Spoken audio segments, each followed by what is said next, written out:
Greetings, ladies and gentlemen, and welcome to the narration of the web series The Nature of Predators.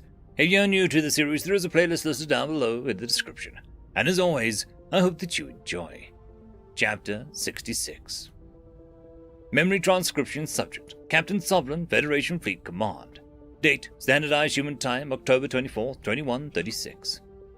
The human soldiers detached in their shuttle, well before we entered Colchian territory. No doubt, the Predators wanted to avoid being picked up by censored readings. If patrol ships asked us to account for all detected lifeforms, it would be impossible to hide their presence. Our concerns were validated by the harsh reception we received on descent towards Alpha. Gunships sidled up to us at full speed and relayed demands to power down our engines. "Vendel vessel, you are not welcome on Federation grounds." The Colchian's chief Niconus was broadcasting a hail on military frequencies, with a glare that rivaled human ferocity. "I let your beasts speak once, and that was an error on my part. The Gojit Cradle, the Kurtal army, and dozens of worlds have perished because of that little misstep." I accepted transmission, striking my serious pose. "This is Captain Soblin of the Gojit detachment of the Federation fleet. I'm here to request asylum for our refugees." "Do the humans think we're idiots? There's 6 other signatures on board, and you were a known Predator prisoner." Niconus bumped his indigo tentacles in irritation. "By law, Venlo visitors should be held as enemies of state for raised arms against other prey races." I waved for the Harkon reporters to step into the field of view, while Tulpin and Burner filtered in on the other side. The deaf Gojit wielded a device that could approximate subtitles, and was growing livid from the dialogue. He began punching away at his speech synthesizer, but I flicked my claws in warning. The Colchian Commonwealth realized our Terran-sympathizing alignment. There might not be an opportunity to land at Alpha. It was an uphill battle to convince them that we were friendlies already. You think this roll call would assuage their doubts, but they seem to be expecting Predator trickery. News of the assault on Earth has reached the wider galaxy. They know the Vendel fought by humanity. The tension was palpable, as my scans confirmed the Colchians kept their weapons powered up. I had no idea if they'd deny us passage or attack us outright, since nobody had shown any concern for the suffering Gojits. The Federation had abandoned my people thus far. There had been no aid shipments or reinforcements at our borders. Not one friend would go toe-to-toe with either Predator for us. Anger bubbled inside my chest, but I pushed it down. "Search us all you want. I rescued these Harkon personnel from Orcs or attack. We have useful intelligence. You're adding to the trauma too, if you care." "What are they hiding on your ship then? Bombs? Bioweapons?" the Colchian demanded. I struggled to keep my voice steady. "The Vendel were able to secure my release and move some Gojit refugees to their territories. I'll be happy to discuss the details before the Federation representatives. Whoever is here, gracious Chief Niconus." "Let the Harkon speak. I recognize a renowned journalist when I see one. Selene." "I want to know about the Federation's response to the multilateral attack, and your plans to deal with these human predators," the journalist said, without hesitation. "Foul is badly holding, and there's a refugee crisis brewing on your borders. The people want answers. My people want answers." "That doesn't give you the right to barge in here without a clearance. You're disrupting important proceedings." "This is important too, Chief Niconus." The Colchian breathed a heavy sigh, rushing a tentacle across his forehead.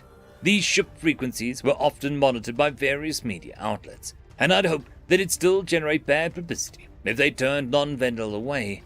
Selene and I felt that Niconus owed us the truth, even if we entered this territory on false pretenses. A trace of my former bravado flared in my chest. The old Captain Sovereign wouldn't have been turned away from a mission objective by anyone. I plotted in a landing course for the Governance Center, and ignored the target lot icons on screen. We would be through Alpha's silky atmosphere long before Niconus gave a kill order. Nothing involving bureaucrats happened quickly. "What are you doing, Sovereign? Have you lost your mind?" the Colchian leader hissed. "Fire away." "You wouldn't dare," I chuckled, noting the irony. Those were the same words I told Tava, responding to her distress signal, right before the Vendel threw missiles in my face. Shooting down asylum seekers would have the wondrous consequence of raining debris on college students. I'll speak my piece, and I don't care if you like it. Niconus's bulbous eyes stretched wide. "Are you trying to start a war? This is rash and impulsive, unbecoming of a Federation officer." What have I got to lose? My cradle is dead, and I am one of the last survivors of a dying species. It's time to let us Gojid speak for ourselves. We don't even get that courtesy." The Kolshiad waved the tentacles in a dismissive gesture. He forwarded an open hangar location. It was all I could do to slow to a safe landing velocity. Berna and Tolpin seemed terrified of my flying. The two of them had found their way back to their harnessed seats. Our ship ducked the spaceport overhead with an inch to spare. FTL traffic control gawked from the observation room as I careened down while firing reverse thrusters. Our massive ship slid into the docking port like a plug into a socket. Kolshian soldiers rushed across the terminal, flooding from the connector tunnels to the governance hall. They bore weapons designed to hamper any human predators that magically popped into existence, including heavy guns and strobe lights. I laughed to myself, appreciating how absurd this reaction was. Perhaps this extermination officer wannabes would try to arrest me. I doubt they'd like that stunt I pulled, but the humans would think it's hilarious, I noted. Protector, those predators get humor. The Kolshians rigged explosive charges by the exit hatch before he could disembark of our own volition. They entered with gun muzzles ready and hollered orders at us all. My spines bristled at their intimidation, but their fear didn't reach my brain. I struck a bored pose as they pressed a rifle in my temple, pushing it away with a light claw tap. Meanwhile, the Harkon reporters and Gojid refugees had dropped to the floor in terror. "Your hospitality needs some work," I remarked. "That is no way to welcome guests." The Kolshian soldiers shared a glance, incredulous at my derangement. They swept every corner of our ship, including inside storage cabinets. Amusement flared up once more as I thought about Carlos folded up like a suitcase to fit in a drawer half his size. Several glares latched onto me, and I was flung to the floor by a rough tentacle. It took an inordinate amount of time for their thorough search, but our hosts became satisfied that humans weren't lying in wait. The Commonwealth guards waved to stand up and ushered us out the door. The 8-sided landing pad had an array of stalls and offices built into its walls. Flashing signs directed ambassadorial attachés to the governance hall, writing in several languages, including the artificially created Common, which is only used by pretentious diplomats. The general public were welcome to Federation proceedings as spectators, but they weren't cleared to land here. Media personnel hurried out from the connector tunnel just as we cleared the terminal's threshold. They seemed disappointed to find no unannounced arrivals of the few Gojids and Harkon. Whatever an outlet's stance on humanity, the Predator's cell mantra was true. Journalists captured footage of us with our Kolshian escort, with a few calling Solani and I by name. I avoided eye contact and kept my lips sealed. "Solani, Harkon Ambassador, Rylia will welcome you to hear your report on Fel." The Kolshian soldier turned to me, radiating contempt. "She's in crucial talks with undecided Federation members now, so you need to show some patience, Sovlin." I kept placid expression, though. I knew our neutral fraction could not turn on humanity. "Of course we'll wait outside until she's ready. Would you show us there, please?" The Kolshian beckoned with a cerulean tentacle, staring us through widening corridors. Our journey ventured away from the massive auditorium, where state business was conducted. Architects on Alpha seemed to derive joy from constructing floor plans that looked like mazes. It was a wonder we didn't get lost. Perhaps a simpleton like me couldn't understand beauty, but I wished the humans would get the whole place. Their layouts were always neat and orderly. We reached an escalator and transported us to the basement. A subway train waited for us and whisked us below the streets to the ambassadorial offices. I didn't understand why the diplomatic living arrangements were in the hall's premises, while the workspaces were separate. I suppose this was the only way to provide every species with spacious accommodations. The Kolshian soldiers steered us into a lobby. Once we arrived at the station, an elevator ride to the 12th floor was the last step of our journey, and I yawned to express annoyance. Judging by the iconography of an Atala, with flowers in her peak, this must be the Crocattle's home. Closed doors sealed off a conference room, which I yearned to break into. "This is my chance to speak to the Federation, the ones that can still turn back. I have to impress the need to appease humanity." I sprinted towards the meeting area, catching the Kolshians by surprise. A soldier placed a tentacle on my shoulder, and my spines extended further. In a flash of outrage, my claws scratched gashes into his soft skin. Selene gasped at my violent assault, but I had no intention of waiting. This was too important to let some grunt stand in our way. The Colchians drew their guns, no doubt worried that the human predators had corrupted me. The Harken reporter leapt in their path, and waved her arms to compensate for her short stature. I burst into the assembly. Dozens of pupils darted in my direction. Ambassador Jerusalem squawked angrily, "What in Nishtal is this interruption from the man who pushed the bleeding hearts into humans' arms because poor Marcel?" "What Captain Solon did to that human was wholly cruel and unnecessary, whatever side of the aisle you're on," Chief Niconus returned. "It's a predator, just like Noah was. You traitors use their names, which is validating the whole premise of personhood. What next? An Arxol speaker named Huggable?" A female Mazik flared her trunk. "Noah is obviously a monster. Even he realized that. But his arguments were sound. We don't have the luxury of trusting our gut. Fret not, Jerusalem. Everyone recognizes the image of evil when it's right in front of them." "Do they? That's why you're the only allied race that came to this meeting?" Fossil Ambassador Dark tossed her floppy ears. "They won't meet with you because you physically attacked anyone who sided with humanity last time." "I apologized for that. I'm willing to talk to everyone now, though you don't deserve it. What I did was the only sensible reaction to heresy." A clamor of voices rose in disharmony, leveling accusations and shouting conflicting views.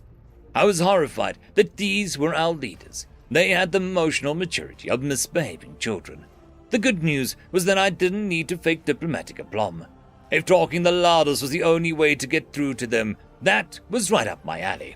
"I am speaking now!" My roar shook my vocal cords as I leapt onto the table to draw attention. "Jerusalem, I think your army is gone, so you have nothing to throw your weight around with. That's why you're talking." The Crow-Cattle's ambassador craned his neck in irritation.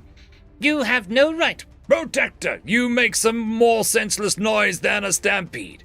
The underside voters here, most notably the Sulian and Iftali alliance, are likely leaning towards war with the humans. This is all based on the Cradle's fall. But nobody here was actually there but me. Are the Gojans nothing more than a talking point to you? With our own voice, we served this federation for 6 centuries.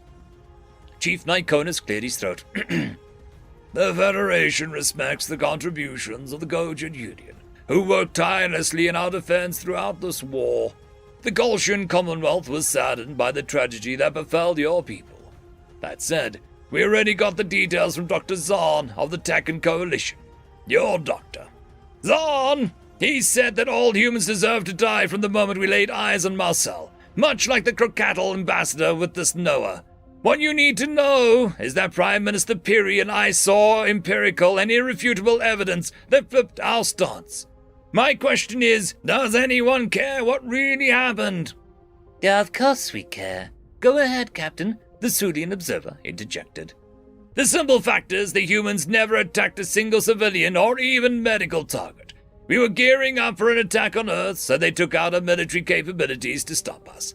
The Arxor took advantage of the slaps in the fortification and started bombing everything in sight. Terran military personally risked their lives to evacuate our people.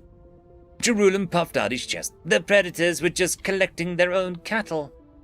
It didn't surprise me that the Federation assumed our refugees were livestock, but that was why Tulpan was here. The Colchian soldiers stood as steadfast at the door, forming an organic wall between my posse and the diplomats. Hearing the Crow-Cattle's claim, Berna barreled over the guards with a headbutt.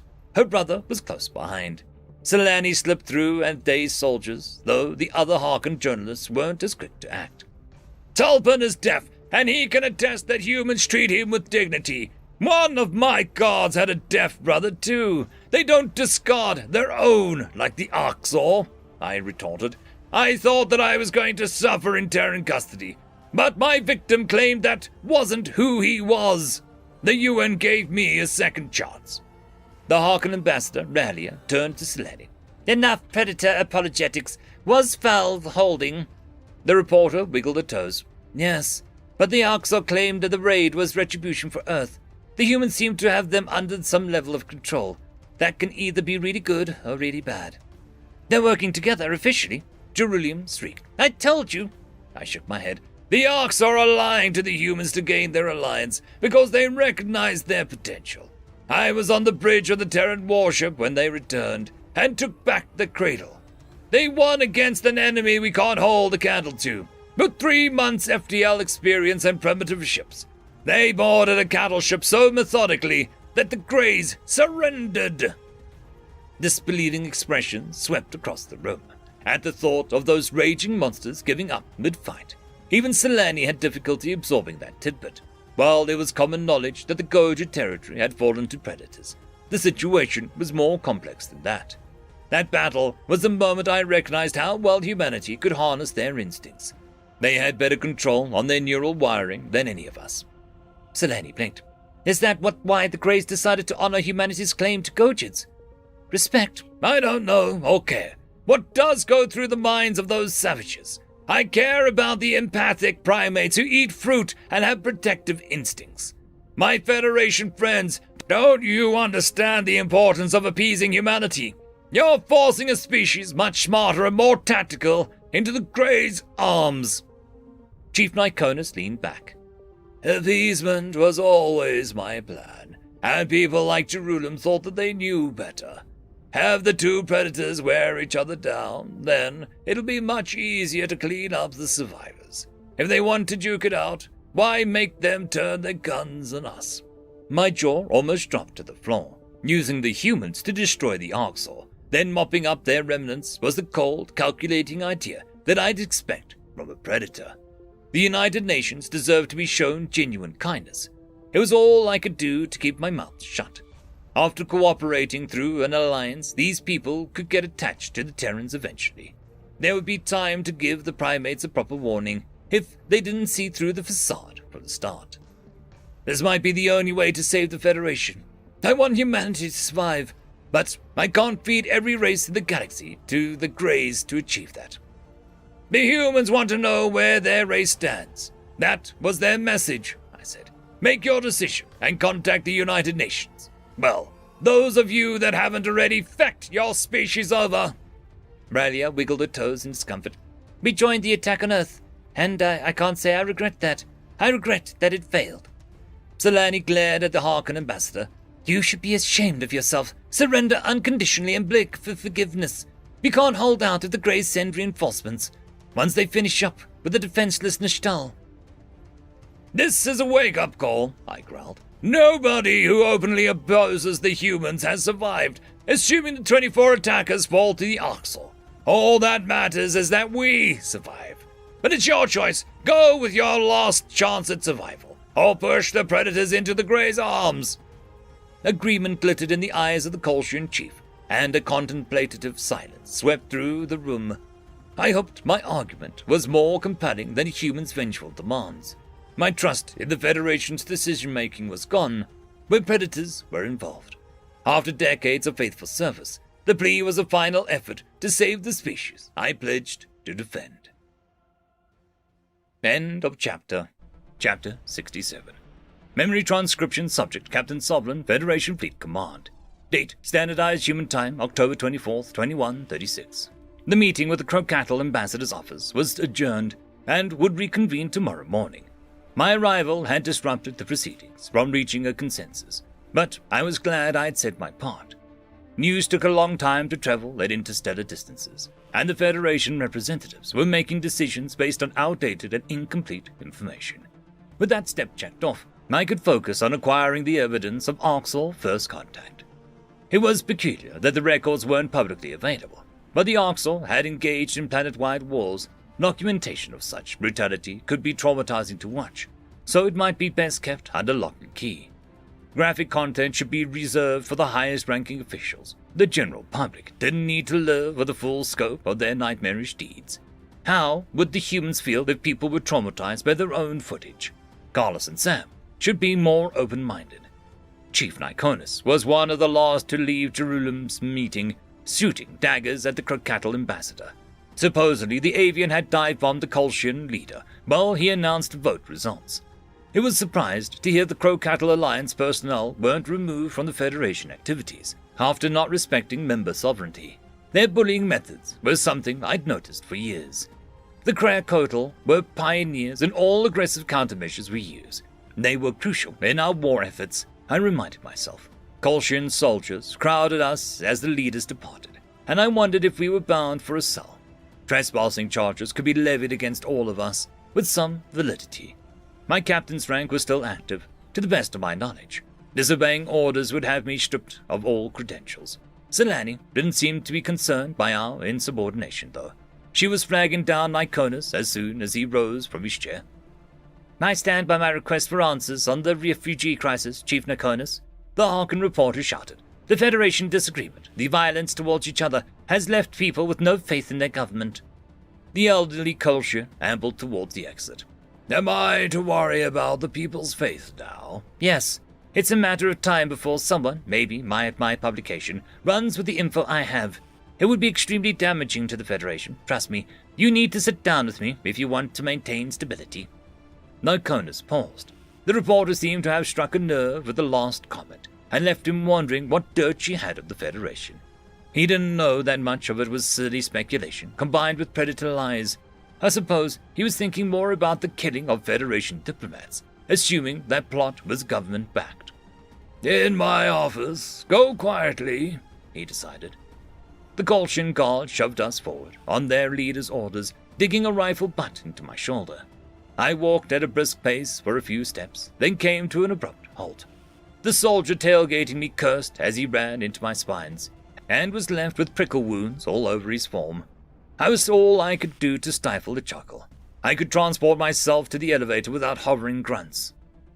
The lift descended to the lowest floor, which housed the original suite belonging to the Kolshians.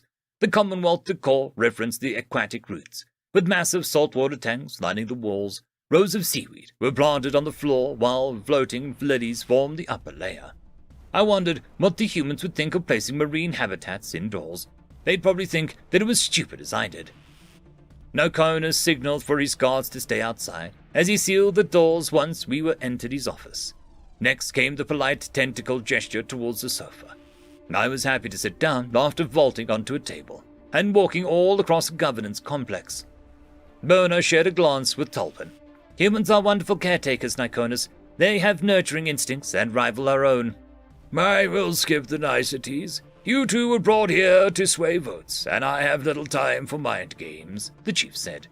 Tulpen pounded away at his synthesizer. Damn you! We want the Federation to offer us asylum. Why haven't you done anything for us?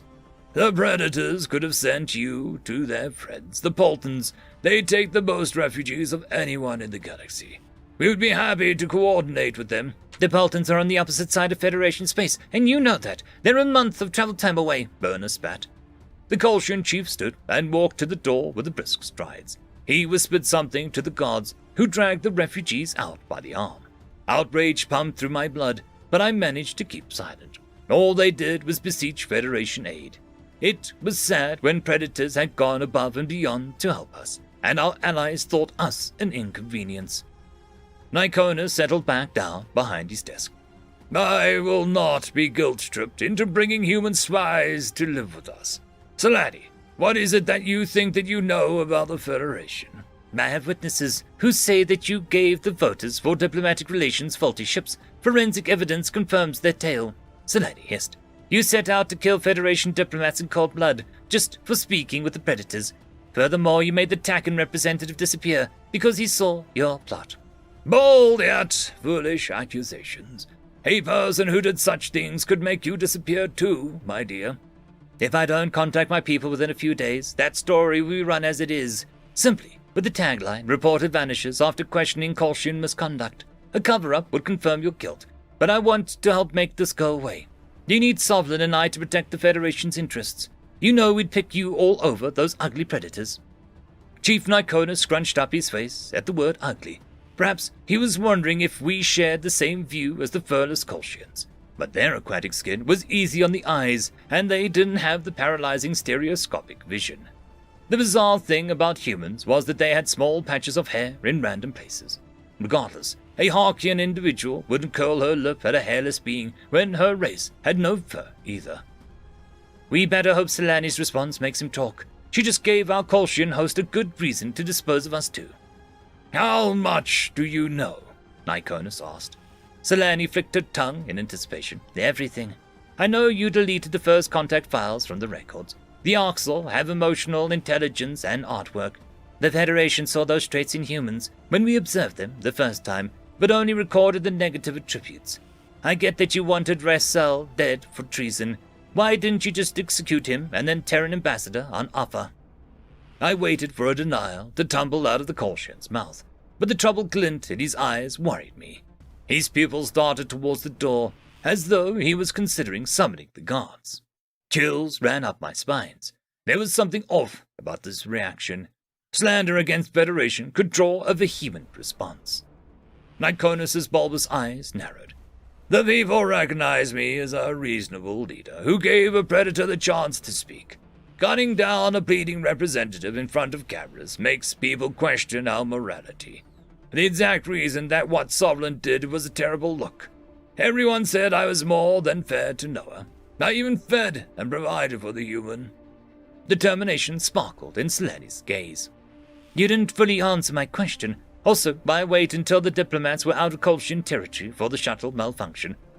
Out of sensor range. Everyone, including their governments, would assume the predators killed them. Nobody saw what happened, and that people don't need to know. Why not? Because you hate humans and never intended for them to get a real chance. I don't hate humans, but their diplomatic efforts cannot succeed.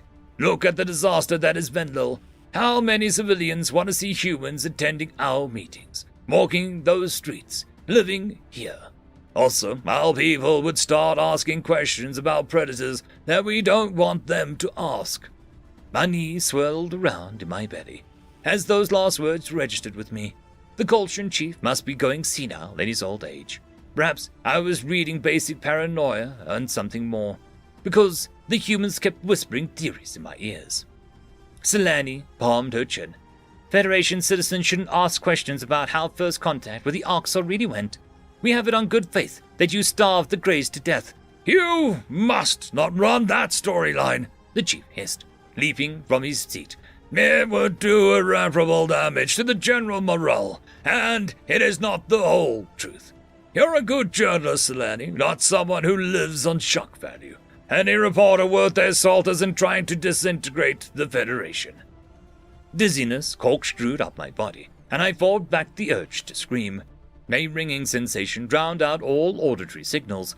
The tempest of emotions made me want to pass out. The shock was the strongest as my mind began unraveling. The Kolshian bat couldn't have just said what I heard. The Orcs were the ones who attacked us, because they were the Orcs.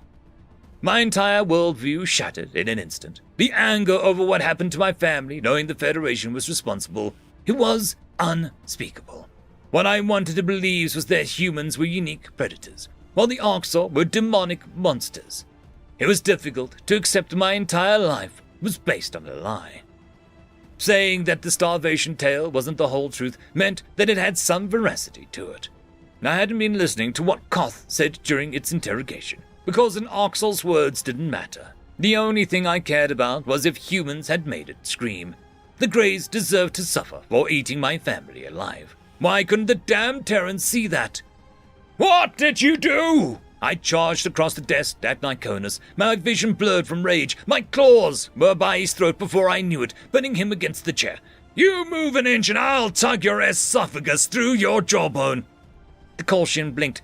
Calm down. You are quite unstable, Sovereign. Your monkey pals have done a number on you. Back you! They're not monkeys any more than you're an Etkalan. It's a distant evolutionary link, term you use to desapinize them. Start talking your heart out, or I'll carve you up. Selani tugged at my arm. Please stop. You're scaring me. Nikonus is cooperating. Don't you want to hear what he has to say? No, I don't. We came here to stop a human Oxor alliance, not add fuel to the fire. Maybe we should cover this up, so our people survive. The Oxor say that you tried to make them allergic to meat. I took a deep breath and backed away from the Kolshian. I didn't understand what it was saying, but I think it meant that they starve without flesh. You talked to a grey? Lyconis's voice leapt up an octave before he collected himself. I am disappointed in you, Sovereign. You used to be a good officer. Now you are a complete disgrace. Your family would be disgusted with the company you keep. You know nothing about my family. Talk, just fucking talk now! While my words were still charged with anger, conscious thought crept in. The logical side of me realized how dangerous it was to publish this. Whatever really happened, we were in a war of extinction. They couldn't afford to be any doubt. Narrative clarity is what gave the Federation conviction. Without it, we would start losing worlds faster than ever, and face division within our own ranks. The Kolshians sighed. There were 3 of us who laid out the groundwork for the Federation when Kolshian explorers came in contact with the fossil, more than 1,000 years ago. The galaxy was young. We were the first in the sector to escape our gravity well. You know about the founding of this institution, but I reiterate it just in case. The crow cattle were the 3rd, Selene offered. Yes, they were a problem from the start. Aggressive, disagreeable. We tried to identify the problem and why they were so ill-equipped for spacefaring. We learned that they were scavengers, who would occasionally go for fish as well. We were more level-headed because we're herbivores. My jaw almost hit the floor as I tried to digest this information. The Krakotl, a race I had cooperated with throughout my career, consumed meat 1,000 years ago. It was tough to believe that they'd hidden the fact from everyone else. Thinking of them as predators didn't compute in my brain. By the Protector, they had side-facing eyes and a religion against flesh-eating beasts. My endearment to the humans was all that stopped me from wanting the birds removed from the Federation. Flesh-eaters deserved a chance, and we had managed to coexist for centuries. I didn't understand what Lyconis' scavenger descriptor meant, but the Kolshians must have put an unholy amount of time into predator research. We gave them a choice. Take our cure, or we would wipe them out with a bioweapon. It was an easy choice for them. We brought them to be re-educated in camps, and the new religions were the algae on the fruit mash. They had to hate predators, or they'd find a way to revert back. Selene bore an aghast expression. You invented the cult of Inatala? Beliefs, religious or not, are the best way to control people. We planted fake archaeological texts and rewrote their history. They've become a productive race, harder to control now, but the cultural changes stuck. They have an enemy now, a purpose. Do the Krokatl have any idea what was done to them? Krakotl don't know this, obviously. That would be cruel, Selene. It's a closely guarded secret of the highest-ranking fossil in Kolshians. The process is down to a science, more subtle these days. We keep peace and give grotesque races a chance at normalcy. Races? Plural? I echoed. A sadistic glint surfaced in his pupils, though it was gone a second later. Perhaps Lyconis sensed how much this narrative hurt me. I had no idea how to feel about the Krakotl being a cured race. It clearly hadn't ended their aggression, given their intimidation tactics. Still, it would be cruel for Jerusalem to learn about this past. Yes, I'll get to that. We learned a hard lesson about giving full-on predator races the same chance. Hunting and scavenging are different. Hunting, being an actual predator, means unchecked war and violence, he explained. The Greys asked us for help with their food problem, then refused to try herbivory. Their arrogance is why they starved. Selene narrowed her eyes. You also killed the cattle, to be sure. They've shouted that one from the rooftops before. Blatantly untrue. We don't kill herbivore animals. We're not predators. That's absurd. I swallowed in discomfort. There's others in the Federation that used to eat meat. You said that you'd get to that. Oh, Sovereign, I already told you. For the small minority of species who don't find herbivory alone, we teach them the right way. Doesn't the religion against predators sound familiar? Something clicked in my brain. As the perseverance of the Great Protector's faith flashed through my mind, the Federation encouraged it as an emblem of Gojit culture. No, that couldn't be right. I wasn't a predator. The thought of eating meat sickened me, and our government had been the first to take action against Earth.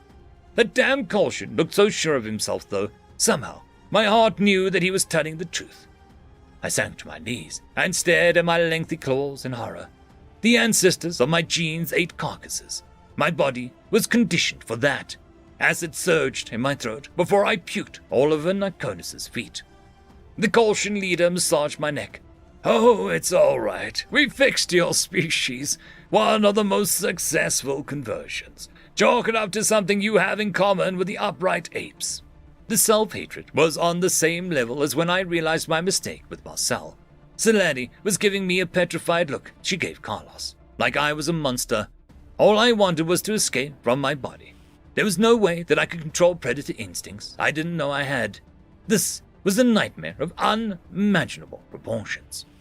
"No, you're lying," I whimpered. "I am not. See, Selene, it's cruel." The reporter's eyes watered.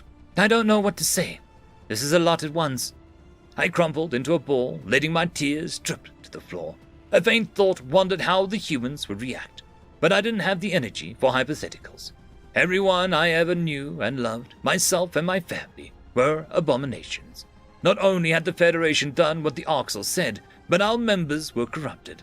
My perennial allegiance was gone. What did Gojid history actually look like? What elements of our culture had been wiped away? I didn't know how we'd begin to figure that out. With the cradle gone, it wasn't clear who we were, or how to retain our cohesive identity. The humans, for all their goodwill, couldn't help us in this regard. Nikonus leaned forward. "Now you see why it's important to protect these secrets. People like the Gojids can live in peace from their past. We've made it possible for them to walk amongst us without threatening stability. We saved them." "What you did is wrong," Selene whispered, shooting a glance at me. "You've been conducting genetic engineering on innocent species at I don't even know how large of a scale. Your actions are going to kill us all, between the Orcs and the humans." "You haven't learned a thing. If you publish any of this, I'll shoot it down as wild fabrication. There's no proof. Nobody would believe you." The Harkian chuckled bitterly and pointed to her notepad. A tiny camera was tapped into the desk, blinking yellow. My gaze focused on its lens, a desperate plea for help. I wondered if the humans were watching this live stream now for their shuttle. The Kolshian's eyes widened with horror, and he slapped a tentacle over his mouth. Selene cleared her throat. "They don't have to believe. You just told everyone yourself." Nikonus bared his teeth. "What? Short-sighted witch! You have no idea what you've just done. I should have you both shot."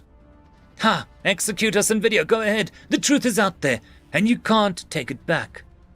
They were certainly her words, and she knelt beside me without hesitation. I let her help me stand, grateful for the support. Kindness for the Gojids might be on permanent hiatus, now that we were outed as predators. Nausea lingered around any notion of my species eating meat. It would take years to make sense of this interaction. I didn't know that Selene was right to broadcast any of this, even if the lies and manipulation we'd uncovered. Regardless, nobody could have known the content Nikonus would divulge. It would be curious to see how the Federation citizens reacted over our interview. The humans were destined to side with the Orcs now. So what mattered was the time that we had left. End of chapter. Memory transcription subject, Governor Tava of the Venlil Republic. Date, Standardized Human Time, October 24th, 2136. Wrapped in a warm bedsheets, I emerged into a groggy wakefulness. It took a second to identify my surroundings as a hospital room, and another to recall how I ended up here.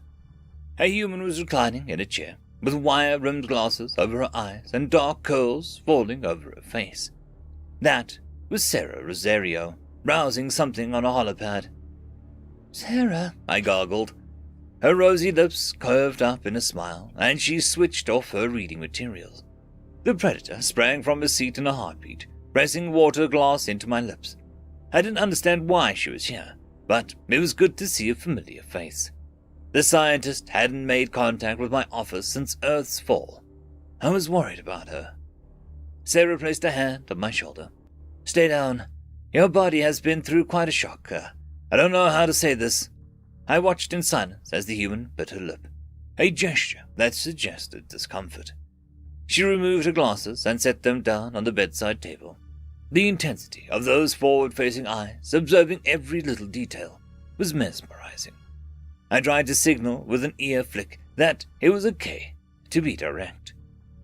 That was a go-ahead, right? Well, I'm afraid your tail has been amputated, Tava, the scientist sighed. If it was lacerated a few inches higher, it would have been a spinal damage. The good news is that you can walk and return to normal activities.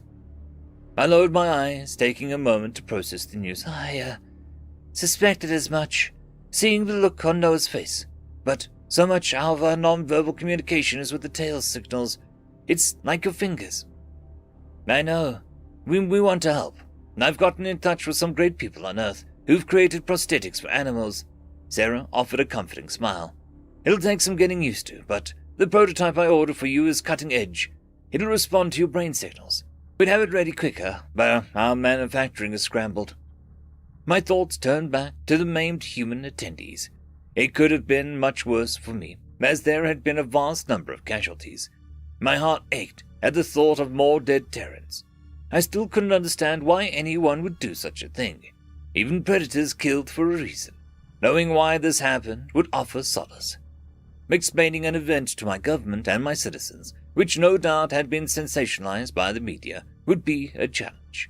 The Vandal populace must be freaked out. The smooth sailing months of first contact lulled us into feeling safe around humans. This would give the exterminators backing their vehement objections to the infestation. I leaned back against the pillow. I hope I didn't say anything harsh about humans. My memory is a bit fuzzy on the details. That's natural. Your brain is protecting itself, she responded. You were badly injured and in shock, and what you went through would traumatize a lot of humans too. If you're scared of me now, I'll leave. I understand this event is fresh. No, please. I just feel sad. I really wanted to see humanity succeed. You're my predators, my friends, my snarling guardians. What happened, Sarah? I don't understand. You know we react differently than you. You might have heard us reference our flight or fight response as opposed to your flight or alone instinct. When crowds panic for you, there's our stampedes. We can have those too. But if a human group is agitated with our fight side... Understanding dawned on me, and I exhaled a shuddering laugh. Sarah raised an eyebrow and a quizzical gesture. The fact that it was a predator stampede, not any murderous undercurrent, took a weight off my shoulders. Everyone would be able to grasp how personal agency became hazy in those situations. The humans are just like us, a more aggressive version of us. Of course, the Terrans felt like we were during the Orcs raid. They were threatened by the genocidal enemy, one they couldn't hope to fight or dissuade. Every second on Vendel Prime, they were scared for their lives and for their entire species. Combine that with grief, and even the stalwart predators would lose their refinement. The bomb's chaos made fear-driven anger spill over. It was the mere culmination of a horrendous week for humanity. If it's like a stampede, then it'll make sense to the Vendel that things got out of hand. I must issue a statement to the public and see that charges aren't pressed. We know what it's like to lose control, I reassured her. But there's no excuse for violence. Sarah's lips moved in a frenzy, as though she couldn't say the words fast enough. I was helping you understand the behavior, not exonerating it. Humans are expected to control themselves, no matter how extreme the circumstances. Many people are hurt or dead. That's never acceptable. It was awful, I do recall. Noah took a long time to stand. Wait, where is Noah? The female scientist lifted a bouquet of earth-born flowers from the table and brought them over to me. They were an intricate cone of petals, bearing a rich shade of red. Unless this was a human gesture of condolence, I assumed those were left as a gift from Noah. I was still puzzled why he wasn't present, but I took the alien plants with gratitude. Noah sat by his side all night, refused to let any doctors look at him. The blast gave him a minor concussion. I had to talk some sense into him, tell him to rest up, Sarah said. I'm sure you'd want him to take care of himself. But he bought you these first, said that he hoped that they'd cheer you up. I flicked my ears. What about Maya? The human-stunned smile fell in a heartbeat, like I'd asked her something terrible. There was the knowing glint in her eyes. It was a pitiful look of someone who couldn't bring herself to say the words. Sharing the worst news was difficult when it was bound to enact a heavy toll on another person. Tears swelled around my irises long before she found her voice. Sarah averted her eyes. The Secretary General is dead. He bled out on the operating table. Too many organs ruptured. Gunshot wounds to the abdomen are nasty. I'm sorry. I pulled the blanket over my face in an attempt to smother the grief. Elias Mayer had dedicated himself to virtue and his pursuit of peace to the last. Every temptation pushed him to the opposite direction, but he was true to his beliefs. He steered humanity towards its best attributes. I counted on him to make hard decisions for everyone's benefit. The Secretary General was always kind to us and bent over backwards for our partnership to succeed.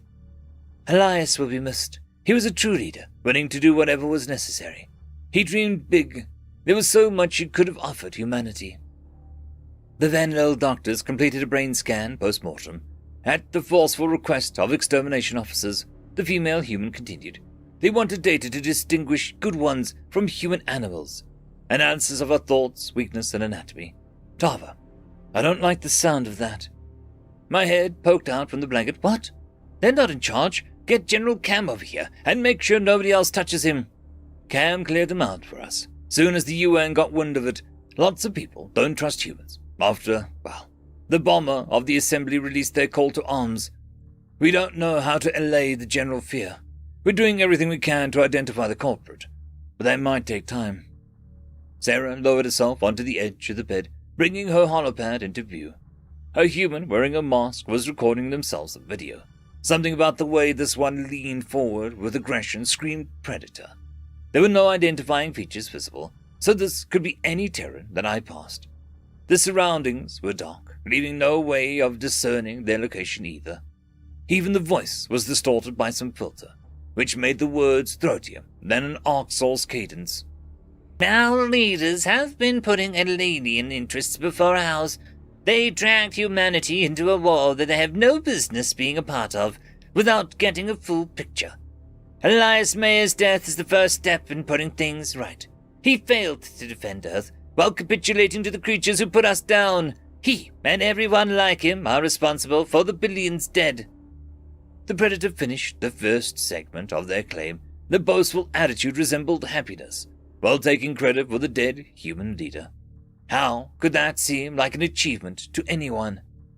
Behind the mask, the speaker was expressionless as they continued, but the accusatory finger wag they threw in was decisive, ripe with anger. It is time that we have a government that puts humanity first. We are a superior species, more than the mindless animals that populate this galaxy.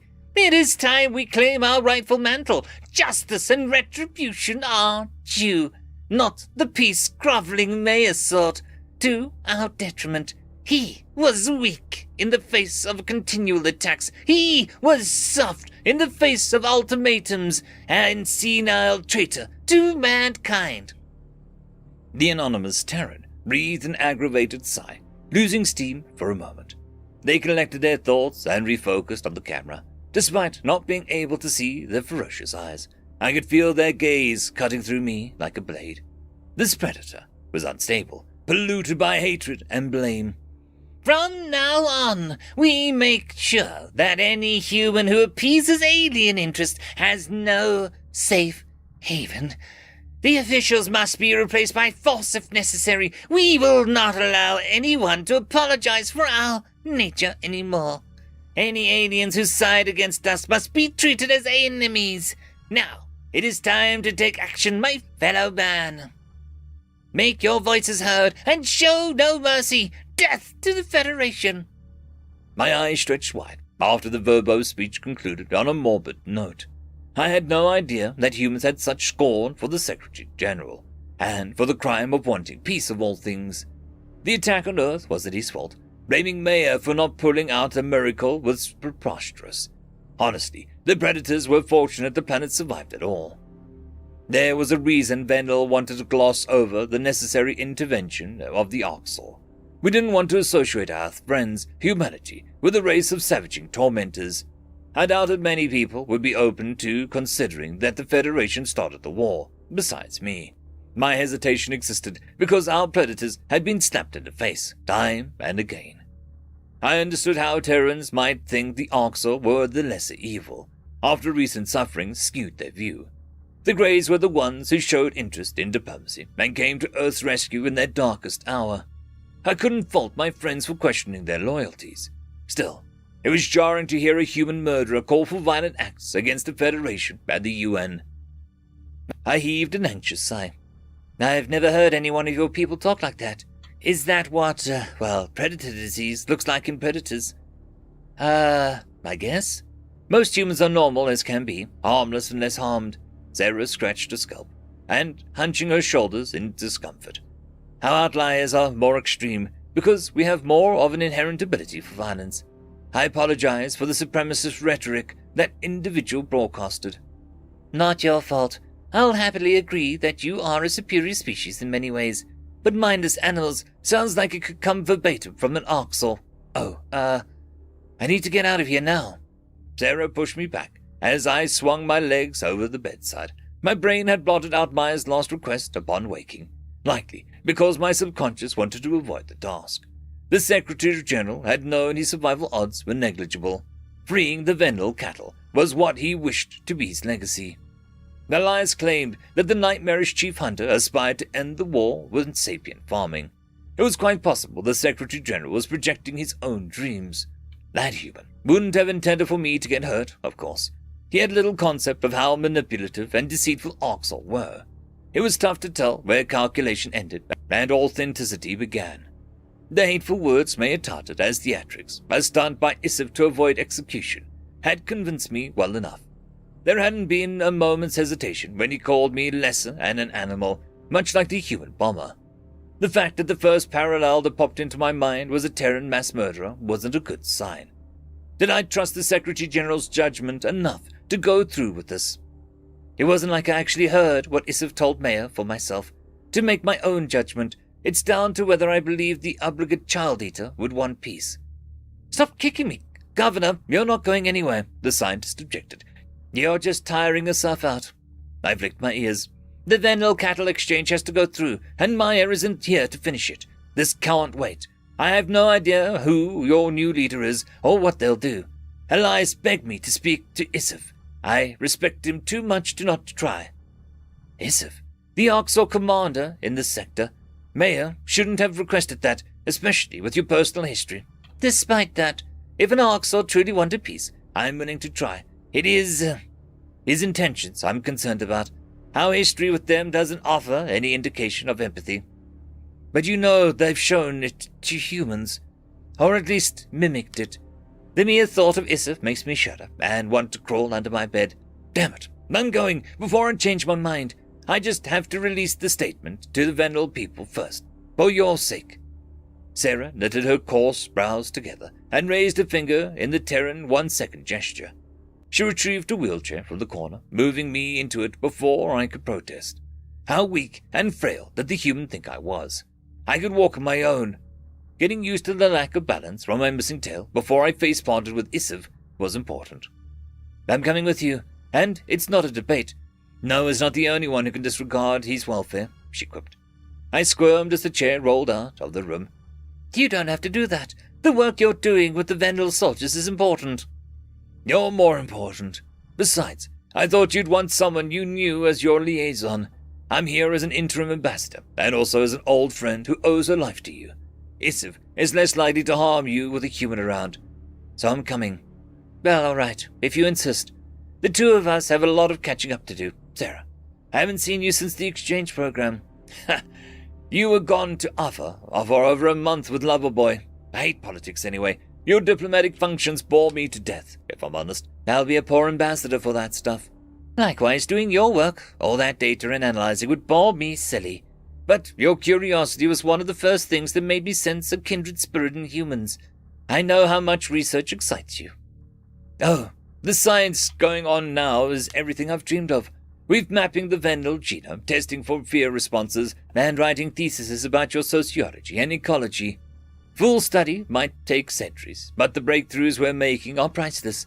Suffice to say, I'm happy manning the projects and lecture circuits. It didn't escape my notice that Sarah avoided mentioning the Orcs as a topic of interest, despite their commonalities with humans. Something told me that she was afraid of Isif too. The Grey's actions had sickened her from the start. Her unease made me feel a bit better about my soul-crushing dread. What good could come from this meeting, Elias wondered, beyond a bitter agreement? I wasn't sure it was possible to have a meaningful conversation with creatures that thrived on cruelty. At least sailing off into the night would reassure the Vendel. Visiting Earth would be a public display of trust in humanity, to back my issue statement. If the masses knew the reason for my voyage, they would undermine the soothing explanation about human stampedes. They would spit on Elias Mayer's corpse for broaching the topic, and despise me for negotiating with a vile monster. It wasn't clear how we would disguise the methods used to save any Vendel cattle. This was going to be a precarious situation to manage, from an optics perspective. End of chapter. Chapter 69. Memory transcription subject, Governor Tavna of the Vendel Republic. Date, Standardized Human Time, October 25th, 2136. This wasn't how I imagined my first visit to Earth. Communicating with the disorganized UN via hail that went unanswered for minutes. The humans on the line were terse at first, but there was a drastic shift in tone after they realized who I was. It made me feel guilty to be landing, while they were on the edge and reading from the attacks. The poor Terran governments were still trying to clean up in the aftermath. It was stunning to see the sprawling oceans from above. This was not the image of a predator hellscape the Federation depicted. Pictures didn't do Earth's serenity justice. The humans were blessed with a gorgeous homeworld. Perhaps this is why they were obsessed with studying their environment and caring for animal life, despite their preordained role as killers. When I asked to be pointed to Chief Hunter Isif, we were referenced to a base outside New York City. My heart ached, as I recalled that was one of the UN's headquarters. Our ship was granted immediate clearance by the regional powers, and the American tribe heaped an apologies that they couldn't scramble a proper welcome. It did surprise me that the U.S. radio operator politely said she hoped I wasn't here to stir up trouble. Our predator friends really didn't want to piss off the Orcs. A green and brown pelted human waited outside the ship, with a contingent behind him. Governor Tava, we're honored by your visit. Please, let us know if there's anything you need. The soldier snapped a hand to their forehead, and the others behind mirrored the cue. I didn't understand what the gesture meant, but it seemed respectful. It was difficult to discern every human cue, since their body language varied so drastically from the rest of the galaxy. I wished once again that they had tails to make it easier. Sarah sensed my confusion and leaned by my ear. That's a salute. It's a military gesture of respect. They're welcoming you as one of their own. Thanks, do I do it back? I asked. The American soldier chuckled. Sure, if you want. I raised my paw awkwardly, pressing the pad down against my ear. The humans had a good-natured laugh at my discomfort, and the leader extended a clawless hand in greeting, recognizing that the invitation had the primary human introductory gesture, a show of non-hostility. I placed my paw in their hand. Those fingers tightened in a vice-like grip for a moment, before breaking away. Chief Hunter Isif is in the mobile unit. They're with an excessive, decorative weapon displays. We're surprised and slightly concerned by your request, Governor, the spokesperson growled. That said, we're happy to acquiesce any ask by our oldest alien ally. Would you like an escort? I flicked my ears. No, thank you, though. Perhaps you could wait outside, in case I need, help? The soldier nodded and stepped out my way. Sarah trailed behind me with delicate footsteps, taking a while to survey the devastation. The horror was plain on her face, as she saw the raised skyline. This place had once been a teeming mass of Terran civilization. The grand architecture and the homes of millions were obliterated in the bombing, which left the population center in disarray. I had no idea if Isif had been told to expect us, but he hadn't left any Greys waiting outside.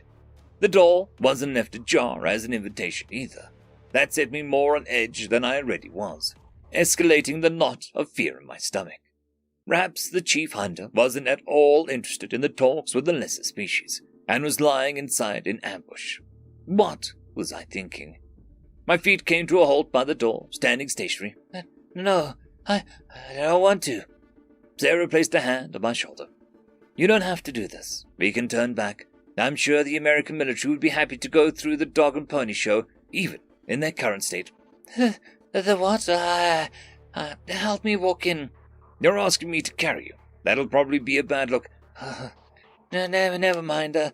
You're all right. Sucking in a gasping breath, I slammed my paw down on the door handle. The room was pitch black, despite being midday. The Orcs had placed blackout curtains on every window. A single lamp was turned on in the corner, illuminating Isif's silhouette. The predator was massive, with a girth that put the weightiest humans to shame. That was due to his hardy skeleton and abdominal muscles. The rough scales were visible on his spine, since he dropped to all fours. It was on the floor with a gouged child in its mouth. The beast was snacking on the poor little thing, who was wailing her head off. "Wah! Wah!" she shrieked. My horror turned to confusion as I realized Chief Hunter Isif was spinning around in circles. Upon closer inspection, the Orcs had his teeth gripping the child's scruff. He hadn't even drawn blood, despite being able to taste her flesh. There were no signs of drool around his lips, or dilation in the slit pupils either. If I didn't know better, I'd think the prey kid was enjoying this. She was moving her arms up and down like a bird's wings. The hunter stopped moving his paws and set the child down on the floor. The gouged giggled and bounced on her haunches. "Again, Siffy, faster this time," she cheered. The Orcs issued a bone-chilling growl that set my fur on end. "My name is not Siffy. Siffy is harder to say than Isif." "But Siffy is a better name. It's super cute." "Cute? Why, you leaf-licking demon, take that back." "No, I don't listen to you." "You came into my cabin, so you will listen to me. Don't make me roar at you, Nulia." "Yes, roar at that then, little. It'll be funny." The Orcs whipped around, lacking a peripheral vision like humans. Isif had been distracted with Nulia, likely from resisting his urges to wolf her down. He hadn't noticed my entrance. I locked my limbs as his gaze landed on me. The last thing I wanted was to tremble and bray, but tears welled in my eyes nonetheless. That thing looked so hungry, like he's sizing me up. Those jerky, purple movements. How did I ever think Noah was scary? This was a mistake. "Tava, Vendel Governor," Isif growled, his voice laced with surprise. "Come in, please, I need help with the brat." Nulia poked her claws against his fangs. "See, Siffy is nice, Tava. He looks like a bad monster, but he's rescued us. He's not going to eat anyone." "Quit sticking your grubby claws in my mouth. How would you like it if someone was doing that to you?" "I don't have snarling teeth. You do. Marshall doesn't care at all." "If Marcel is happy to be poked and prodded, that's his business. It's obvious he doesn't discipline you at all." My eyes widened as I picked up on the word Marcel. Perhaps that was a common male name for humans, since the odds that the tortured predator was here was astronomical. The Orcs flared his nostrils and picked Nudie up by the scruff. He stalked past me, returned to the bipedal stance. A human male limped up the stairs with only stubble on his scalp. There was panic in his hazel eyes, along with a nasty pair of scars on his cheek. That was, in fact, the same wounds I'd seen on the half-dead human.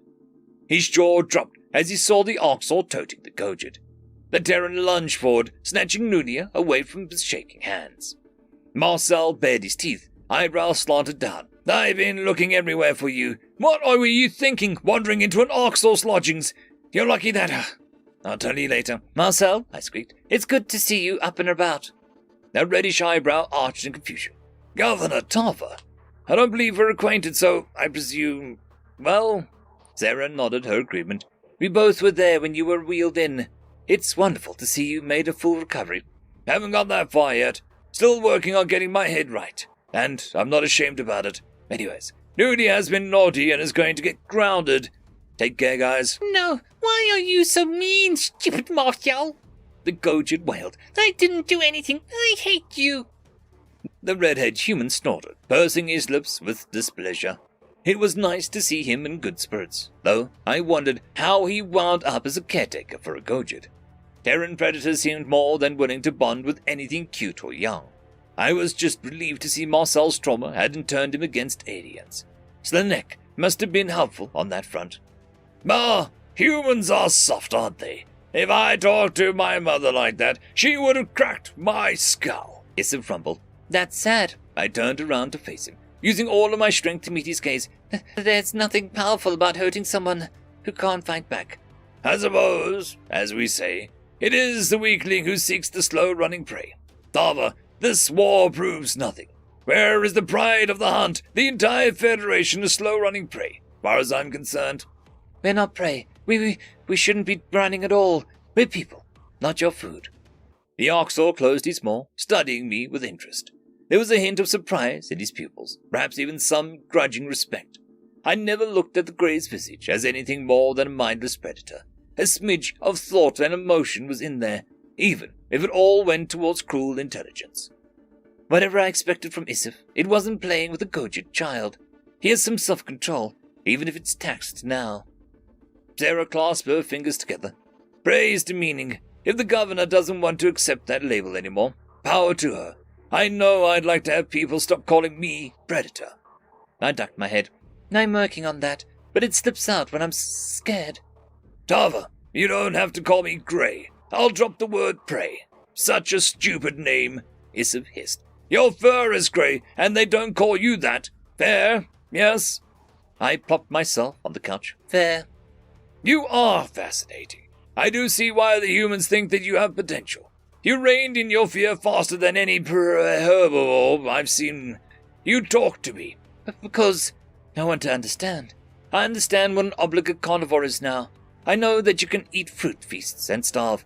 What I don't understand is why you didn't just try stop this or make it quick. The Orcs walked slowly, his form lumbering through the shadows.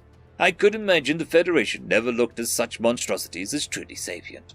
These weren't the social humans, whose common ancestors included tree-dwelling frugivores. Issav had bony claws that could tear through skeletal muscle, and yellow teeth that curved out of his jaw. He was the perfect killing machine. Sarah was uninterested in sitting. She preferred to stay on her feet. The Grey paused by the couch, eyeing the open spot next to me. His tail lashed the cushion and waited for a reaction. A predator I had screaming nightmares about was so close, staring at me. I could feel his rank breath on my neck. My heart pushed against my ribcage, leaving me with the urge to clutch my chest. Those flaring nostrils must have picked up my nutritious blood. If I understood how scent worked, he could taste me on the breeze. I was certain that he could smell the fear chemicals coursing through my scrawny frame. My breathing was becoming erratic, despite my efforts to measure it. Issav leaned back. I'm trying to make this war stop. Some idiots from your side started this all. It doesn't matter how much now. They're dead. Neither of us are responsible for what our species did. You're a chief hunter, that's not a powerless grunt, Sarah interjected. I am one person. The fighting was necessary. The cost of the Federation winning the war was higher than us winning. Until now. Vendel are curious, accepting predators, an anomaly. I hugged my knees to my chest. Do the Orcs have a society to lose? What are you? The chief hunter retrieved a holopad from an armrest. The device had grips carved into the back, which were clearly meant to suit Orcs' claws. He pounded on the keyboard that seemed to have an alphabet at random slashes, and a low growl rumbled from his chest. The predator picked out a single image, turning it to me. The picture looked like a village of modest huts, separated from each other by sizable distances. The Orcs might as well have installed chasms between themselves and their neighbors. There was no electricity visible inside the dwellings, since the nocturnal Greys preferred darkness. I guess they'd only use power for applications. Surprisingly, there were no carcasses hanging outside, no blood on the overgrown grass. All roads seemed to converge on the woods, where the activity ticked up. Bulky Greys were fighting in pavilions, while younger ones practiced stalking alone on wobbly pedestals. It figured that their playing was all hunting and violence. The humans at least have a decency to mask their predation. They would never think about hunting for fun. Issav bared his teeth. This is our home world, the warm spheroid we call Rus. That means rock, loosely. Most people work on the farms, in betterment, in shipping and manufacturing, or in the military. The government assigns rations based on merit. Sapient rations? All you ever ate? The alternative is to starve. I do not wish to die that way. You do not know what it is to be hungry, to live with the pains and cravings.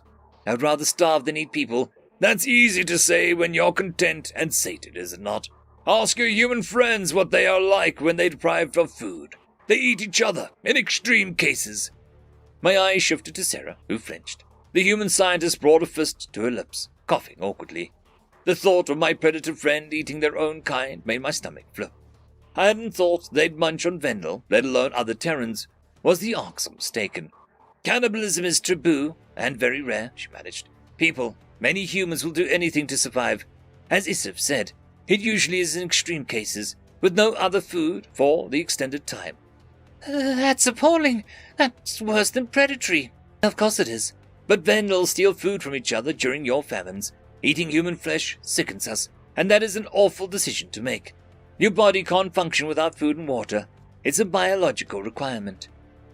It was still fresh in my memory how outraged Sarah was when she learned the Vendel cattle. I recalled how widespread fury and disgust took root across Earth when they discovered our plight. Yet now the scientist was downplaying the consumption of sapiens, her own race. Was starvation the only excuse predator races needed to cast aside their morals? Isif curled his lips. Orcs all have such cases too. Also rare for us. Many people are desperate now, but it is punishable by execution. The disease are too dangerous, so the Dominion, made examples. What diseases? I squeaked. Sarah buried her face in her hands. Prion diseases, transmitted through faulty proteins, always lethal. Beyond the moral issues, that's a good incentive for us to not eat human flesh. There's a communicable disease that can only spread through predation. It's a wonder the omnivore humans haven't all gone vegetarian. It was tough to reconcile the disconnect between the civilized humans I knew and the worrisome practices I continued to uncover from any that were desperate. This exchange made me feel a lot less certain on Terrans never eating Vendel, a qualifier I had believed with all my heart. These two alien predators, who had more in common than I'd like to admit. I knew Elias Mayer hid a lot from us under his regime, but the extent of the emissions was startling. Isif tilted his head. You could help humanity now, Tava, unless you think they deserve to choose between eating their dead or starving to death alongside their kin. I am helping. I love them still, I said, wiping a frightful tear away. But I've given them everything I can spare, and then some. No, you have not. You know of their lab-grown meat, which the humans conveniently avoided divulging to me. That is the prize catch, don't you see? Grow enough to satisfy our cattle deal because your friends can't afford to give their scraps away. Then you can send surplus food to Earth. Fill some empty bellies. You're insane. Do you think the Vendel would ever grow flesh as predator food? The backlash I would get... It's a small price to free millions of Vendel. Without the animal killing you pretend your paws are clean of. You're a hunting challenge species, but it is truly no difference than cell cultures. Hunting challenge species was a roundabout way of calling Vendel prey. I tried to swish my tail in irritation, but the missing appendage was unresponsive. It was surprising the Orcs hadn't commented on the amputated stump. He didn't question why Elias Mayer wasn't present either, so I supposed he'd learned of the bombing. Isif was correct that it was only cell cultures and lab work, but growing carcasses was the tough pill to swallow. It felt like a betrayal of everything the Federation believed in, like we were selling ourselves out. Mixed emotions played at my human companion's face, as though she was debating whether to agree with him. Putting our industrial capacity to manufacturing dead bodies. Yikes, I thought to myself. The Vendel extermination officers will say it's a slippery slope to enabling wildlife murder. They might be right. Sarah bit her lip. While that would be helpful, I don't want to pressure the governor. Growing predator food for you, and even for us, would sicken her. I'm sure it's not a savory thought, when she finds everything about Orcs are abhorrent. But it is never wrong to do what you must to survive, and for the greater good, Isif growled. I blinked. I don't know if I can get past the stigma. Think of it this way. If you had grown meat for us from the start, how many Federation lives would not have been lost? How many years of pain would have been avoided? I ask myself those questions about the Orcs, and it helps me speak to you.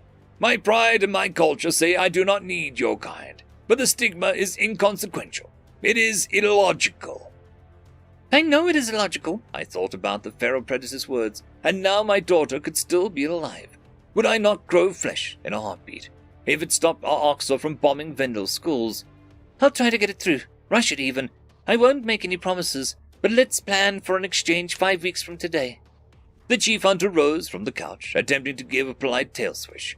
it came across as a rapid lash, but I recognized it as an effort to communicate in our terms. I couldn't believe how insightful that dialogue was, and how polished the grey was. Because of humans, the Vendel took the first step to repairing the rift between predator and prey. It remained to be seen if the cattle plot the United Nations dreamed up ended in disaster. End of chapter. Chapter 70.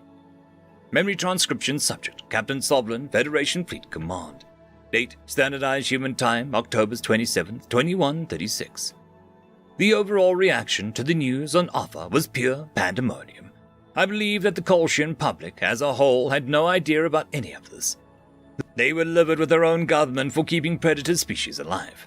Leaders of every planet rushed to the airwaves to broadcast statements, with a few withdrawing all ties to any converted race. The Krakkotal ambassador barricaded himself in his quarters and purportedly called in airstrikes on his own holdout worlds. The avian commander would not adhere to this order, which drove him further into rage. After leading the raid on Earth, it was too much for them to process that they were the first sapient flesh-eaters. Chief Nikonus did not resign his post, and instead attempted to appease the angered members. The Kolchians had been the leading force amongst races that sought the military alliance with Earth. A new coalition was organized to threaten anyone who left the Federation, or reached out to humanity. Tens of thousands of ships were brought on preemptively standby. But the neutral factions were the interesting ones to observe. The divide became skewed in the humans' favor as the Federation turned on each other. Of the non-converted neutrals, those with close ties to the resumed omnivores were the likeliest to offer aid. The Sulian and Iftali alliance, a government consisting of two sapient species from the same world, were the first to announce their support for Earth. Iftali's religion based on dietary purity led to unpleasant conclusions. I hadn't come to terms with being a predator, or a scavenger, as Nikonus had put it. Selene worked tirelessly to spin a tale of victimhood, but I didn't feel depressed. Perhaps the Kolshians were right, that they had turned the Gojits into something worth saving. We were better species for not eating meat and never knowing that temptation. What would the humans say if it was wrong to feel that this cure was a cure, that I'm a disease? Right now, I was engaging in my first interaction with the Federation in days. The Mazak and Dossa ambassadors were present as Terran allied parties. The other attendees, the Harkon, the Tillfish representatives, were both partial contributors to the Annihilation Fleet. The meeting location was outside of Uffa, on an abandoned station. It was difficult to focus on the conversation, but I was needed here to guess at humanity's desires. Quipper, the Mazak vice president, flared her trunk. We have known contaminated species like the Gojits and the Tillfish for centuries. I can't believe that they all were harboring bloodlust in secret for so long. That's solid evidence that humans might, just might, be genuine allies. I had no idea about any of this. I thought just like any of you. I'm still disgusted by predators, I mumbled in a dazed voice. Harkon Ambassador Raelia ignored me, focusing on Selene. This has given me a new perspective on humanity. They're predators, but they're open about it, not hiding amongst us. Federation. We only contributed 100 ships. The Federation brainwashed us into thinking predators needed to be destroyed. The Tillfish representative, Dwul, was an insectoid being, with mandibles and black exoskeleton. The Kolshians won't help us, or acknowledge us now. We can't predict what they'll do to our people next. The only species that might have helped us is set on our heels. Surrender! They might kill you, but who cares now? I don't, I sighed. The Harkon reporter glowered at me, floored by my brusqueness. I suppose I had crossed the line with that remark. Still, my sympathy for the species that had wanted to kill humanity right up until it was their arse on the line was dwindling. Everything felt hollow since the revelation. We were all a lot of hypocrites. I just wanted to hurt something, which, I guess, was the buried predator talking. They're a monster, Sovlin. In so many ways. You're disgusting. The humans themselves said revenge wasn't about blind genocide. Get a grip, Selene hissed. I chewed my claws. Sorry. I just understand that the Orcs are going to kill us all. And the humans they'd be well within their rights to tell us to feck off. The Harkon reporter glanced at a holobat, as though she was waiting for someone. I noticed that she'd been rather apprehensive around me. since Niconus told her the truth. Writing off my temper as a poor attitude wasn't simple anymore. We had known each other for years, and now it was as if we were strangers. My ears detected a faint sound like the patter of raindrops on a rooftop. Instead of coming from above, the light vibrations echoed through the floor. Something bipedal was attempting stealthy movement. My reptile friend showed visible relief as she picked up on it too. That suggested it wasn't Kolshian soldiers here to knock us off. Two human figures clicked open the door and turned their backs to us. They must be checking that nobody had followed them. The predators were all covered in head to toe in full body armor, with helmets that concealed their features. I could tell from the slight limp in the male step that it was Carlos covering the rear. The slender predator, likely Samantha, made a high-pitched sound. It sounded similar to a bird whistle and was followed by a hand wave. The Takan male ducked out from behind the corner, receiving the coaster's clear signal. I was shocked at the condition he was in. There were gashes and contusions all across his silver hide. "What did you do to him?" Quipper shrieked. The trunk flare. "Who invited you lot?" Selani raised an arm. "I invited them." Carlos inhaled sharply, tightening his fingers around his gun. "That's a Takan ambassador, jailed and mistreated by the Kolshians. We broke him out while cantankerous Sovlin was snooping around." "Oh, sorry. Old habit," the Mazik responded. "It's, good to see you, predators." Ambassador Rayla was frozen at the sight of the predators. The humans had twice the height of an average Harkin before Kia bulked them up. She held a pen out in front of her with stiff arms, as if that would ward off the gun-toting primates. To be fair, she was probably leaving the situation in their custody or in a body bag. Duel took a different approach and clicked his mandibles in submissive note. He scuttled forward on his black, jointed legs, which connected to his rotund thorax.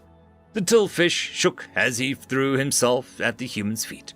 His antennae quivered as his beady eyes fixed on them, waiting for a reaction. Carlos jumped backwards with apparent fright and barely kept his twitchy finger off the trigger. Samantha shook her head, muttering curses and denials. A shudder rippled down her back while her legs seemingly unsteady. The predator's response was bizarre, something I hadn't seen from them. Were the humans afraid? They never shown any fear of aliens, not since I'd known them. Hell, both of these soldiers had gone up against the worst the galaxy had to offer. Garnos was eager to go toe-to-toe with an Orcs, throwing himself in the face without hesitation. Samantha jumped out amidst the flames to turn the tables on exterminators. "What in the protector has gotten into them? This is almost comical, that an insect species is what elicits fear from them." "Drill, back up. I think you're scaring them," I growled. Carlos took a shaky breath. "More like freaking me the feck out." "I second that. Totally creepy, man," Samantha added. "Selani, a little warning next time." Selani looked bewildered. "Warning of what?" The human predators watched warily as the tillfish shuffled back on its spindly legs. The Takan representative was happy to take a seat, but the Terrans were hesitant to enter. Their posture, which was fluid and graceful under normal circumstances, had gone rigid as a board. They beckoned to me and Selani, while swallowing more often than usual. The other representative stared, as the Harkon journalist and I jogged up to the predators. The UN soldier pulled us aside, keeping their voices hushed. Their body language suggested tension, and they kept shooting glances at Tillfish. It was a threat assessment. They wanted to be certain he hadn't moved. "First off, great work with Niconus, both of you. More on that later." Samantha cleared her throat. "So, many humans find bugs and crawly things unnerving, or outright disgusting. I'm not sure I can talk to, whatever it is." "Seriously? You're afraid of them, not the Orcs? Don't judge me. The deadliest animal on our planet is a tiny little insect called a mosquito. Worse than all of those predators you hate," the human female hissed. Carlos nodded. "No, so, where Sam lives, there's spiders everywhere, and they're fecking deadly too. We evolved to be afraid of them because they're venomous." I leaned back in understanding. "They're your natural predators. That's, kind of hilarious, to be honest. See, now you know how we feel talking to you." "Oh, feck you, Sovlin." I could sense the female's narrowed eyes beneath her suit. "Give us a briefing on that twirl you called it. I need a moment." I tucked knowledge of the predator's weakness away. This was the first time I'd ever seen their fearful reactions, and I'd hoped that the humans could fight the irrationality. By the predator's blessing, they hadn't even referred to the child-eating Oxor as a depersonalized it. It wasn't clear how they'd react to an enemy species that set off internal alarms. Selani piped up with a bashful expression. "Twill species is called the Tillfish. There's one of the modified races, we think. They were the smallest contributor to the attack on Earth, and with a mere 100 ships. They attacked us, so we can kill them all and with a clear conscience. Thank the Lord," Samantha mumbled. Carlos crossed his arms. "I doubt they're all complicit. Everyone wanted to kill us because we looked creepy. Sam, let's not, be like that. I'm good. Now, let's talk to the giant spider ant thing before making decisions." The female predator snorted. "Sure, why not? Just another Friday with the peacekeepers. See space, meet exciting new people," they said. "It'll be fun," they said. Samantha shook her head and strode into the room with careful steps. She seemed to be mapping an exit route if needed. Neither human took a seat by the table. There were no doubt the assembled representatives had noticed their jumpiness. I hoped the Terrans could get it together. Perhaps it would be best to force Twill to leave the proceedings before someone got hurt. The Dosser diplomat chittered from atop the table, hailing from the most diminutive species in the galaxy. The size gap was a difficult hurdle to overcome. The Dosser hadn't believed humanity's tale about their representative's death and broke off relations with Earth. However, after Niconus affirmed Colchian culpability on tape, the Rodens were back on the bargaining table. "Now that is adorable," Carlos decided. "Look at those little ginger mouse ears." "Hi." Alar shuddered at the predator's roar. No, please, no eat. You want to step outside, buddy?" I asked gently.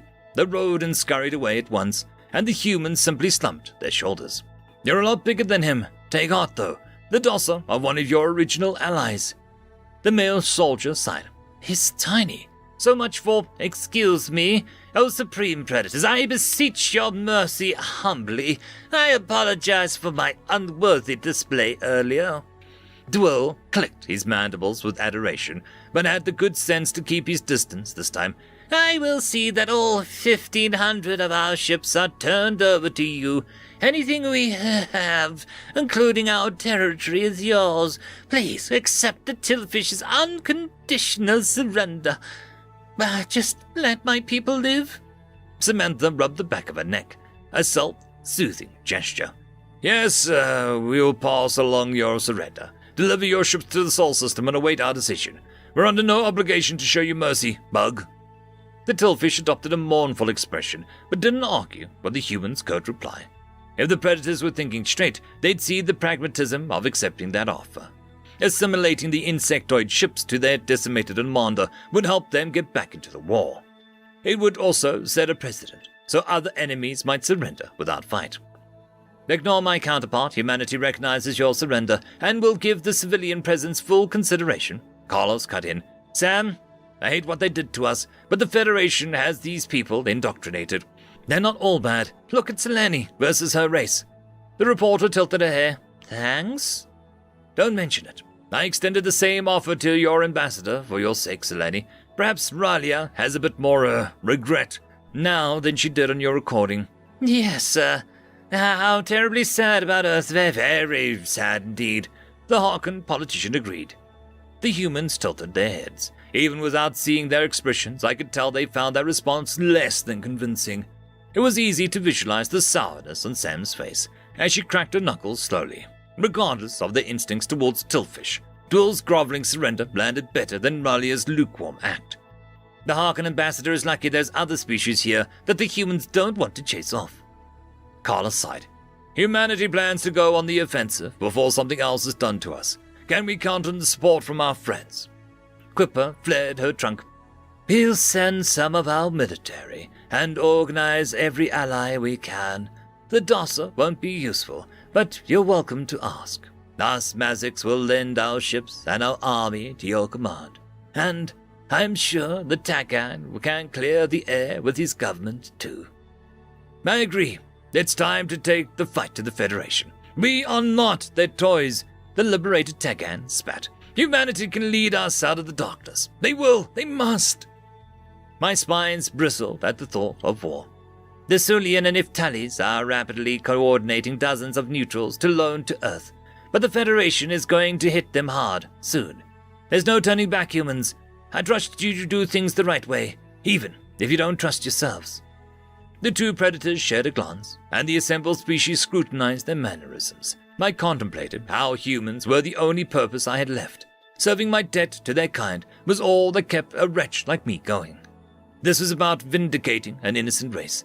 None of my personal history mattered anymore, since everything I'd ever believed was a lie. Samantha cleared her throat. "Time to go home. Come along, Sovereign, and Saletti, if you want. There's a lot of plans to be hatched." War was a terrifying prospect, though the humans didn't share my trepidation. They were eager to have a shot at actualizing revenge. The Terran resurgence could be swift and decisive if they turned a few species scraps into a proper army. There was nobody else that could lead us into the future, or influence the Orcs at all.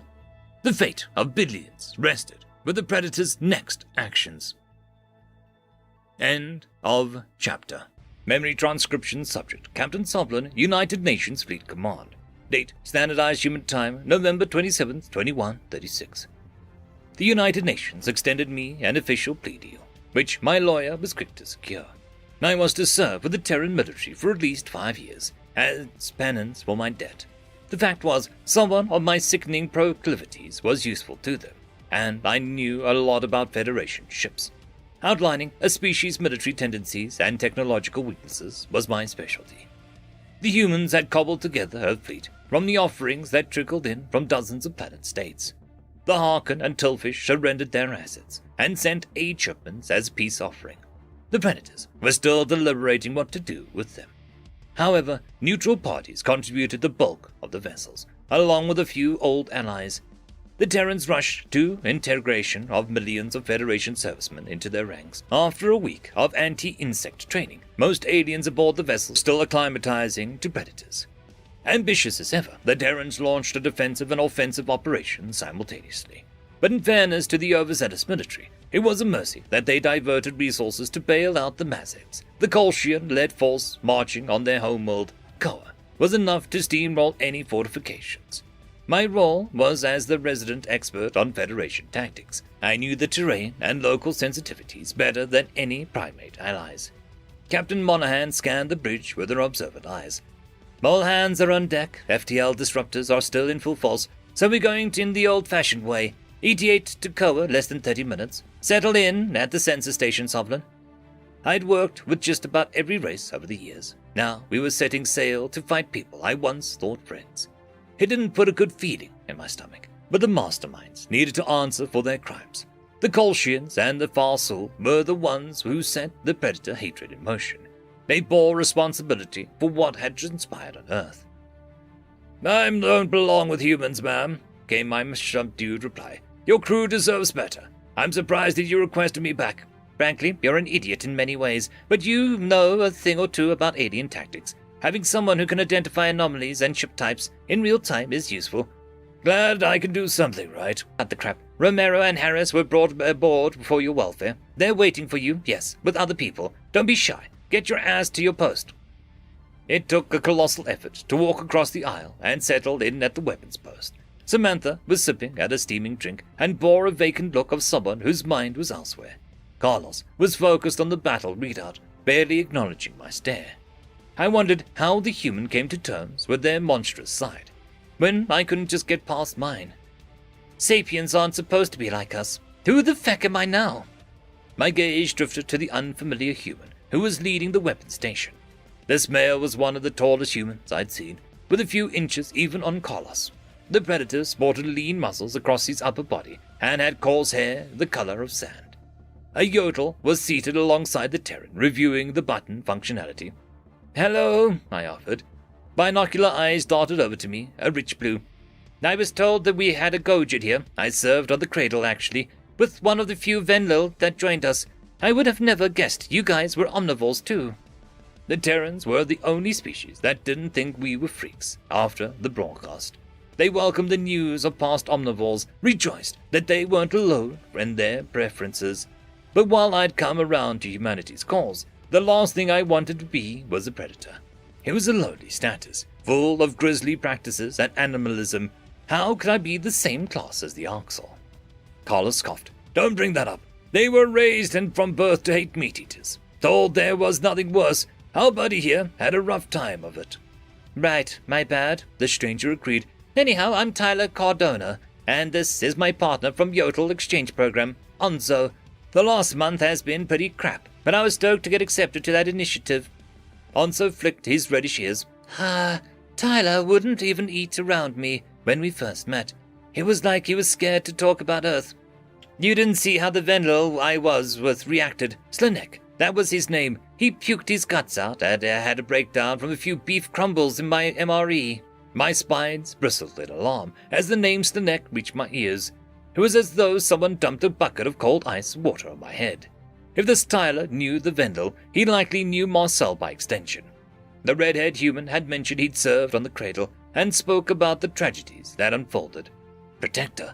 It was just my luck to get serving under one of his buddies. I was fortunate that Tyler didn't realize who I was. For this particular human, my crimes were a personal attack on someone he cared about. I shot Sam and Carlos a pleading look, imploring them to not pipe up. Perhaps it was necessary to ask Captain Monahan for a transfer, although her reaction would be one of displeasure. But simply, my identity could interfere with station performance if it came to light. By the way, isn't this a sick ride? I couldn't pass up a chance to serve on one of the few human craft left in service.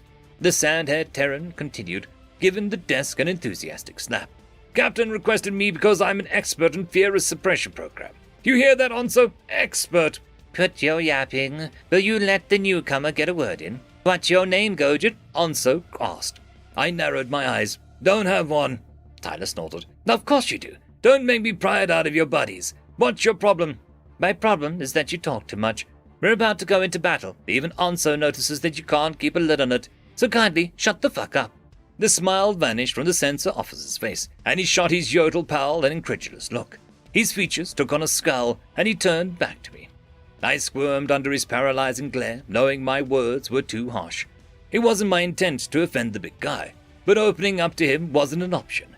It wasn't wise to advertise my identity to humans in general, let alone a packmate of Marcel.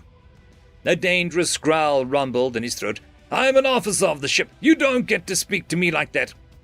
Hey, Tyler, I know he's being an ass. He takes a while to open up to humans. Carlos jumped in. Please cut him a break this once. Just let him settle in first and warm up to you in his own time. Whatever. But it better not happen again. You want all work, no play? Start analyzing the subspace data and plotting intercept vectors. Give me a list of potential targets, and soon as the enemies are in sight. I lowered my eyes. Yes, sir. Samantha sipped at a bean drink, momentary interest in her eyes. The female and human and I had been getting along better since Seleni's rescue. All the same, I wondered if she'd turn me in to Tyler down the line. After this battle, I had to get myself transferred to a different station. Weapons would be more up my alley anyways. With a great deal of effort, I zeroed in on the sensor data. The subspace trails that we could detect were faint, coming from the direction of Alpha. We had assumed the enemy would beat us here by a few hours. Visual contact was needed to assess the drive signatures and determine how many species we were up against. I worried just how far the Federation would go with their organization fracturing. The Massics needed to hold out a little longer. I cleared my throat. No sign of friendly activity. The fact that there's no outbound trails suggests the skirmish is ongoing. Good news. Why is that? Tyler asked in a gruff voice. The Federation would have sent word home if they achieved victory. We need to get a comm link with the Massics. Make sure their planetary defenses don't start picking us off. The census officer relayed the message to Captain Monahan, who nodded in agreement. She issued orders from the Fisan at the comms station, which was where most prey had been relegated. The alien crew members were doing their job seamlessly so far, but humans were the best suited for high-stress roles. Nobody else had the ability to block out fear, like it wasn't even there. Onzo tampered with the viewport setting, straining one of his retrograde legs. The Yodel looked more comfortable with the technology than I expected. Perhaps Tyler had taught him the modern ways, somehow. The blonde human hadn't shown any concern with leaving a primate novice unattended. It was a wonder those two found any common ground for friendship. I pored over the subspace trails and fed the data into the computer for analysis. The AI took several seconds to extrapolate optimal paths. Once I input Koa as the primary target, it was likely Federation would take a conservative approach, in case of a human ambush.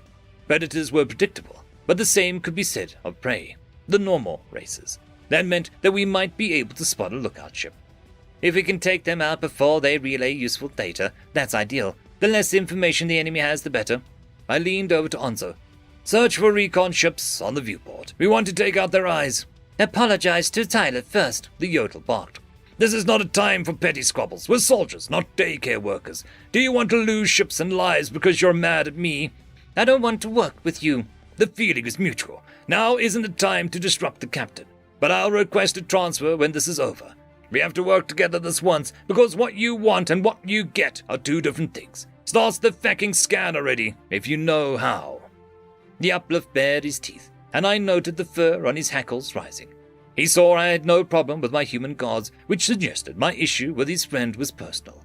Truth be told, every part of me wanted to give Tyler a rambling apology for all of my transgressions. If he wanted a piece of me, I'd be happy to let him throw some well-placed haymakers. But at this moment, coming clean was the worst thing to do. It would interfere with the mission. Tyler narrowed his eyes again.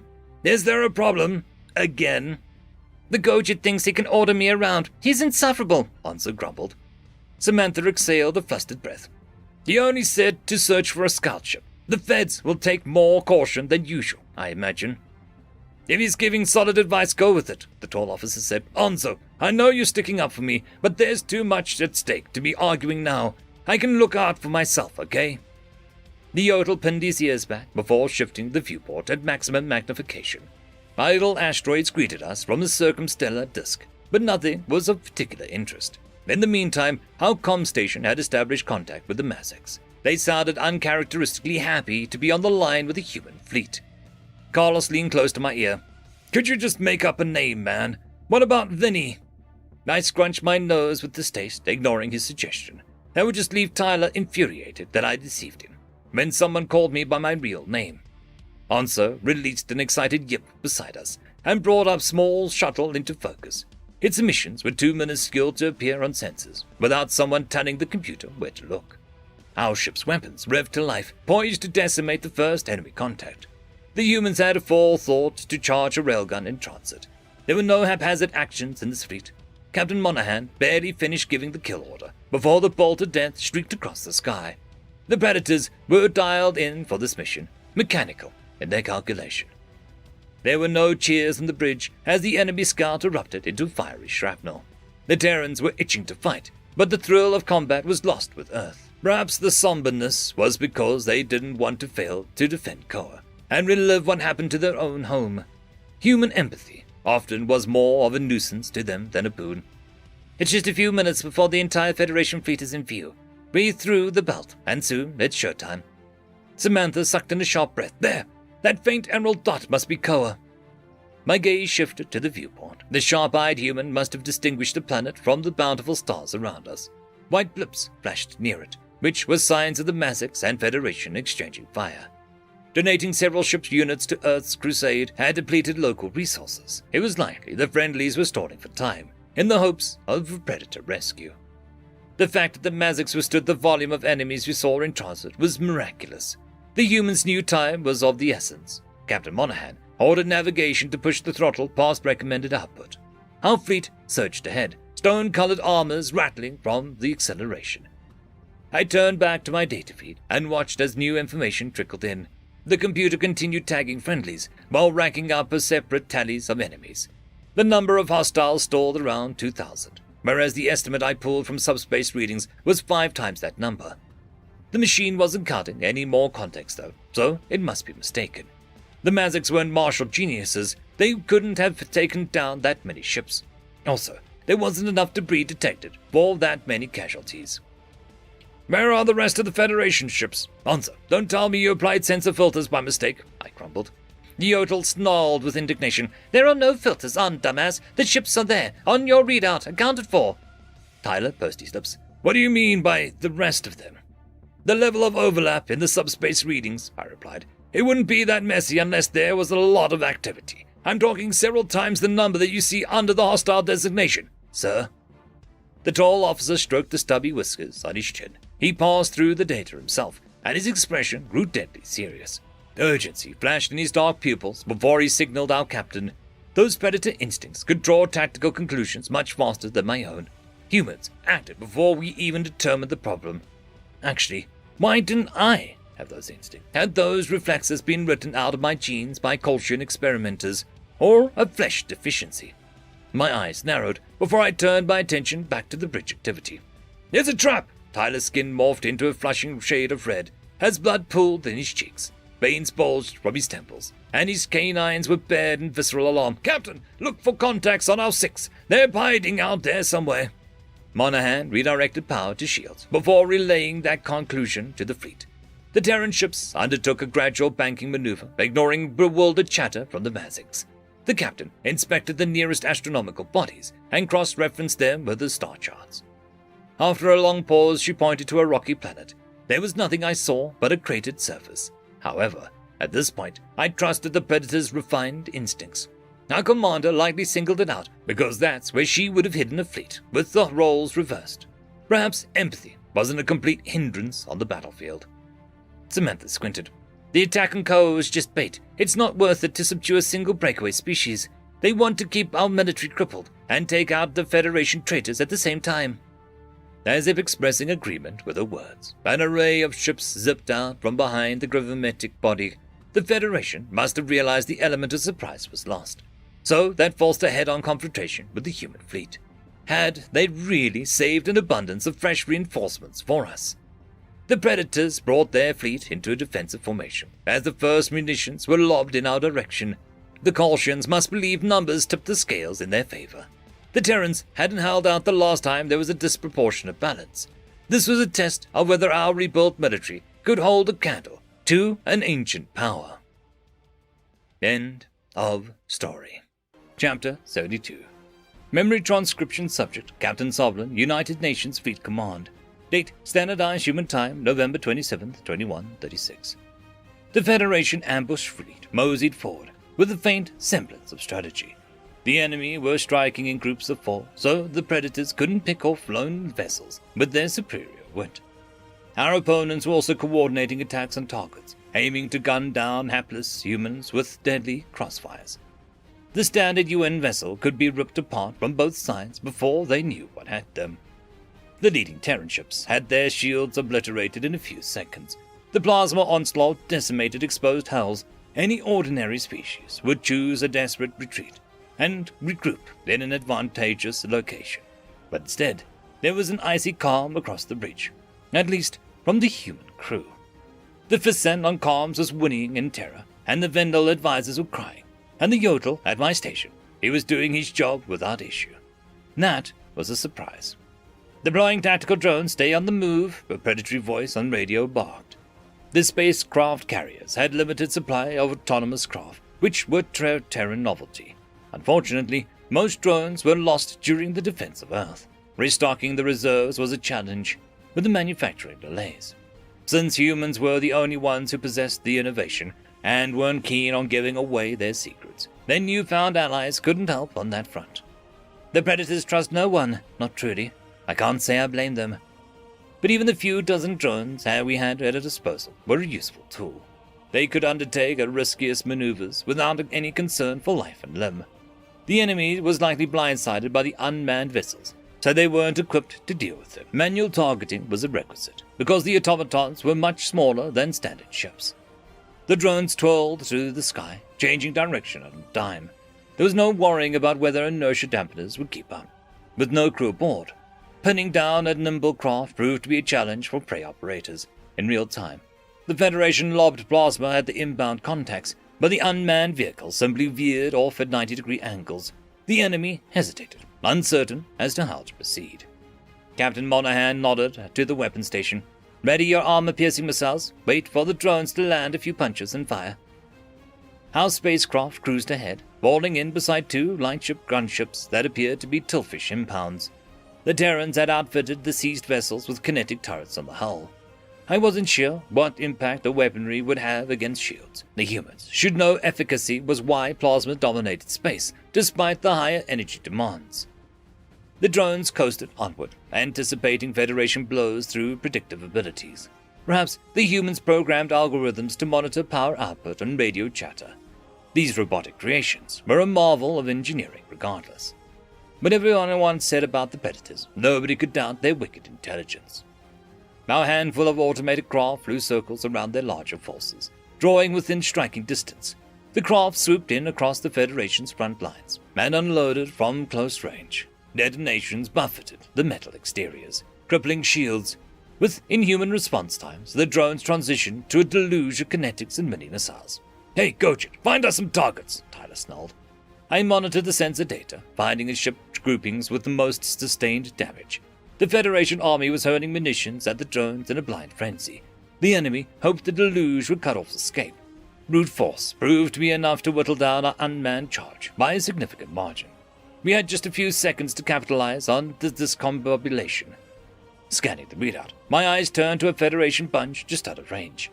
This enemy squadron had lost a ship to the drones already, judging by the hefty debris. The remaining trio was slowed by an H-bomber with an inefficient drive signature. That meant that they couldn't pull off sudden movements.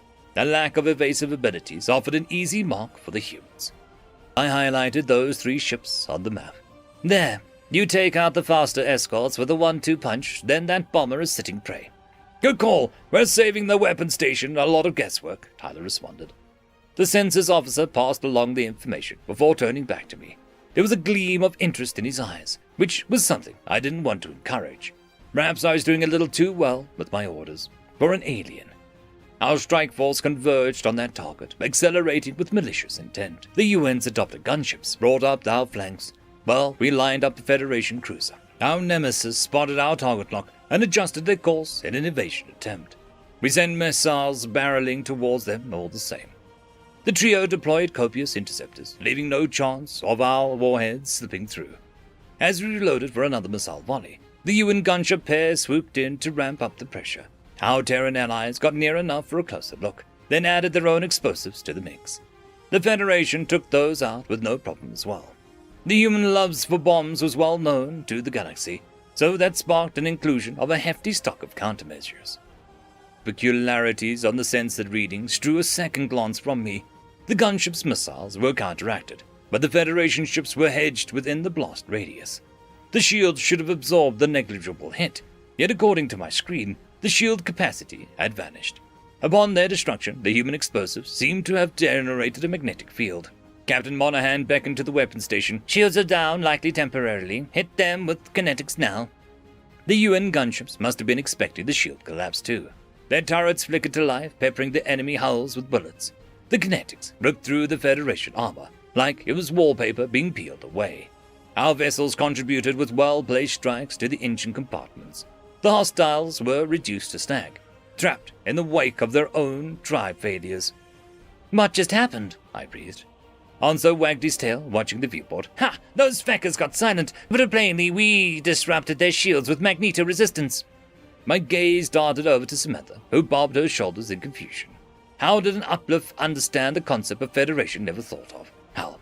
It was beyond my own scientific knowledge, and I was a seasoned veteran. That uneducated yodel might be parroting what the humans said. The Predators just rendered shields obsolete, which meant bullets were relevant again.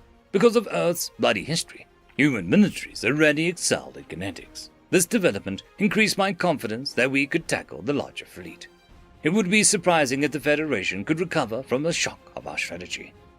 "I think I'm looking at the most advanced military in the galaxy," I mused with a tinge of fear. "Yet humanity are in their spacefaring infancy." I chewed at my claws. "This is all new to me, Carlos. Sam, did you know that this was going to happen?" "I knew they picked a flight that with the wrong people," Samantha chimed in. "The Kolshians are the ringleaders. They wanted this. They're going to be the first to pay." Carlos snorted. "Funny thing is, the aquatic bastards don't have much choice but to fight. They can't play both sides anymore. That plan, to put us against the Greys and mop up the winner, is toast thanks to Selene." "No, I'm talking about the shields, you bloodthirsty beasts. That little, magneto bomb or whatever. It's revolutionary." "Yeah, the ugly fecks aren't damage sponges anymore," Tyler interjected, uninvited. "We can one-hit them and not have to recharge that blasted plasma gun. Never liked the concept myself." I snapped my head back to the viewport, giving the officer a cold shoulder. Out of my peripheral vision, it was plain to see that his hand curled into a fist. The Predator was seething from my continued insults. His company may have been a peace offering. This tension was all my fault, but I didn't know what to do about our mutual acquaintance. Carlos jabbed an elbow to my shoulder, shaking his head in warning. I mimicked the human's non-committal gesture by rolling my shoulders back. The male guard hissed in displeasure before waving a hand dismissively. I wish Tyler would keep this all business, since there was a battle to focus on. Our craft pivoted towards the heart of the action as Monahan coordinated each station like a symphony conductor. Everyone piped up with input when prompted, and the humans put their hunting instincts to good use. The predators sensed weakness, which meant that they wouldn't give the Federation a minute to breathe. The enemy was falling back towards the ambush site, condensing into a panic ball. I squinted at the sensors. The enemy just dropped about 10% of their fleet. The anti-shield mechanism is proving catastrophic. Tyler scowled. Catastrophic? Catastrophic, sir, I grunted through grit teeth. Retreat is possible. If more imminent losses are in the cards, we need to inflict serious damage fast. Captain's already working on that. Your analysis is spot on, but crap. You're a real hard-ass. I bet you're fun at parties. I don't remember what fun is, or what it's like to be happy. Not since the Orcs ate my family alive while they screamed over a video call. Humans always try to make me talk about my past, so now you know. Hey, settle down. Officer Cardona had nothing to do with that, Samantha hissed. I couldn't make myself hang up, but there was nothing I could do. I didn't say anything. Do you know how many times my daughter called my name? Help me, Daddy, please. It hurts. Back. The pain was still fresh as the day it happened, like a knife cutting through my sternum. Everyone at our station gawked at me, including the feisty Yodel and my guards. Tyler was quiet, leaning over his console in thought. He scratched his handy hair, perhaps envisioning my story. The hostility ebbed out of his posture, replaced by a pitying frown. Crap! Why did I say that? I don't want his pity, and I don't like talking about my losses. Stop thinking about Marcel, you worthless predator. Tears swelled in my eyes, and I pressed my paw to my mouth to stifle the choked sobs. After years of keeping it bottled up, Solani's revelation had me losing my mind. I was just like the demons that ate my little girl. Why couldn't I help her if the shared malevolence was true? To top it off, instead of defending innocence in her memory, I'd helped the Arxor get a leg up in the war. Carlos gave my neck a soothing pat, just above my bristling spines. I told them you needed a psych, Val. You're not well. I agree. I don't know who the hell cleared you for combat when it's obvious that you're unfit for duty. Tyler took a deep breath and met my eyes. My condolences for what happened to you, Trudy, but I think it's best that you are removed from this post. I glowered at the officer. I can do my job, and well. Helping humans is all I have left. Just skip social sour, and I'll be fine. Damn it. Please, sir. The sandy-haired human turned to the viewport, marching as the Terran fleet charged the enemy. There wasn't time to get replacement for me. Plasma would be flying at us any second. For all my flaws, I was more competent than most aliens. Captain Monahan even admitted that I was a knowledgeable addition to the crew. We need to inflict serious damage. Find us a path to the least resistance into missile range, Tyler decided. Keep an eye on the surviving drones. I wiped the snot from my nose. Thank you, sir. The Federation enemies on screen were retreating, conceding space bit by bit. Our opponents hoped to keep some distance between us with cycles of railgun fire. They knew if we got close enough, they would finish. Despite our recent progress, the direct plasma hit was more than capable of chewing through UN vessel. Keeping human predators at bay was easier said than done. Danger served more as an incentive than a discouragement. Our drone force was in tatters, but the remnants limped forward to clear the path. The Terran fleet used them as buffer, distracting the railguns. The automatons were a new variable for the Federation, and those bastards hated the unknown. Therefore, the prey focused on an inordinate amount of fire on the robots. The Mazics were still duking it out with the initial force behind us, churning up carnage around Koa. The predicament was another reason for the UN to expedite the initiative. The humans charged enemy ranks with fervor. A few hostiles began to target the manned craft. Once we got too close for their liking, plasma descended in our position at magnificent velocities, with one beam clipping our belly. The ship's floorboards rocked beneath my feet, and the shield struggled to absorb the shave. Propulsion was wonky for a moment, while the fluorescent lights flickered overhead. The Federation must have realized their volley connected with us, because target locks lit up my screen. One enemy's output dipped slightly, which raised my spines. Back now! We're all dead! I roared. Navigation struggled to get our systems responsive again. At Captain Monahan's order, the humans diverted power to comms, weapons, and most importantly, shields. Our safeguards weren't going to withstand another blast regardless, but it was awful to have all defenses stripped away. Every second our craft sat idle felt like an eternity. A burst of light zipped across the sky like a lightning bolt, and I squeezed my eyes shut. There was a part of me that was relieved to be on the way out. Stewing in my emotions had become too exhausting. Besides, the world would be better off without a predator like me. The downside of my imminent demise was the humans that would perish alongside me. Maybe there's an afterlife. Maybe I can see my family again. And so can Sam. Our thrusters sputtered to life, coughing out of the surplus energy. Our ship lurched to the side with inertial dampeners cushioning their sharp turns by a fraction. We almost veered into an allied ship, who swerved from our path with a second to spare. The plasma beam whisked by our haunches, culminating in a narrow miss. Well, would the sensor station like to command the ship? Any more unsanctioned orders from my crew? Captain Monahan chuckled. I drew a shuddering breath. Have your drones and lighter craft feint to the near flank, then bank center at the last moment. The Federation don't react like humans. That was a rhetorical question, though I do like your idea. We could afford to mix up our playbook, keep them on their toes. The human captain huddled over her microphone, though I couldn't tell what she said to our allies. The pack predators were able to act in harmony amidst chaos. Their precision and teamwork were unrivaled. The Terran fleet manned out and coordinated return plasma fire. Ferocious lights shone around us with the radiance of a supernova. The counterstrike put a muzzle on the Federation's offense for a moment. Hundreds of Terran ships plunged towards their right flank, spitting munitions to sell the maneuver. We had sustained minimal losses to our fleet and still had enough willpower to march ahead. All we needed was for the enemy to commit before we could spring the magnetic field on our true mark. The cornered prey felt vulnerable on the fringes of their formation. Several vessels reversed course and huddled together for safety as the avalanche of human weaponry continued. There were the faulty instincts at work again.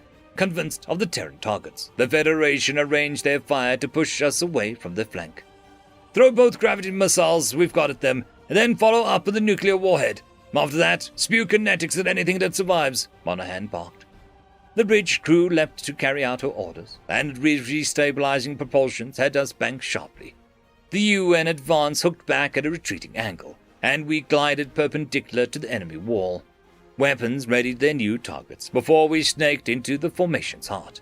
It was easy to picture the startled Federation crew, frozen in terror. A cascade of missiles drove their way into the Nemesis's soft spot. Sensor data showed shields faltering and armor disintegrating. The battlefield fell into complete disorder, and the Predators lunged forward for the kill. Kinetics spiced up the shaken ships, and clean plasma dispatched any that limped along. The Federation hurled a few stray munitions at us with a dying whimper. The fools had no time to assess targets, and their fearful state a drunk toddler could aim better. I doubted most of them had close-range weapons or intercepts ready. The humans humiliated the traditional craft, besting them with a savage cunning. With the ambush backfiring so horrifically, our enemies could have but one collective thought, reeling from the loss of another 1,000 vessels. The Federation spacecraft banked away for a full retreat, but the Maziks were still engaged in a fight for their lives behind us. With their laser contingent, the enemy bombers were almost within orbital range. All that was left now was for the humans to secure Goa, restoring order for its rightful inhabitants. End of chapter. Chapter 73. Memory transcription subject, Slanek, Glenville Space Corps. Date, Standardized Human Time, November 27th, 2136. The shuttle was crammed full of predators, so much so that several humans were standing throughout the bumpy ride. I was lucky that I could curl up in Marsal's lap. The red-haired vegetarian had a steely glint in his eyes. I hadn't seen this much apprehension in him, not even during the Gojit Cradle's chaos. Something about the Tillfish seemed to inspire fear in Terrans, without an apparent reason. The super ocean was visible on the horizon, as we descended on the sole continent of planet Silas. The Terran pilots appeared to be half expecting the natives to shoot our transport down. The United Nations had officially accepted a Tillfish surrender today. This was the start of bringing their territory under human control. It was possible that we'd see combat, but on paper our interaction should be restricted to civilian policing. Marcel grew restless after Earth's raid, especially once he heard that my redeployment was requested. There was no hesitation from me to put in formal consent papers to the Vendel government. Oddly enough, I began to feel comfortable around the rowdy predators. Living in close quarter with grown beasts was a new normal. The anti-instinct training made me feel empowered for the first time in my life, and I wanted to prove that I was a changed man. It was awesome that my buddy was res-covered and decided to come with me. After what the Koro cattle did, retiring on the home front is out of the question. I cleared my throat. What do you think of the races like the Tillfish being predators, Mark? We haven't really talked about it. It makes a lot more sense than everyone but us and the Greys being obligate herbivores, Marcel growled. But they're not predators, Slanek, and it doesn't change the fact that they participated in the murder of 1 billion people. I straightened my blinders with a paw.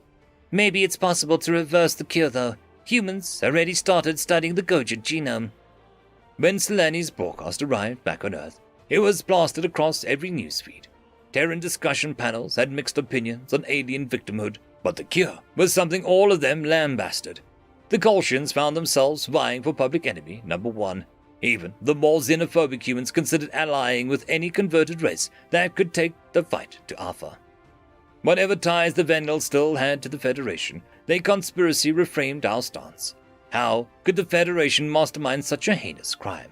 As altering species identity, for centuries, none of their atrocities had ever been defensible in my eyes. But I had believed in their intentions were good. Every act of bigotry was an attempt to protect their citizens from the malevolent enemy.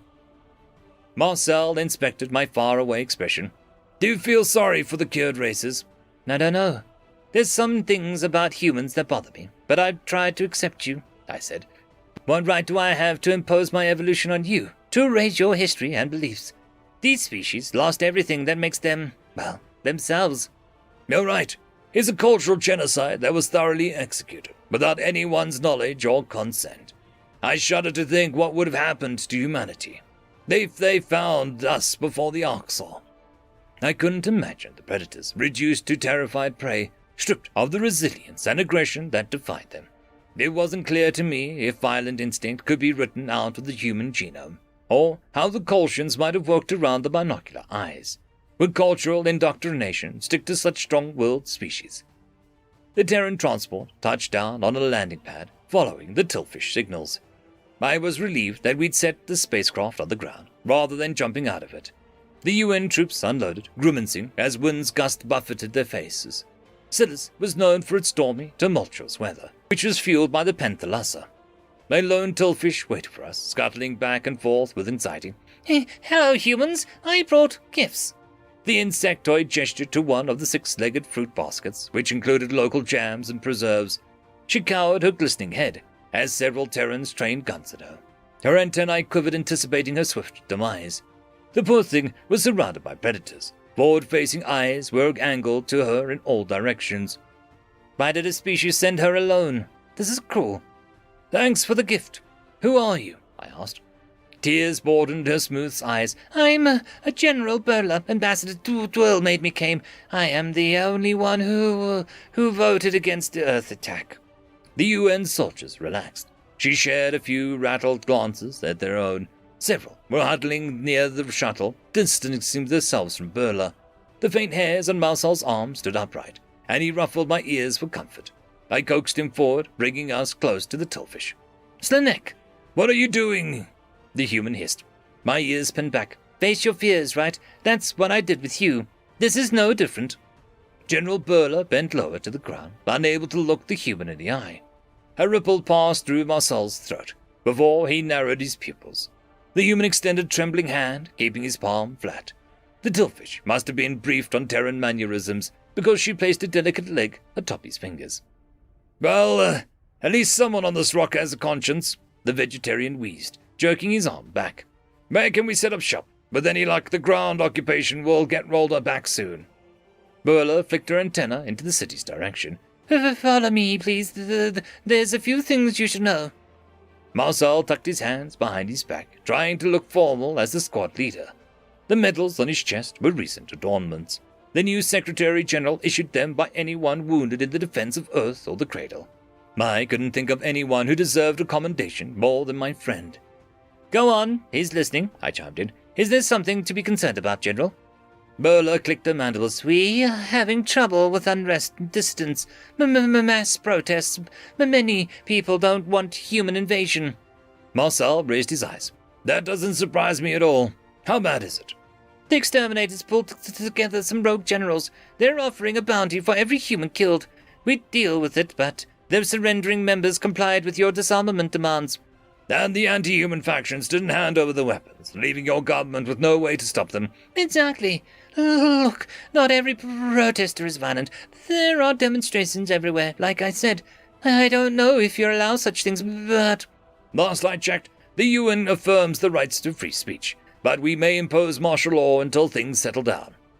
Tillfish General shuddered with relief before climbing onto a monorail train.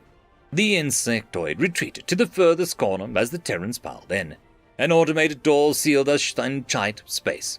Marcel ensured that all equipment was brought aboard before leaning against a wall. I nuzzled his elbow, desperate for attention. The human smiled as he tickled my chin. You're so adorable, Slanek. You could get away with anything. Anything? I repeated, with a devious ear flick. What if I told the Tillfish that you want to give her a belly rub? No, you little shit, you wouldn't. I didn't respond, turning to the window with a contented stare.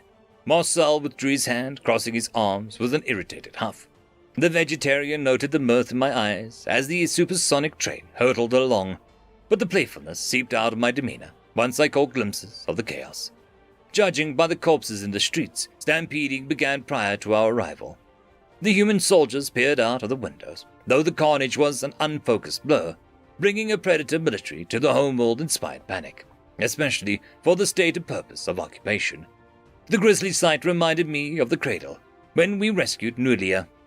Whatever the Tillfish once were, this is not hunter behavior. The public sure isn't lumping themselves in with humans. General Burla twisted her antenna, scrutinizing the predator's response. I half expected Marcel to stop the train and rush off to help the victims. Instead, the red-haired human pursed his lips with discomfort. Our top priority was subduing the populace and making the area safe for Terran travel. The train glided to its stopping point, a terminal which emptied into a city square. The humans continued to gawk at the scenery, while clutching their guns tighter. Tillfish protesters were packed into the square. The ones that hadn't fled the settlement came out as a welcoming party. Insectoid bodies spanned as far as the eye could see. Grief, we've got to get them to disperse, Marcel muttered, gathering of the size in our faces. The vegetarian conferred with several comrades before their grunts began assembling equipment. I hoped there was non-lethal weaponry in their cache. There were civilians exercising sapient rights, both validated. It would disappoint me if humanity began their reign by squashing all expression. General Burla clicked her mantles. You need a way through the crowd. We saved armored vehicles for you. Please, no massacre. Will humans even fit in your trucks? Marcel asked, with a raised eyebrow. I can't imagine your sitting arrangements are meant for us. These train seats look like step stools with 6 tiny holes inserted. We replaced the upholstery with biped-designed seats, like we used in the Vendel and Kolshian guests. The Terran soldiers lugged some sort of speaker out of the train. The predators clambered atop the vehicle's hood and secured the acoustic device to the roof. Marcel hopped into the flatbed, which I took as my cue to follow. These trucks were not self-driving like the ones on Earth. Another human moved in behind the wheel. Tillfish protesters jeered at the sight of us, several individuals sporting homemade exterminator gear. Lighters and matches were amongst weapons I saw. My human shouted for every friendly to stay behind the truck, before bringing up a microphone to his mouth. Please return to your homes, Marcel barked. Martial law is in effect under further notice. Public gatherings are not permitted until the United Nations have secured the area. Locally sanctioned curfews will be enforced. Die, predator scum! A voice shrieked. More followed in quick succession. We are not like you, no matter what any Kolshian says. I will not be your cattle. Human filth don't belong in Silas. Burn! Chants of burn swept across the gathering, and the agitated protesters closed on our position. This was no longer about sapient rights. The situation changed the second they threatened my friends. Nobody was going to torch my human alive. The thought of him suffering again twisted my heart. The blinders were helpful in narrowing the scope of the incident. I focused on compartmentalizing my emotions, listing the facts to myself. We were the ones with guns, backed by a predator army. Even if the situation worsened, all I needed to do was pick off a single target. You can do this, Slanek. Your fear does not control your actions. You want to protect Mark. I raised my gun with a steady grip, but Marcel's eyes widened in alarm. He pushed the barrel down with a palm, shaking his head. My ears pinned back, not sure why the humans stopped me from defending myself. Wasn't that what they wanted me to do? Killing should be the last resort, the vegetarian hissed. Always. Life is a precious thing. Non-lethal options are going to be exhausted first. Marcel fiddled with the settings on his speaker. There was nothing audible to my sensitive ears, but waves of tillfish halted in their tracks. The insects began clutching audio sensors, and some vomited.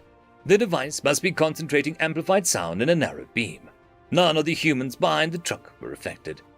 There was a verdict. Terrans weaponizing everything. Marcel, as gentle as he was, had planned for the eventuality of disorder from the beginning. I imagined he also brought other tools in case the sonic attack didn't work. The Predators always had backup plan or a contingency, since I'd worked with them. UN soldiers began firing grenades into the crowd, which drew a cacophony of screams. But rather than maiming the civilians, they dispersed of milky gas into the air. I wondered if it was a sleeping vapor at first. The effects kicked in almost immediately, leaving tillfish crying and coughing. Blinded, several staggered out of the gas cloud in a loopy panic. I winced with sympathy at the collapsed bodies, recognizing that they were in severe pain. Perhaps the unruly tillfish would take that as proof of human cruelty, but I saw it for what it was. It was an attempt to incapacitate a hostile group without any desire to kill civilians. These measures flourished on Earth due to the violence of Terran stampedes. Marcel cleared his throat. Please disperse. We do not wish to arrest or harm anyone. A designated time will be set to air grievances in a civilized manner. The vegetarian spoke in an impassive voice, like this was an ordinary decree. Some tillfish heeded his warning this time, trying to escape the jam-packed square.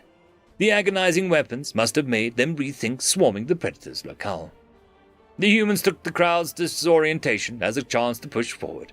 Our vehicles rolled ahead with a line of soldiers leading the way. UN guards in stampede gear began grabbing a few tillfish and wrangling them into custody. Unwilling insects were hauled away from their friends, shrieking and writhing. Marcel repeated his warnings about planet being under Terran control. The sight of advancing predators, bulked up from head to toe, was enough to spark flight responses in all but the boldest few. With the civilians flushed out of our immediate vicinity, we could find a campsite. You are efficient, General Burler decided. Much more organized than the Greys, and you took prisoners. Humor flicked in my human's eyes. We're not going to execute people off the streets, if that's what you're implying. Our job is to stabilize the region and integrate Silas as a UN vassal. What does your planet look like under your rule? I worry about being beholden to predators, especially if we, what they say, we might be, regress. Annexation comes with certain rights and privileges. Unlike total war, we're not forcing anyone to modify their lifestyle or beliefs. For all of the baseless fears of human predation being contagious, not a single Vendel in the exchange program developed an appetite for murder. What I had been forced to do was broaden my horizons. Earth was untamed and dangerous. The perilous environment helped me modify my beliefs. The idea of controlling my instincts and tolerating some risk became palatable. I achieved feats I didn't know were possible, for someone of a meek disposition. Humans challenged my preconceptions at every turn. Their friendship and their empathy, how my bond with Marcel was as close as my family. That impacted me more than binocular eyes ever could. Getting paired with Marcel is the best thing that ever happened to me, I said. He is patient and kind. You can trust him. The human bared his teeth. Thanks, buddy. We make a good team. Our exchange hadn't convinced the Tillfish general, but I saw hope in her story. A single official had the conviction to stand up for the predators, to believe that they deserved to live. Silas had been relinquished without a drop of bloodshed so far. Even if it was disproportionate balance, some civilians could come around. Marcel outlined plans for humanity to cement a foothold in the city and gather a tally of its populace. The masses were in shock from Seleni's interview. They needed help deriving meaning. We'd spend a few days getting settled before we reclaimed rogue areas. Havens for anti-human extermination officers and military leaders were the real issue. Clearing those territories might be where the Terrans summoned their lethal arsenal. The United Nations would have this newly conquered world brought to heel, one way or another. End of chapter. Chapter 74. Memory transcription subject, Governor Tava of the Venlil Republic. Date, Standardized Human Time, November 28th, 2136. It shouldn't have been complicated for a species to denounce the Federation's actions. The issue was that some saw the gene rewrites as merciful, and couldn't pinpoint the moral conundrum. The United Nations opened their doors to former omnivores, launching genetic research and sharing biology lessons. As the Venlil always did, we placed our full support behind the Predator's actions. Launching the Lamb-Growed Meat Initiative proved easy, with some quick thinking from Terran diplomats. Human refugees worked the operation and passed it off as a desperate attempt to feed Earth. It was announced later that the Predators were selflessly handing over their food supply in a deal they brokered with the Orcs.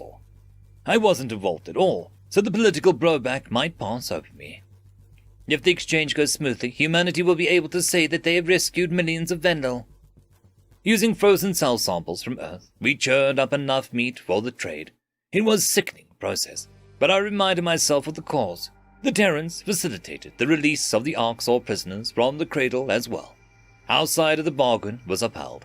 I was stuck, waiting anxiously for the results, with Noah and Sarah. Hospitals across the habitable zone were preparing for an influx of patients. Many humans volunteered to help the rescued Venlil, but they were ordered to wear full concealment gear at all times. We didn't want the former cattle assuming that they were transferred from one predator's custody to another. Sarah squeezed my shoulders reassuringly. Your people will be here any minute. We have no reason to assume that Isif will betray us.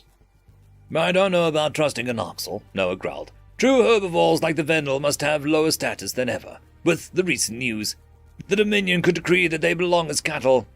I took a shuddering breath. Noah's right. Why hasn't General Cam communicated anything? Did the Greys attack us? With uncanny timing, my holopad buzzed in my grip. It appeared to be the Venlil military frequency, with the right encryption and validations. My prosthetic tail bunched up with anticipation, and I tried for a placid expression. News of a successful rescue would be a welcome sound. The face that flickered onto the vidscreen was no Venlil, though. It was a scaly visage of an Oxel, with split pupils directed at the camera. Fear rippled through my veins. I wondered why we were being contacted by a reptilian. It took a substantial effort to soothe myself, reminding my brain that the predator couldn't attack through a holopad. Once I got my bearings, I used a chipped tooth to identify the creature as Isif. Chief Hunter? My voice sounded more like a question, but I managed to gasp out the words. Was there something wrong with this parcel, as the humans meted out a lot of... The Oxel leaned back. No! Everything went smoothly. The liberated cattle were sent to an abandoned colony, where your people picked them up. Your transports are approaching Venlil Prime now. Oh, I would make preparations. Okay, good. How did you get access to this channel, and why? Study and observation. Venlil ships have poor security protocol. I mean no insult. It is a simple fact. Anyways, I wish to thank you for your cooperation. The reptilian growled with discomfort, avoiding eye contact. It was clear he'd never extended gratitude before. Assuming he spoke the truth, it was a relief to hear that everything had gone according to plan. I was nervous about announcing the result to the public. The humans needed to dress the news up with a meticulous brush. I just wanted to free my people. No sapient creature deserves to live like that, I stuttered. Isif curled his lip. I've never liked what we do. The news from Alpha, you know what I'm referring to. It's a gut punch. Some of the Dominion are moving the goalpost to what qualifies as a predator. But not everyone is all right with eating true sapiens. Not my words. You don't seem torn up about your diet. I already believed that we were eating true sapiens, Governor. I must dissociate myself from such matters. When there is no choice, responsibility cannot be assigned. It did surprise me that the Orcs are not the first victims, but it does not impact my judgment. Victims? The Orcs? One can be both a victim and an oppressor. Your kind, my kind, we are alike in that way. Life is complex. The Oxel scanned the camera frame, noting the humans in the background. Outrage flashed in his eyes as he saw the obfuscating gear. Nobody forced Noah and Sarah to hide. The United Nations agreed that freed cattle wouldn't befriend predators. They chose to help the traumatized souls despite those hurdles. I confess, I had another reason for this call. Secretary General Zhao is not a man of words, Isif growled. I knew if I contacted Tava, I could cut through the red tape. Get on the line with the UN diplomats, yes? Sarah shrugged. I'm a scientist who happened to be on the first contact team. My expertise is biology and environmental science, not politics. I'm the Vendel ambassador, but only because I led the first contact mission. No one expected to chat with extraterrestrial life. I'm not trained for this either, Noah agreed. The Orcs lashed his tail. Noah and Sarah, I know of you both, and I do not care about your experience levels. Humanity's handling of the subjugated worlds is shaving scales back on wrists, not in a good way, claiming Tillfish territory as your jurisdiction and demanding that we stand down. The Trillfish surrendered to us, Noah retorted. The Orcs shouldn't be attacking anyone on our side. The chief hunter flared his nostrils and threw a sideways glance at me for support. I offered a submissive tail swish. The last thing I wanted was to get involved in a dispute between humanity and the Orcs. That said, I was surprised that the United Nations hadn't allowed their carnivore friends to finish the glassing. Sworn enemies weren't worth a deadly confrontation with the Greys. Isif's eyes narrowed to intimidating slits. Let me restate the issue. I'm in charge of only one sector, and by taking Silas, you pissed off another chief hunter, one who's not as forgiving, charming, and flexible as myself. Noah jabbed a finger at the screen. Tell that commander conquering a surrendered state is a human way. We do things differently. Try again. I need a convincing reason not to ignore your tactless decree. We could finish the orbital campaign, regardless of human presence. For the life of me, I do not see a reason to spare someone who attempted your extinction.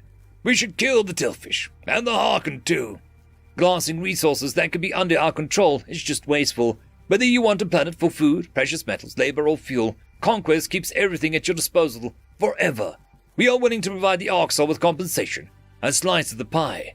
Not to mention, the Tillfish are former omnivores. The more data we have on Kolshin Kir, the more we can learn about the Orcs' history, Sarah chimed in. We can protect ourselves in case the Federation attempts to use biological warfare again. The chief hunter scrutinized the humans for several seconds. Earth needed to discover a way to reverse the modifications, if only to safeguard themselves. Helping altered species recover their natural state was a bonus. Duly noted. I will convey your desire for a larger substantial catch, Isif said. Take care. Good luck with your rescue, Governor Tava. I flicked my tail. I look forward to our next conversation, Chief Hunter Isif. The Orcs ended the transmission, and I fell back into Noah's strong arms for comfort. With the cattle en route to the hospital, I had to pull myself together quickly. Anything that would shatter the impression of safety had to be concealed. The humans understood this program was about those poor souls, millions of them. We've never done anything on this scale. Reintegrating these broken Vendel might be more difficult than the exchange part.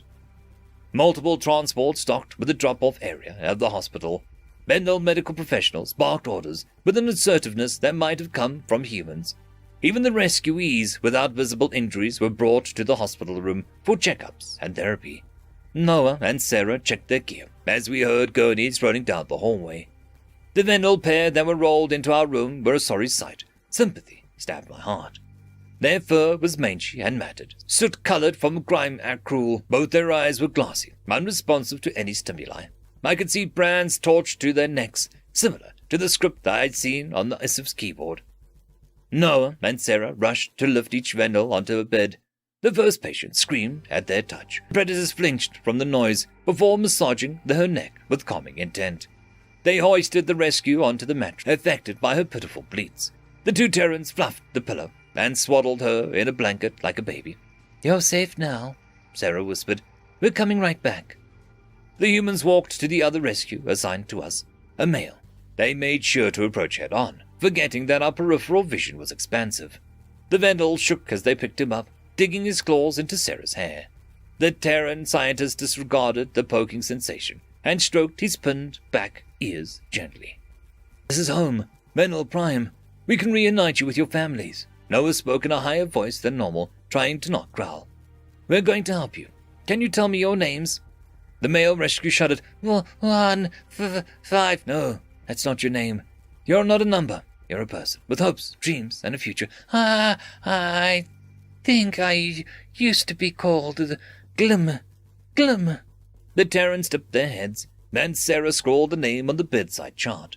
She retrieved a water glass, tensing as the Glum lapped the liquid like an animal. I sprang into action, offering water to the female Vendel. She was rocking back and forth in the blankets, teary-eyed, sealed shut. It must be overwhelming to return to society after so long. I retrieved a brush and began to untangle her curly fur. It reminded me of how I used to comb my daughter's neck, while her father packed up her lunch for school. Forcing that memory away, I got to work on the testy knots. The rescued Vendel went stiff as a board, sinking back into the listless state. "You can rest if you want. You're safe, really," I murmured. Her eyes reflected the harsh, artificial light. "Ah, I know you, Vendel Ambassador Tava. I know you. Yes, I'm Tava. I'm the Homeworld Governor now. I'd love to hear your name." "Hi, C. We met. You probably don't remember. I ran the Vendel Museum of History. Used to ask you for Federation grants. Yes, that's right. It's like that was someone else." That did strike a faint recollection from my mind. Noah's breath hitched, belying his concern. Perhaps that was in reaction to her strained voice, which sounded raw from disuse. Her words lacked the warm cadence of a Vendel dialect. "Hey, Sai, I'm glad that we met again. That person was you, not anybody else," I said. "I'm sure the museum would love to have you back when you get better. You're going to get better." It was touching to see how patient the predators were, with empathy on par with my own. Sarah followed my example, untangling Grimm's pelt. A wash would do the two Vendel good, allowing them to feel sapient again. The Orcs had stripped these poor souls of their dignity, and a little grooming might return some normalcy. Noah knelt by Glim's bed, squeezing his paw gently. "What was your old profession, buddy? Maybe we can get you back into the field too. Dangerous. How I got captured," the Vendel stammered. "Colony work, I think." "We're starting our own colonies now. Sent out a few Ark ships after. Never mind. Do you remember the specifics of your work?" "Preparing untamed areas for habitation. Extermination officer." The human ambassador jerked back, like Glim had struck him in the chin. Sarah paused at the brushing task and processed the new information. If this individual was someone who killed predators before his capture, there was no reason to think Orcs or mistreated changed his stance. I could imagine Glim's absolute horror when he realized who he was speaking to. For a second, I thought both humans were going to abandon the assignment. The two of them would feel uncomfortable, at best, caring for a predator killer. It would make sense if the Terrans requested to transfer, and found someone more suitable to work with. Noah took several deep breaths before rising to his full height. "Extermination officer, huh? That's a controversial profession these days," the human said. Glim squinted. "Controversial? Why?" "Oh, don't worry about it. We'll fill you in on recent events later, but there's no need to rush to your readjustment." The extermination officer seemed unsatisfied with the answer, but he didn't press no further. It was a positive sign to see a spark of interest, however fleeting. Curiosity would give the rescues back their agency, but I would only imagine their reactions when they discovered our close alliance with the predator neighbors. Predator neighbors who were supposed to be dead and were written off as warlike monsters. "Who are you? Why do you cover your face?" Icy squeaked. "I don't recognize you." Sarah cleared her throat. "We're, Gaians. This mask is a cultural thing, as is the attire. We made first contact with the Vendel Republic 4 months ago." "You discovered FTL on your own because the Federation found you?" "Yes, sort of." Both Vendel studied the Gaians in confusion. Any intelligent being would notice that pieces weren't adding up.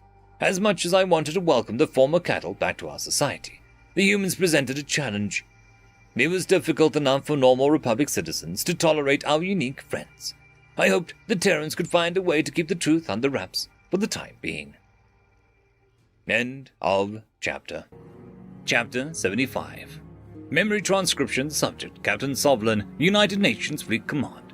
Date: Standardized Human Time, November 28, 2136. An observer that only witnessed the clash between the Federation coalition and the humans wouldn't notice the Kolshian's strength. By watching the Commonwealth heavyweights scrap with the Mazics, it was clear that they knew more about martial policy than they let on. Their fleet stayed on the move with tactics that bordered on predatory.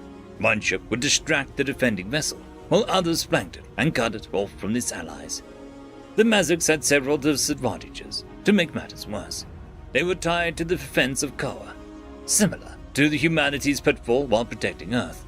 Their ships were also large and slow-moving, as they had to be spacious enough and to accommodate the bulky mammals. Speedy cruisers like Slanek and Marcel's patrol boat didn't exist in their arsenal. Tyler straightened his jacket. "Yojit, what's the situation? Friendly casualties?"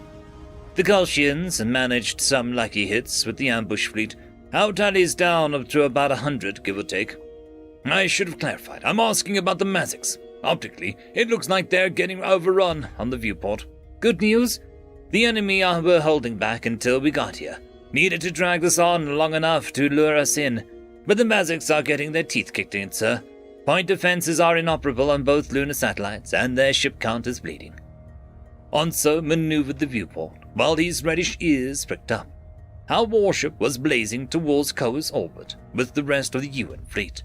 The lush vegetation across the planet was mixed with the city lights, without any ashen patches. Sensors confirmed what my eyes told me. With no signs of residue from a bomb, the 6 billion souls in the world were safe. For now. However, Federation vessels were encroaching on the Mazic's inner sanctum. Friendly resistance had become negligible, the marker of an overwhelming defeat. Escape pods were jettisoned from a few craft, but the Kolshians pounced on any they saw. It was bizarre to watch a true herbivore receive predator treatment just for defecting. But I hope Venlor Prime is heavily fortified. They must be viewed as the biggest traitors of all, the ones to blame for humanity's survival. Tyler bit his lip. This reminds me of Earth. We were powerless to stop them. When our air was venting and the captain ordered us to abandon ship, I knew we lost.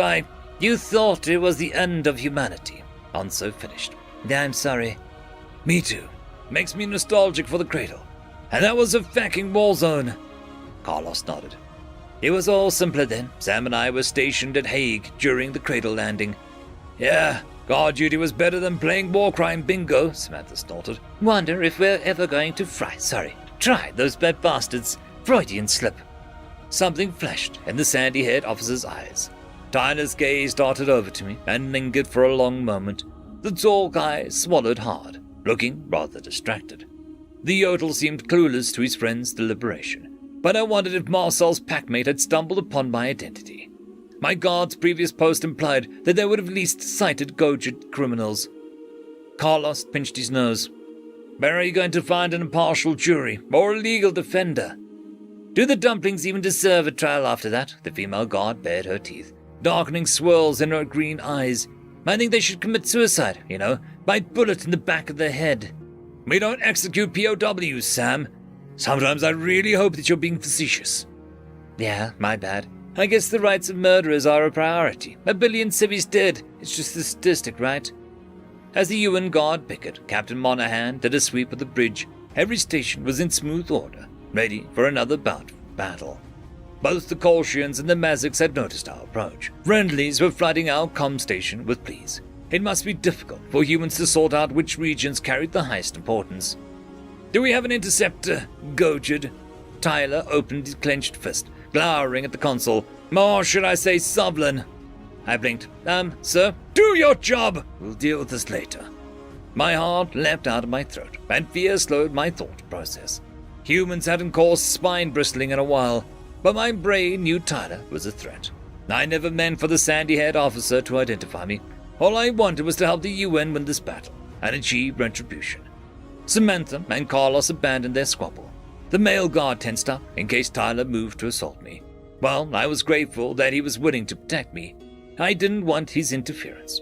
A good beating from Marcel's packmate was the least I deserved. If anything, I wished the herbivore human had struck me during his visit.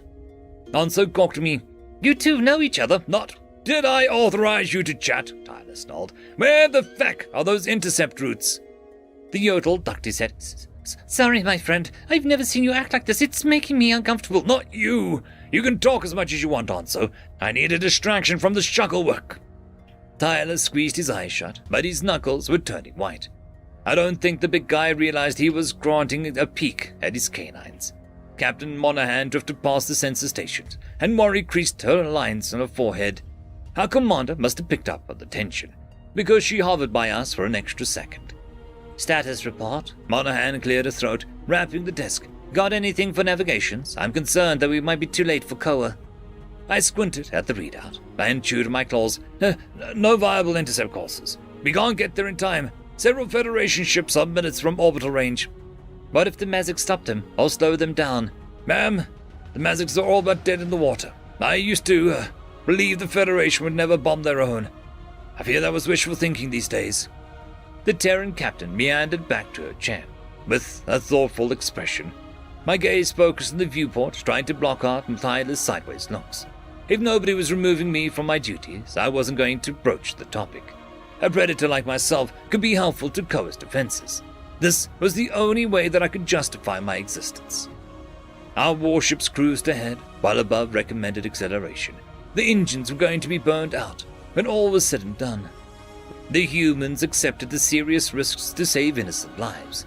I don't know how I didn't see their compassion from the start. The predators intended to stand up for the Mazics, even if on paper it was too late. Fossil armor-heavy ships hung back, determining where to insert their presence. The vessels nipped at the heels of the Mazic stragglers and executed flanking maneuvers with ease. I wondered if these would become a standard Federation model, given the new variables. Humanity's shield breakers would be as powerful against armored craft. Those kinetic railguns better have a lot left in the tank. It'll be like biting on granite if not. Mazic assistance calls continued to register on Terran bandwidth. The amount had dipped, which correlated with rapid casualties on sensors. The Federation was on bombing trajectory, unimpeded. Only a few hundred defenders were left. Concern was visible on the faces of many human crew members. Hanso yipped with indignation. 5 vessels of fossil make, forming a barricade in our path. Should we slow down?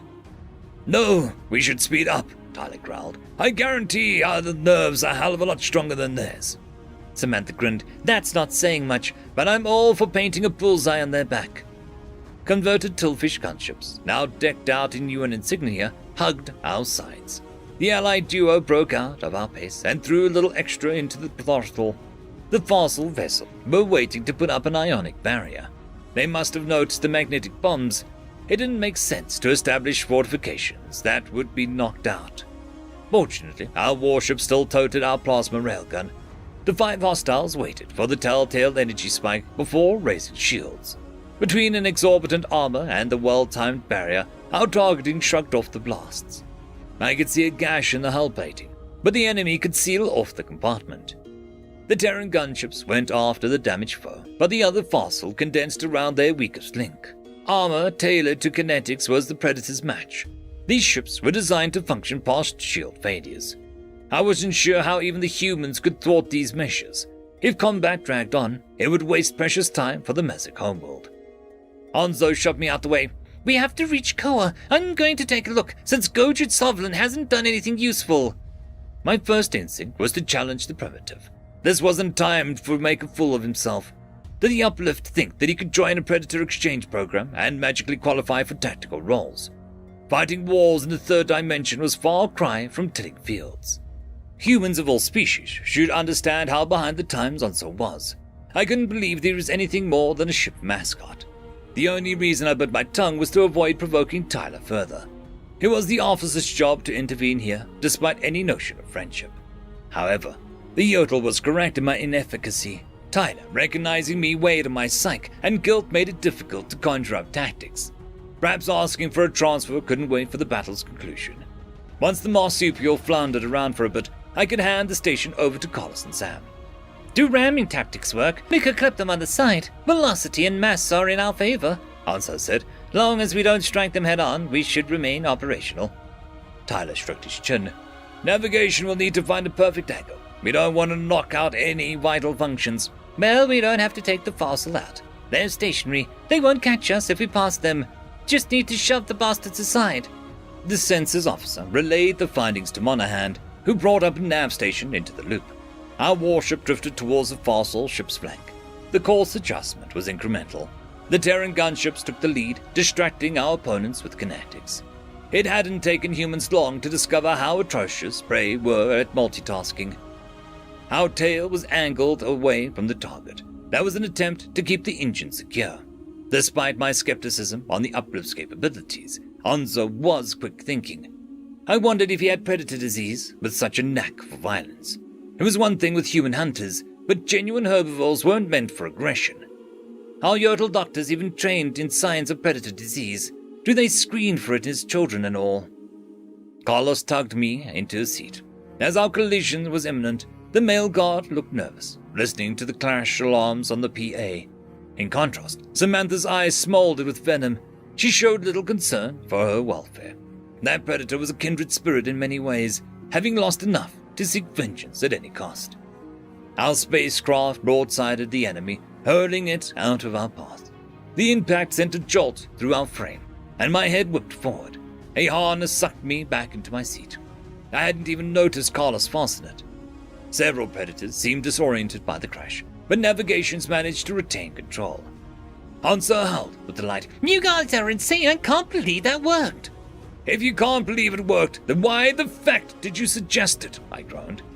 Tyler glared at me, eyes steady. You did great, Anzo. If I didn't need you on the viewport, I'd stick you in the spiky bastard's place now. Not wishing to respond, my gaze shifted out the viewport. The fossil craft was torn asunder, with its armor caved in from the wreck. The engine had given out as well, leaving it immobile. Momentum flung the enemy well out of position, and likely incapacitated the occupants. I couldn't imagine inertial dampeners kept up with the drastic shift. The humans didn't stop to admire their handiwork, with Koa in reach. There were no conflicts in the nearby vicinity. Mazic friendlies had vanished from the sensor data after their final stand. Our comm station had gone quiet long ago, aside from the occasional status request from the surface. I didn't want to guess at the casualty count. Captain Monahan was expressionless, presiding over the bridge. How could she retain such stoicism, knowing the imminent tragedy ahead? Humanity had raced to the Mazic's defense and wrought havoc on Federation assailants. Our victory was convincing and swift, enough so that the rout on the ambush freed from shock. Hostiles reached orbit position all the same, and left the predators with no good options. I could see the Kolshians hovering above the green orb, poised to drop their payloads. This homeworld had been stripped of its defenses, and the army was in shambles. We could kill every last enemy, but I didn't see a way to stop the bombs from striking the planet. Predator fleet, come in. The voice crackling over the radio was unmistakably Kolshian. Change your vector now, or we will drop antimatter weapons on the planet. This is your only warning. Murmurs rippled across the bridge, when Monahan raised a hand for silence. UN Command's orders to take up a holding pattern was immediate. Human empathy wouldn't permit them to sacrifice civilians.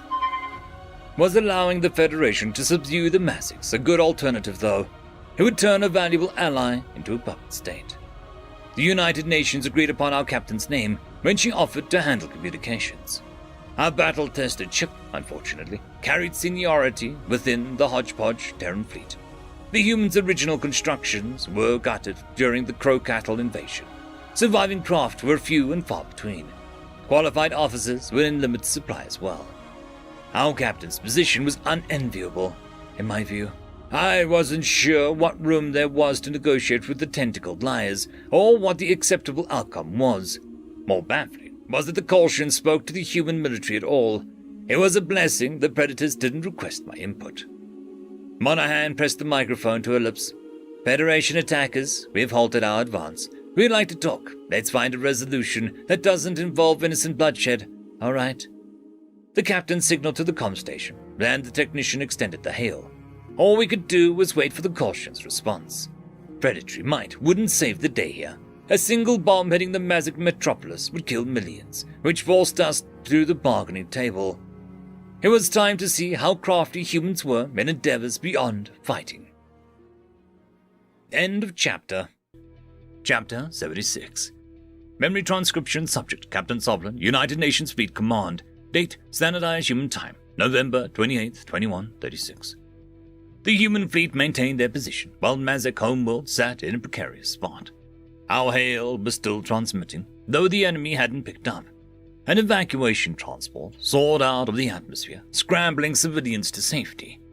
The Kolshians nailed the spacecraft with plasma and aimed it just right to take out of commission.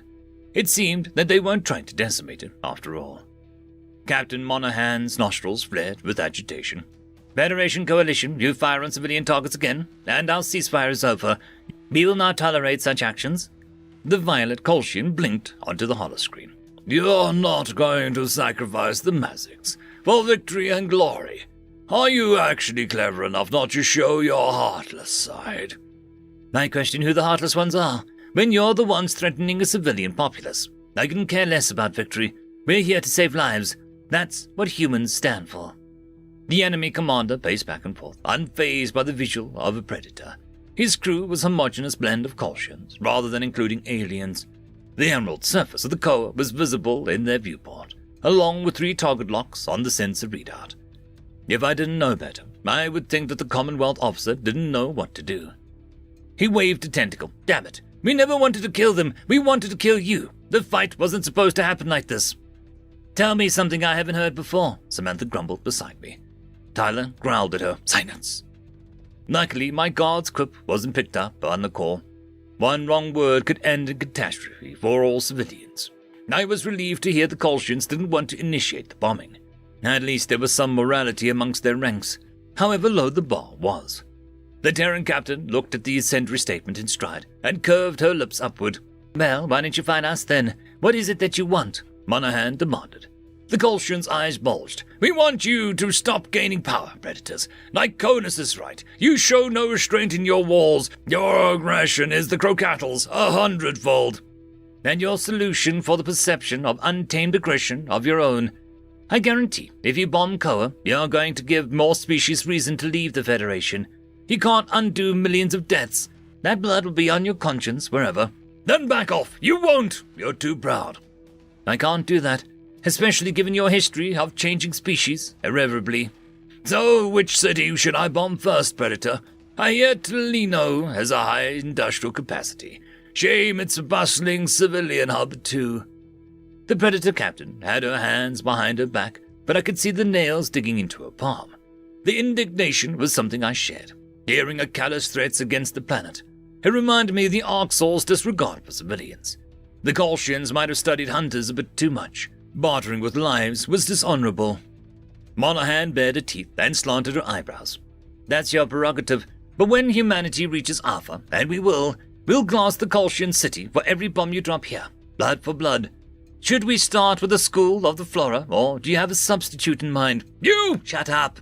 If you surrender now, we'll treat you lot under the rules of warfare, as prisoners with fair treatment. Trust me, because of those unrestrained walls you saw, you want us to apply the Geneva Conventions. It's going to be a bad day for you if we decide those no longer are applicable. I recalled my lawyer's explanation regarding the UN's prohibition of torture. I was curious what other crimes and devices the Earthlings banished in those agreements. It was a safe bet that the contraptions humans thought too depraved for use were beyond the realms of our nightmares. All predators were prone to unfathomable cruelty. That was why I had been able to torture Marcel with suspiciousness. Humans are capable of everything the Orcs have done. They choose not to, but nobody wants to see them go fully unhinged. Fear flashed in the Kolshian's commander's golden eyes. The intensity on Monahan's hungry gaze brought extra weight to her threat. It was like staring into a countenance of death. That unyielding skull was an assertion of dominance, whether done concisely or not. I found it difficult to shrug off her animosity, though it wasn't directed at me. I'd rather die than see any of my men surrender to you. As for Alpha, you wouldn't flaunt your cruelty while masquerading for the prey. The Kolshian hissed. Monahan bobbed with her shoulders. You're confused. Either we're aggressive predators that can't control ourselves, or we do show restraint. Pick one. Twisting my words, alien freak. I have no time for petty insults. What is an acceptable way to get you far, far away from this system? That's what we all want. The Commonwealth officer sported a stricken expression. Hatred sparkled in his eyes, and he stole a glance back at his bridge crew. No captain wanted to watch their subordinates die. I always felt responsible when my plans went awry and casualties ensued. Decisions traced back to the commander. The Kolshians saw the underlings' faces, how much they longed to escape from the predators. The prospect of being hunted by humans terrified them. Terrans were too methodical to outwit. The Orcs could get sloppy due to their food aspirations, but the primates treated war like a mathematical equation. They sought the simplest solution to render the enemy dead. Let 1,500 of our ships leave and don't attempt to pursue them. A few hundred of us will stay behind, the enemy leader decided. You so much as scan us and I will order cover bombed, with the reminder. Monahan straightened. The smart decision. You don't want to lose so many ships with all the souls on board. The UN will allow you to flee. That's acceptable to my parameters. Onzo scoured the viewport as ship activity picked up around the planet. The Terran fleet opened avenues for the enemy departures and made no efforts to engage them. The more hostiles we cleared out of the area, the lower the maximum casualties were. This was a step in the right direction, as far as I was concerned. The Yodel shook his head. Should I prepare for pursuit? We can't just let those bastards leave. I'll wait for the captain's orders, but I imagine we'll honor our word. It sets a good precedent to be able to negotiate, Tyler answered. Carlos shot a glance at Sam. I know what you're thinking, but it would be nice to have options on the table. Maybe they'll even start letting us surrender, giving us sapient rights. The female human snorted. There, dream on. They like us better dead. Sometimes I think the Federation likes us better dead too, but the truth is, they don't care about us at all. Bonzo spat. Did you know that they offered to destroy our railroads and steamboats? My eyes narrowed at the uplift's distortion of events. The Federation weren't my favorite faction anymore, but clearing out obsolete technology was helpful. I didn't understand why the humans were giving him sympathetic looks. Disgust crossed Tyler's expression, and Carlos wrinkled his nose. I chewed my claws. Well, you don't need them anymore. You're stuck in the past, Onzo. No reason to keep relics around. Onzo curled his lips. That's what they said. They called it a celebration as they demolished our shipyards. Maybe we still like the things that we built. But the Federation tech is better. It's this about pride. Pride is not seeking your own identity. Feck you. Carlos swatted my neck. Erasing someone's culture and beliefs is a form of genocide. I'd think that you of all people would understand that, Sublin. Tyler glared at me before storming off to comfort Onzo. The mention of my name was enough to make his blood boil. The wedge between us had been dealt with. My wrongdoing wasn't his fault, and it had never been my intent to disrupt his work. When the current crisis was resolved, I owed the tall human an apology. The fleeing Kolshians had put some distance between themselves and Koa, whilst rushing to escape to FTL Disruptor's range. I imagined that they were looking over their shoulder for pursuing predators. None of them eased up on the accelerator, since being the herd straggler was a death sentence, but the humans resisted the urge to chase. They rarely succumbed to the hunter desires.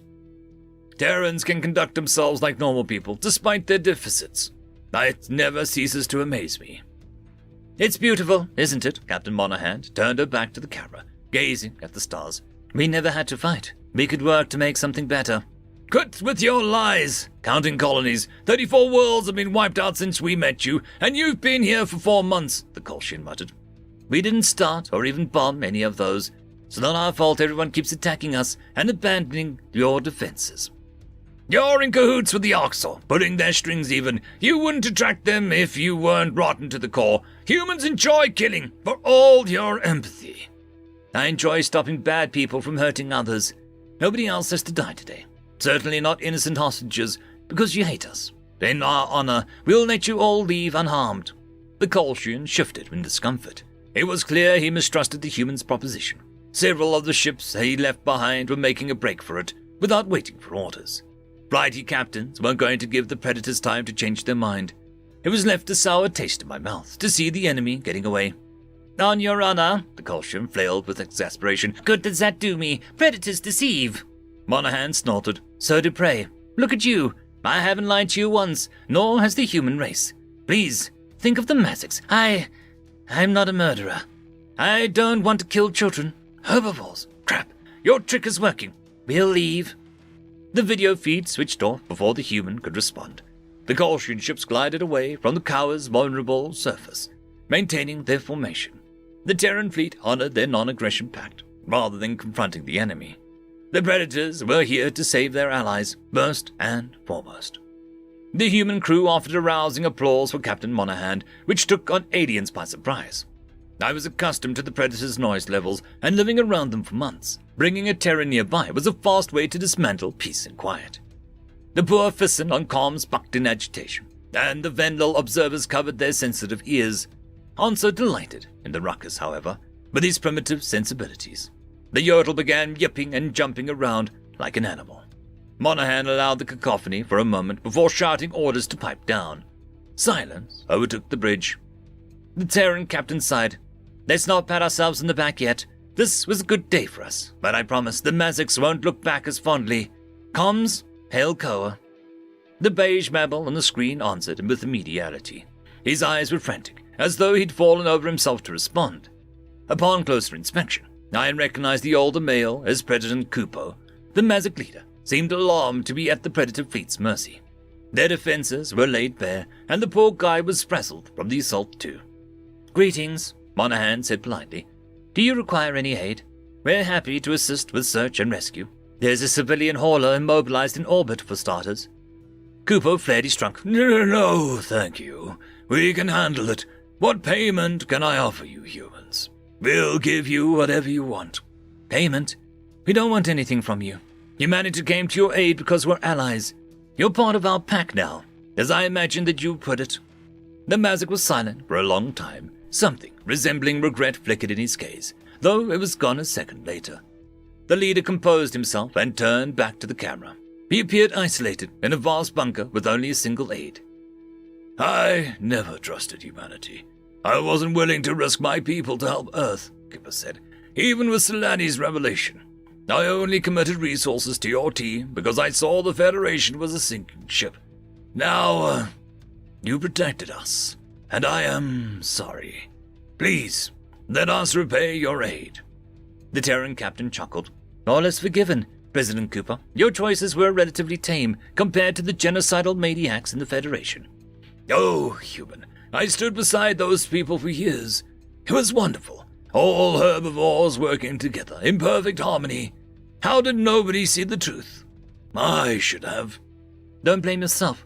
We all see what we want to see. Just like people read evil into us and cherry-pick our worst moments. Because that's what they're looking for. You've had to grovel and scrape for every friend you have, human. But not anymore. The Mazic Presidium will never forget your heroism. I'll set my best scientists aside to support your colonization efforts, and you can have the pick of our abandoned worlds, unless you mind being so close to us. Not one bit. The United Nations would love to cooperate going forwards. My ears swirled away from the dialogue, and I padded away from the sensor station. Pronounced footsteps followed me, and a shadow fell over my form. Without looking, I knew that it was Tyler lurking behind me. He was stalking me with a predatory intent. Fear pulsated through my ribcage, and my spines bristled to the point of discomfort. Swallowing, I ambled into the mess hall and swiveled around. The census officer's chiseled jawline was rigid, suggested that the human wanted to bite me. His teeth were ill-suited for that, but the subconscious tell was there. Those blue eyes glittered like ice, scorching into my vulnerable areas. I cleared my throat. I'm sorry for my initial behavior. I panicked when you said Slanek, and I didn't want to disrupt. The fist slammed into my snout before I could flinch. Tyler's punch carried a phenomenal power, as his calcified bones connected with my skin. I caressed my bleeding nostrils, and the human snaked an elbow around my neck, his knee lurching up into my stomach, knocking out my breath. I doubled over, but the predator's grip kept me from collapsing. Pain overwhelmed my senses, and my conscious mind relished it. Control was slipping away, however, and instinctive panic suppressed my faculties. I took the last of my lucidity to refrain from swiping back. Tyler tightened a hold on my neck before hurling me into a cabinet. I slammed against the upholstery, crumpling into a ball. The human marched ahead with effortless strides and hovered over me. My heart was on the brink of bursting, seeing the malicious snarl. This is what it feels like to be physically beaten and powerless to fight back. You did that to Marcel for a week, the Terran officer spat. I know. I coughed out blood and trickled into my mouth. I hate myself for it. Only didn't kill myself so the humans could have justice. The predator watched me crawl on the floor before extending a rough hand. I accepted his paw, allowing him to pull me to my feet rather than resuming the slugfest. Tyler helped me to a chair. He retrieved a paper towel from the sink and pressed it to my nose. The primate stepped back. You want to die? Sure, but I'm a coward. Tears swelled in my eyes and I rolled in the rivulets. Turns out I'm terrible at getting myself killed and picking out the monsters who hurt my family. It wasn't Marcel, but any predator sufficed. Shit, man. Did you ever get treatment for PTSD? What you went through was pretty fecked up. You should have been in a commanding position to begin with. Treatment? For what? That didn't translate. I see. You should talk to a therapist. I know a good one. It's what Marcel would want. Tyler decided our spat was finished and left me to nurse my wounds. Was mental treatment what Marcel would really want for me? My thoughts harkened back to my cell on Earth and the red-haired human mocking my inability to cope. I was beginning to believe that he realized self-contempt was the worst punishment.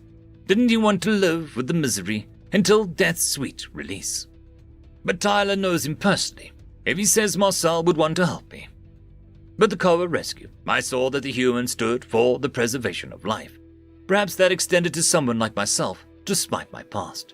It terrified me to explore my predator's side. Losing my identity had been devastating. How could anyone grapple with the entire life being a lie? There was one certainty, one absolute truth. In my universe now, it was that humans were the only ones who could stitch this galaxy back together. End of chapter.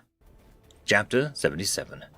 Memory transcription subject, Slanek, Vendel Space Corps. Date, standardized human time, November 29th, 2136. Dawn crept over the horizon, bringing lights to the Silas supercontinent. Human forces milled near a water tower, which marked the border of a small settlement. Tillfish extermination officers were holding the populace hostage, and that eliminated the option of bombing this region. Our current plan was to flush the resistance out. My heart pounded as I rode with Marcel to the rendezvous point. The Redhead had warned me that the military canines were part of this operation. Fear of non-sapient predators seemed impossible to get over, but I was determined to try. Tyler had texted me videos of his dog after the Battle of Earth. It was clear the two species shared a bond. If the awful beasts are important to humans, I have to try. Being a ghastly predator doesn't inherently make an animal bad. Marcel hopped out of our truck, and I bounded after him. The oxygen-rich environment helped numb my fear, which was a blessing. The dog was sitting amongst the Yuan pack, panting with its slobbery tongue. Its soulless eyes pinpointed me, and its ears perked up malevolently. There wasn't even addressing the rotund fangs. "Are you all right, Slanek? You look like you're about to faint," the vegetarian growled. My tail drooped between my legs. Just peachy. "He's friendly, bud. These are the most domesticated animals on Earth. Hell, they were known as man's best friend, before we met the Vendel, of course." At this point, I knew the Terrans originally recruited dogs to track down prey. The non-sapiens had a sublime sense of smell, but that almost meant that the mutt could detect my terror. Still, this introduction was something that had to be done. Marcel had to see that I accepted his hunting ancestry. Maybe it would put my predator phobia to bed for good. I offered a silent plea to the universe that I wouldn't get swallowed whole. My paws carried me closer, and I focused one step at a time. Every impulse beat to run, but I centered my thoughts around Marcel. This time, Slanek was not going to be a liability. If the animal went wild, the humans would protect me. It was their pet, after all. The hideous creature eyeballed me upon approach, and I extended a shaking paw. The monster sniffed, nostrils quivering with hunger. It opened its mouth again, and its tongue snaked towards me. Slobber coagulated on my arm fur, causing me to recoil. Its human handlers offered words of encouragement. Marcel grinned. "See, he likes you. You want to pet him?" I gulped, not wanting to let my human down. The terror had taken the form of a migraine. The pain was a wedge expanding beneath my eyes. The dog scrutinized me, a menacing glint in its pupils. It was sizing me up, waiting to catch me off guard. My training taught me to ground myself and focus on controlling my breathing. I reached to touch its skull and felt its coarse pelt against my paw pads. The vile predator released a guttural grunt, which reverberated in its chest. The malicious bark made me spring back and collide with Marcel. Was the sable demon going to eat me? It must have decided I was prey. The mongrel stood quickly, wagging its tail. It nosed around in the dirt before grabbing a stick in its jaw. It pranced over to me and dropped the twig at my feet. Globs of saliva formed in the bark, which suggested that it had worked up an appetite. The creature emitted a high-pitched whine as I stared dumbfounded. Marcel stooped over and passed the stick to me. "Throw it," Tell Dino to fetch. Dino? I questioned. That's his name. Come on. Let the pupper have some fun. I made a mental note to inquire about the name's origin later. My throw was pitiful, landing just a few feet from where we stood. Dino scampered after it and snapped the twig off the ground.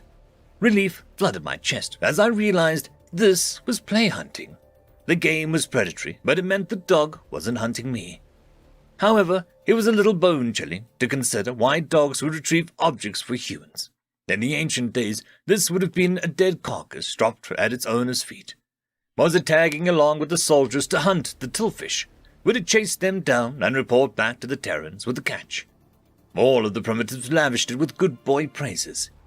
That was awesome, Slanek. Marcel clapped me on the back. You'd create quite a stir on your internet if they saw this. I guess predators don't eat everything in sight. Do you chow down on every leaf you see? Anyhow, I want to hear you say that you're good to come with us. We're good to go. I go. Don't worry. The blinkers kept the dog out of my vision as we clambered into the transport. Many humans were grinning at me, and I did my best imitation of a smile. The sight cracked the soldiers up. It was nice to lift their mood, even at my expense. Terrans didn't snarl as much as they used to, ever since the 10th of their population was lost. No amount of Vendel cuteness would change that reality. Dino propped itself beside my paws, resting its thick skull on the floor. The beast appeared tranquil, but its ears were picked up and alert. I didn't like its chosen proximity to me, and I found myself praying that Marcel would intervene. The vegetarian merely tousled the dog's ears, the way he did with me. Active combat was preferable to the situation. At least, I was equipped to handle that peril.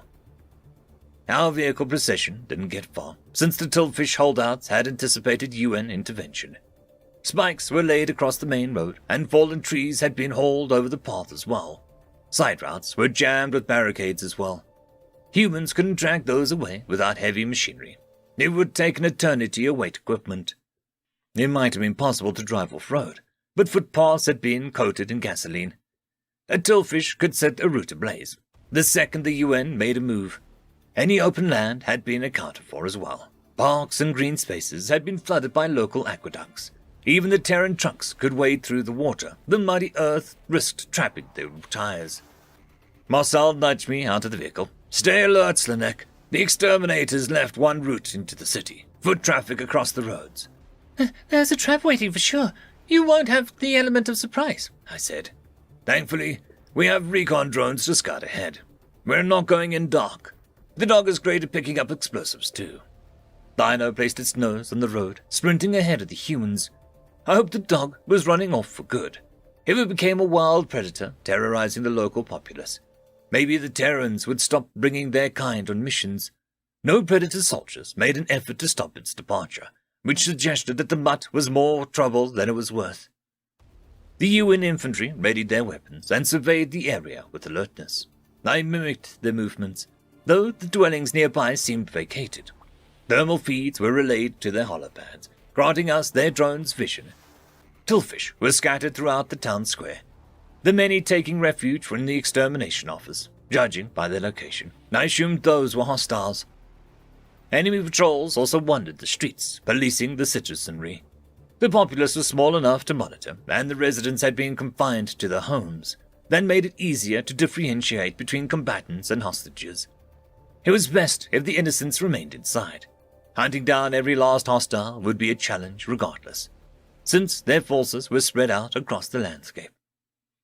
I trundled ahead, jogging to match the human's pace. We weaved around the obstacles placed in our path and climbed over a few lengthier objects. The persistent predators were tireless as they moved, but my body ached from the strenuous activity. I noticed Marcel favoring the leg he had been shot in, so I decided not to ask for a ride. Are you okay? I asked. Marcel gritted his teeth. My conditioning's not peak. After being injured for months, recovering from Sovereign's fun room was hard enough. Gotta get my fitness back up, rebuild my strength in my leg. That makes sense. We lose strength if we're sedentary too. Our scientists think that Vendel physical activities declined alongside the native predator population. Fitness isn't as important without threats. That's probably right. Likewise, A predator's, our fitness correlates to our participation in hunting, which we don't do anymore. The resounding bark jolted us out of the conversation.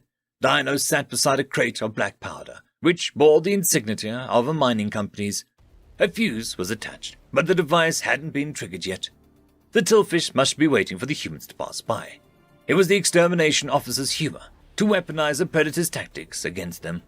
The dog's handler whistled, and it came running back with eagerness. I guess the mutt wasn't keen on escaping after all.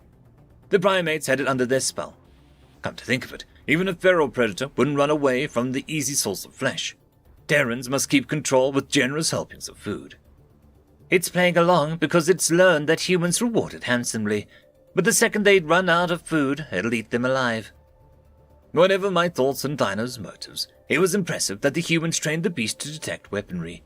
Its scouting potential was valuable to our foray, and its sensory ability made the journey safer. Powder explosives were primitive compared to the Terran arsenal, but I still didn't want to stroll past one. Once our troops were clear of the blast, the UN soldier flung a match at the canister. It erupted with a puff of smoke, churning up nearby dirt. Marcel waved a hand, and the combat-ready primates pressed on. There had to be tillfish enemies in close proximity if they planned to trigger the blast. Terran drones circled back to our position, searching for hiding hostiles. Marcel whistled. "Come out unarmed! This is over! We see you! Yes, you right there!" Our surveillance had yet to locate any tillfish, but the bluff fooled the unseen assailants. A trio of insects scuttled out of the burrow and opened gunfire. I snapped my firearm in their direction, focusing on lining up the sights. After a split second of concentration, I depressed the trigger. My bullet pierced through the insect's skull, ejecting brain matter from the wound. The humans reacted swiftly as well, unleashing a string of kinetics. The enemies hit 2 of our men before we shot back, but the wandering out into the open spelled their demise. Predators didn't miss a clear, unobstructed target, and this scuffle was no exception to that rule. I drew a shuddering breath. That was my first kill. Sympathy flashed in Marcel's hazel eyes.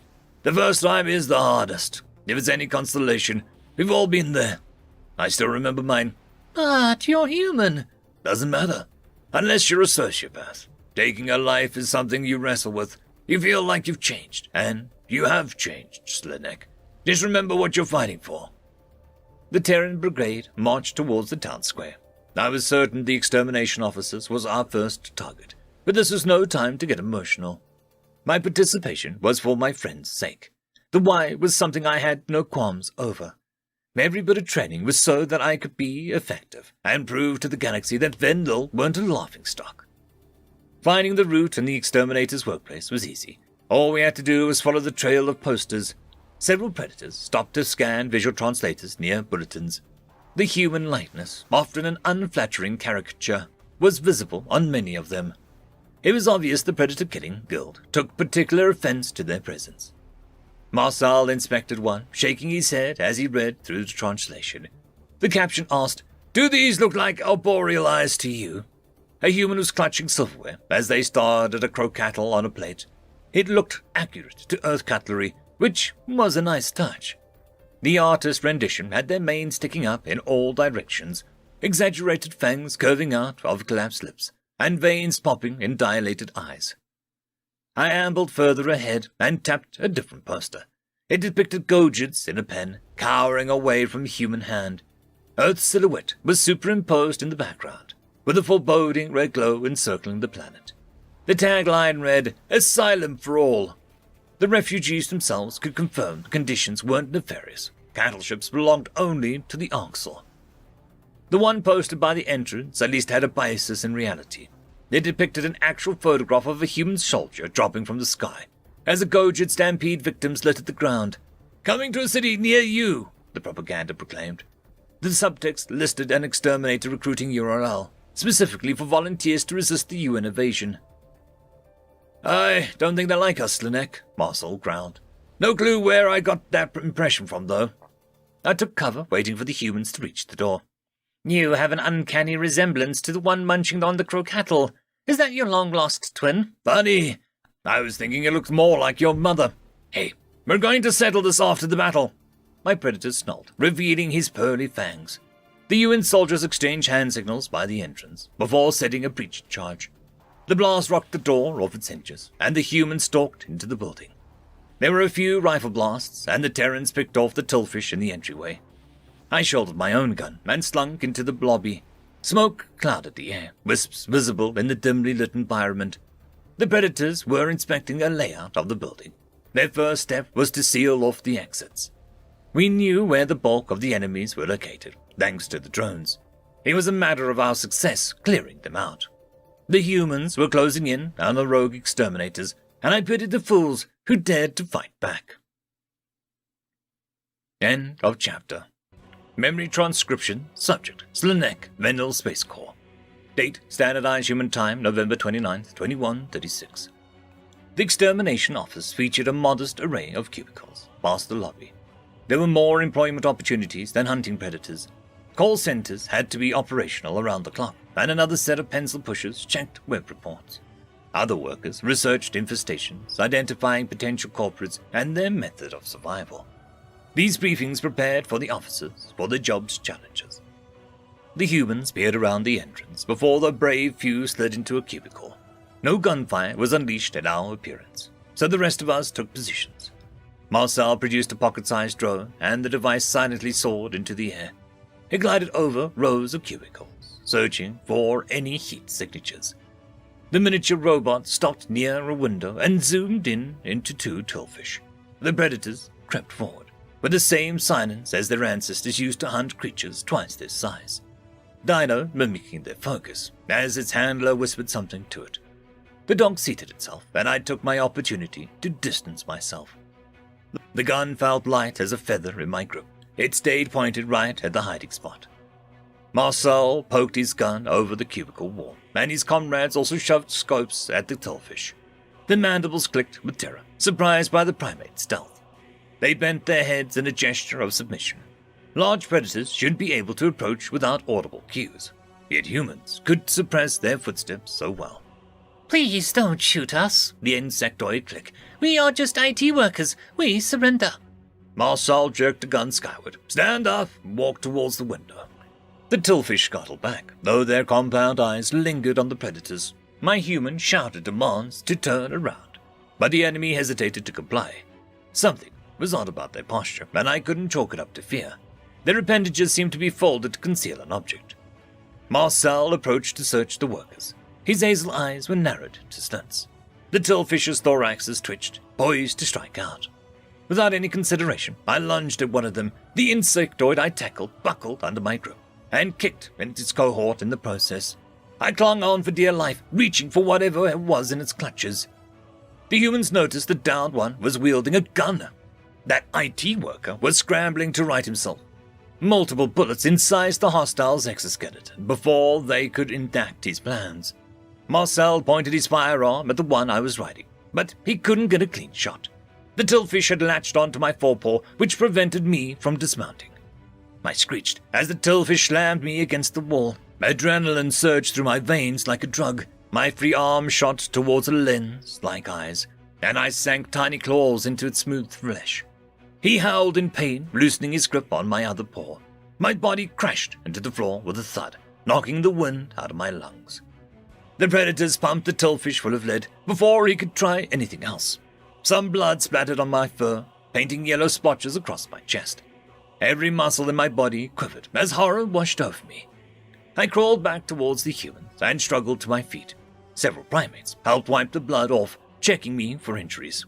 "Slanek, for the love of God, why did you not shoot those tillfish?" Marcel grunted. I straightened my head for, Well, I saw them reaching for a weapon.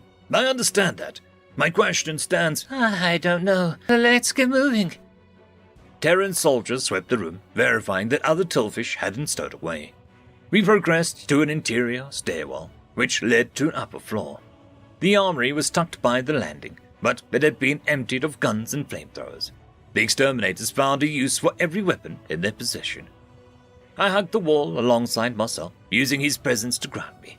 Every instinct suggested to hyperventilate and dwell on the bloodshed I had kick-started. But giving in to those thoughts wouldn't facilitate my survival. It would hinder the UN's mission too. These tillfish needed to die because they were a threat to Earth. There was nothing else to consider. These rebels were the strongest advocates for joining that genocidal raid, I imagine. They're responsible for the billions dead. The predators were hesitant to climb the stairwell. There had been dozens of life signatures in this building, so the bulk were waiting at the top floor. Per the tactics of UN drilled into me, this was a choke point. It wasn't advantageous to the defenders and forced assailants to cover multiple angles. Grenades weren't a viable option, with their tendency to roll back on us. Is there another way up? I whispered. Marcel shrugged. We could just blow this place to Kingdom Come, but the brass doesn't want collateral. There's no telling if there's hostages till we sweep the premises. I'm surprised you didn't suggest dropping out of the sky. That is the human way, as I recall. Intel suggests this faction has surface-to-air capabilities. Attaining a ladder is possible, but the roof is likely booby-trapped anyways. These fellas seem to want us to come to them. Why? I don't know. They're basically a cult, and they're cornered. They could be planning to take us down with them. My human turned his gun skyward and inched back first towards the stairs. He popped off several shots from a sharp angle, which connected with one tillfish. Judging by the alarmed chatter, there were 6 or 7 defenders perched above us. The insects leaned over the railing and rained fire down on the redhead. Tension crossed Marcel's scarred face as he ducked back under the alcove. The humans waited for the enemy to deplete ammunition, knowing they weren't conservative in its usage. My friend peeked back out, and it was joined by a pair of comrades. The trio offered suppressive fire as the Terran troops hustled up the stairs. I swallowed my nose, which reminded me what an easy target I was. If these humans could bear the risk, so could I. This was about trusting their plan. My feet sprinted up 2 stairs at a time, and I joined our squad midway up. We had a better line of sight from this angle, which allowed us to bombard the tillfish. One human dropped beside me, and another released a strained yelp. This charge was a strategical blunder, but it was the lesser evil of our options. We were hoping to scale the incline as quickly as possible, though I was too frazzled to aim. I got off several blind shots. Whether or not my bullets contributed, the exterminators were gunned down in seconds. Panting heavily, I labored up the rest of the stairs. The predators tended to our wounded, lugging both to the top. One's binocular eyes were glassy, suggesting that they were already gone. My eyes shot back to Marcel, who was the first to engage Tillfish. Relief clamped at my heart when I saw him hobbling up behind me. His brazenness could have gotten him killed. Marcel tested the door. Easy now. We're going to sustain losses, Slanek. We can't let that distract us. We all know the risks. I didn't say anything, I squeaked. You didn't have to. You wear your emotions all over your face. I rubbed my temples, trying to fight the ever-nagging headache. Dino bounded up the stairs and began sniffing at my legs. The dog's presence was the last straw in a situation that was stressful already. Why couldn't the damn beast leave me alone? Wasn't it enough that I was in imminent danger from bullets? The humans departed the stairwell onto the second floor, and a slew of gunfire welcomed them. I bolted away from Dino. Getting a shot was preferable to the creepy drooling. This appeared to be some sort of break room, with lounges, stools, tables, and mini kitchen in the area. The Tillfish had condensed the lounge chairs into fortifications and upturned the tables for cover too. Our positions was a barren bottleneck, which was by design. Glass shattered to my left as a window was nailed by errant bullets. Shards glinted on the floor and reflected the sunlight pouring in. I suddenly wished I had goofy paw coverings like the humans. My feet weren't fleshy like theirs, but pads wouldn't stop me from impaling myself. Yes, the only place to hide is by the cabinet to my right. Already lots of humans coming in there, though. Need somewhere less crowded. Keeping as far away from the broken window as possible, I scampered across to the opposite end of the room. Bullets whizzed past my head and took out several humans who tailed me. A handful of us reached the other side, where an arch opened up to a parallel corridor. Further down, there was a set of doors marked with biohazard symbol. I assumed that was where the prey remains and predator experimentation were housed. Bootsteps closed in on my position, rough and unsteady. Marcel dived through the archway, flashing his teeth at me. He huddled up against the wall, and the predator chemicals caused his eyes to dilate. The vegetarian sucked in several breaths, while the Tillfish gunfire peppered the plaster around us. I risked a brief glance at my paw pads, which seemed clear of glass. UN soldiers retreated to the stairwell as bullets decimated their position. Eyeside's advance was secure against the support wall for now, but the firefight had ground to an impasse. The tillfish exterminators needed to be flushed from their shelter before we incurred more losses. I propped my gun up against my chest. These bastards think they can hunker down. What about grenades now? I thought you'd never ask, the Terran chuckled. Several soldiers readied grenades, calculating the perfect moment to strike. Human predation was methodical, a far cry from the mindless chasing. Their discipline kept their units functioning as well-oiled machines. If I was opposing them, efficiency would be more frightening than the animalistic frenzy. Terrans were much less likely to make mistakes than an Orcs. I was grateful to be on their team. If first contact had gone differently, the Venlo would have been the first ones fighting them. We would never have had exchange program, which meant that I'd still see humans as monsters. What fate would befall Earth had Sovlin gotten his mitts on the Odyssey's astronauts? My friend would be dead too, and I might have helped kill him. I shook my head, not wanting to think about the dreadful casualties. The predators clattered explosives across the floor, which arrived at the tillfish's fortifications. Marcel wouldn't let me carry grenades, since my throwing ability was negligible. Human arm torsion was effortless in contrast. Hunting with spears forced their ancestors to evolve precision. Enemy screams swallowed the grenades as the detonators tore any shelter apart. This time, I understood that humans would capitalize on the chaos. My legs propelled me back into the room, forsaking the corridors for refuge. A few tillfished their guns, but most hostiles languished on the floor. Buttery blood washed across the tile, with splatter reaching up the walls. The Terrans strode up to the barricades, Dino darting into the heart of the action as well. The dogs subdued any tillfish who was rising, while the humans picked off the writhing targets. UN soldiers admired the heap of bug corpses, poking a few to ensure that they were dead. Our ranks sustained some damage in the fray, but we got the better end of the bargain. Marcel shuffled into the corridor. So that door we saw, I've learned the Federation warning symbols, and the last thing we need is them springing a true cure on us. Are they testing bioweapons here? Highly unlikely. Consider where we are. It's marked biohazard because of predator contamination. You are predator contamination, lots of it. So I doubt you care. You never know, Slanek. Contact with some animal's saliva might turn me into a super predator, with claws and horns. I'd be more worried about that with Dino than you. You ready to end this? The redhead nodded. I mulled over how their teasing behavior had rubbed off on me. Sarcasm had never featured in my lexicon so regularly. It did seem like a healthy way to express stress, especially in extreme situations. Bantering with my predator distracted me from the nauseating fear. Upon closer inspection, the biohazard door was left ajar. Marcel nudged it with his foot, eliciting a mournful creak. The human made a gagging noise and tugged his shirt over his nose. I wasn't sure what his reaction was pertained to, given my lack of smell. Was the air laced with some poison? Ugh! The acrid smell, Marcel coughed. My gaze darted to the floor, and the source of this discomfort revealed itself. A thin coating of brownish liquid amassed, like a wading pool. The gasoline was discernible upon entry, even with blinders on. Did the exterminators think humans would trample through a blaze zone? Most sapiens avoid burning alive where possible. I swished my tail in disgust. Petrol, there must be a few tillfish camped inside, waiting to set it off. I don't have time for this. Playing with timberwoods are not on my agenda. The human's teeth protruded with malevolence as he acquired a match. How about a little role reversal? Surprise, feckers! After lighting the object in his hand, Marcel dropped the spark onto the gasoline rim. Orange fire snaked across the liquid and leapt onto the secondary fuel, walls, furniture, and tillfish alike. My human turned his back on the inferno and strolled back to the stairway.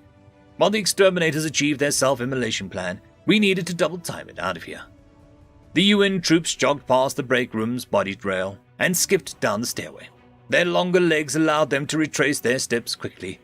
I lagged behind them a bit, but my friend circled back for me. Marcel scooped me up in his strong arms, ignoring his own exhaustion. The human was a good herdmate. He always looked out for my welfare. I know he'd never leave me behind, come stampede or high water. It was a quick journey, cuddling against a muscular form. We hustled past the cubicles and the lobby before bursting into fresh air. The blaze had gained intensity as it battered the upper windows. I spotted tillfish silhouettes thrashing about, enveloped by smoke and debris. Perhaps it was unwise that the professionals made their workshop flammable by design. Guard each exit, Marcel barked. Those exterminators either burn alive or they try to evacuate. Unless they come out surrendering, shoot any you see. Dino's quadrupedal form was visible amongst our ranks. The dog strayed from its handler and opted to harass me again. In a rare moment of bravery, I shoved its snout away. It offered a pitiful whine before curling up at my feet nonetheless. Its brown eyes never left me, and it thumped its tail in a single time. Why wouldn't it leave me alone? It was for Malsal's sake that I didn't chase it off with my gun. I hated that much, just as much as the humans adored it. Once we cleared the neighborhoods of rogue patrols, the mission would be complete. I couldn't wait to achieve victory, so that I could get myself far away from the feral predator. End of story. Chapter 79. Memory transcription subject, Governor Tava of the Vendel Republic. Date, Standardized Human Time, November 29th, 2136. Vendel resources were spread thin, with millions of rescues taxing our resources. Volunteers worked to exhaustion, and human refugees chipped in as much as anyone. The Predator's assistance was appreciated, but we had to monitor their interactions with the former cattle. I was certain they didn't mean any harm. However, the primates often didn't realize how terrifying their basic mannerisms could be. All it took was one Terran reacting with aggression or lifting their mask at the wrong time. If their secret got out within this facility, I could imagine how the rescuers would take the news. Would a former exterminator like Glim accept that our closest ally was a predator race? Could Hasey grasp the Federation's misdeeds after studying our idyllic relations in history?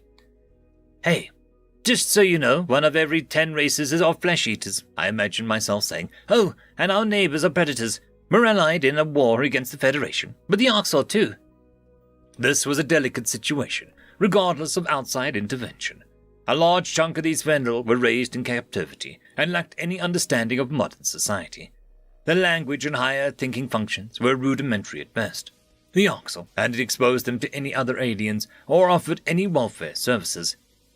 Governor Tava, it's your move, Sarah said.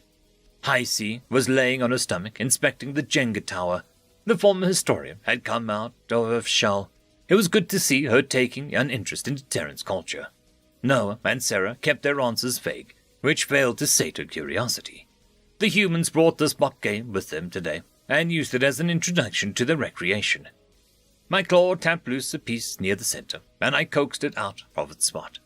The tower quivered a bit, which sparked my nerves.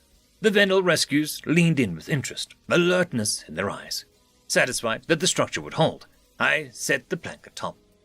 Noah rubbed his hands against. Wonderfully done. My turn. Dear stars. Glim flinched back and shot the human a wary glare. How did your voice go that deep, Noah? Have a bit of cough, the ambassador muttered, clearing his throat, making it very throaty. I apologize. Noah avoided turning to Glim, which would indicate binocular vision. The predator's emotions were invisible under the mask, but the Vendel exterminator's confusion was apparent. Male human speech had a growling texture, which added weight to their voice. This was in stark contrast to our squeaky pitch. The UN ambassador jabbed his hand forward with no tact, and yanked a piece from the bottom. The Jenga tower toppled over, crashing to the floor. I suspected Noah had lost the game on purpose, to distract Glim. The astronaut excused himself and sped out of the room. He realized how close he was to blowing his cover. Glim tilted his head. You Gaians are a strange species, Sarah. Noah did not seem sick to me this entire time. Noah tries to play tough. I bet he's doctored himself up with cough syrup, the Terran scientist responded. Something about you bothers me. It might just be that I can't reach you. If you aren't comfortable taking your masks off, I'd like to at least see an anatomical diagram of your species. I'll look into acquiring that for you, will you? That tone. What are you implying, Glim? The male Vendel pinned his ears back and swished his tail in irritation. I feared that he had already guessed the Gaians were predators. However, the fact that he was irked rather than afraid suggested that he might not have had the answers yet. The former exterminator's attitude was worsening by the day, though. It's positive that his spirit hasn't been crushed, but he's becoming a problem. Maybe he needs to be isolated from the humans. I heard from my family for the first time in years, yet you are limiting contact to pre-recorded messages. You won't let us watch TV or for entertainment or have access to the internet, Glim growled. You avoid every question we ask of you. There's something you don't want us to know. Sarah raised her hands. That's not fair. This isn't fair. I'm still in captivity in my home, here with my people. Dodgy aliens seem to be running the show. You won't even let us go outside to breathe fresh air." Hasey was listening in silence. "Sarah, the museum. I want to visit it."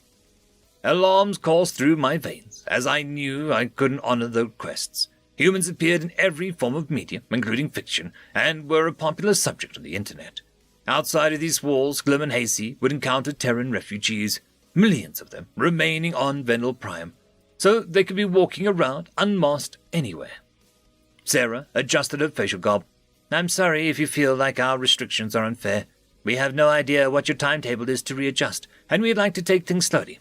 Better safe than sorry." "Sensory overload might awaken negative emotions and slow down your recovery. Discussion of war is everywhere too," I chimed in. "Maybe you two recover faster than others, but several of your counterparts are shattered. Our goals are to set the average Vendel in mind." Hasey narrowed her eyes. "How did you even free us anyway, Starver? Why would the Greys let us go?" "The Gaians negotiated your release." "What could the Gaians have that the Orcs wanted?" "Strength." Noah's voice rumbled behind me. "Resources." Glim's pupil snapped back to the doorway. Noah returned with a bowl of fruit and made a point of grabbing a piece. He raised his full mask just enough to eat the food, and though his canines were still obscured, the two Vendels studied his furnished chin and his snack choice. The exterminator seemed to relax a little. Consuming plants should halt predator suspicions for now. The Terran ambassador offered the fruit to the Vendel, who snagged a few pieces for themselves. He waved a berry-picking hand and ushered the rescue back to their room. It was a clear attempt to avoid further questions. We had to find a way to give them some of what they wanted. Hasey hugged Sarah as the scientist tucked her into bed. The female predator patted the Vendel gently, returning the affectionate gesture. The historian had no clue who her caretaker was. Compassion was a trait that we once reserved for prey, until we met the humans. We assumed predators were incapable of empathy. Glim shied away when Noah tried to adjust his blanket. The exterminator's skeptical look had intensified, following the ambassador's answer about the Arxor. Strength the Greys would respect was something to be feared, and not a quality prey should possess. Likewise, the only resource that interested the Dominion was food. What do you mean by strength and resources?" The male rescue stuttered. Noah withdrew to the doorway. "We defend ourselves, and we're proactive about it. We can find a scientific solution to anything, manufacture anything, even the unsavory stuff that the Arxor want." "The Orcs want cattle to eat and killing tools." "We did what was needed to get you back. We're going to protect the Vendel from now on." Hasey whined. "You can't protect us from them. Nobody can. You're naive."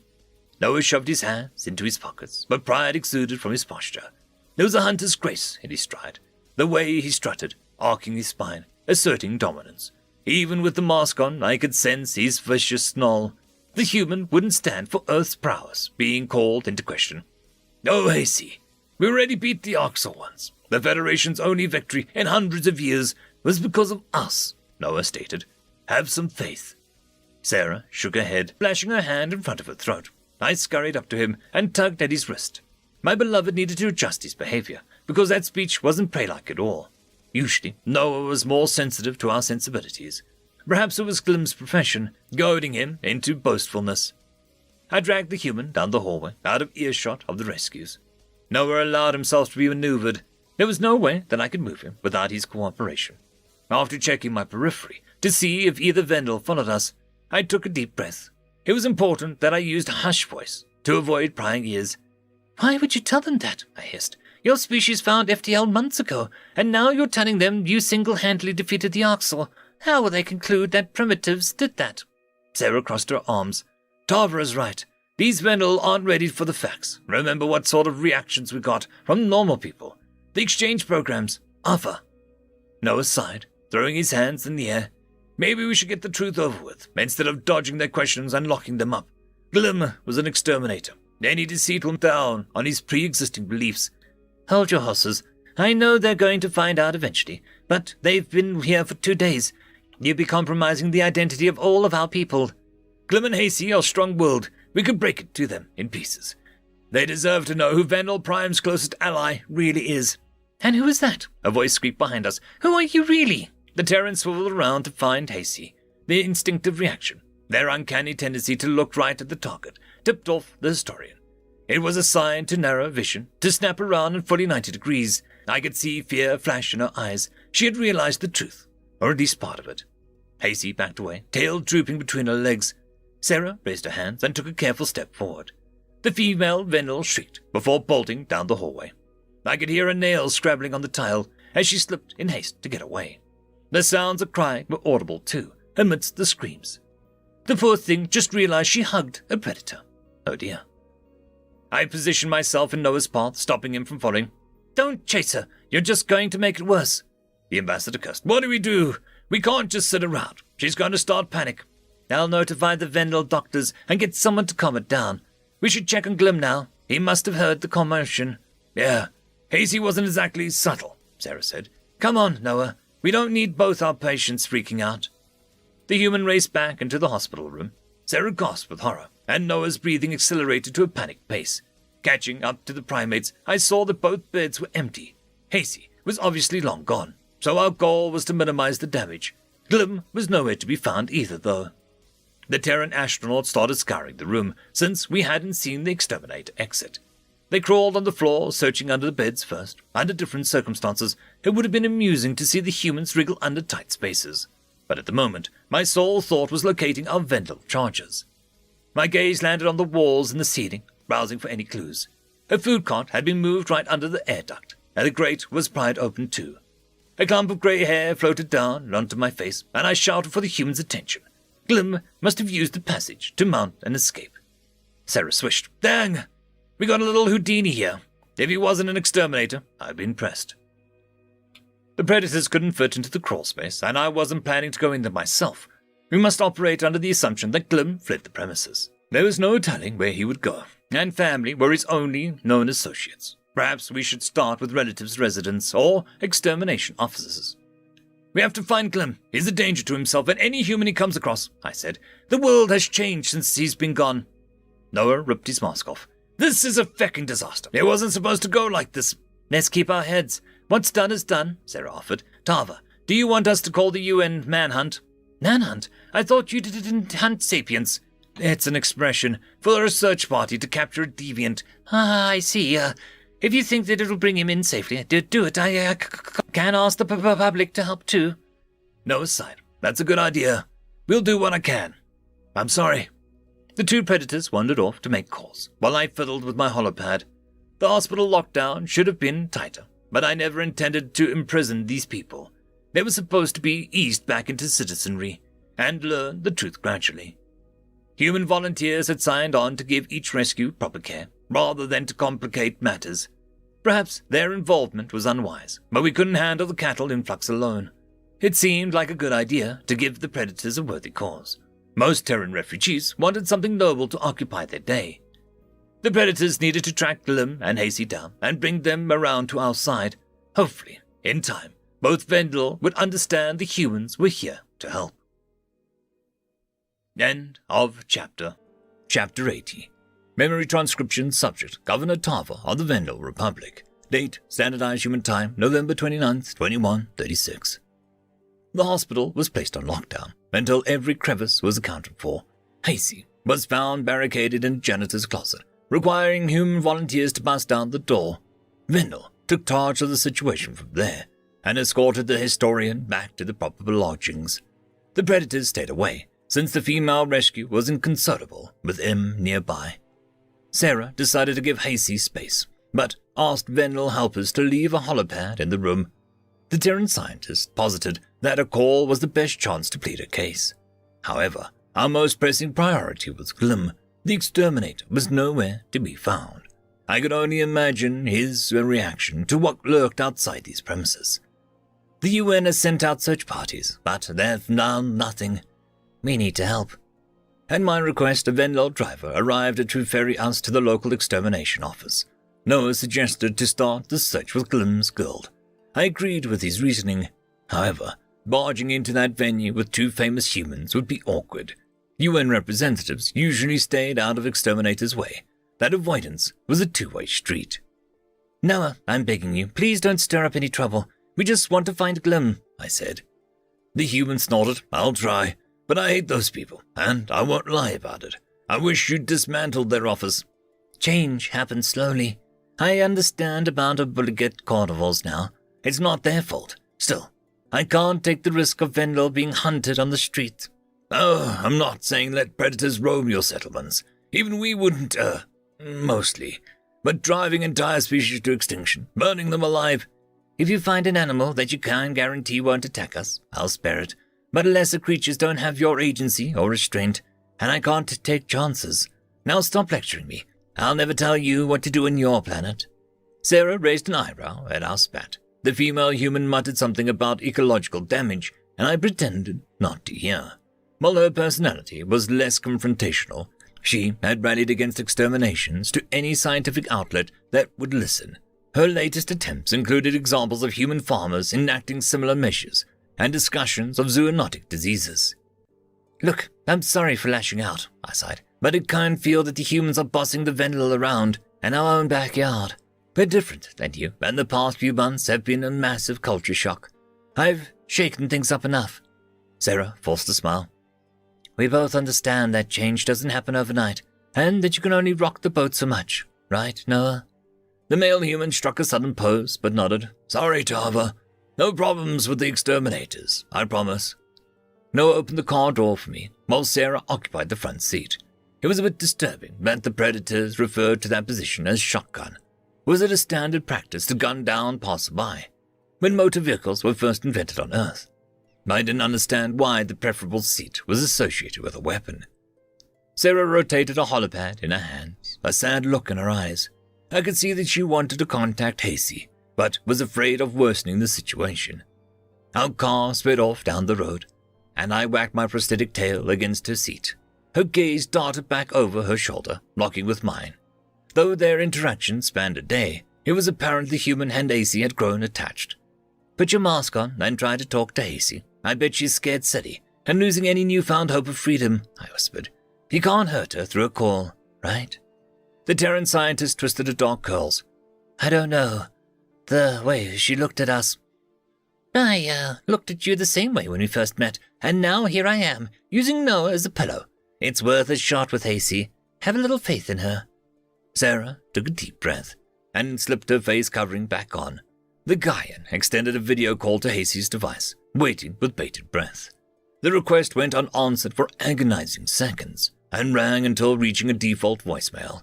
It seemed the Vendel rescue wasn't in the mood for talking. The scientist was quiet for a long moment, swallowing hard. The human steadied her face in the frame and dialed the number once more. I waved in the background, hoping to preview would make Hasey curious. The voicemail began to play again, before coming to an abrupt halt. A timid Vendel face appeared on the screen. Vendel Prime has fallen. I should be resigned to do this. Why do you have to give me hope? Hasey, please just hear me out. We're here because our home was attacked. Our larger cities are destroyed, Sarah pleaded. Governor Tava was kind enough to take Gaian refugees, so we offered to help you as a way to give back. It's not what you think. I trusted you. I'm sorry you found out like this. The truth is, my species has forward-facing eyes, and we are territorial. Because of those two things, everyone assumes that we're like the Orcs, including the Orcs. Mask? We wore the masks because we didn't want to scare you. We're aware how Vendel react to us. It wasn't meant as deception. No, take the mask off. Sarah lowered her head before reaching for the straps. She pulled the mask over her skull and straightened her dark hair. The Vendel historian froze at the predatory creature on screen. The Terran scientist's eyebrows knitted together with concern. Perhaps it was my imagination, but her binocular eyes seemed to tear up a bit. Hasey pressed a paw to her mouth, speaking incoherently. I could see her swoon on her feet as the current of fear almost swept her away. When the rescue snapped out of her stupor, she lunged for the holopad. It was a blur of panic motion, a scramble to terminate the call. There wasn't a goodbye, or even a vocalization of her fear. Well, that went poorly. Now our historian friend has a face to put on the nightmare. With Hasey disconnecting, Sarah cast a blank stare at her own reflection. I unclipped my seatbelt, hugging the predator from behind. Her lips curved upward, and she squeezed my paw. Noah offered a sympathetic smile as he met his co-worker's eyes. These two humans were my closest friends, I didn't want to see them hurt by Venlo. Are you okay, Sarah? I signaled I love you with my prosthetic, hoping the scientist had learned a bit of our tail language. It's not your fault. She offered a grateful nod. I feel terrible for adding to Hasey's trauma. Now, I'm just another monster to her. What she went through with the Oxel. She doesn't need anything else to feel. These people have serious issues that have nothing to do with humans. You're part of our society now. They'd have to learn to deal with you regardless. Noah sighed. I don't know if we can ask them to deal with predators. It feels wrong. We remind them of a deeply traumatic experience. Exactly. We have no right to force ourselves into their lives, Sarah agreed. Well, that's a decision they can make for themselves, I said. Humans have been an immense help for this program, and you did nothing wrong. Mental infrastructure would collapse without you chipping in. It's the least we can do, Tava. We want the best for these people. Nobody deserves to be treated like an animal. The shriek of a siren pierced the air as our vehicle neared the extermination office. Vendel, wearing flame-proof attire, stood in flatbed with other equipment tucked behind them. A chill crept down my spine, wondering what they were responding to. Was there really a major infestation so close to the capital? Government affairs might have been placed in temporary hiatus or moved to an emergency bunker. The humans gazed out the window, expressions tinged with apprehension. Our stop was a building full of professionals whose sole purpose was to wipe out predators. There was a reason I tried to keep the guild from interacting with the UN personnel. The strongest opposition to the Terrans came from within exterminator ranks. Vendel Prime was a staging ground for their political statement. When refugees from Earth first arrived, most predator sightings turned out to be humans. Terrans were involved in isolated cases of petty crime, though.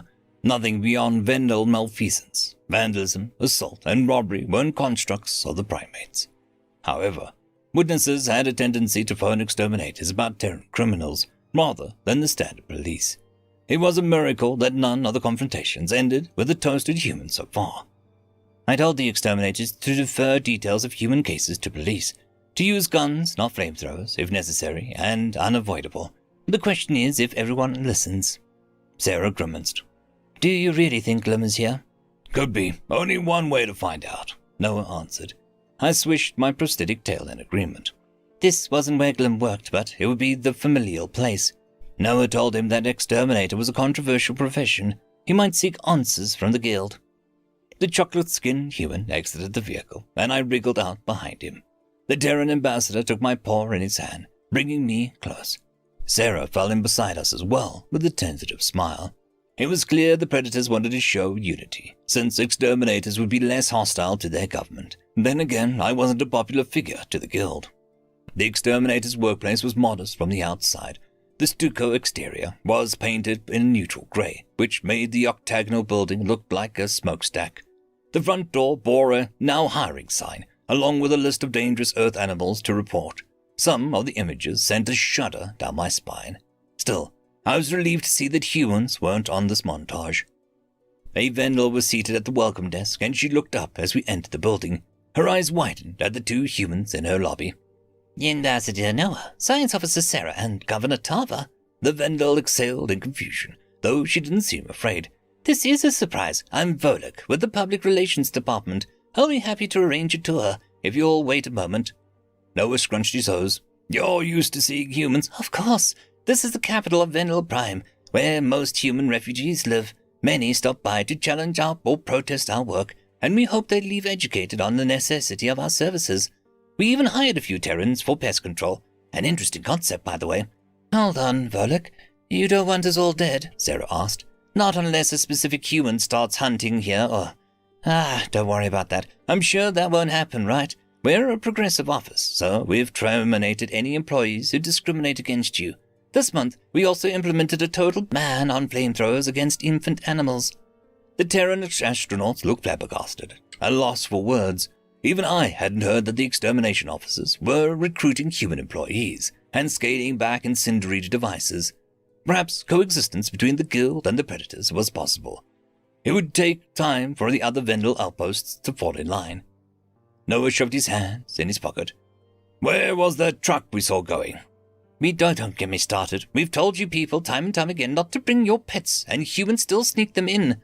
Volek flailed her tail in animated gesture before calming down. Another report of a cat loose in the street. Those things are monstrosities. Wait, what is a cat? I chimed in. One of the most invasive, destructive predators on Earth. If you get humans to be open, they'll admit that cats have driven multiple species extinct, that felines hunt for fun and are still common pets. My eyes widened in horror. The United Nations obscured the human penchant for entertainment animals during first contact. It only became known after interactions with Terran civilians. Noah insisted the practice was about companionship and pack bonding with non-sapiens. However, this cat didn't sound anything like the innocuous descriptors he assigned to pets. My expression morphed into a scowl. Are you kidding me, Noah? Is this true? Pretty accurate, yeah, he grumbled. Sarah scratched her head. I'm not even going to argue whether cats are a problem. Our own ecologists agree with Volek. Then why do you keep them as pets? Because they are cute and cuddly, Noah offered. I huffed in irritation. I hate you. Thanks. Volek gathered up some pamphlets and acted bored by the response to the cat rationale. Noah's answer must be standard for a human. It was baffling that our friend saw dangerous predators as cute. It defied all self-preservation that primates should possess. If their ancestors were prey, shouldn't their instincts spark wariness of feral beasts? Here you go, the exterminator said, passing the brochures out. It's a full explanation of the scope of our operations. Noah took a step back. Thanks, Volek. Listen, we're just here to ask you a few questions. Happy to answer. Before you ask about me, I joined the guild 10 years ago. We have a job that not many people want to do, but we know how integral we are to protecting our loved ones and our homes.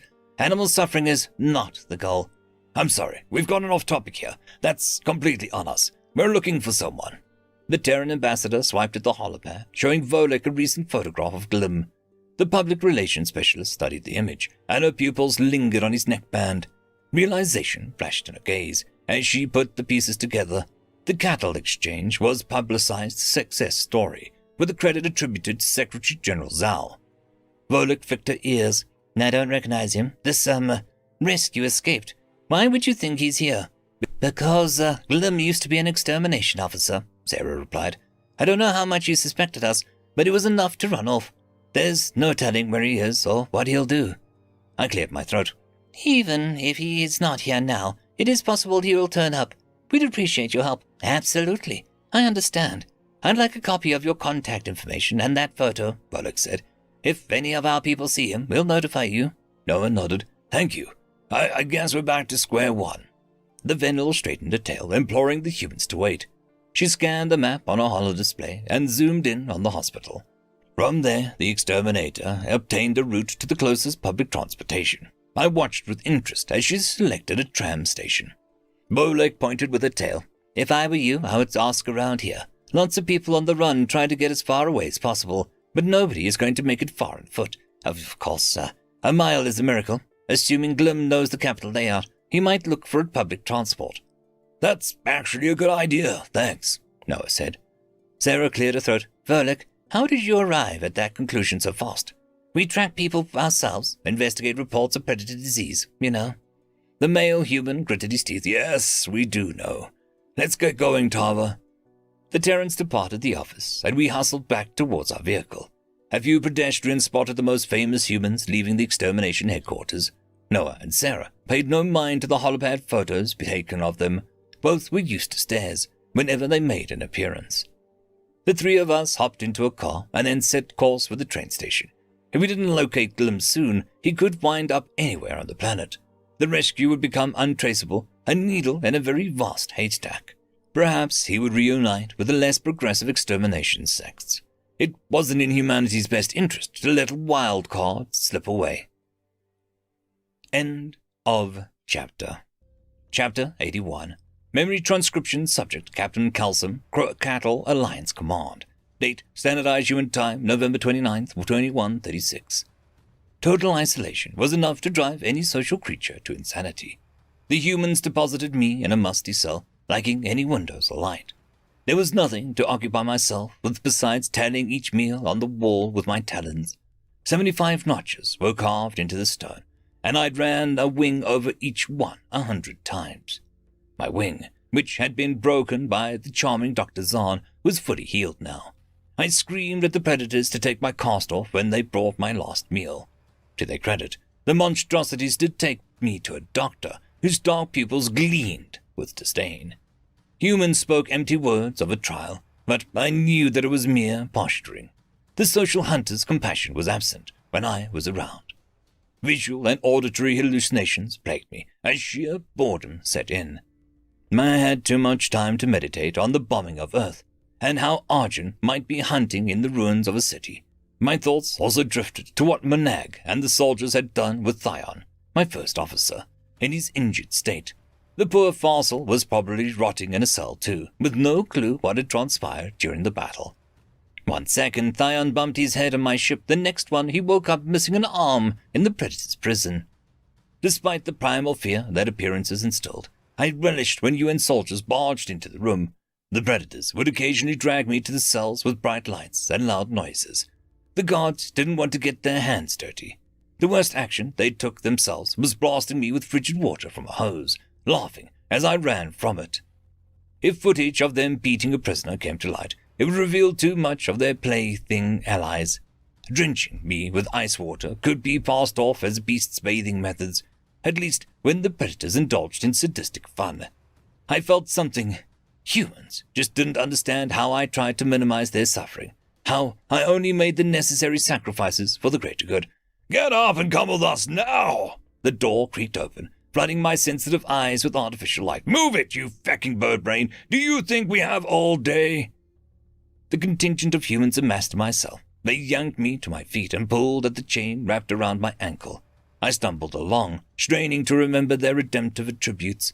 The beasts were capable of rudimentary compassion. They were just angry about their cultural losses. Resisting their hunger around me likely increased their aggression. "Cheer up, Chirpy, today's your lucky day," a predator sneered. "You have a visitor." My beak parted with hope. "Arjun?" The UN wardens gave me rough shoves and down the corridor, herding me into a visiting area. The space was dusty from disuse, and each metal table was unoccupied. Humanity had no intent of allowing our families to get in touch. Not that anyone from the stall was alive, in all likelihood. Sacrificing my own world was what truly haunted me, in those endless hours alone. A group of Terran dignitaries escorted a Harkin into the area, and my heart sank with disappointment. A traitorous impulse wanted Arjun to check on me, to reassure me that he was still fighting his battle with hunger. I knew the Predator kid would become cruel eventually, but I didn't want him to devolve so young. The Harkin visitor was carrying a camera equipment and wearing a badge with Terran scribbles on it. Oddly enough, the human's demeanor was mostly friendly, apart from their toothy snarls. The primates weren't coercing the short reptile along. A black-haired man jabbered to her about restaurants in the area. I caught the words Cerulean-Italian fusion, then the human sales pitch. Why was this prey creature treated to such cordiality? Was she a traitor to her race? The Harkin extended a paw to the chatty human, who grasped it with his own. "Listen, Sal, if I see something here that isn't right, I'm going to report on it. I won't hide the truth just because it might hurt your organization." "We'd respect you less if you became a mouthpiece, Selene," the human answered. "There's a reason the UN granted you citizenship. You gave us the people responsible for this mess." "Mr. Secretary General, I simply believe that everyone has the right to self-determination. I'll be watching what you do to Fall closely. Serving us up to the Orcs was a cold move. Now you're occupying us." "You can thank a little birdie over here for that. We warned Calsum, and he kept going. Lied to his own people to convince them. He wanted to kill us, more than he wanted to defend his home. Actions have consequences." "I understand. Still, I hope that you don't plan to gamble with civilian populaces in the future, Zal." "Plan on it? No. But 100 human lives are worth more than 100 million aliens in my book." Selene narrowed her eyes. "That's the kind of rhetoric that worries me. Let's just get this interview finished." The Harkin's yellow skin looked flaky around the neckline, which suggested that she was about to shed. From what I overheard of her conversation, the humans had gained control of Fall and its subsidiaries. The Orcs did the dirty work. Then the primates swooped in to conquer the planet. It was actually what I predicted to Arjun. Terrans would replicate their subjugation practices from Earth if given the chance. With Nishtal being forced into Predator's empire at this moment, were Crocattle citizens enslaved to serve the power-hungry humans. I wasn't sure if that was a worse fate than the Orcs finishing us off. At least it would send a message to the galaxy that the Terrans hadn't changed a bit. Humanity needs damage control. This Harkon would know what to say to prey allies, better than one predator could guess at. Perhaps the Selene figure achieved preferential treatment by aiding Earth's propaganda efforts. It wasn't clear what else the reporter could offer. I couldn't believe that she would sell her own planet out so easily. The Harkon established her camera setup before turning to me. Selene tilted her head. Captain Kelson, how are you? Been better. The humans never planned on giving me that farcical trial, and it wouldn't matter if they did, I grumbled. Actually, your trial is scheduled for later this week. Humanity's Federation allies agreed to listen to your case alongside Predator judges, and they got a Venla lawyer for you. It's expected to be an easy conviction, though. Regardless of sympathy for Earth, you sentenced your own planets to death, too. So you're here to slander me in the court of public opinion? No. I'm working on a story analyzing Kolshian's first victims, and I couldn't think of a better POW to get a quote from. After recent events, do you stand by your infamous comparison between predators and viruses? I'm sorry? Oh, the Kolshian's first victim. I don't know what you are talking about, but I am not interested in a hit piece on the Commonwealth. The reporter's eyes widened. Wait, the humans haven't told you. What about Lyconis's confession? I tossed my weak in a non-committal gesture, and Selene reached her holopad. The words I told Monog and the Terran internet regarding humanity's infectious potential stood the test of time. Predator's hive functions were inadequate against all-encompassing blood loss. It wasn't their fault for caving to their wiring, but information could make me recant the truth. The Harkon slid a holopad over to me, with a video clip queued up. The Kolshian presider was a familiar countenance on screen. The wrinkles of his gelatinous features likened him to a pruny berry. Why was Secretary General Zhao listening in and baring his teeth as I watched? I didn't understand what the purpose of politics was to me from a jail cell. My mistrust of the reporter was growing, but this was my first social interaction in weeks. If I didn't play along for a bit, the humans would toss me back into an empty cell. My gaze shifted down to the holopad, and I decided to listen. Even from prison, I could still perform my duty to refute predatory narratives. Lyconis has recounted the Federation's origin tale briefly from his aquarium-lined office in Alpha. He only mentioned the fossil's role at first. Selene chimed in with a third founding piece, the Crocattle. The Kolshian indulged in a long-winded response and clarified why my kind were a problem. Ill-equipped for spacefaring, we learned that they were scavengers who would occasionally go for fish as well. Shock coursed through my veins, and I struggled to suppress an emotional response. The leader's statement didn't seem coerced. There was no signs of human presence in the footage. If anything, Lyconis's tone was smug and gloating, a wholly authentic admission. The talents I used for grasping objects took on a darker appearance. The horror intensified its assault. Eating meat conflicted with every value in my psyche. The Kolshians wouldn't stop speaking, as much as I wanted his words to cease. He proclaimed that the Crocattle were threatened into submission before a genetic cure was distributed. The fossil state's work was thorough, though, with revisions to history, fossil records, and education. How could that statement be true? My life was dedicated to wiping predators off the face of Nishtal. Bloodlust never fogged my mind, even when dealing with abhorrent creatures. Killing clung to my conscience with a heavy grip, and I hated the necessity of my profession. Kelsom, Selene asked, you look like you're going to be sicker. Do you need a minute? I flapped my wings with discomfort.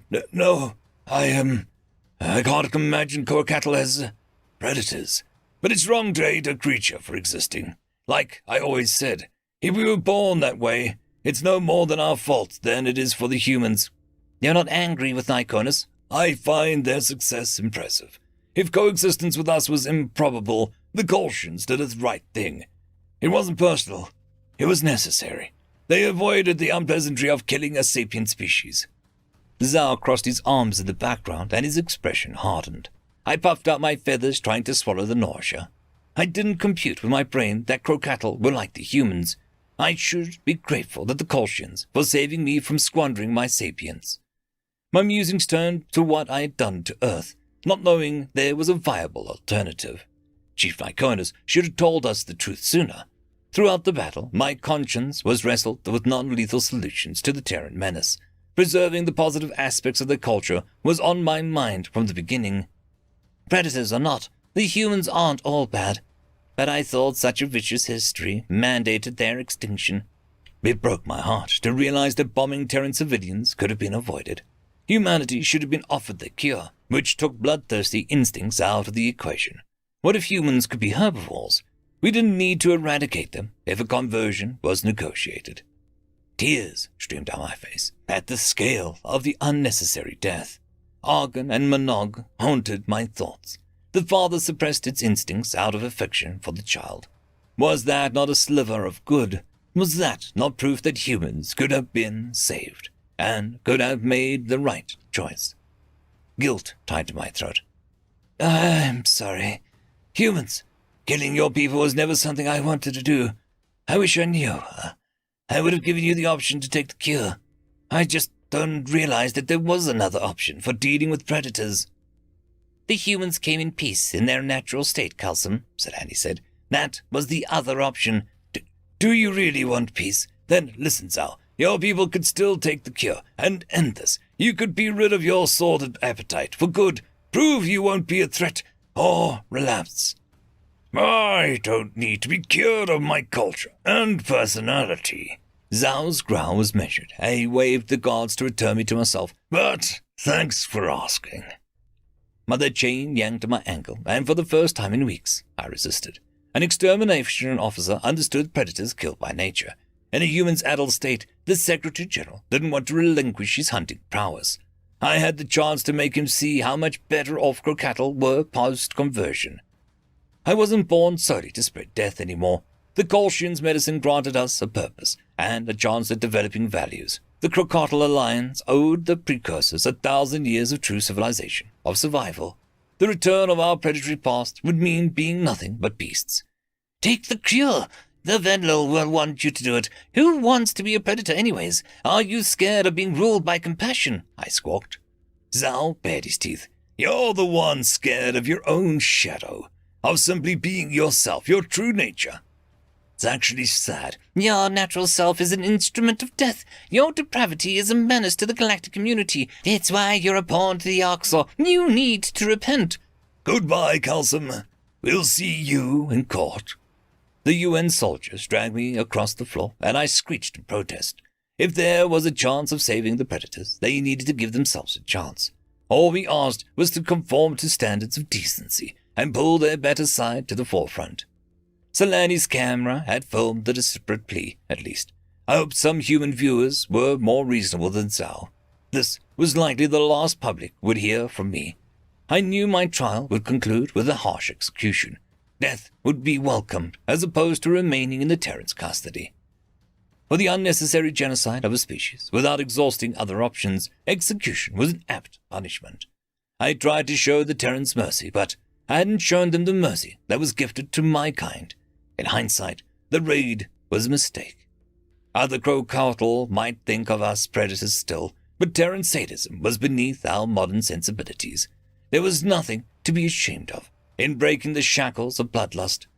My heart ached sorely for Earth, knowing that my cleansing had been misguided. We had more in common with the primates than even I thought. Then again, if the human was to reject help, maybe they deserved the fate that they'd be given. The Kolshians and the Farsul were experts in conversions, right? Lyconis wouldn't have intervened in our raid had a cure been a possibility. The Farsul outright participated in our strike. There had to be a reason for that. Simply put, the Terran's good side must not exist in large enough quantities to salvage. The truth wasn't always an easy pill to swallow. End of chapter. Chapter 82. Memory transcription subject, Glim, Venlil Rescue. Date, standardized human time, November 29th, 2136. Compartmentalizing emotions was the only way to survive an Oxal farm. When you were subjugated to unspeakable cognitions, your logical brain disassociated to protect itself. There was no hope of escape on Riss, and the predatory Oxal didn't show mercy. Screamers and runners got killed first. We all learned that catatonic responses were the best way to indulge instincts. Yesterday was an unusual reprieve from the squalor. The first oddity I remembered was the Orcs herding us into cattle ships. the grey pilots emanating particular disdain. I thought our destination was a slaughterhouse. The next thing I know, Noah had me in his warm arms. His sleek mask was jet black, and spit my reflection back at me. The Venlols that stared back was filthy, with empty eyes and old scars. Am I going to be glum, or the string of numbers I recited to the Gaian? Once it sank in that I was on Vendel Prime, the degrading years felt like I happened to someone else. Captivity became a nightmare that I had memorized in vivid detail. My mind focused on the masked aliens as distraction from the flashbacks. Noah and Sarah were an enigma for me to unravel. Even beneath the garments, their muscular, tailless form attracted attention. Concentrating on them tickled something in the back of my mind. The longer I looked, the more I felt a child watching shadows move in my closet. There was something not right with the cues hitting my visual receptors. Additionally, the Gaians behaved as though this program was their brainchild, and were elusive on basic questions. That suggested the interference wasn't benign as they disclosed. To top it off, Governor Tarver answered the greatest mystery of all: why the Orcs released us. She claimed that the Gaians negotiated our release with the Predators. Noah's voice shook with a throaty growl when he boasted of his species' strength. The instincts I suppressed on Riss were rekindled once the male alien went to tuck me in. I don't understand. Why would the Gaians trigger my instincts? I muttered as the caretaker left the room. These aliens have been nice to us, mostly. We saw them eat fruit. Hasey flung off the bed covers. I'm just tired of the games. Beating the Oxal's not possible. They don't need to lie to us. You know, I didn't feel like they were lying. Noah spoke with conviction, and the Greys did get rid of us for some reason. Nobody challenged his story. But the Oxal were made to kill. They're unstoppable in combat. I know, Hasey. Something's rotten with this place. Have you noticed how the Gaians are the ones trapping us here? Trapping? Glum, we're safe at home. Man, they're providing for us. Like Sarah said, they're just taking things slow for our sake. All I want is to see my family. It will be beneficial for my health. I guarantee any doctor would agree. Why wouldn't these aliens allow it? The aliens must be busy, but I'll ask nicely for you. But maybe Tarver can set up a call. The former historian hopped out of the bed and scurried out into the hallway. I had a feeling Noah and Sarah wouldn't comply with any requests. These aliens were gentle during our upkeep, but then spewed dishonesty in the next breath. The few answers they gave us, such as inventing FTL before the Federation discovered them, made no sense. The biggest fib of all was the mask. In my estimation, no species could wear full-face shields in a daily life. How was that practice suitable for eating or searching for mates? Watching Noah lift it to insert the fruit cemented my own point. The Gaian's posture had been odd, as though his hand was positioned to hide his teeth. I'm gonna find a way out of here. I'm not an Oxal's number anymore. I won't be treated as a slave by non-predators too. A seething vent caught my eyes, though I wasn't tall enough to reach it. Thinking quickly, I shoved a food cart beneath the opening. Hasey screamed in the background, which spurred me to rush my escape. I grabbed the scissors Sarah had used to trim our overgrown pelts. Perhaps the instrument could be used to dislodge the grate. I wedged the blade under the loose screw and popped the bolt out of the socket. Pulling with all my might, I wrenched the vent out of the sealed position. Voices echoed nearby, with no name amongst the words spoken. Cool metal hugged my shallow ribcage as I slithered into the crawl space. Claustrophobia kicked in at once. The narrow space brought back unwelcome memories. It was like being packed into a cattle pen all over again. The enclosure was so dense with Vendel that I couldn't breathe, but I managed to settle down in the cakey dirt to sleep. Wailing noises flooded my ears, and my paws were twisted together. Lesser creatures, an ox or god mused. Drop the fleck of leaf in there, and they'll dive it as one. It's a comrade snorted. Animals are in animals' place. It's a shame their pups can't be eaten twice. They scream so wonderfully. All I could manage was to drag myself forward with my paws and hold an internal wail down. Images of the greys dragging pups away flashed through my mind. Their yellow fangs were on full display as they stomped through the pen and scanned us. Their forward-facing eyes landed near me, triangular slits on alert. I wondered if I was the prize that they'd eat fresh today. I don't want to be prey, I squealed. Make it stop, please. My forehead connected with the wall, and I winced at the sudden pain. There was no telling how long I'd been moving in a trance, likely a couple minutes. Another grate sat before me, with a crisp airflow. I kicked the metal out with my hind legs.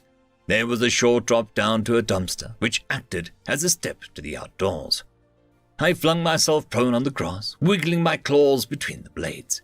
Having our son on my back and pressing my face into the greenery, I knew that I was home. Laughter spilled from my throat as I tore up clumps of dirt with my claws. This was all I wanted those guides to give us, a proper reunion with Vendel Prime and our loved ones. Now it's time to secure the latter. I never thought I'd see my family again. Will they even recognize me? My ball steered me to the courtyard, where alien caretakers were eating their lunch. 2 guides sat there with their backs to me, munching on slices of bread. The purple liquid between the grains was the color of crocattle blood. The aliens were not wearing their masks with each other, confirming my theory. Millions of people who haven't been home in years. The guide's voice reverberated in his chest, projecting aggression. The harsh barks were like daggers to my heart. The Vendel who were born in captivity, they are utterly convinced they're animals. One asked me why we took them from the Orcs so calmly, and The other guy shook his head. That's so sad, Kyle. To think that's all those poor Vendel have known. Can't imagine what they're feeling. These are the cases of extreme trauma, with no clinical precedent. I don't mean to sound like a pessimist, but I'd imagine at least 40% of the Vendel here will never recover enough to live on their own. We can't sustain a program like this forever. Humanity bit off more than we can chew here. After we win the war, our allies are going to have to take some of the load. But Federation psychology is a joke, Dana. Humans have the best ideas on treating trauma and providing therapy. There's only so much we can do. We have our own problems. I don't mean to sound heartless. This just sounds like a losing battle. If you can help half of these people get on their feet, that's not a losing battle. We're morally obligated to help the Vendel of all species. I'd be dead back in Johannesburg without them. Their cadence sounded like it came from teenage Orcs. Deeper voices evolved to convey power and to frighten other animals into submission. The latter effect was taking hold of me, but my curiosity was still kicking. This was my chance to see Gaian's anatomical creatures, of which Sarah refused to provide diagrams. I tuned out their gravelly chatter and slunk behind some bushes to get a better angle. At first, I caught only glimpses of their temples and didn't process why that was incorrect. Further inspection lent the full picture. Sockets sat above their furless cheeks and were smushed up against their nose. Of course, not a sliver of their eyes had been visible from the side. Panic exploding in my sternum, searing into my lungs like smoke inhalation. These Gaians' pupils faced directly ahead, without any peripheral tilt. Their irises were encompassed by the white shell, which made the pupil movements jerkier and more noticeable. I could read distinct hunger, as if it was spelled out. What kind of mammal had no pigment in their scleras and a shaven face? An involuntary shudder rolled down my spine. These predators were abominations of the worst kind. Even an Orcs would cower at such a sight. I couldn't believe that such a vicious creature was hiding under Noah's mask. There was Noah, who sat next to me for Jenga, who reminded me I had a name. We're not free at all. Vendel Prime has been conquered by predators, I realized. The Orcs transferred us to the custody of a species just like them. The Gaians weren't capable of compassion and shouldn't tend to traumatize creatures like us. Governor Tarver must have convinced them that it was beneficial to their diet. Perhaps these hunters allowed sapient cattle to live normal existences until their number was drawn. Happy Vendel meant well-fed entree and unforced reproduction. If this world is comfortable cattle pen, that means the Gaians might stay away from the cities, I whispered. I've got to find my family, learn how this happened. My legs started running, despite the weakness from the years of being penned. Sobbing from my despair, I sprinted through the parking lot. There was an occasional glance to ensure the Gaians weren't giving chase. All I could picture was Noah's white-cloaked eyes, glistening with hunger and cruelty beneath its mask. Maybe it started growling and left the Jenga game because its appetite was stirred. Predators existed to root out weakness and to specialize in death and brutality.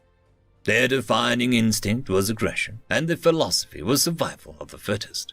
The rescues, our delicacy, must have tantalized them from the start. Governor Tarver had done excellent at masking her fear, but that spoke wonders about how long these things had been defining my world.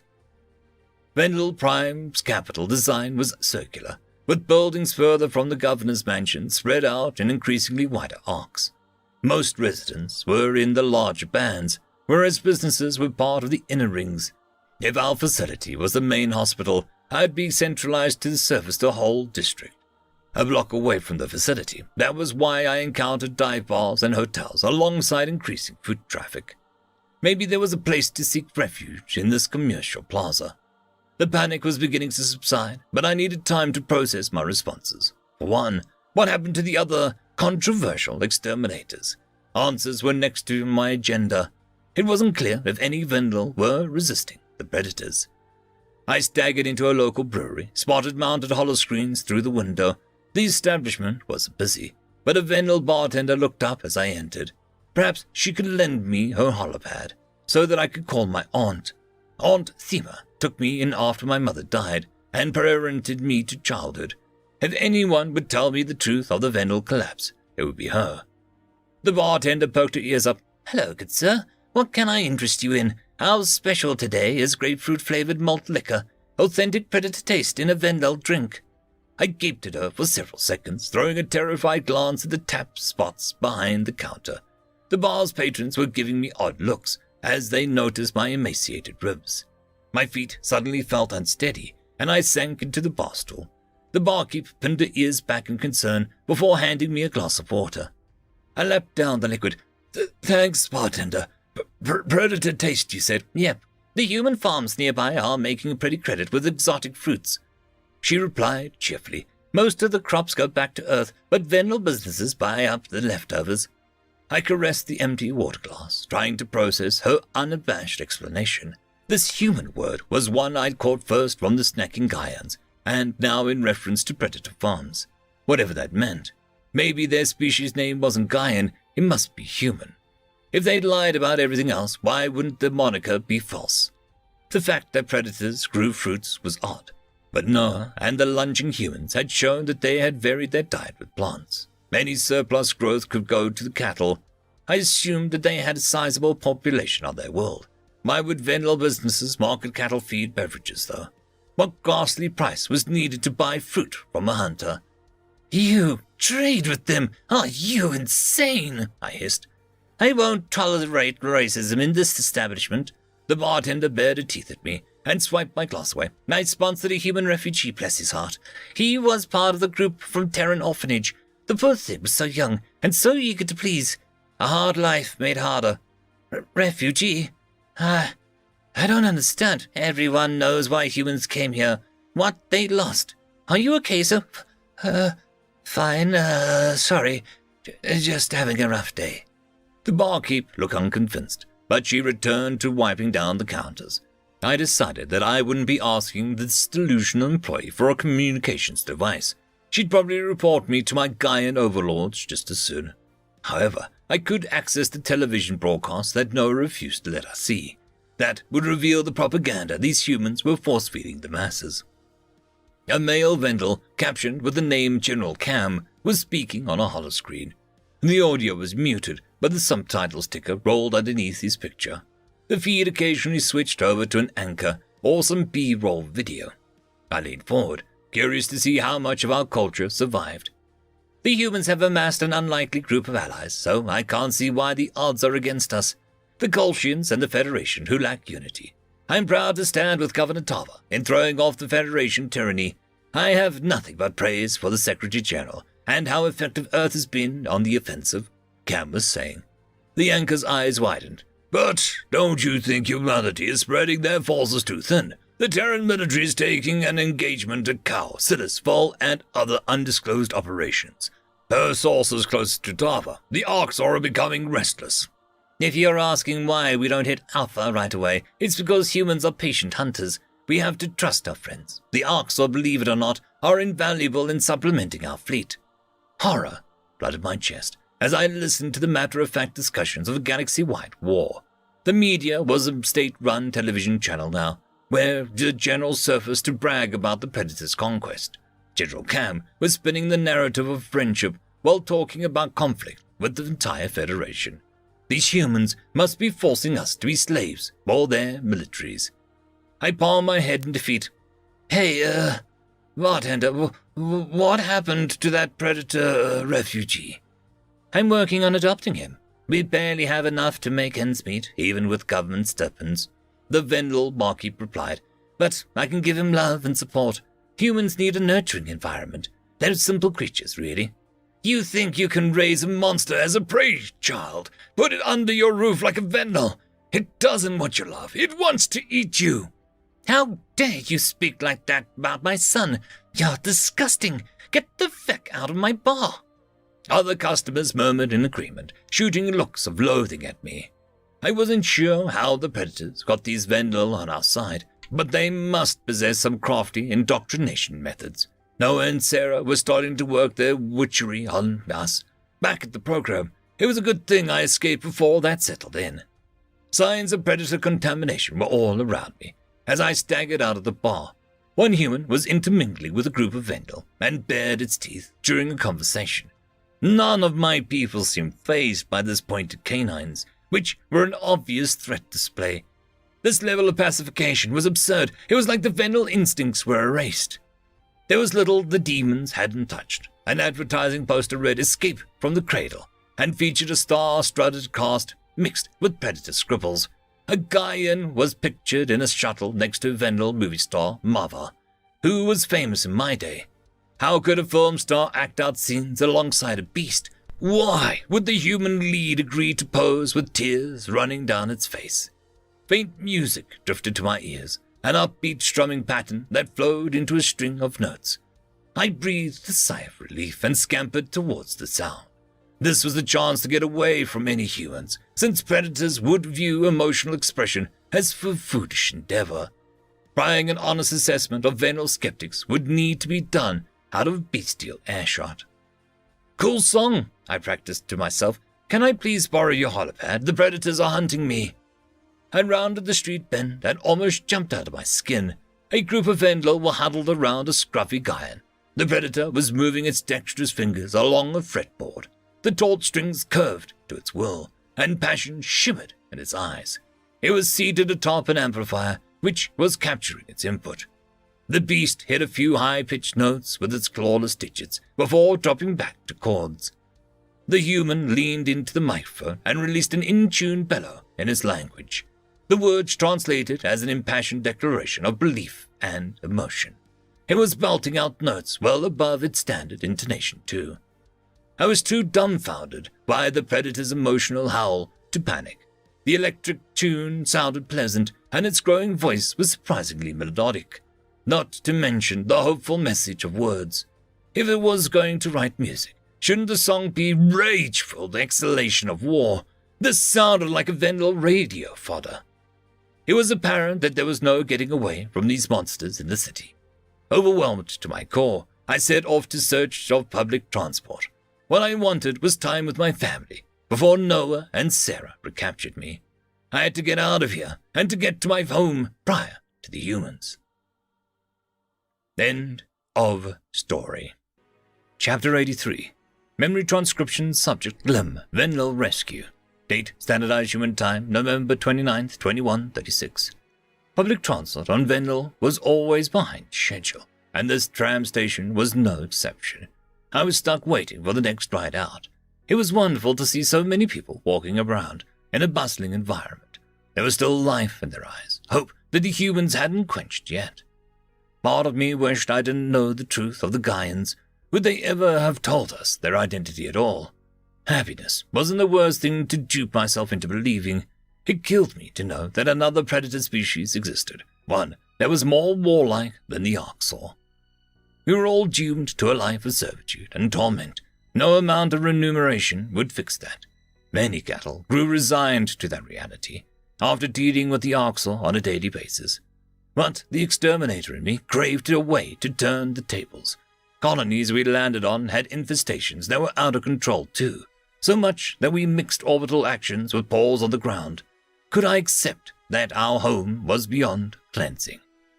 My thoughts wandered to Hasey and whether her well-being was intact after my escape.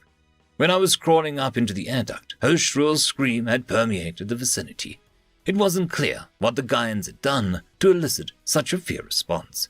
Perhaps they dropped their mask-wearing herbivore routine. Forget Hasey now, I decided. You need to monitor every predator in the area. My cursory head count was 5 humans, though I was rechecking the area every minute. It was a matter of time before a predator singled me out. I was sorry-looking and isolated from the herd. Few other Vendel paid any mind to the Gaians, and no signs of stampede behavior emerged. I hoped the train arrived soon.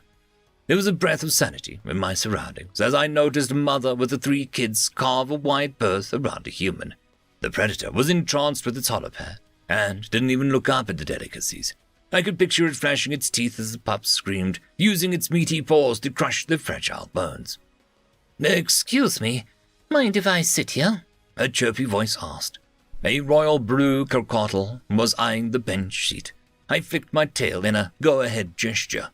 My eyes never left the nearest human, who was talking animatedly into a device. The avian ruffled her feathers before following my gaze towards the predator. A strange emotion swirled in her pupils, almost like sorrow. The bird sighed. "Still afraid of humans, are you? I'm nervous to approach them myself. I was born on Vendelplarm, but I feel like they'd blame me for, you know." I measured my response. I've been gone for a long time and, woke up in the middle of the hospital yesterday. I don't know why the predators are here. Everyone gets mad at me for acting normal toward them. "Oh dear, that's not good. So you got into an accident before Noah and Sarah showed up?" My eyes widened in alarm as I recognized the name of my slave masters. Their concealing masks were etched into my memory. Noah's boasts about the human ability to manufacture anything stuck with me, too. Those were not the words of a species that had moral qualms over bargaining with the Orcs. Come again? Those names, who are Noah and Sarah? I squeaked. The crocodile tilted ahead. "The 2 astronauts piloting humanity's first FTL ship. Everyone was hiding in bunkers for hours when they showed up, but they came in peace, my friend. Noah and Sarah bent over backwards to prove that they were harmless." "They are not harmless. I know that Sarah and Noah and Tava personally." "What? No, you don't. This isn't a funny joke, man, and I don't appreciate—" Sorry. I'm not messing with you, I swear, please. I need the truth. I just, have a head injury. Maybe I'm misremembering." The avian squinted, scrutinizing me for several seconds. I didn't back away from her direct stare and tucked my ears back in a pleading gesture. The crocodile had to understand sincerity when it was plastered all over my features. None of her explanation made sense, but I had to hear this fabrication for myself. Unless the names were an uncanny coincidence, Noah and Sarah were the first to scout our home as their hunting ground. Could any Vendel actually believe a predator came in peace? My first-hand experience was ripe with displays of aggression. I could still hear the Orcs calling us animals. My neckband tingled as I remembered them pressing a rod to my throat. Their eyes sparkled at my screams. But it was too hot to quiet myself. It felt like they were injecting molten lava into my skin.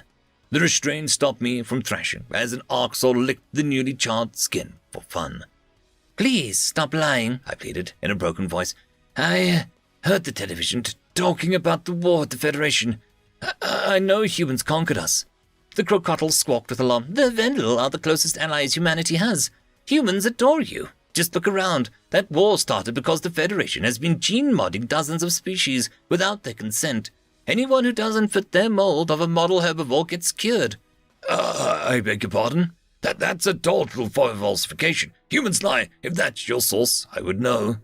The Kolshian chief admitted it from the Federation summit, buddy. Also, my species spearheaded an orbital raid on human homeworld, unprovoked, killed 1 billion civilians, and that's why they have so many refugees still here. It makes me ashamed to be a crocodile. Of course the Federation tried to exterminate those monsters. Good for them, I thought. But what's with this genetic tampering? The light rail train coasted into the station, and an automated voice announced that the passengers should begin boarding. The crocodile hopped off the bench, leaving me to march after her. There was no telling how much of the story, if any, was true. However, she believed it with all of her heart. That meant the predators might have sold these falsehoods to the Vendel, too. I jostled the avian swing. "Hey, wait up. How many Vendel do you think they've eaten so far?" "0, she replied, settling into a window seat. "Humans don't eat sapiens, and they see you as part of their pack." "You're really trying to say it's 0? I know it's a non-zero number. Has the whole world gone mad?" "Yes, I guess it has. That's enough questions. I don't want humans to think that I'm one of those, crocodile. They are probably do already." My gaze turned to the train cabin as 2 Gaians boarded together. Silent curses echoed through my mind at the thought of having to ride with them. There was safety in numbers, since we had enough Vendel to form a herd. Still, I was hoping none of the predators would tag along for our voyage. It made me queasy to picture them ravaging the tram. One human gazed directly at our seat for a long moment. My heart leapt further into my throat before I realized that its pupils were on my crow-cattle's seatmate instead. The shaven beast seemed to be testing the bird, as it arched the hair over its nasty eyes. My avian partner raised a wing slightly and lowered her head to appease the Gaians. The crocodile alliance attacking the predator's birthplace must have had a shred of truth to it. That destructive event explained the ubiquitous invasion of our home. Gaians had been forced to flee their lair. It also meant humans weren't as strong as Noah claimed. There was hope for the Federation to put them down yet. "Attention, please. This line is now departing for Honolulu City. Enjoy a safe ride and please come back soon." The train door started to seal, and I relaxed a bit. That was before I caught the blur of motion in my periphery as a panicked human chased the tram. At first, I assigned menial lateness to the beast's actions. Its brown eyes simmered with determination, and it flailed its arms at the conductor. "Stop the train!" the guy had roared. "We need to search you."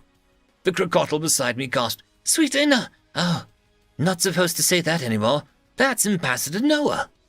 Excited chatter circulated through the train, and several Vendel flung themselves against the windows to film the incident. You would think that it was a superstar celebrity, not an alien hunter. Noah's lean torso made its pose intimidating, and its thin scalp gave it a hardened look. Its forward-facing irises popped against the white backdrop. I could picture it speaking in a falsetto voice as it squeezed my paw. That was a vicious face it had been hiding. Governor Tava plodded up calmly beside it, with the curly-haired human next to her. The female Gaian had thick eyebrows, which accentuated her wildness. Her mane was a total catastrophe, puffing out like wind-blown grass. "We apologize for the delay. Please remain seated as we speak with the Terran ambassador." "No!" I screamed. "Keep going!" My avian seatmate flexed her talons. "You're crying. What's wrong?" "I want to see my family. I can't do this anymore." Governor Tava heard my commotion and pointed towards the source with her metal tail. Noah waved at the conductor as he reopened the doors and granted it entry. It prowled down the aisle, searching with a singular intent. I leaned back against the crocodile in terror, shaking from head to toe. This was like being captured by the Orcs all over again. My team had descended a canyon, cleaning up native predators there. The region could become an abscess for the fledgling colony otherwise. It was supposed to be a simple job, but none of us realized that we weren't alone. The Orcs snuck a ship in under nightfall and landed practically atop my unit. We all knew it was better to die than to be captured. I scrambled to the truck to get my firearm, along with every Vendel that didn't freeze. The Greys were faster, covering ground with animalistic fervor. The tranquilizer dart embedded in my neck, pricking into my flesh. Sheer terror washed over me, because I knew what the darkness entailed. "Glim, Tava heard your voice." The male Gaian worked its way down the aisle and turned its head from side to side. "We're all worried about you. Let us help you." I glared at Noah's lumbering form. This time, I'll get it right. Death before capture." I climbed over the number of seats, whacking disgruntled passengers with my tail. Noah spotted my haphazard escape and chased after me. The human asked for passengers to intervene. Nearby Vendel didn't hesitate to attempt a takedown. 2 of my own people grabbed at me as I made it to the emergency hatch. My hind legs kicked one assailant in the teeth, and I shook off the other with a sudden tug. My claws slid under the lever, pulling the panel open. I dove out the window like I was trying to land on my stomach. The bulky predator took one look at the gap before settling for a rear exit. My belly flop knocked the wind out of me, but adrenaline pushed me upright. I sprinted with all my energy, heading in the opposite direction from Noah. Holopads captured my flight in real time. "Glim, our eyes are arboreal," Calgayan panted. "Helps judge branch distance." The predator sounded out of breath, which meant it might give up the pursuit soon. I ignored its words and hoisted myself up in a flight of stairs. The human was quick despite its size, able to track me excellently. Tree dwellers wouldn't have sudden knack for land pursuit or such wide pupils. Why is it still trying to lie? All it does is lie. Noah crested the stairs on my tail, and the canines aren't, for meat-eating. They're for fighting over mates. That's better, I screamed. To you, yes. They've shrunk from our ancestors. We don't even do the mate fighting bit now. Well, not the biting part. I shoved my way by startled pedestrians, and Noah apologized as it followed. Several Vendels stared at the human chasing a rescue. We were creating quite a spectacle. Risking a glance over my shoulder, I saw sweat beads on its skin. The burning of its legs affected it less than me, though. The predator was close on my heels, and outrunning it seemed a physical impossibility. I waited until right when its shadow dropped into a lunging stance before doubling back. Noah tripped over itself as I slithered between its lanky legs. The alien found its footing and reversed its direction. I'd managed to put a few paces between us again, but I hadn't figured out my final act of defiance. Glim was not a number. Noah had been right, ironically. It wasn't worth living as a monster's cattle in a new place. I hopped onto the stair railing and slid down. Gravity deposited me back in the terminal. The human didn't risk a quick descent when the banister wasn't meant to hold its weight. It was skipping steps all the same, bounding down the stairs 3 at a time, acid searing through my leg muscles, but I willed myself onward. That tireless thing hit the ground at blinding speed too. "I wanted to tell you about us," Noah called. "You deserve to feel safe." Its footsteps pounded against the concrete, and I bolted behind the stopped train's caboose. Several passengers shouted pleas and exclamations. The crow cattle I'd been talking to tried to swoop down on me, but failed to catch an air current. Tava and Sarah simply watched the madness unfold with agape expressions. I mounted another platform as the rumble of an incoming train greeted my ears.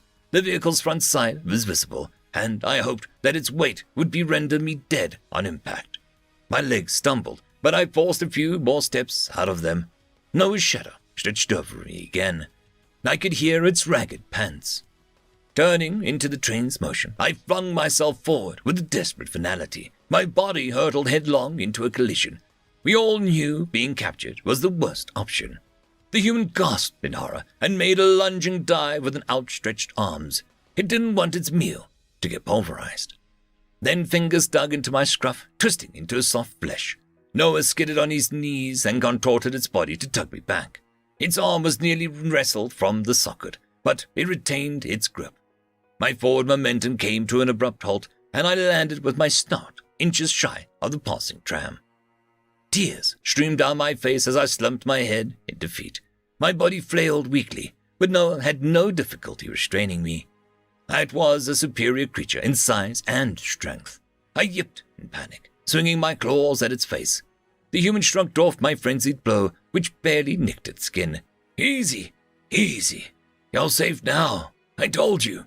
Noah's nimble digits began kneading my scruff, and it gently brought me against its chest. "We wanted to tell you everything slowly. This is my fault, and, I'm sorry." I could feel its heart hammering and the erratic rise and fall of its chest. The predator refused to let go, as it took a moment to catch its breath. Tava and Sarah hurried over, which caused its lips to curve up. It lifted its catch to show them. I fell limp in its arms with hopelessness. The female human passed a holopad to a counterpart, while the Vendel leader gawked. "Noah, are you okay?" the Vendel governor asked, with a concerned head tilt. Noah nodded. "Yeah, I've got Glim from here. We need a road trip. Maybe you guys could take care of Hessie?" "Of course. Her reaction left a lot to be desired," Sarah muttered. My muscles quivered with fear as every rumble of the predator's chest rippled into my body. Noah strolled over to the help desk, owning open stares from several Vendel. Its sinewy arms were unwavering.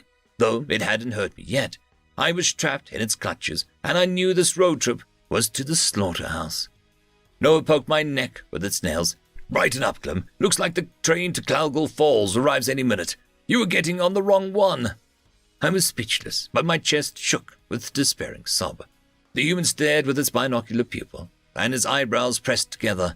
It wasn't clear why the predator kept trying to engage me. Both of us knew the truth of this encounter. "You're on Thema. Moved to Cloudgull about a year ago, according to our records. You want to see her, right?" Noah pressed. My ears perked slightly.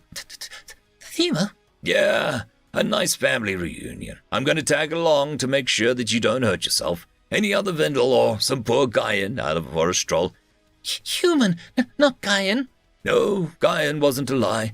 We have lots of names, Glim. Terran, human, earthling, mankind, and Gaian. Gaian is one of the lesser-known ones. Call us whatever you like. Not Predator, I hope." The Predator delicately extended my wrist and pressed the holopad it obtained from Sarah against my claws. When I didn't snatch the device away, Noah physically bent my toes around it. The Terran released its own grip on the electronics, after checking for several seconds that it wouldn't drop. "It's yours. Examine the facts for yourself," the beast growled. "First contact, the peer-reviewed human empathy tests, my speech to the Federation, and our rescue of the cradle from Orcs. That's where I'd ask you to start." I eyed the device. "What?" "You can see everything about us, the good, the bad, and the ugly. Our modern culture, our evolution and aggression, the extent of the Federation's lies, how we grow meat in lab vats rather than hunting. Some of it might shock or scare you, but it's all the truth." "Monster! Predator!" "I'm sorry you feel that way. Listen, after you spend a while with your family, I'm taking you back to the facility." "No, not cattle!" The Vendel screaming at the top of his lungs attracted more attention, and Noah blinked in frustration. I could sense the predator's patience waning, so I hushed myself to avoid its ire. Perhaps these lies were kinder than the Orcs' torment and degradation. Humans were different in that regard. The alien beast heaved a sigh. "You need treatment, but if you never want to see a human again, just say so once we get back. You will never hear from me or any Terran volunteers again. Not inside those walls." "I want never," I croaked. "Okay, it's your choice. I'm just asking you to research honestly first. You can lock in your decision when we're back, and ask me anything you like on the ride." Noah boarded the arriving train with caution, while I was still trapped in his arms. The holopad beckoned to me as a hint of curiosity crept in. The words human empathy typed themselves without conscious effort. It was an absurd notion, but I was interested to discover what supposed evidence existed. Playing along with the Gaian's games was harmless. A predator's kindness couldn't be that convincing, after all. End of story. Chapter 84. Memory transcription. Subject: Chief Hunter Isif, Orcs Dominion Sector Fleet. Date: Standardized Human Time, November 30th, 2136. My shuttle descended on our spy station, piloted by automatic landing functions. This was the same clandestine facility that Secretary General Mayer approached prior to Earth's attack. Perhaps the Dominion should have relocated the outpost, but the brass scoffed at the notion that any prey would dare to strike it. I knew that the Terrans wouldn't hesitate to hit us where it hurt, though, should we ever clash. Stations like this one were essential to section-wide command and intelligence. The rig had its own state-of-the-art FTL comms network, which had been painstakingly routed back to Riss. The relay functioned across hundreds of light-years, by leeching off Federation infrastructure as well. I was careful not to tip my claw when I communicated with the humans. I trusted them to watch their own self-interest foremost. The Federation don't bother establishing costly networks because it's the first thing that we wipe out. I don't need to give the humans vulnerable targets. The shuttle dropped onto the landing pedestal. I wasted no time disembarking. Ceremonial armor clung to my form, and a decorative sword had been placed in a scabbard. It was time to act out Isif the Fanatic. Some low-ranking grunt had refused her Gojid rations, and then ejected the food out in an airlock. the Dominion wished to make an example of her. Guards bared their teeth as I strutted into the central holding area. The prisoner was dangling from wrist restraints, bleeding from several gashes. It could be my head on a pike just as easily. There was a reason I treaded with such care. Those ungrateful humans who reclaimed the very worlds they told us to attack were making me regret my risks for them. Earth wasn't bargaining from a position of strength. Your death will be swift and decisive. I shoved my snout into the inmate's face and stared right into her pupils. The Orcs guards watched with amusement. Live like prey, die like prey. I scanned my form into the virtual interface and watched as several holograms popped up around me. Chief Hunter Shazar was a welcome attendee, since I needed to stop her from reclaiming Celis the orbital way. There were plentiful examples of conquest in human history. However, the UN's lack of slavery and brutality led me to conclude this was different. Terran mercy had gone haywire at the worst time. The prophet descendant of the Betterment Office, Giznil, was presiding over the trial. I'd branded myself as one of the true believers and earned his favor amongst chief hunters. There was a reason I was assigned to the juiciest sector, with weak targets like Vendel and Zerillians.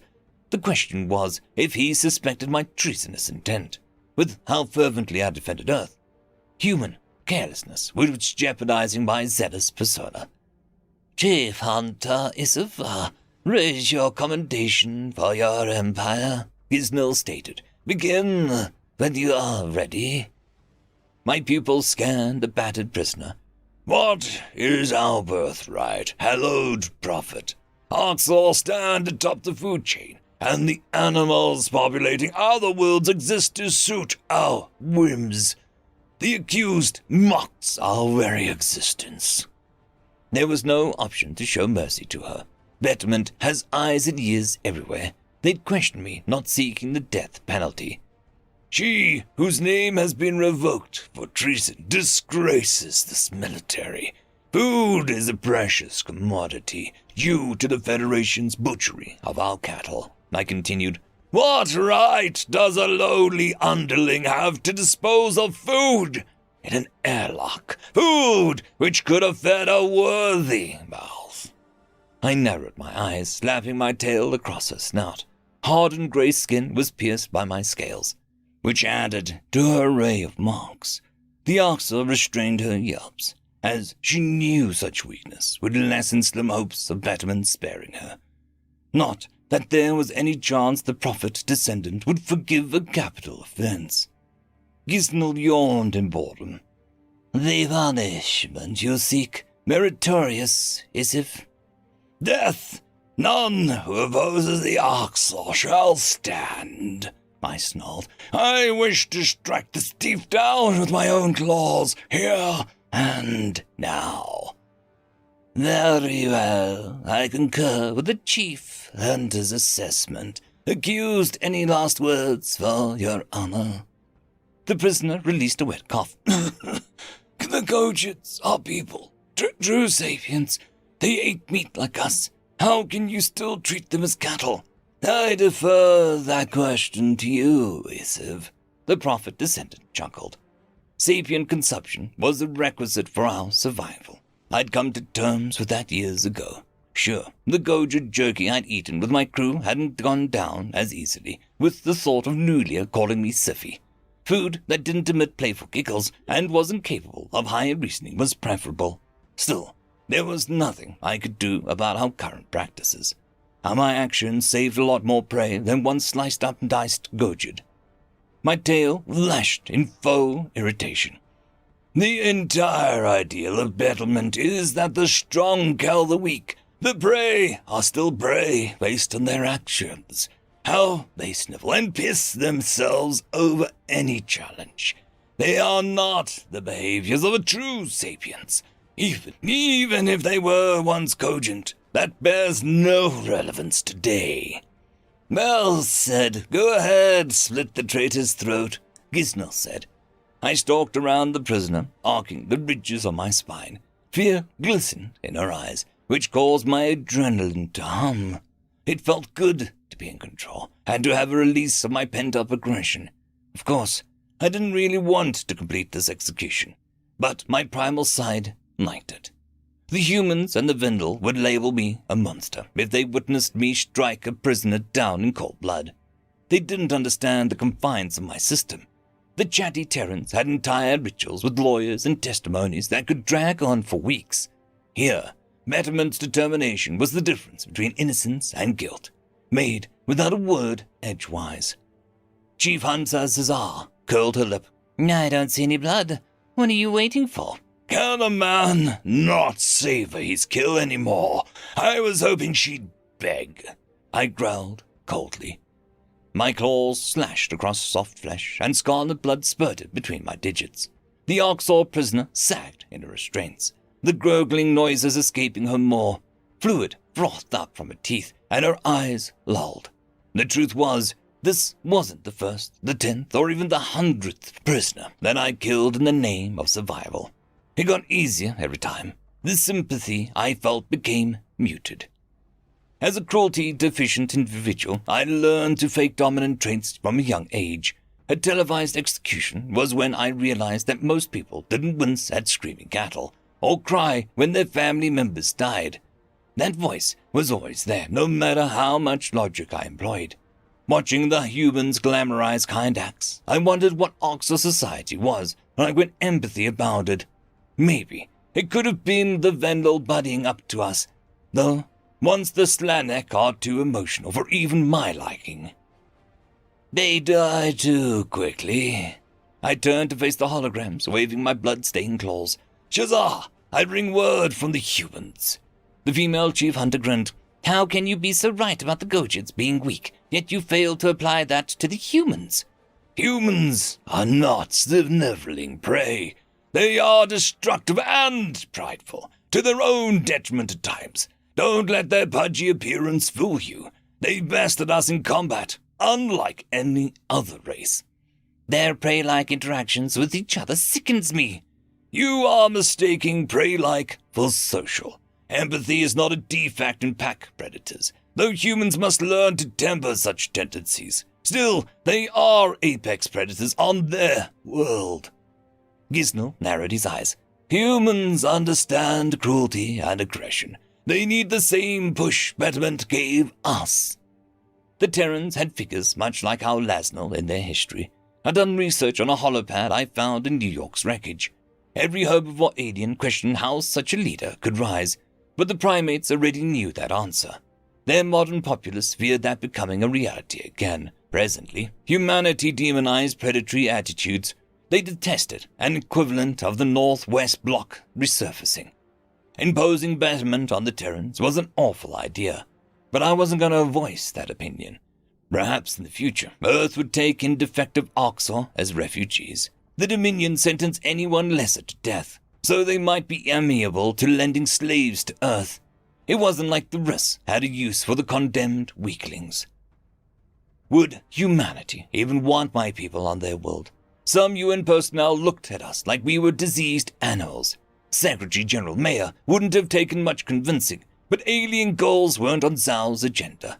Every action had to lend a direct benefit to Earth or advance their war efforts. I yearned for their original leader and his calm ideology. Chief Hunter Shazar scowled. The humans' message better be good, Isif. Why did they claim 2 territories under Arxal siege? The United Nations sees conquest as a way to obtain the entire planet as our catch, I responded. They believe in maximizing resources and are willing to negotiate a deal. Human interference was meant as aid. Aid? Terran commanders messaged my ships demanding that we back off. Their claim of Silas, then Fal, was a bold-faced attempt to swipe our prize. I agree with Shazar. Humans are proving ungrateful, despite how Isif saved their Earth. Gisnell's fangs protruded in disdain. We attacked these worlds to enact their vengeance, while their own military floundered. We shouldn't negotiate for what is ours already. Of course, your savageness. Humanity were tactless, I agreed hastily. Going orbital on their army seems unwise, though. Predators must stay united until the Federation is eradicated. Shazar snorted. Ah, yes, the Federation that humanity is putting their alliance members from. Pets, not allies. If you're tricked by lies tailored for prey. The female Orcs stiffened with indignation, and her holographic tail blurred with motion. The prophet descendant scrutinized us both closely, spending an extra second on me. Perhaps I'd painted myself too much in Earth's camp. A proper chief hunter should want to bash the human's nose in. Humility wouldn't be the worst thing to teach them, regardless. I want Fowl and Silas in our control by the end of the week. I don't care how you do it. Shazar, you and Isif settle that part amongst yourselves, Giznil decided. Shazar's eyes gleamed with triumph. Yes, Great One, as you wish. It will be settled. I am fully committed to our glory, I managed. The chief hunter tossed her head in gloating as Giznil left the holopad call. The prisoner bodies sat at my feet throughout this exchange, which I hope bolstered my tough exterior. Shazar had near full autonomy over her sector, except for the rare case of Betterment's direct orders. People of our rank merely filed reports and had thousands of ships to do their bidding. Human generals were chained by comparison, with more oversight and rules to adhere to. I understood what they meant by war crimes now, though I couldn't believe my eyes. What value was artwork in the middle of combat? Why wouldn't an army take out medics that were limiting enemy casualties? It was a miracle that Zhao hadn't elected to shed this softness. But, I suppose, this docility was why I believed that they could pioneer a better future. Perhaps I could take another crack at the United Nations, or persuade Shazar of the value of our cause. Pride was important to an Orcs culture, especially given how concessions would be framed. The long-term value of social allies needed to be put in a way a brute could understand. Hear me out, Shazar. I'll explain to you why tolerating humans benefits our cause, despite their irritating emotions, I growled. Every good hunter should have the facts before drafting a plan. Chief Hunter swished a tail. I've had enough of talking for today. There is only so much social blabbering one can take. Of course. This discourse has dragged on too long. My patience is also tested, I lied. Opposing opinions are grating, and solitude would be welcome. Just one more thing. What is it? We need to have this conversation in person. Your attack may be detrimental to the Dominion's long-term success. Allow me to present the military pros and cons at the location of your choice. The decision will be yours. Shazar presented her fangs in a warning gesture, though the details were grainy in the hologram. I responded by dropping into a hunting crouch, cowering before the threat was admitted defeat. The humans were the only way I saw the war ending, and leaving us with the non-sapient meat supply. As idiotic as the leaf lickers could be, I couldn't allow our tensions to escalate. I respect the veteran general enough to entertain your speech. A snicker shook her sides. Stop by the cloaked farm habitat just inside my sector. It's a day's travel from your post. You can have a tour of a modern operation. Age means surviving combat and nature's assassination attempts. If you are lucky, it'll come to you as well, I replied. Enough of your platitudes. Will you travel to the farm or not? Yes, I'll be there. Chief Hunter Shazar terminated the call, and I stormed back to my shuttle. Tolerating her condescending attitude and groveling on the human's behalf wasn't as thrilling a prospect. I couldn't even wash the death from my body. Cleaning the blood off my claws would suggest that I wasn't proud of my kill. A day of warp travel would allow me to process options and play out various scenarios in my mind. Why couldn't the humans just let two species who assaulted them perish? It would be much easier for all parties involved. End of chapter. Chapter 85. Memory transcription subject Chief Hunter Isif. Oxor Dominion Sector Fleet. State Standardized Human Time December 1st, 2136. The Earthborn holopad in my possession was alien hardware. Dominion resources weren't equipped to track it. I made sure the device was well encrypted and could pass it off as a top-secret research if asked about it. It allowed me to monitor anonymous Oxor forums where anger and sedition were brewing. Betterment's grip on risks had waned as word of Federation omnivores circled back home. Many citizens saw other meat-eaters as victims of the same predator hatred that crippled us. The converts were genuine sapiens, distorted by the enemy. Those revelations didn't inspire faith in our diet, nor did the Dominion's inability to reform. Starvation is a good motivator for unrest. These forums have been safe spots for talks of the food alternatives raised by the Terran's existence. The humans are the predators we want to be, I read one comment aloud. Perhaps our resistance movement could be officially recognized. Their support would lend our legitimacy. My shuttle was on a landing approach to the farm habitat. I digested the reminder of my purpose quickly. The humans were our hope at changing the status quo, and they were the only aliens who saw us as people. Our carnivory made alliances unobtainable with most of the galaxy. There was a reason our search for true life persisted through the centuries. As long as we were isolated and starving, individuals like Shazar and Giznal would maintain power. Our plight was how betterment retained control, stirring up perpetual hatred. The Federation caused our predicament, after all. Draconian measures, as the humans would say, were necessary, and lesser individuals hindered our collective welfare. The holobad was tucked back into a drawer as docking protocols were completed. I disembarked to the hangar bay, and Chief Hunter Shazar greeted me. The fattened guards flanking her were indicative of the cattle-rich location. Farms were coveted postings, awarding based on bloodlines. This cushy detail was one reserved for those whose genes were desirable. "Shazar, you look absolutely vicious," I barked.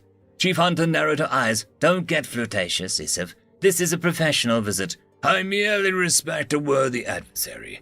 The feeling is mutual, yes?" "Indeed. I suppose we can spare a minute for pleasantries. The tour is mandatory for another sector's lead hunter. Cattle farms are a delight." "Nothing like a satisfactory meal at the ready. Shall we proceed?" The female Orcs stalked forward, her torso positioned at a sharp angle. I mimicked her lunging posture and ensured that my elderly pace kept up with hers. This farm habitat was a pride of Shazar's sector, with its compact design. Rather than the traditional pens with overhead guards walking, her designs utilized crawlspace trapdoors for retrieval. Oxor could monitor prey from viewing panes and administer negative feedback with a button array. The hangar spilled into a narrow hallway, which the cattle pens visible on both sides. The enclosure to my left housed Harkin, who were in poor condition. I could see flaky scales speeding off their hides and their sunken eyes in a listless daze. These reptiles were lethargic, having lost the will to move around. It was pitiful to see a sapient mind reduced to a husk. Harkin territory was the closest to the facility, but that didn't stop Shazar from ferrying in other livestock.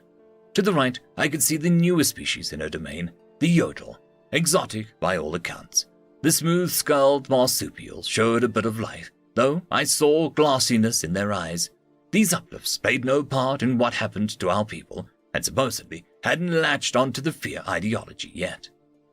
I worked with the marsupials on Earth, so I knew they sided with the humans because they felt ostracized.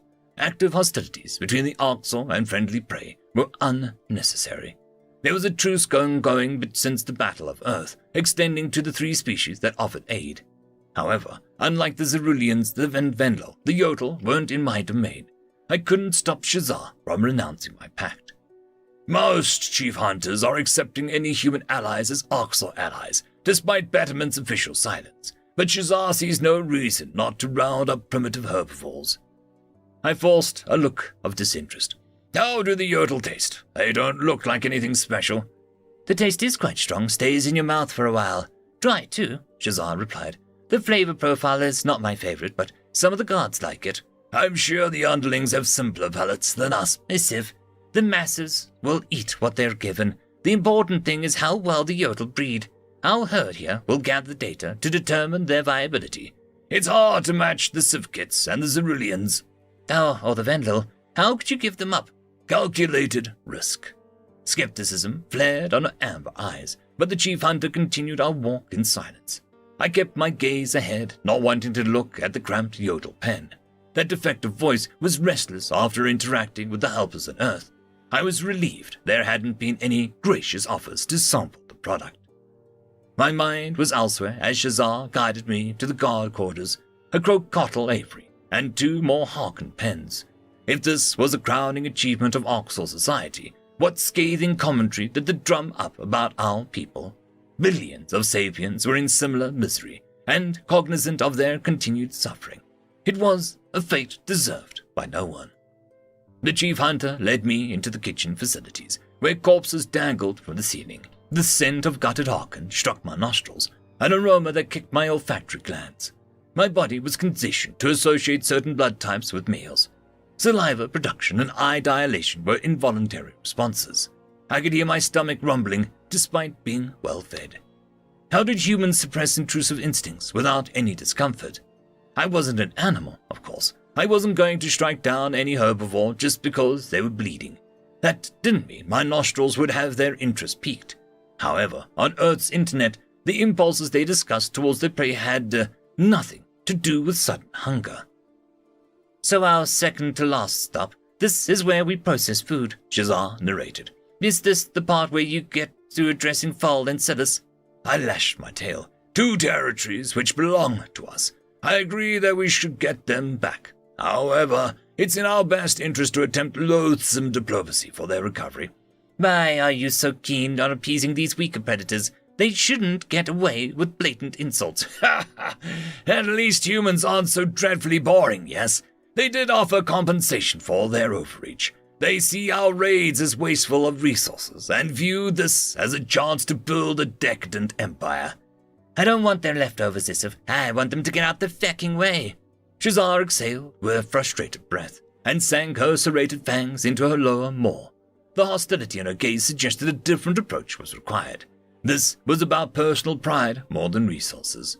This sector's chief hunter didn't care if humans could supply more goods than us. No percentage of the haul would be sufficient to allow their incursion. Humans bossing us around and calling the shots exacerbate the situation. They're lucky they didn't get nuked then and there.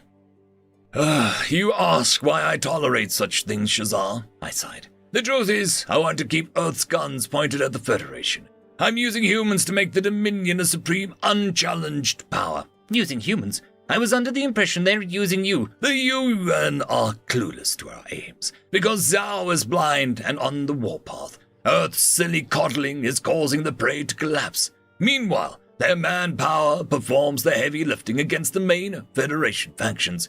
Their manpower, riddled with lesser creatures, even their own ships are a tribute from the Venlil, the weak, sniveling, knock-kneed prey. Humans are bungling everything. Nothing is bungled. They'd do anything for victory, and pitting the animals against each other. It's brilliant. Our enemies will be destroyed without us lifting a claw. You're saying that you really want to use them to fight the war for us? Precisely. Our victory has been delayed for long enough, for centuries. What are Fall and Silas compared to bringing down the entire house? We don't need humans to destroy the Federation, though. We aren't weak. We aren't dependent on others. It's not that we cannot do it ourselves. It's about preserving our strength for a worthy adversary. The Federation doesn't contain enjoyable foes. Let someone else take the trash. Shazar issued a low chuckle and stalked past an icebox of crocodile carcasses. Fresh prey was preferable, but not always possible during military operations. It was inefficient to build cattle enclosures into every warship and garrison. Larger ships could accommodate active livestock, but this facility was suited to ration exportation too. I could see that my words causing the chief hunter to reconsider her strategy. The humans could be framed as efficient soldier slaves who didn't require any oversight. At worst, the Terran advanced softened Federation defenses and pulled species away from the enemy coalition. As purely a numbers game, the tactical benefit was obvious. My nose distracted me again as we wandered into a hangar beside the butchery. Adjustable tunnels of barbed wire sat beside docking ports, built to load and unload cattle. This must be the shipping department, where any new catch was processed. It also provided a way to ship living prey out to the fleet for fresh consumption. Shazar cleared her throat. Your idea is clever, but humans can't believe that they have the authority over us. Their soldiers need a kick in the teeth. It's unbecoming of an Orcs commander to surrender territory without a fight. If dignity is worth more than our overall success, then your mind is set. My pupils darted over the barbed wire enclosure, where the tangy aroma originated. Ceruleans were crammed into the unloading area, mewling pitifully. Wait, why do you have prey from my sector? Relax, Isiv. Some idiot volunteers went speeding off in a medical ship to rescue Crocodile civilians. We intercepted them and brought them here. Shazar shouldn't be capturing human allied species at all. This jeopardizes everything I worked on. The UN are pressing me to barter these guys, release as well. Thoughts of Xyrillian medics in New York ran through my mind. There was a unique earnestness in their efforts to save human patients. The little furballs were dedicated to preserving life, even those of people they believed were monsters. What other species would fly unarmed medical ships into Orcs occupation? Emotional concerns warred with my logic. I knew that my only objective should be talking Shazar down, but I felt sick to my stomach, despite how good their scent was. My defective voice couldn't bear to see friendlies shipped off to slaughter. My interactions made their personhood all too real, not a harsh fact I pushed aside with ease. One Xyrillian was sobbing, with a despondent paws pressed against the wire. Her stomach quaked and green blood was smeared across her little nose. The pleading quality in her eyes paralyzed me. I couldn't bring myself to ignore the herbivore's plight. My position gave me leeway to induce a more favorable outcome, so bartering attempt was logical.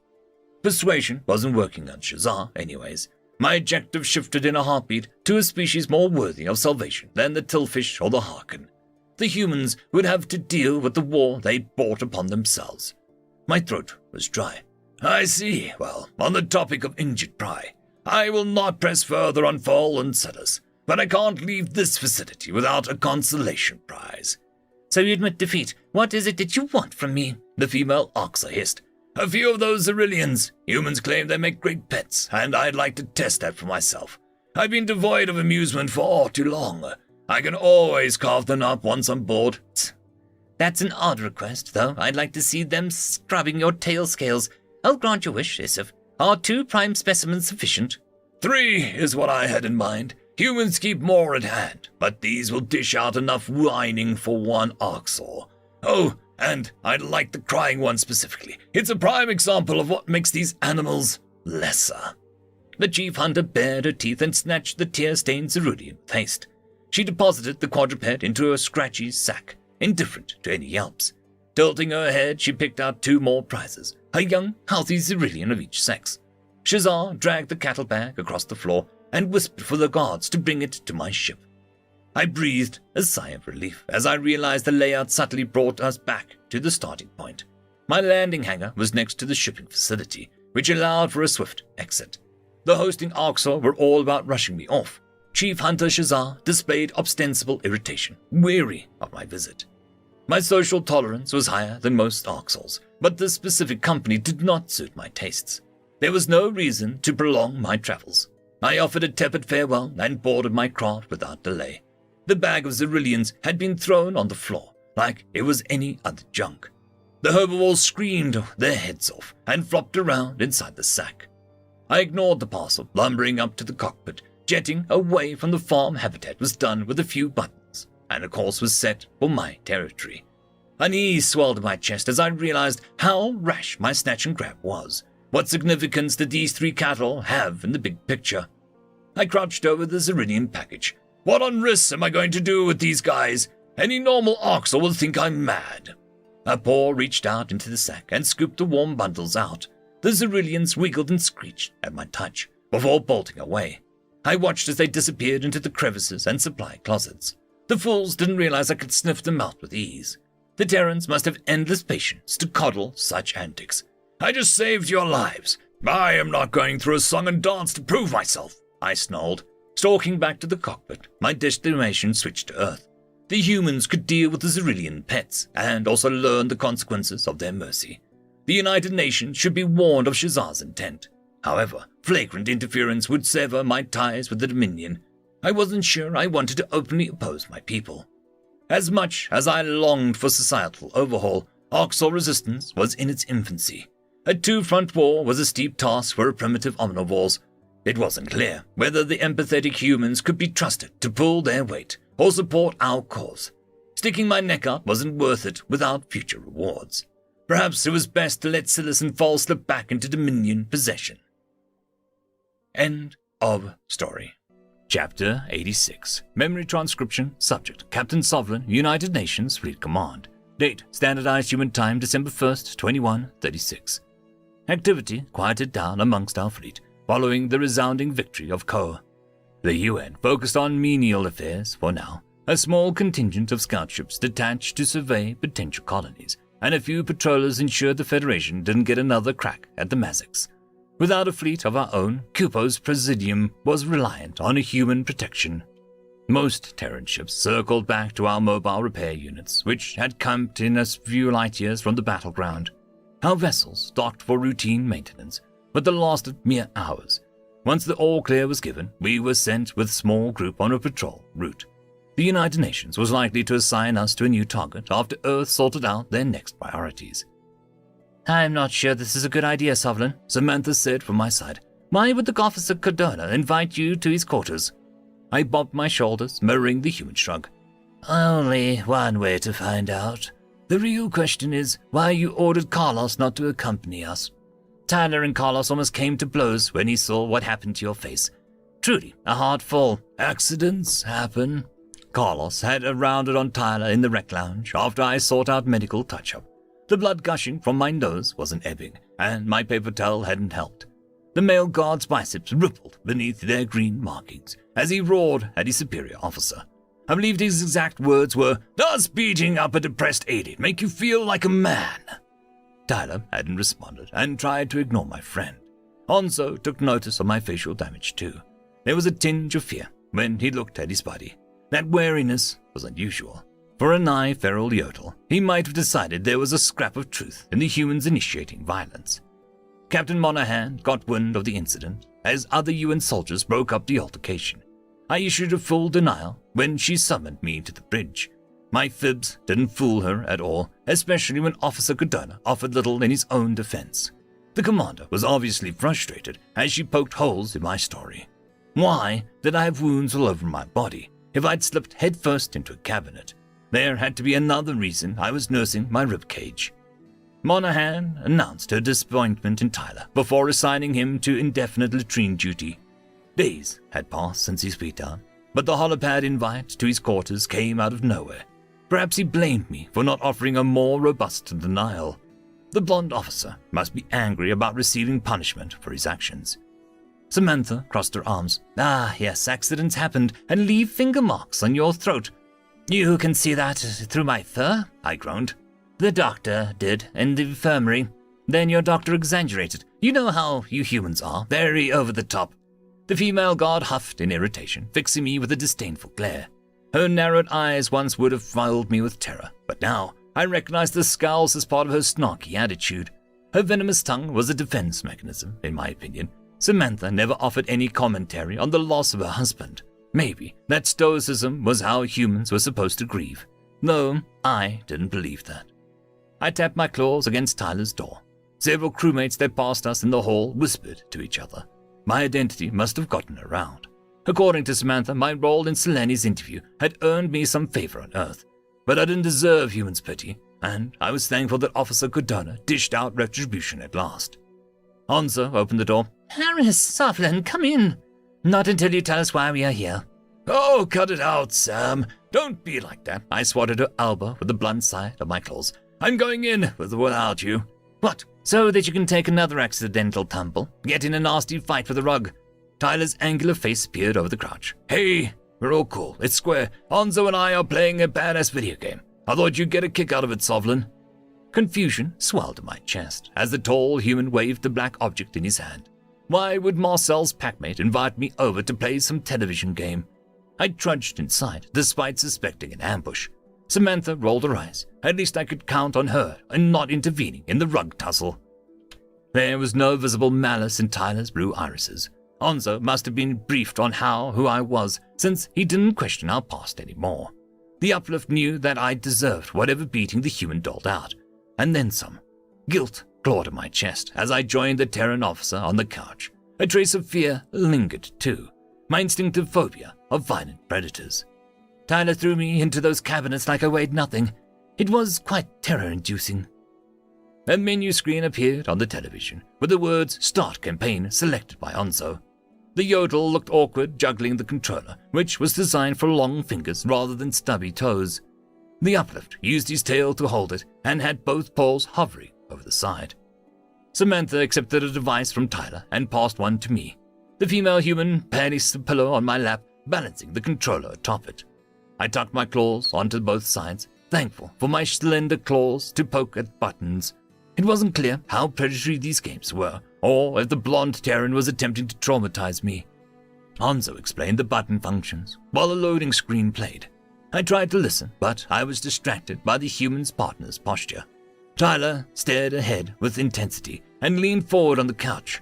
The predator's knuckles were squeezed around his controller, as though he wanted to constrict it. "What is this?" I asked, unable to stay silent. "I don't understand why I'm here." Tyler blinked. "You can go if you want. This is a first-person shooter game called The Clash of Proxima. Co-op mode. I modded the human enemies with Orcs or bodies. Thought it'll help you to gun down the Greys like you want." "What? You know what happened to his kid. You think he wants to play a game about the Orcs?" Samantha spat. "A game about killing them? Feck yeah." I'd been hell-bent to get my claws on an Orcsaur and extract as much suffering as possible for years. I wanted to look one in the eyes and relish entering its miserable existence. A simulation was the closest thing that I could get to that reality. Tyler was right. That did sound like fun, or at least as cathartic experience. I bared my teeth. I like this game already, especially if the predator bastards scream. The revelation of the Kolshians deployed their cure against the Orcsaur did nothing to quell my revenge fantasies. If anyone deserved a slow death, it was a filthy, grey beast. Starvation didn't excuse the torture videos of our pups they mailed to Federation worlds, and how they ate my own family alive, bit by bit. The human would never dream of such a thing, no matter how dire their circumstances. The necessity of hunting us was something that I could see if a flesh-eater was deprived of their prey. But the level of sadism the Orcs showed had nothing to do with necessity.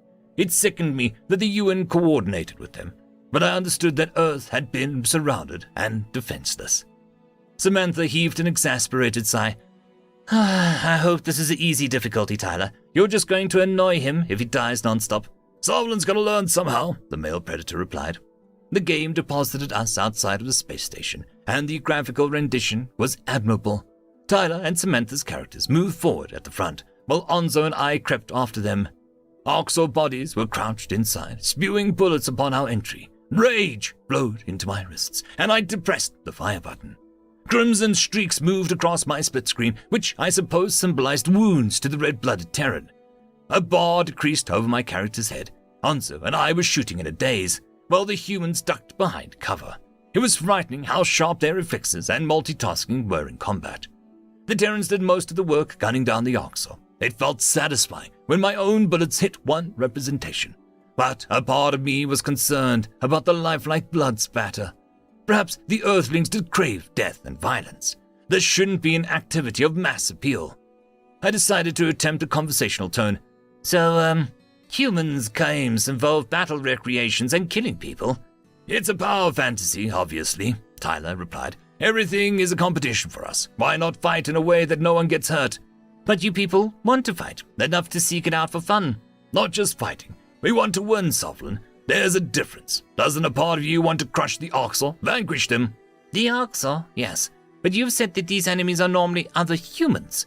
"Old habits die hard. We fought wars for thousands of years. It's how we are, man."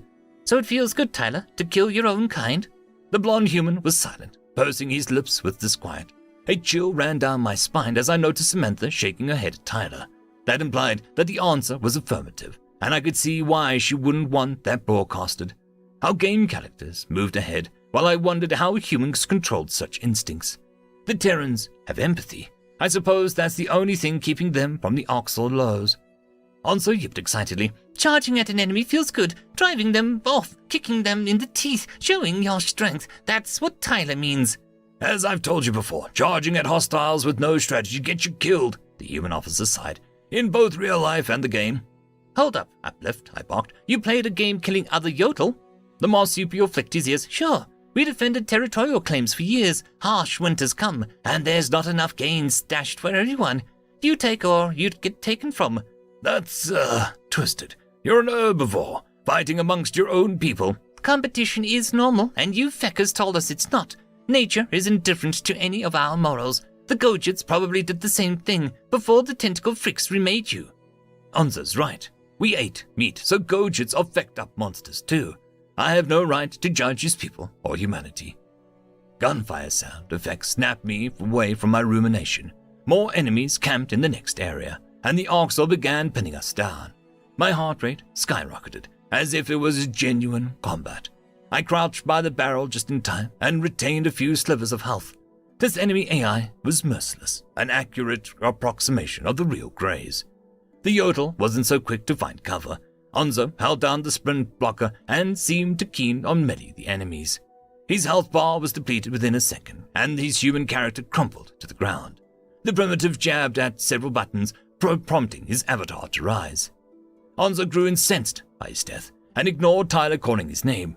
The uplift curled his lip, rage smoldering in his eyes. He released an incoherent howl and flung the controller in a blind fury. Cracking sound reverberated through the air as the device crashed into a wall.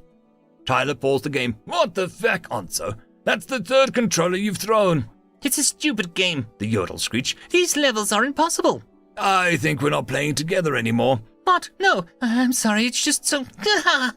You said you'd try harder, buddy. You can't just break things because you're mad. Unless it's Sovlin's face, Samantha chimed in helpfully. I shouldn't have done that, but I'm not going to apologize. Marcel is a good dude, and he didn't deserve a shock collar around his neck. What's one punch compared to that? My spines bristled. I agree with him, Sam. More people should treat me like I'm a monster. I am. Please, let it go. Tyler gave me a rough pat on the shoulder. I flinched instinctively. The blonde human switched off his console and took the controller from my grip. It was disappointing not to have another crack at the Oxor. The game should have allowed us the best trample them with ease. It wasn't fun to strategize. More importantly, I wasn't sure what Tyler was playing at. The big guy resented me for a well-established reason. Even Onzo should have sided against me, but the exchanged duo were acting cordial. This gaming session was crafted as an outlet for my anger, though the fact that the Predators constantly used it for that purpose was a jarring admission. I began to think of Terrans as normal people who weren't a threat to innocence. Perhaps the truth wasn't so simple. Despite their rich sentimentality, it was odd that you hear a human speaking of their aggression in candid terms. Billions of predators on one world craving a fight at all times and trying to hold themselves together. I didn't know how they functioned. That goes a long way to explaining the Federation's observations. I can see why they'd find other ways to get that out of their system now. Well, let me clean up the controller shots first, Tyler grumbled. But Onzo and I'll head to the mess hall in a few minutes. You're both welcome to join us. I chewed my claws. You should enjoy your meal. I don't want to sour it for you. Sovlin, I forgave you. It's all water under the bridge now. You haven't reached out for therapy, so I decided you needed a pal in the interim. You, want to befriend me? Why would you do that? Because I think you deserve a second chance. No more knuckle sandwiches from me. Promise. You've suffered enough. Samantha bared her teeth. Sovlin's down on himself more than ever. Tell him being an omnivore doesn't make him unworthy of happiness. Well, duh. I didn't think I deserved pain and misery, and I'm an omnivore. The humans missed the point, as usual. Their tenuous grasp on their instincts was something they managed, so they wouldn't commit heinous deeds. There was no telling what savage Gojits were capable of. Eating corpses was monstrous enough. My predatory side had shown with Marcel's torture, which even Rissel likened to the Oxor. You're right. I'm glad you guys have my back, I fibbed. That's what humans are for. Besides, there might not be a lot of happy days left. Tyler ushered me to the door wearing a sad smile. So enjoy the downtime while it lasts. Hold up. What does that mean? The brass detected anomalous movement in the Oxal fleet. We're going to shadow their vector, tail a few light years behind them, in case they try anything. What are you expecting them to try? We don't know.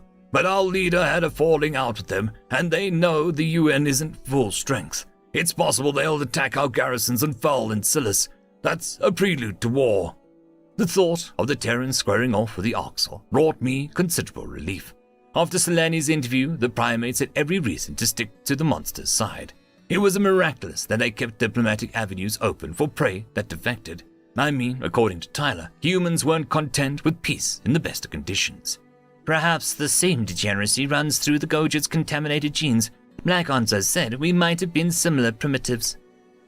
Species like us needed the humans' help with just about every issue. If Earth could get back to exacting aggression on ugly child eaters, that would inspire my optimism about the galactic future.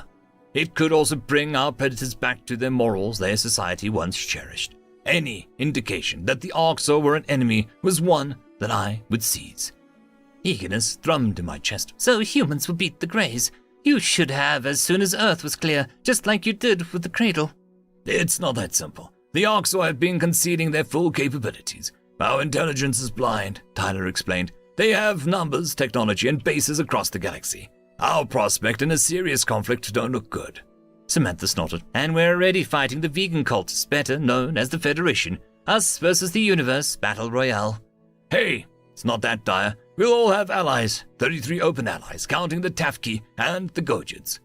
We're your friends, Yonzo yipped. Together, we're unlocking the secrets of physics and kicking ass. Hell yeah. I'm glad someone's ready for trouble. I want to be sure that you're fit for duty too, Sovlin.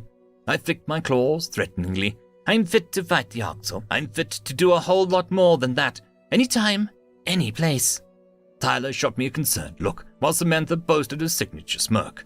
The door clicked shut behind us, leaving me to wander towards the mess hall. The Predator's ship felt cold and empty, like an uncanny stillness at the eye of a cyclone. This could be the last moment of sanity for a lengthy duration. With greater challenges looming, it was nice to patch up relations with my human superior. Infighting wasn't a luxury that our underdog coalition could afford. End of chapter. Chapter 87. Memory transcription subject Glim Vendel rescue. Date standardized human time December 1st, 2136. The half-day train journey kick-started my confinement with the human. The more time passed, the less I was convinced that we were in Cledgel Falls to see Aunt Thema. We stopped off at a hotel for rest until the Vendel government brought us a car and a driver. It was clear Noah and our authorities at its beck and call. I was impressed with how well the Gaian could control its instincts and with how thorough its propaganda was. Reading about secret predators within the Federation was jaw-dropping. That rattled my worldview to the core. It was lunacy for the Kolshians to think flesh-eaters could be tamed. Any credibility the Terrans had gained was in their fault. The human behavior did prove curious, especially rescue footage of the Gojids. That was negated by the fact that they invaded the Cradle. Earth was the aggressor in the conflict. A lackluster excuse about Prime Minister Perry staging an assault with their cover for their warmongering. It was an opportunity to conquer a lesser race and begin an empire. But as a former exterminator, I couldn't say I didn't feel a sliver of doubt. Gaians broke a lot of the rules that I'd known since birth. Whether they were lying or not, I hadn't worked up the courage to ask Noah any questions yet. However, there were a lot of answers I wanted to hear. When the beast was forced to cook up spontaneous retorts. Maybe I'm in imminent danger of being devoured, unless we're going to a slaughterhouse. Giving Hazy space, she hasn't been eating or drinking, and I think Sarah visiting would be a trigger. Tava was speaking to Noah through a video call. The human pursed his lips. We should give Hazy as much time as she needs. If she's not even voicing her concerns, she's not ready. Glim is trouble, but at least his mind is still there. Just be careful, Noah. This isn't the capital. It's a rural area, where Vendel aren't as open-minded. They don't regularly interact with humans. You're not exactly incognito either. Are you worried about me? A monstrous predator like me can scare off a few fanatics. Please, try not to scare anyone. The footage of you chasing Glim is making the rounds, and let's say, it's a bad look. Human ambassador hunts Vendel cattle in train station. It wasn't like that. Glim could have hurt someone. I had to stop him. I know, Noah. I like to be involved in things myself, but maybe we shouldn't have gotten wrapped up in all of this.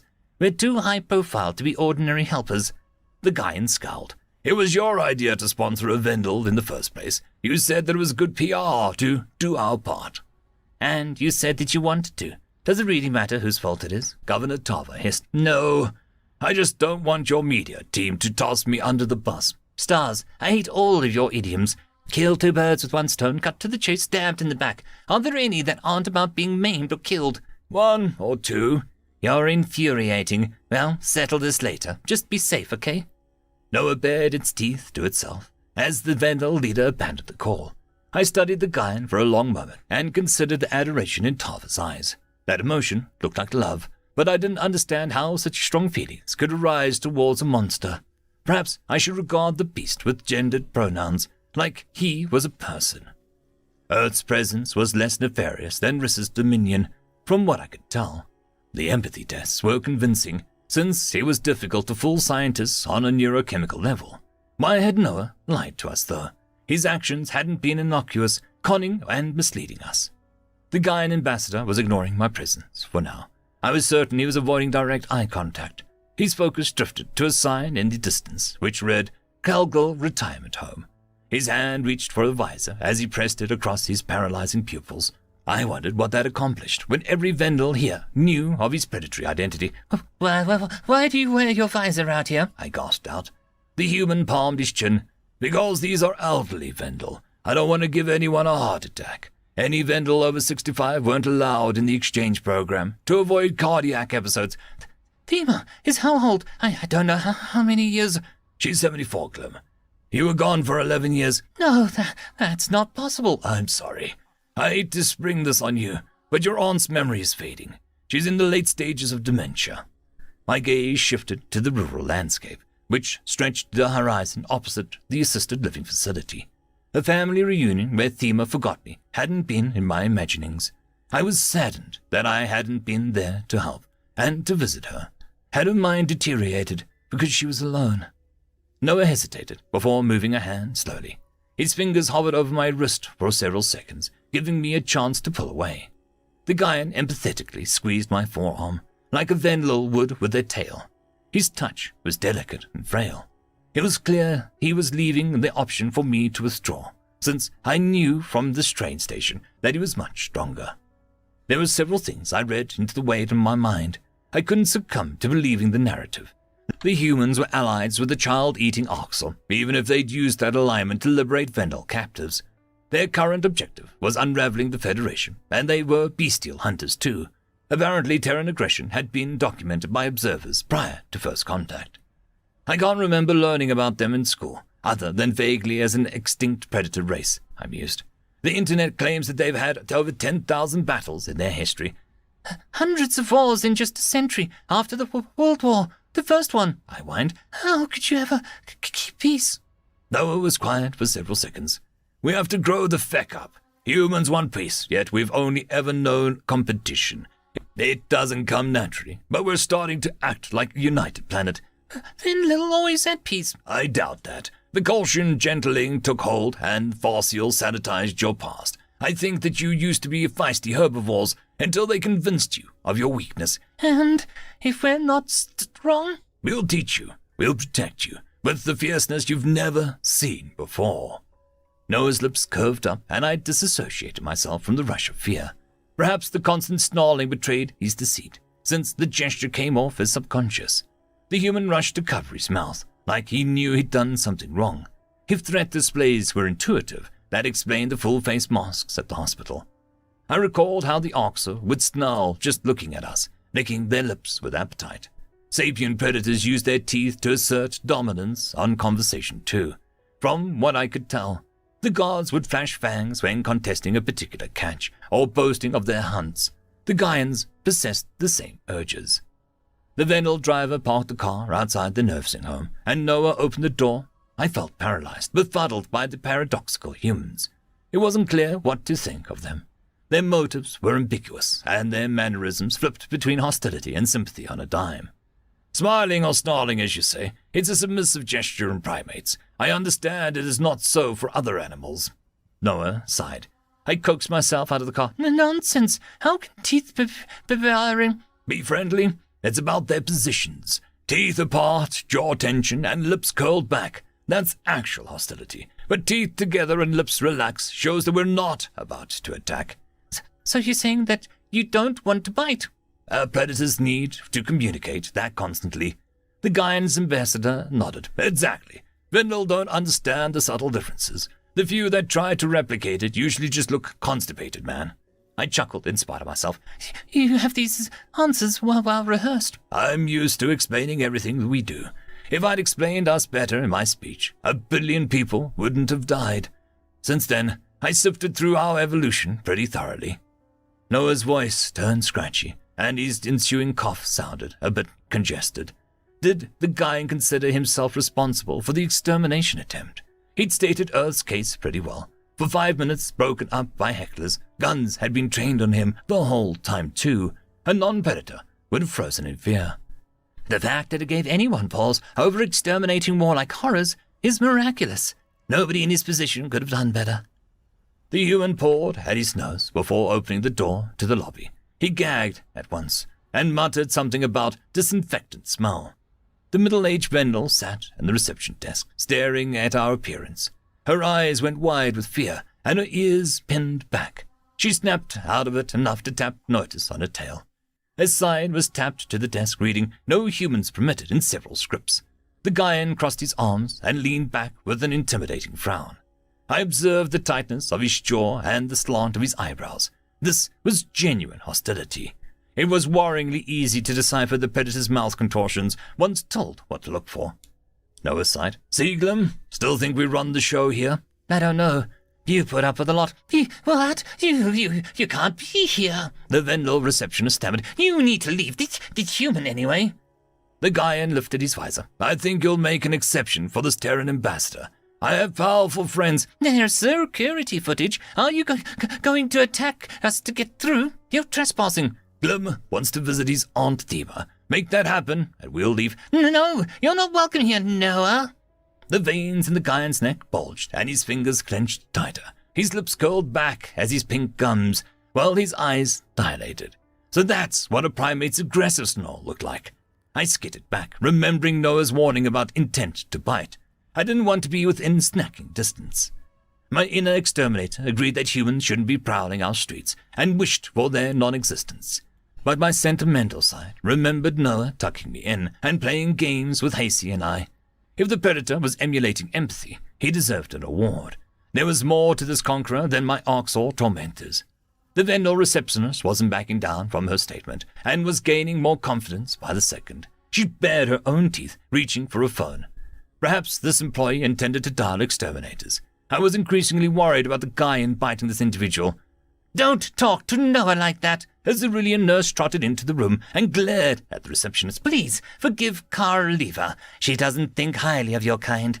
Those flesh beasts drain our resources, and our taxes go to their meat factories. They set up their encampments anywhere and litter our big cities. Some of them don't even work. The Vendel snapped back. Earth got bombed to oblivion. Those humans lost family members and everything they own.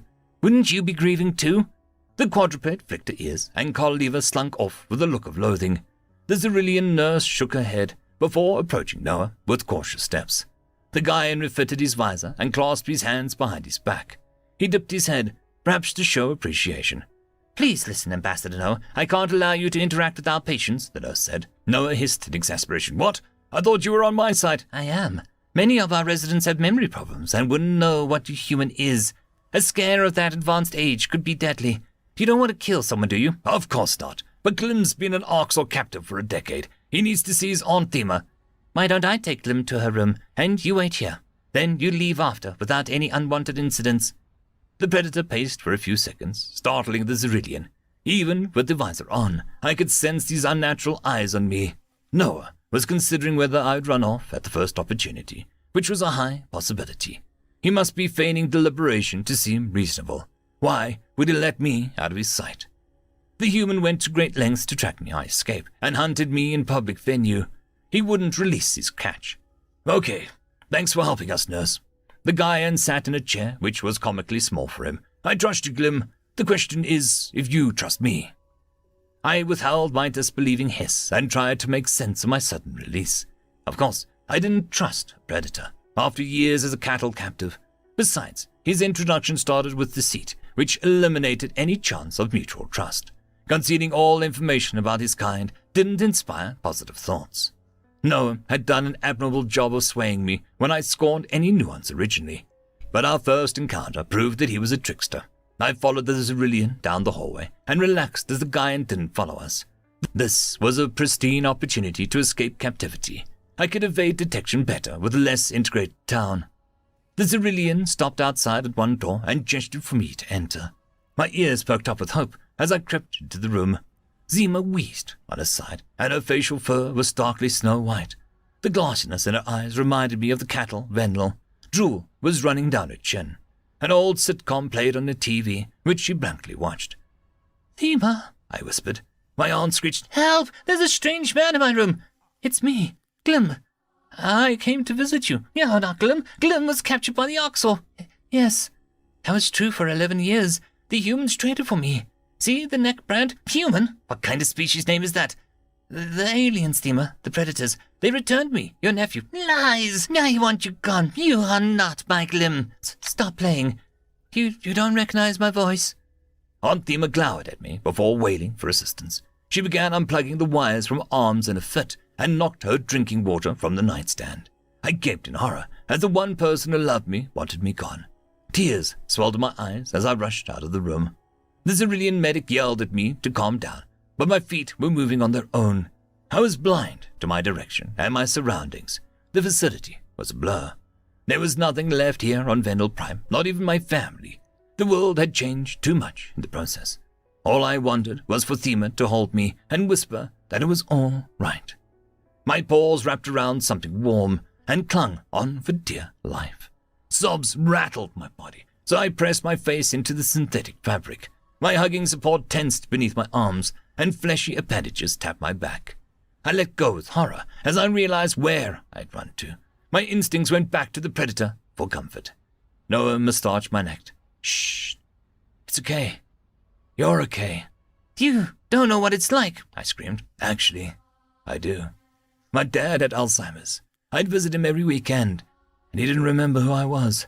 He'd tell me about his little boy, Noah, who wanted to be an astronaut, and I would just smile. But I needed Thema. Take me back to the facility. Take me back anywhere but here. I know it's hard, but it's not her fault. Are you sure you want to leave? Please, get me out of here. I can't lose anyone else. That's not Thema anymore. You don't mean that. Sometimes she remembers, and she's there, Glim. Tava's people got her to record those messages for you. She was glad you're home. The Guyan picked me up, a stoic expression on his face. My profession had always taught me that predators should be eradicated, but this was the nicest hunter that I'd ever encountered. For some reason, my subconscious felt bonded to Noah. He was a steady presence when everything else was crumbling. I couldn't ignore the evidence from our travels either. The way the Vendel receptionist spoke to my caretaker was irreverent and hostile. Judging from Tava's phone call, it sounded like open criticism was allowed on the internet too. Those attitudes wouldn't be allowed to circulate if humans conquered our home. Furthermore, the oblivious Guyans at lunch had been discussing morals and sympathy. They had no way of knowing anyone was listening. With my exposure to the Orcs, I knew how different those pitying attitudes were. The Greys considered keeping us as prey to be our rightful state, and they flaunted it. Glim, can you talk to Hasty? Noah slid back into the car and removed his visor. You can help us explain it to other refugees, better than we could for you. Tears dripped down my cheeks. I don't know. Maybe? Okay. And do you still want me to drop contact with you when we get back? The Guyan stiffened, sucking in a sharp breath. It was as if the ambassador was bracing himself for rejection. That implied that it would cause him pain if I answered in the negative. Though his body language betrayed that he cared what I thought of him. The torrent of fear since first contact seemed to have taken its toll. I don't think that'll be necessary, I croaked. The human curved his lips. Good. I haven't taught you half of our body language. My gaze darted out the window, and a shudder crept down my spine. I, of all Vendel, shouldn't be trusting of a lying predator. But I was giving Noah a second chance. Human charisma had swayed my feelings a bit too much. End of chapter. Chapter 88. Memory transcription subject, Chief Hunter Isif, Orcs Dominion Sector Fleet. Date, Standardized Human Time, December 3rd, 2136. The Sol system underwent a serious overhaul since my last visit. Earth's defenses had been insufficient to ward off enemy vessels, and humanity wished to ensure that such a defeat never happened again. I marveled at the sheer manpower that this must have dedicated to reconstruction. According to my sensor data, the humans placed habitats as far out as the Oort cloud. It was impossible to spot in the roughshod stations on viewport. Their super black paint absorbed almost all light, and their emissions were the only giveaway, unless the mind might mistake the gravitational disturbances for an astronomical phenomenon. I would assume that the UN McDowell cloaked stations but they couldn't have developed a technology so quickly. Terrans devised those blueprints on their own. Humans detected my ship among the icy fragments and nailed me with enough FTL disruptors to try and fry an army. Nimble fighters raced out to join me, taking up flank positions. Visual contact confirmed the Terran scouts that the incoming vessel was of Orcs make, but that didn't ease their suspicions. Perhaps they assumed the next Dominion visit wouldn't be on friendly terms. The Terran craft had me target-locked and circled my ship with contemplative intent. Surely, their generals realized that despite our solitary nature, our ships wouldn't venture off alone to attack. My mission was diplomatic in nature. I was debating how thoroughly to betray my people. There was also the issue of the 3 Xyrillians who wouldn't come out when I left drinking water. They must be dehydrated and delirious by now. I hailed the cloaked habitat, hoping humanity wouldn't make any rash decisions. It was unclear if they'd appreciate the tip-off, that their hideout wasn't undetectable. An honest appraisal seemed helpful by my standards, but it could also wound Terran pride. That concept meant more to the Dominion than Elias Mayer. However, Mingza Zhao was not as even-keel. You are trespassing in the Sol system, but you know that already. A female human with a dust-colored bowl cut appeared on screen. I recognized her as General Jones, the drone program's lead. To what do we owe our pleasure? I bared my teeth. Humans do not wish to continue open relations. Have you forgotten what we did for you so soon?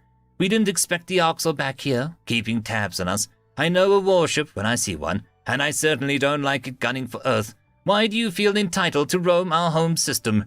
Because I'm Chief Hunter Asif. You know, the single reason your species is alive today. The one who gave an army and sent food to your cities, pulled your dying from the rubble, and traded you the Vendel. I see. My nation thanked you and housed you. That doesn't mean that you're going to lord your aid over humanity forever. You must use proper diplomatic channels like everyone else. I've gone through your channels and received a dismissive statement from Zhao. That's unacceptable. I've earned some gratitude, if not respect. What are you going to do? Sue us? Malice glimmered in General Jones' eyes, and a defiant smirk tugged at her lips. Fury swelled my chest, threatening to spill into a roar. I was able to contain it as a growl, but I couldn't believe what ingrates the humans were. The United Nations hadn't been as flippant with me in the past, even after May's death. Why the sudden hostility? I came to help humanity, but now I don't know whether they deserve it. Perhaps there was some truth to Shazar's claims that the Terrans needed a kick in the teeth. If she took their bold-faced antagonism down a notch, that would be beneficial to my goals. Earth's governments warranted a reminder of their precarious position. I was less certain that I could rely on their leaders than ever. Still, humans were the only predators who wanted to end the sapient farming. Their lab-grown meat had the power to feed us and to weaken Betterman's grip on Orcs society. Terrans must see reason again when I reminded them that we were on the same side. Maya understood how I defended humanity and kept Giznil off their back. Concern still hounded me over the 3 Xyrillians hiding in my ship. I'd risked my cover on impulse, and I couldn't have them die after ferrying them here. It was worth brushing off the insult, so that my defective voice was settled down. However, I'd like to hear General Jones issue an apology down the line. Her contemptful look was grating at my best. I am your only ally in the Dominion. The intelligence I can offer you is worth your time, I hissed. The primate cleared her throat. You have something you want to share? Then spit it out. I'll only speak to Zhao. I rule this entire sector, your sector. I directly interact with our government and keep them off your backs. I deserve to look my equal in the eye, yes? Well, tough luck. The Secretary General is unavailable. Then so am I. You haven't even forwarded your request to him. If your leader can't spare a minute on a call, I can't be bothered to share my thoughts. I said he's unavailable. I will apprise Zhao of any intel you divulge to us. I want a personal chat, human. Are you fecking dense? Jones slanted her eyebrows. How dare you? I roared. If it was important, if I was Tava, Zhao would make time. Hell, Tava herself is more diplomatic than you people. The UN fighters still coasted along me, and I barely refrained from target-locking them. I was mistaken to think of humanity as a friend. They were always considered us second class to the prey. The option to storm off and communicate with Vendel Prime instead grew more appealing by the minute. If the Terrans hadn't disrupted my FTL capabilities, I would have left in a huff. There was no logical reason the humans would confront an Orcs ally and spit in his face. Perhaps their vengeance had driven them mad. It was clear that they were obsessed with Sol's military defense. Another possibility was that this American general was superseding the chain of command. She could be seeking to claim my intel for her nation alone. Was that it? Was Jones shutting Zhao out of the loop as a power play? Coups weren't unheard of, back when unrest plagued risks. Rulers could change by the week. The drone mastermind might resent the way that she was snubbed for Secretary General, in favor of a general with a rival state. Undermining Zhao's regime would fashion the Americans as an appealing alternative. The ostensible status was the humans quieted all clannish tendencies under the threat of extinction. The United Nations supposedly helped them work together against aliens, but I wasn't sure Earth's tribes had laid old grudges to rest. General Jones tapped a few buttons before sitting in silence for a moment. "Be careful what you wish for, Issav. The Secretary General will speak with you." I was a bit relieved that the American-led forces hadn't done anything rash.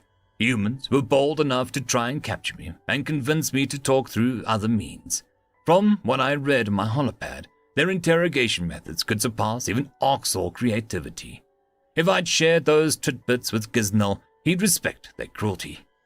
A human male appeared on screen, dressed in a formal attire. His skin was warm and tan, while his hair was styled in a black crew cut. Forehead wrinkles indicated that he was middle-aged, likely with several decades of service.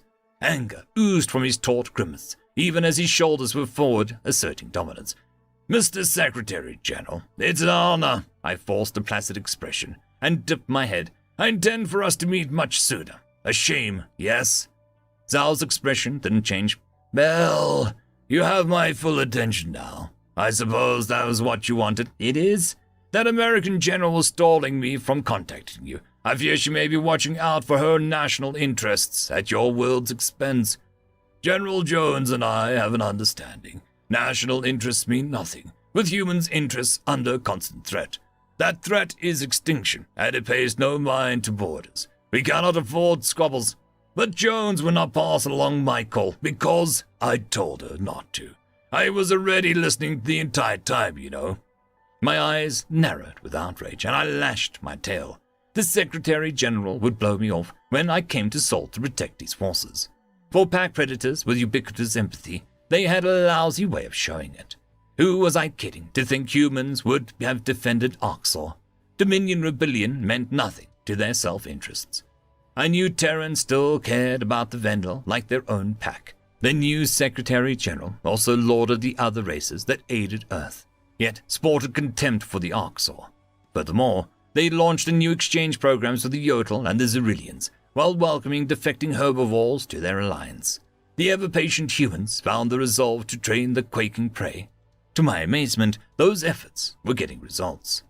Obligate carnivores just aren't convenient to the new empire, is that it? Or maybe they cannot forgive our crimes. I gritted my teeth. What have I ever done to you? I've helped you and asked nothing in return. I could have conquered Earth, but I treated you as equals. That's the only reason I haven't ordered Jones to capture you, Issav, thou said. With what we know today, you're no friends of humanity. Listen carefully and tell your boss, we are not supporting agendas to go against our interests. What are you talking about? Our interests are the same. You both know that's not true. You were adamant about Fall and Silas being lost, and humanity followed your every command. We are not your puppets. What? You've gone mad, Zhao. The Dominion knows you are weak, and they won't tolerate your interference. I'm trying to keep weak predators alive into the future. Weak! We are not weak. We are young and growing exponentially. I hissed in exasperation. Then give yourselves time to grow. Fall and Silas do not help your human first agenda. Am I right? It's about the principle of encouraging our enemies to surrender. Besides, if we forked over the Tullfish and the Harken worlds without a fight, it would cement the human weakness in your mindset. I will not set that precedent. The Arxol shall respect us. Secretary General Zhao cast an unwavering glare at the screen. As much as I wanted to unload on him, my departure from Sol required humanity lifting the FTL disruptors. Securing a ride out might require groveling. Politeness was mandatory for my request to leave. But at this point, I had no intent of passing along Shazar's plans to Earth. It felt like betrayal that the UN would dismiss my high-risk friendship with humanity. How could Terrans say our interests weren't aligned unless they were unwilling to help us? I thought we both sought a better future and a change in the Orcs government. My defective voice wanted the hominids to like me and accept me as one of their peers. A delirious scream echoed behind me, and my head whipped around. One of the Xyrillians had climbed atop a table, and in the camera's backdrop, it was the one who'd been crying in the cage, though she looked worse for wear. Her lips were dry from dehydration, and her eyes were half closed with fatigue. I could see desperation glitter in her pupils. "Human, help us, please," she croaked in a ragged voice. The Secretary-General leaned forward in his chair, and his eyes widened with alarm. His jaw clenched shortly after, as he recognized the Xyrillian's paltry conditions. While I appreciated that Zal loathed our cattle practices, the quadrupeds' deterioration wasn't my fault. I'd risked my hide to rescue them, and I had provided for them. Was I supposed to flush them out with gunpoint to drink water? So that's why there are 4 live signatures on your ship. The Terran's voice was low and charged with fury. I noticed his hands typing on the holopad, likely communicating with Jones's forces. You're using our friends as bargaining chips. You'd commit acts of terrorism in the Sol system. I shook my head. It's not like that. I brought them here so that you could send them home. Yeah, right. Conveniently forgot to mention their presence, huh? Is that your food for this week, filthy crock? That's it. I'll fecking rip you from limb to limb, you puny branch swinger. I'll carve out your itsy-bitsy canines, and I'll bet them in my armor as a prize. You won't be doing anything. I was planning on catch and release with you, but you're better taken out of the equation. The United Nations will be bringing you into custody, Isif. I tried to attempt evasive maneuvers, but the UN blew out my propulsions with a single hit. My weapon systems was malfunctioning, and I found a glitch rather coincidental. The Terran fighters flanked me, using mechanisms to latch onto my hull seamlessly. Sparks flew behind me as the humans began breaching into the cavern. The Xyrillians bounded up to the noise, yipping for aid. The world took on a red hue, and anger overflowed into my consciousness. Feeling the need to attack something, I swung my claws at a dashboard. Electricity arced through the air as I tore chunks of metal out of the pedestal. Adrenaline led me to blindly throw the debris, and it nearly landed atop the Xyrillians. Realizing I almost harmed them, snapped me back to lucidity, though it was still steaming. Why is Zal doing this? I was a valuable asset to him from a logistical standpoint. The Secretary-General leaned in to another holopad. This is a high-value prisoner. Bring him in alive. I want to know what he knows.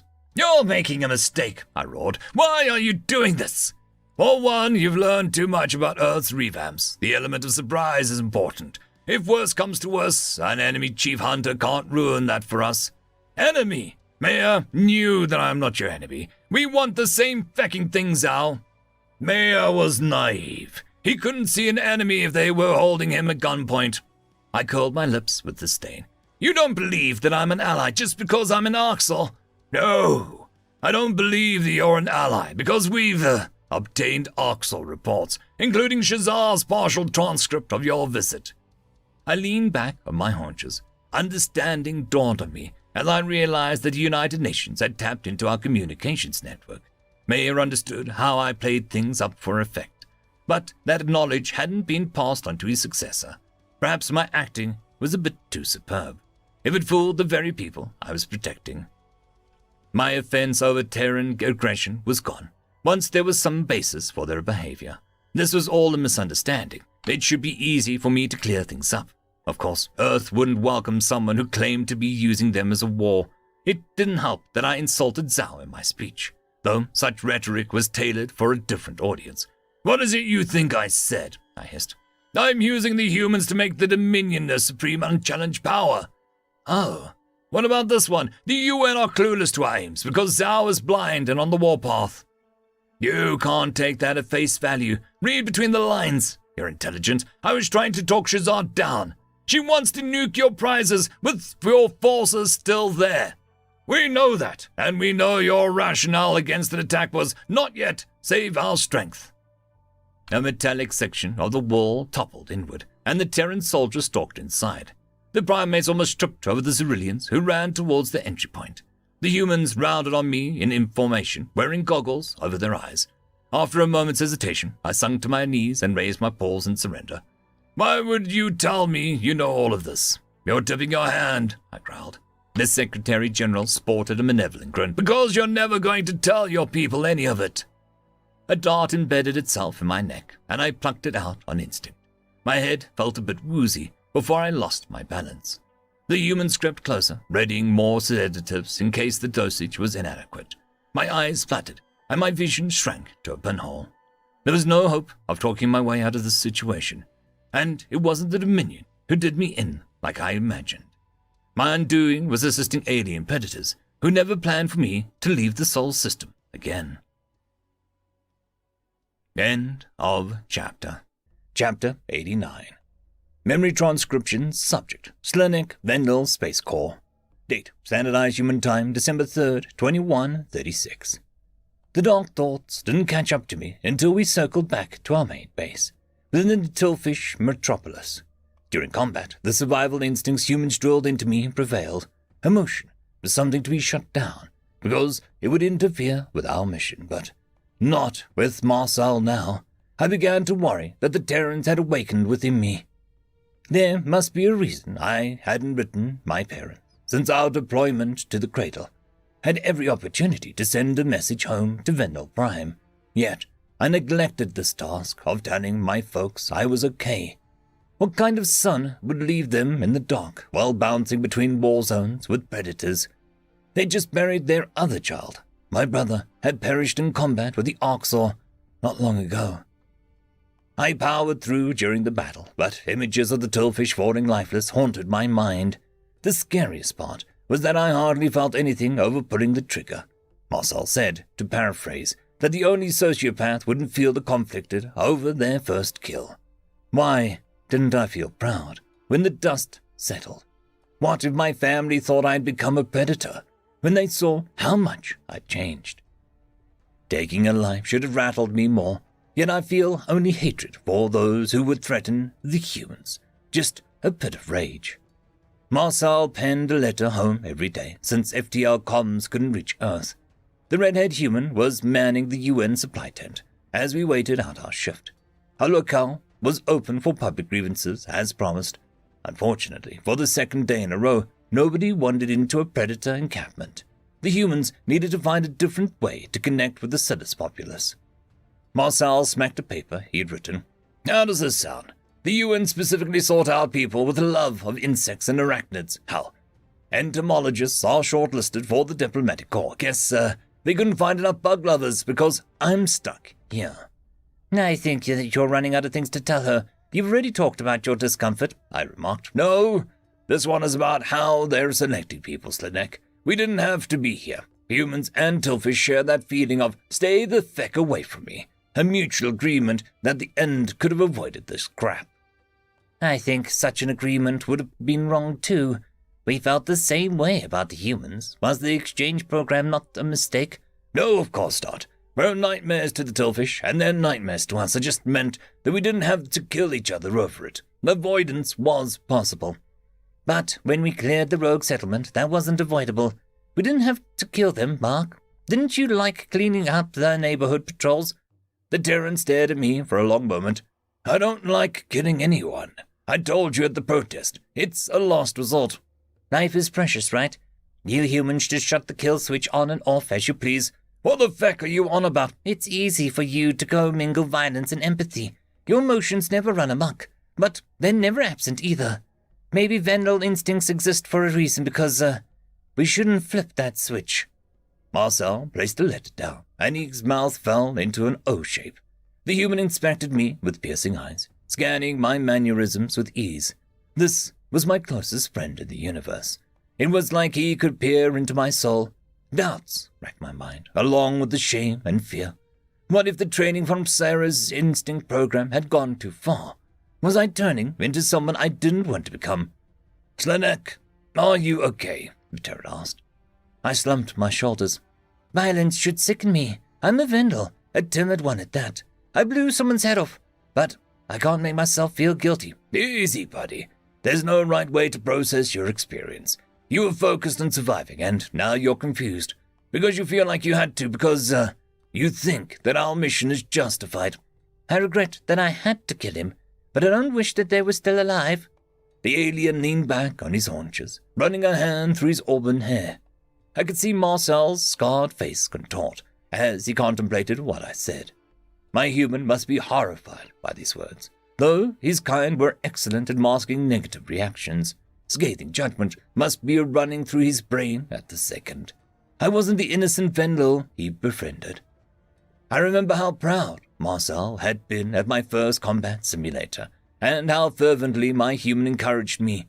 He'd warned me not to change myself, certainly not for his sake. Now I saw the changes he was referring to.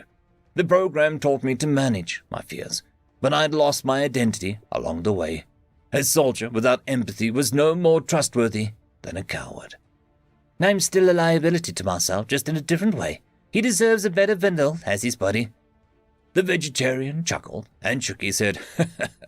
Hey, I set a building on fire because I hate the exterminators. It's okay to hate those sadistic fecks. You're a more aggressive species. Times are changing, Slanek. Upbringing plays a large part in... Mandibles clacking outside the supply tent, and a young tillfish scuttled through the flap. Marstal instinctively tugged his legs back at the child's approach and forgot our conversation. It was a bit amusing how the human forgot to breathe. How could the soldier endure a shootout with dozens of insectoids, but a close-up kid mortified him. The tillfish child moved a leg along Marcel's arm with curiosity. I think the sleeve cuffs baffled our visitor. The red-haired human gulped and made a visible attempt to relax.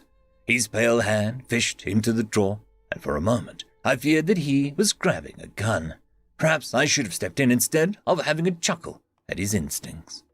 Marcel secured a small stick beneath his fingers, which had a circular object resting atop of it. He undid the wrapper over the sphere and held it out for the tillfish. The child giggled, accepting the gift. His compound eye studied the specimen, not understanding its purpose. That's a lollipop, son. You suck on the red circle. It's sugar. The human spoke in a gentle voice, though it was fraught with discomfort. You don't eat the stick. That's not food. Thank you, the tillfish squealed. I'm Vernt. Wanna be friends? Sure, I'm Marcel. You're a brave little guy, aren't you? You know, my daughter Nudia loves sweets too. I flicked my ear in amusement. Wait a sec. Mark, you brought candy to just give the tillfish children, the ones that creep you out. Oh, of course I did. You really don't know me at all, do you? And you brought Vendel plushies for the cradle for Nulia. That, wasn't for Nudia. Is that a judgment I hear, Slanek? Vern pawed at Marcel's leg, asking to be picked up. The human shivered but helped the child onto his lap. His hand drifted atop the insectoid's exoskeleton. His cheeks were ashen with visible disgust. Terrans acted like tillfish carried some lethal disease. The fear wasn't founded on being eaten alive, despite the comparisons. It wasn't the same brand of our instincts towards them. General Bulra staggered into the tent, antennae flailing with fear. Her mandibles clicked at the sight of a Vern cuddling with the predator. I gauged from her stricken demeanor that this was her son. Her 6 legs blurred with motion, and she snatched a youngling away from Marcel. The kid squeaked in protest, clinging to the lollipop. The insectoid held the son close for a long time, and Marcel watched with a casual stare. As a sole tillfish general to vote against Earth's raid, Bora must have had her reasons to spare the hunters, but it was clear from our brief interactions that she feared what the Terrans would do to Silas. Certainly Bora can see how sweet Marcel is being, I mused, and how hard he works against his own instincts. Bora straightened her antenna. I told you to never touch the humans. I also told you to wait outside the tent until I got permission. Humor is nice, very nice humor. We're friends, Werner clicked. Humans do not like this. I explained this to you twice. Sergeant Marcel, I'm sorry. No, it's fine, really. Please, don't tell the little guy that. I don't mind, the vegetarian said. I visited the humans across the mercantile region. I can see plainly that you do mind us. What do you mean? Have we done something wrong, General? You are predators here, but, you are afraid of us too. There's always someone who gets startled, and even a few that scream like prey. I don't want you to hurt Vernt out of fear. Marcel buried his eyes. I was never going to hurt him. I'm sorry if I overstepped, giving him that treat. No, it's fine. I'm just trying to understand humans. Everything I learn adds more questions. What about us alarms you so much? On our world, insects indicate rotting food and contamination. We see tillfish as harbingers of disease. My brain screams to get away from you as fast as possible, but I know that you are not a threat, and I'm sorry that I feel that way towards you. General Burler was silent for a long moment before releasing Vent from a grasp. The tillfish child bounced back to the human and nuzzled his warm leg. I expected the Terran shudder this time. Marcel's biological responses made sense from an evolutionary perspective, especially through the lens of an ancient predation. Meat stores must attract disease-carrying insects frequently. This wasn't exactly the insight I'd hoped to extract from the Terran. Because of the incursion, Marcel hadn't fully addressed my personal concerns. I did feel better having the truth off my chest, but I hadn't spilled my familial distancing. Part of me wondered what the human was saying about upbringing. Had I branched off so far from my roots that I was unrecognizable to other Venlil? I'm sorry that I'm afraid of you too, Bulra sighed. That's why I voted against hitting Earth. There wasn't an argument for it that wasn't speculative, based in fear. Marcel pursed his lips. Fear comes from imagination, not reality. I sure hope that I am not as terrible as you imagined. No. If you're wondering why I'm here, it's because I wanted to talk to you. It's obvious how much your Vendel adores you, and I know who you two are. I'm sure that you've heard that before. Unfortunately, everyone who tuned into Noah's speech, trillions of aliens saw me at the worst moment of my life. Sorry. That was insensitive of me. I shouldn't have brought that up. The red-haired human took the empty lollipop stick away from Vern and dropped it into the trash bin. I was curious to try one of those sweets myself, though it might sound childish to ask. Marcel misinterpreted my stare and beckoned with a finger. I mewed as I approached and pressed my ear against his nice nails. The Terran soldier smiled. It's all right, Bulra. If you're here to talk about something serious, I must ask why you brought your son. Vern likes the humans on TV. Think you're fun and squishy. I let him tag along since it might make him stop asking about you. I don't want him reported for predator disease, even if I, see the signs too. I tilted my head. That's a serious prognosis. You should get him screened soon. No normal child isn't scared of predators, at least a little. Slanek, Marcel hissed. Predator disease is your all catch-all term for anything outside herd normals. You want kids to be electroshocked for being curious about humans? No. I just think it's the community interest to be vigilant. Berla is his mother, and she admittedly sees the signs. We're going to have a long talk about this in private. General, there's nothing wrong with Vert. Don't let any bigots tell you otherwise. Hume likes me, the Tiltfish child cheered. Yeah, I sure do, kiddo. Sorrow tugged at Marcel's expression, spilling into the occasional pointed look at me. I saw a glimmer of the protectiveness in his gaze. While Vern played with his bootlaces, the human was more judgmental over suggesting a medical screening than my admission that of my first kill.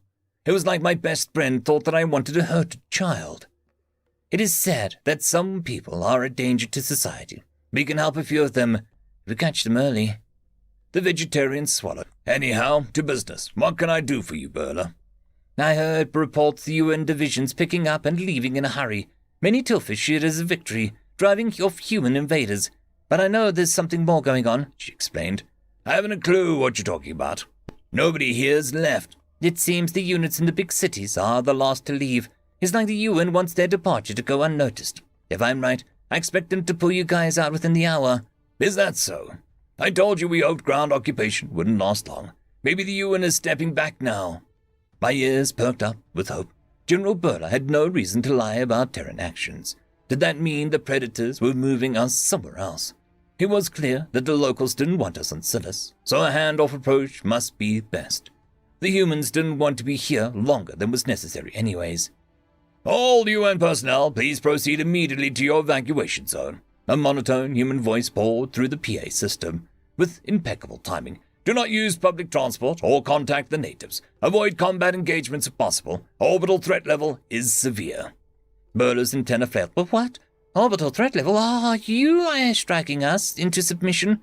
Of course not, Marcel growled. That message is referring to an external threat. It can only be the Greys to merit such a hasty response. The Oxal? No, we surrendered to you to... Stop that genocide, and you're just leaving us to die. What about the tillfish down here? I hear what you're saying. If evacuating civilians isn't a primary directive, then our escape must hinge on not being slowed down at all. The UN could be experiencing an attack within the hour. Broadcast a message for civilians to go to bunkers. At least, please. I'm sure we will. Come with me, Burla. We're getting out of here. Fear returned to my bloodstream as I noted the eerie similarities to the cradle. To say those memories rattled me was an understatement. But if Marcel and I escaped that chaos, there was no reason that we couldn't do it again. At least this time, the bombs hadn't started falling yet. Back then, we hadn't known the Orcs arrived until Gojid settlements were being leveled. With no time to waste, we cleared out of the tent quickly. The Tillfish General followed Marcel, who was toting Vert in his arms. I hurried after him, and the human only glanced back a single time. The vegetarian must be livider than my predator disease comments than I thought. My witty let a small disagreement cause a rift between us. I'm sorry, Mark, I offered timidly. Marcel sighed. You're only sorry because I'm pissed. I'll accept your apology when you know why you're sorry. Distant flashes twinkled on Silas's largest moon, which I assumed housed planetary defenses. It was uncanny to see a full-fledged battle reduced to white and orange dots amidst the blackness. Ships must be crashing overhead as the UN fleet fought to restrain the enemy. It put into perspective the staggering distance between us and the higher orbit engagement. Explosions continued to flood the sky with increasing frequency. I wonder if any stargazing civilians had noticed the indicators. The nighttime was a microcosm of death. A ticking clock was hiding in plain sight, marking our dwindling time to get off this world. I hoped the humans fared better in Silas's initial defense than the catastrophe of the cradle. Chapter 90. Memory transcript subject, Captain Sovlin, United Nations Fleet Command. Date, Standardized Human Time, December 3rd, 2136. Once the Arxel arrives at Silas, the humans' usage of FTL disruptors was strategic. The blocking effects were limited to upper orbit, and that allowed our fleets to travel further out. While the enemy was knocked to real space, we were still zipping through subspace. The Terran warships were patient and dutiful in following the Greys, all the way from Koa. Stalking the reptilians across the vast distances showcased the UN's predatory routes. Our shadow fleet emerged from FTL travel, just shy of an active disruptor zones. A gap of light years had been bridged in minutes, and our signatures were muddled by the Arxel's own wakes. Their fleet size was around 10,000 strong, and ours paled by comparison. But the humans had a few tricks on standby, and we hoped to make a child-eaters suffer. From the sensor station, Onzo and I passed through the Grey's transmissions. A female reptile was taunting the humans by mocking their defensive line. This was a wondrous confirmation that the Arxel were officially enemies of Earth. Silas had been expected to attack, judging by their organized formation. However, the evac shuttles leaving the surface suggested their notice was limited. Sovlin, you're up. Tyler snapped his fingers together, which made me wince. I was unfamiliar with the painful-looking gesture. We're going for a pincer movement. Your task is to make sure that none of them escape. As a secondary job, watch for target locks and inbound fire. I snapped upright. Yes, sir. Onzo, Captain Monahan has impressed with your thinking. I want you to brainstorm aggressive options. Keep them ready and up to date. That'll be on top of managing the viewport. You got it, the Yodel re-upped. Harris and Romero scan for any noteworthy signals from the surface. We need to have a full grasp of the situation as it progresses. Carlos frowned with disdain. Understood, sir. Great. Sounds fun, Samantha said dryly. With our tasks dished out, the sensor station was focused on the battlefield. The Terrans delegated duties with impeccable organization. There were dozens of moving parts on the bridge. Back in my days as captain, I'd never had such efficient crew. Humans could always do more than us with less manpower. Their snap decisions were better than the Federation's months of planning. I remember that Tyler said about humans craving victory and domination. Maybe that reprehensible drive is what gives them the edge. But this wasn't the Kolshian fleet that we dismantled with ease, nor was it a small raiding band that hit the cradle. This was every Arxel ship in 100 light-year radius, meant as a show of force. It was impressed enough to put my spines at full bristle. Seeing the monsters swarming Silas, I decided they'd been holding back against the Federation. A vendetta against any particular world would ensure its death. Why wouldn't the Dominion vanquish us all if they had the decisive edge? Perhaps such a move would force us to unify further, or to flee. Chasing their food source off would crush hunting opportunities and render swaths of space preyless. The balance was hitting the Federation enough to keep us scared. They didn't want us to believe that we could win, but they didn't encourage the idea that all was lost either. The sensor overlap didn't confuse them long enough. We're quite visible, Hanzo said. Look at the viewport. Their rear flank is pivoting. Captain Monahan glowered at the screen. Sensors, how bad are the numbers? The UN garrison on Silas has about 1,500 ships, minus civies and transports, I replied. Then there's 1,000 of us from the Shadow Unit. Understood. We're making our move. Fire our weapons right behind the shield breakers. We only get one chance at a first strike. That was our hope, that the Greys didn't know about our shield developments. One hits were still unlikely, since Orcs ships had significant armor beneath ionic barriers. This trick wouldn't rattle them for as long as the Kolshians. However, even a demon could derive some confusion from shield outages. We'd have to see how many bullets their plating could absorb. Testing our enemy's defenses fell into the humans' gunship. The UN commenced its electromagnetic ambush with a literal bang, by hurling missiles into the Orcs' midst. Each detonation tossed out shrapnel, though most explosives were stopped en route. Crucially, the volleys blasted away the shields of nearby Greys. This proved the magnet bombs effective against all current ships, not just the Federation Armada. Let's give them something to chew on, Monahan growled. The Terran crew members dipped into our new cache of bullets without hesitation. A relentless spray of our munitions rippled across the Arxor rear flank. Kinetic punched holes in their steel plating, with other UN ships chipping in. Armor-piercing shells chewed through 80 centimeters of steel alloys, like it was nothing. It seemed that the Terrans had figured out the Arxor specifications and tailored their weapons accordingly. Humans traded in firing speed for sheer power. From the results, their choice seemed justified. I was appalled that the Earthborn predators devised bullets which could puncture that deeply. Why had they crafted so many killing abominations for interspecies wars?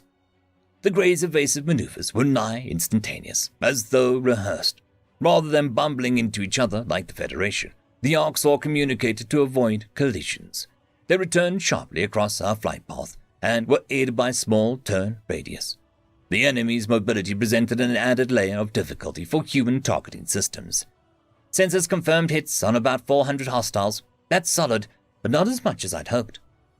It was then that the planetary defenses revealed themselves on Silas's moon, light decorating the lunar body. Near its volcanic centers, fearsome lasers pounded the Greys, concentrating strikes that melted the hardest ships. The Tillfish's orbital constructions had been hastily reassembled after most infrastructure was lost to the post-Earth raids. With each crackle of the moon, the Orcs weaved in different patterns. Their bombers initiated twists through the air and changed orientation on a dime. A small posse swooped down towards the lunar body, dodging attempted strikes with wild flying.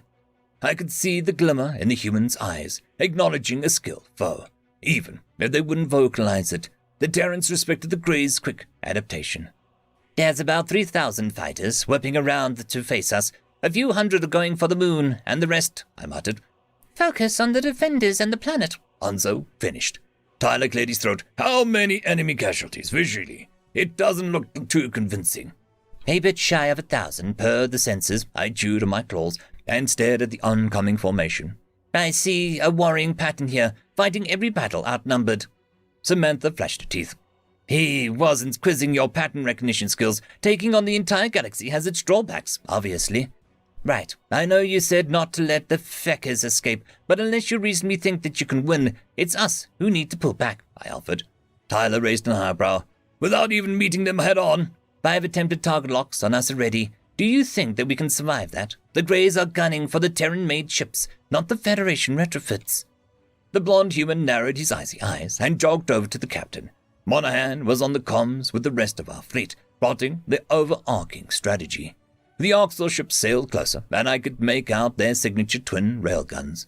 That 1-2 punch could hammer the target on both sides, ensuring serious damage.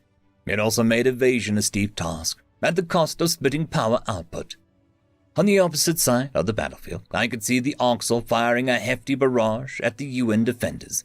Several Greys feinted towards the planet, hoping that the humans would be reckless to prevent orbital strikes. However, our goal was to mitigate the damage rather than to stop it altogether. The Terrans had no intent of throwing a key battle for the Tillfish inhabitants. It was a small sacrifice to hold the Orcs' aggression in the scope of the galaxy. Humans were illogical when it came to their survival, and they hadn't forgotten the Tillfish part in the Crocattle coalition. That was why I expected Captain Monahan to second my assessment, putting back before we could sustain heavy damage. Reverse thrust at full power. We're going to clear our FTL disruptor zone, Monahan barked. Drones will run interference on the Arxol's targeting system. I could see the automated craft gunning forward and snaking through the enemy ranks to confuse their systems. That move hindered the Greys from lining us up whenever the drones obstructed their shot. The Arxol must be guffawing at our cowardice as we receded through the night sky. Smaller Terran ships were pushing a considerable fraction of light speed, leading the retreat. The other human wing, defending Silas, spit out a few shots before surrendering their posts. They dove into the planet's atmosphere for cover and conceded orbital range to the Arxol. The UN was sacrificing the very target they sought to protect altogether. This concession split in the face of military doctrine. Then again, the defenders' disadvantage was linked to being tied down. The Terrans' only objective was to best the Greys in combat, and I suppose that meant regrouping elsewhere. Arxol bombers mopped up the planetary defenders on Silas's moon, with no friendlies assigned to its defense. The lunar bases succumbed after chucking a few bombs. It was a last-ditch attempt to take some hostiles with them. Seemingly, humanity was losing a battle for the first time since Earth. We're out of range of the FTL disruptors, I yelled to Tyler in a breathy voice. Might be able to stall enough to jump out. We're not jumping anywhere. Captain Monahan snapped her chin towards my, shouting, with dilated eyes the size of moons. Our goal is to cover the rear contingent as they warp out. Officer Cordona skipped back to his post. Yep, change your plans, Gojid. You see any ships target locking the ships in warp prep, you let me know. Yes, sir. May I ask why we're not all warping out? I questioned. Skipper says that those ships are going to warp back here in staggered intervals. Something about FTL keeping the enemy paranoid. The rest of us, our goal is to maintain a stalemate and keep the Greys' attention. A third of our shadow fleet, which was already lacking in numbers, had retreated well behind our main formation. I could see UN breakaways spooting up their drivers on sensors and plotting warp paths in stationary limbo. The process generated a gravitational disturbance that was tough to miss. Guarding ships that were out of the fray seemed like a foolish task. Perhaps my prior assessment that humans were most advanced military in the galaxy, perhaps it was, premature. The Arxol had swatted away the drones, though a few automatons were still harassing them. Unlike the Kolshians, the Greys excelled at manual targeting. The fell predators' reflexes took over and defied all predictability from Terran algorithms. There was no rhyme or reason, just their impulse at the current moment. Spontaneity couldn't be simulated or projected, not even by human contraptions. Despite our daunting odds, it was up to our manned craft to hold them back. Terran warships tested the waters with a few plasma beams, though my particular craft held our fire. 2 behemoth carriers opened their bellies and swarmed a number of UN fighters. Without enemy shielding, perhaps their nimble dogfighting stood a chance. Onso flicked his ears at Tyler. Do the fighters have plasma weaponry? A few do. The ones molded for the patrol boats have small plasma rounds, the human answered. Overall, we prefer kinetics. Why? We should blind the bastards up close. Throw it right in their face, viewport. That could be a good supplementary play. I'll pass that along, buddy. The Arxol had extreme light sensitivity due to their forward-facing pupils. For some reason, humans were not as susceptible to these tactics. Noah's greeting party made them aware of the idea, though. Shining a bunch of plasma flares right at the Greys might work in space setting too. The initial foray didn't appear to be going well. Momentum had swung in the enemy's favor. The Terran smaller craft weren't faring well against the heavyweights. The minion bombers powered up coaxial railguns and took out fighters by the dozen. Even without shielding, the tiny kinetic-based ships weren't getting the job done. Onzo's tip must have been relayed to the charging fighters, because a few human ships went for a pass. They must be the boats with plasma munitions. Their turrets unloaded as much shorter ranges and with less power than a railgun. However, their firing speed allowed them to spew energy bolts one after the other. The Greys relied on optical reflexes, but in this instance that was an exploitable weakness, riding plasma streaks across their field of vision, and left their ships heedless of the incoming munitions. The Orcs were forced to backpedal, dampening their breakneck pace. That was fortuitous for us, since our stalled ships still needed time to achieve warp. Monahan signaled to weapons and navigation. "Move forward. I want us in missile range yesterday. Fire the railgun while we're advancing." The lights dimmed on the bridge as our railgun projected molten munitions towards the Orcs. The carnivores were disoriented and unable to enact evasive maneuvers. Our warship's beam sundered one enemy with its scorching power and left it a lifeless husk. Fittingly, its crew was doomed to a slow suffocation. Others in our fleet surged forward, using aggression to keep the enemy at bay. Fighter allies capitalized on blinding too, dispensing their kinetic haul. This was our primary stand, buying precious seconds for the Terran's elusive plan. It would whittle the enemy down to a more manageable ratio. That was a bonus. It was possible that we'd lose our own hides, should we falter. It was that very sentiment that the primates greeted with impassivity. The aliens on the bridge found our eyes drawn to a certain human. There was something new in the Predator's gaze. It looked like acceptance, because they knew high casualties were probable. How could they be so calm? There's more in their warbrain than the dominating urge. The call of the predator instincts, self-sacrifice for a comrade, comes naturally to humans. The Orcs attempted to shirk our advance, but we adjusted our vectors to match them. Our opponents had shaken off the blinding tactic and refocused on UN ships that were warping out. My orders plainly stated that their destruction could not happen. I highlighted several vessels on my sensors, ones who were trying to establish target locks on the warp group. Tyler took the cue without any explanation. "Here's our targets. Bury them." Each UN warship picked their mark, and we began swapping missiles with the Greys. One enemy projectile was arcing a bit too close for comfort, but we intercepted it first. Our own success rate was also paltry, the Dominion bombers picking off numerous warheads. At least, it distracted them from the vulnerable warpers for a moment. I glanced at my sensor readouts, feeling my stomach flip from nerves. We couldn't protect sitting targets much longer. The Orcs' numbers were far more than we could hope to restrain.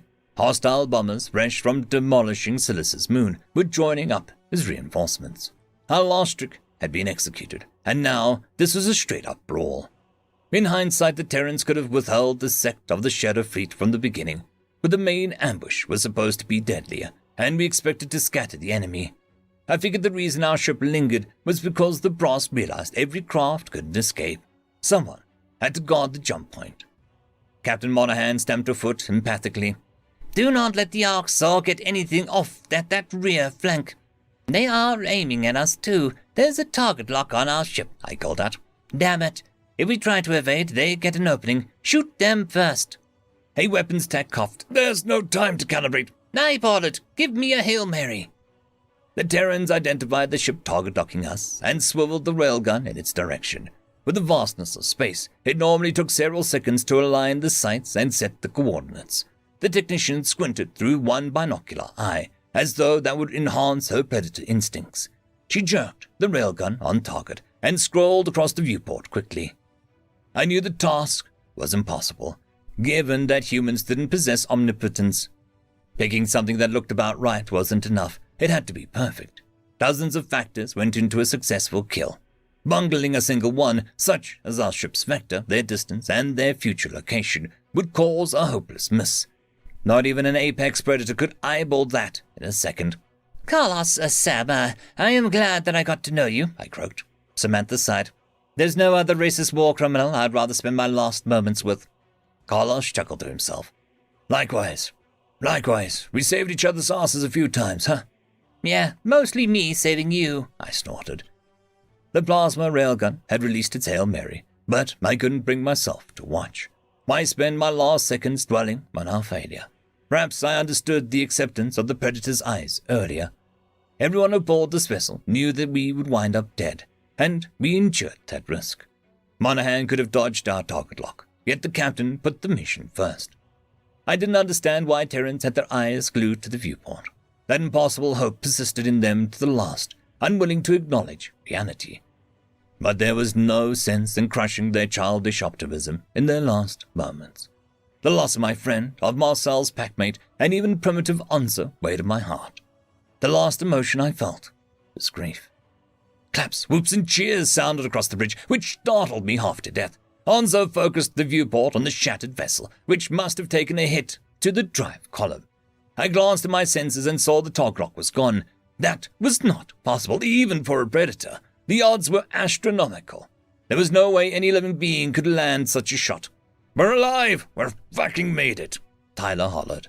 I exhaled a shaky breath. Humanity had sustained a few losses, but our warship wasn't among them.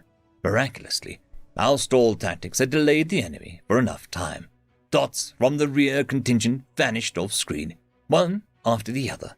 The UN ships warped out in a hurry, and I had no clue where they'd gone.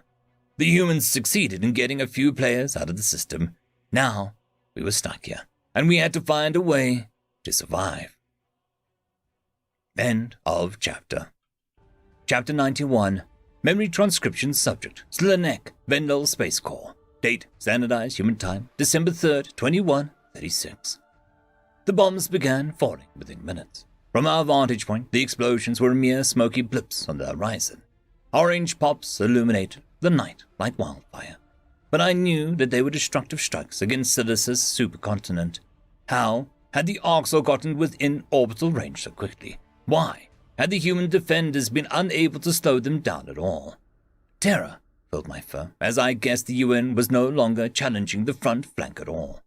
The streaks in the sky were further out now, judging by their diminished luminance. There was no indication on our radio chatter that we sustained catastrophic losses. I believe in my predators too strongly to accept that their defensive line was wiped out upon arrival. That left me to believe the Terrans chose a strategic retreat. "I think the blue helmets above us abandoned us." Marcel's hazel eyes were bulging as he held Vernt against his chest. "Burla, do you know the quickest way to the spaceport?" The Tillfish general scuttled forward anxiously. "What? And you're not defending the planet at all, so you're just leaving us to die?" "General, honestly, I don't think Silice is our concern. The UN wants the best fighting chances. It seems they're taking up a position elsewhere." There's billions of civilians. Kids." "There were kids on Earth, too," Marcel snapped, before drawing a shaky breath. "I'm sorry. I know the Tillfish populace had nothing to do with it, but I get us not wanting to lose more human lives."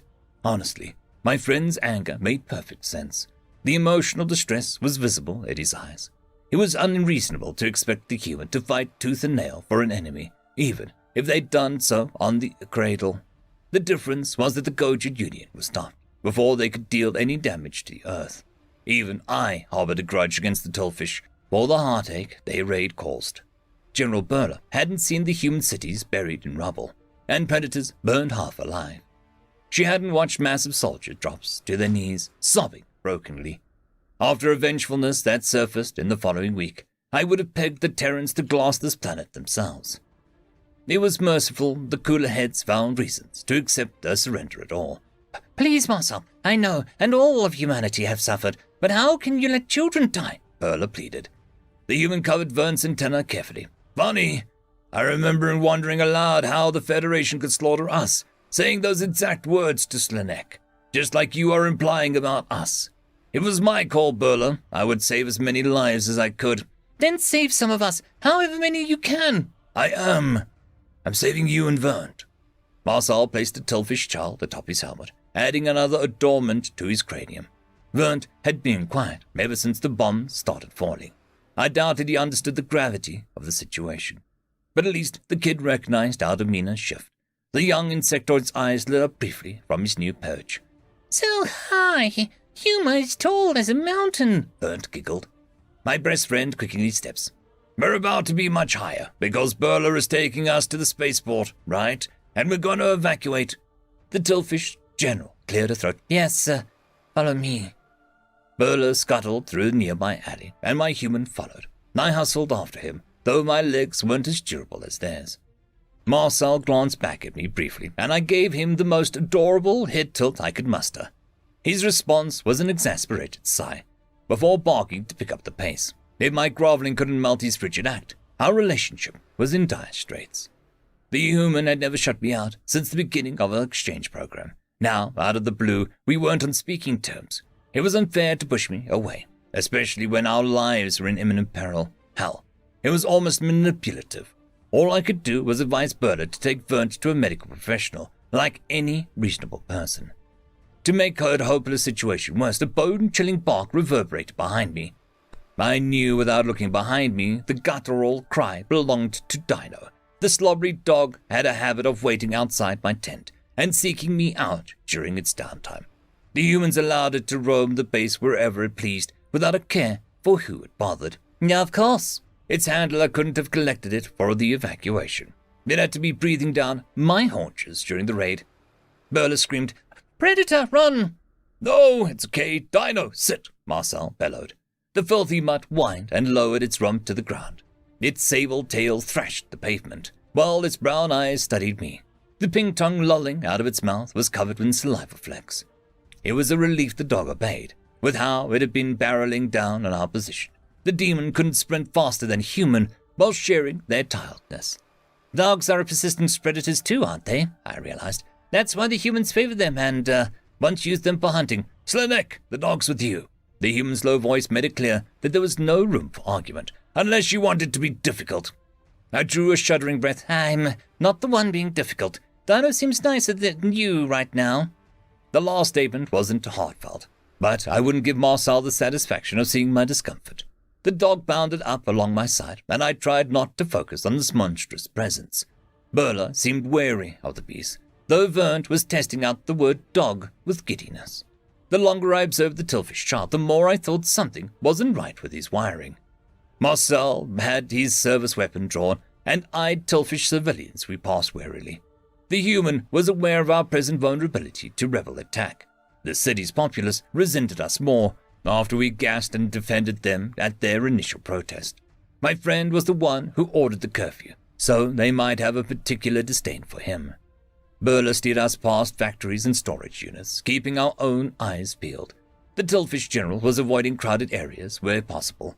I hoped that wasn't at the expense of time. Orcs or landing parties crested above us and skirted the occasional anti-air fire. Humans weren't putting much pressure on them, with their focus on evacuation. Orcs or units are arriving in major cities. If your location hasn't been bombed yet, that means hostiles inbound, a gravelly voice said over the radio. All evacuation shuttles need to be off the ground in 10 minutes. Marcel's eyes darted around. Crap. Are we going to make it? With time to spare, Burla answered. Cut through the incubator facility here, and it'll just take a few minutes. Saves a lot of time not to go around. Good. I'm sure glad you're here. The Tilfish general didn't return the compliment. She jocked into a circular building, which took up an entire block with its daunting size. Vernt leaning over Marcel's forehead and started playing with his helmet straps. The Terran scolded the passenger, ordering the little one to remain still. The kid fell limp with a sad look. Tilfish geneticists protested intrusion, though they quickly retreated when Marcel's gun pivoted. I knew the space was sacred to an egg-laying species. It was where they raised their offspring to hatching day. Teams of medical professionals were dedicated to maintaining ideal conditions and saving any younglings that hatched early. The Harkin and the Crocattle were protective of such institutions too. It was rare any egg-laying species trusted a mammalian species to wander their fragile safe houses. All it took was one clueless sapient messing with an egg to burst its bubble. I can only imagine how these Tilfish feel about the Predator soldier taking a shortcut through here, not to mention Dino mucking up the place. We strode past the observation room, partitioned off down the hallway. Marcel studied the X-rays monitoring each egg's health. His facial features softened. He took a second to peer at the orange pods through the incubator glass. Labels were affixed to every specimen, identifying the parents. The human slowly digested that those globs were someone's kids. Burla cleared her throat. There's no time to snack. Let's go. You think I want to eat them? Marcel hissed. I was just curious. Never seen anything like this. Sorry, your expression turned very weird. I was imagining Vernt as an egg. I'm wondering how many you, lay at once. 20 or 30. Your eyes went very wide. Is that, normal? I'm just surprised. That is a lot. Where's Vert's siblings? Thrown away, the child reared. I'm the chosen one. Disbelief flashed in Marcel's hazel eyes after absorbing Vern's decree. The Tillfish general flicked her antennae, and the human took the hint to move along. We turned into a lengthy walkway, chasing off more staffers. My lungs ached from keeping up with the Terran. Diurno's nightmarish presence wasn't helping me breathe either. Burla sighed. Maybe I shouldn't have told Vern the honest answer. You throw away your eggs, Marcel asked, in a voice that crept an octave higher. I don't know how to respond to that. It's not like that. Please, let me explain. These days, most Tillfish decide how many children they want to have. 20 is a lot, like you said. And all at once. It's a tall order. Yeah, I see why parents wouldn't sign up for that. So you decided you wanted one kid, Burla. Burnt is the lucky one, like you said. You see, we used to hold an average of about 5 eggs kept. Ever since first contact, more people wanted 1 or 2, like the other races. Ha! It must have looked like other species had it easy compared to you. Indeed. With technology nowadays, we can pick which eggs are most viable early on. Doctors run tests to avoid defects, and they can find positive traits too. Vernt was predisposed to intelligence, so I chose him. Burla led us past the spacious laboratory and explained its features quickly. Microscopes and testing machines lined the room, along with bins of Tillfish eggs. This gave Marcel a visual of how large a litter was. Honestly, each jar looked like one of those gumball machines on Earth. I doubted humans could handle that many offspring. I couldn't imagine juggling 20 newborns at once. The Vendel devoted ample time to rearing a single child. It wouldn't surprise me if the Tillfish had to abandon their weakest young in the past. How else would the herd survive without sacrifices?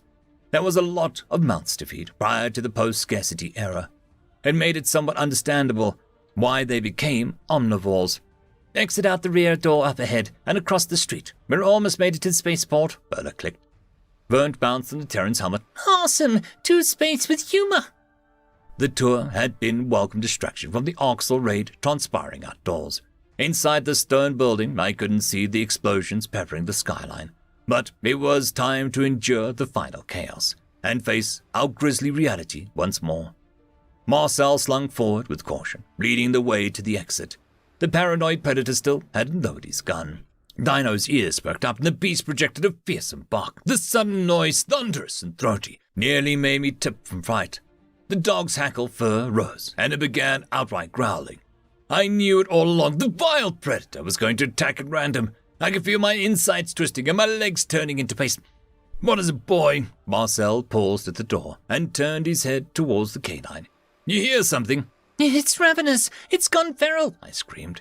My breast friend bit his lip with displeasure, holding back some snide remark. Dino cemented its insanity further, bolting out a series of harsh barks. Marcel inched several steps back and held up a hand for us to wait. Because of the dog's hunger fit, my human was wasting precious time.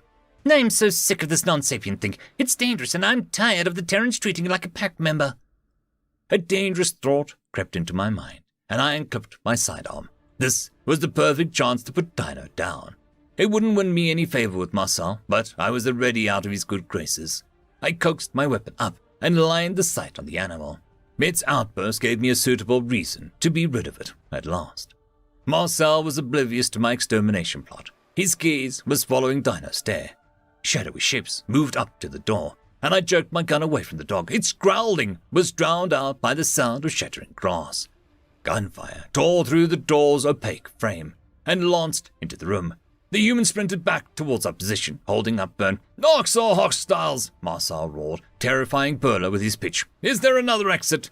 The Grey shouldered through the broken frame and took aim at anything that moved. This was the logical first step on the raid. With an easy stash of eggs here, thousands of them, unlike the ones helping in New York, these demons were the ones to wreak havoc. The fact that Marcel felt the need to attack hostiles after Orcs, it was an insult to the Vendel's suffering. I forced my claw onto the trigger. My bullet sailed in the direction of the Greys, but didn't connect with the monsters. Marcel's hand was on my shoulder in an instant, the human pushing me to the ground, and slid behind a chair.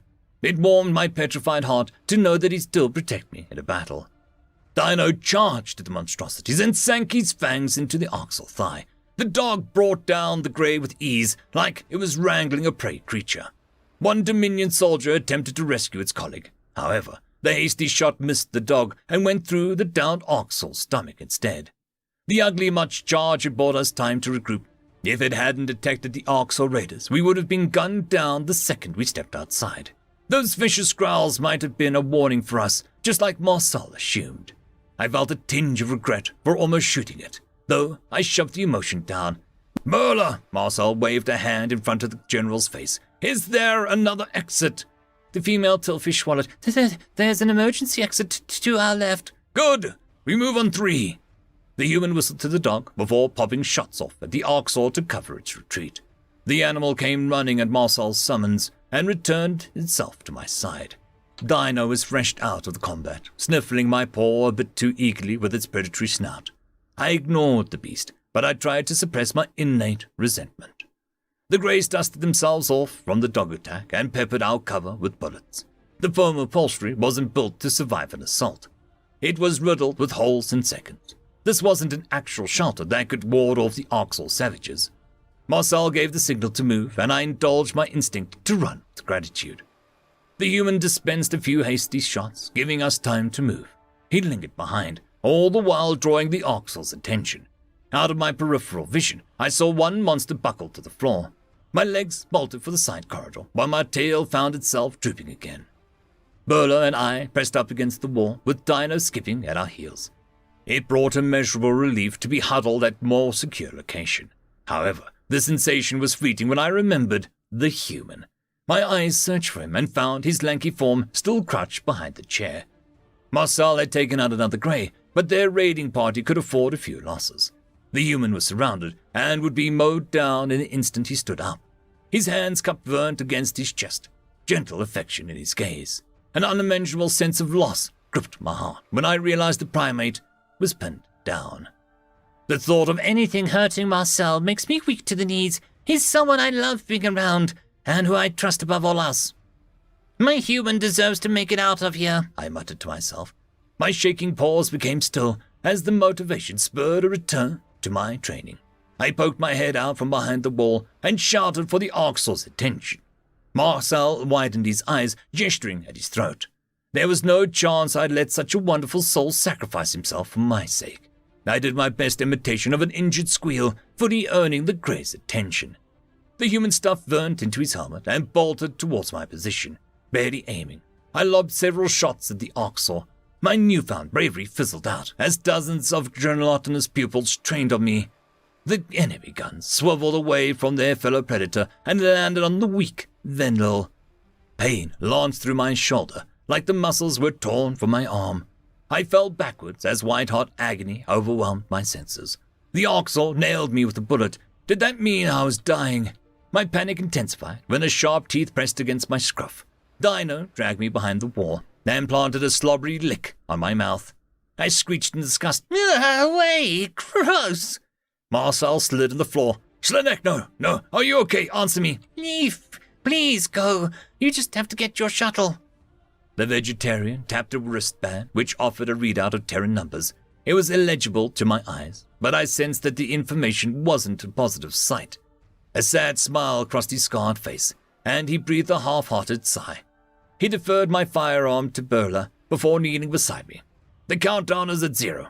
Our evacuation ships have already left. Marcel hoisted me to my feet and draped my good arm around his neck. We're stuck here. Utter defeat crushed my spirit, realizing that we were stranded on a forsaken world. So this was how the unlucky soldiers felt on the cradle, fighting a hopeless fight. There was no escape from Sidus, and no humans coming back for us. With Orcs swarming every settlement, our deaths were all but guaranteed. End of chapter. Chapter 92. Memory transcription. Subject Captain Sovlin, United Nations Fleet Command. Date Standardized Human Time December 3rd, 2136. The Shadow Fleet disengaged from any direct confrontation with the Orcs. After protecting the warpers, aggression was not suitable to our survival. Padding the distance between us and the enemy was our first priority. Lighter Terran ships acted as a buffer and drew the Greys' attention with hit-and-run tactics. A gradual retreat occurred without substantive strikes from the arboreal predators. From the fleet-wide chatter, it sounded like the UN planned to sink their heels in for days.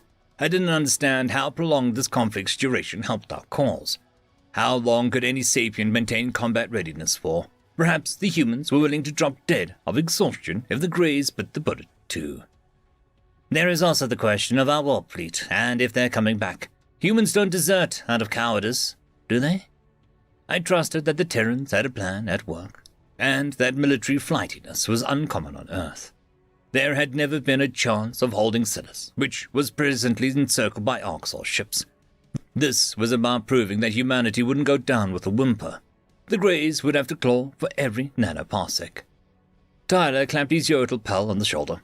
Get us a quick visual on the asteroid. Shift back in Grey's direction afterward. A space rock was making a pass close to Silas, in astronomical terms, concurrent with the battle. The United Nations selected it as our cover to hunker down. This oblong body was conducive to defensive positioning, and it prevented the Orcs from targeting us at a distance. The Greys were still following us in the great beyond, unwilling to let us escape. We needed a chance to outfox them. To ensure our fortress held, we also deployed short-range FTL disruptors.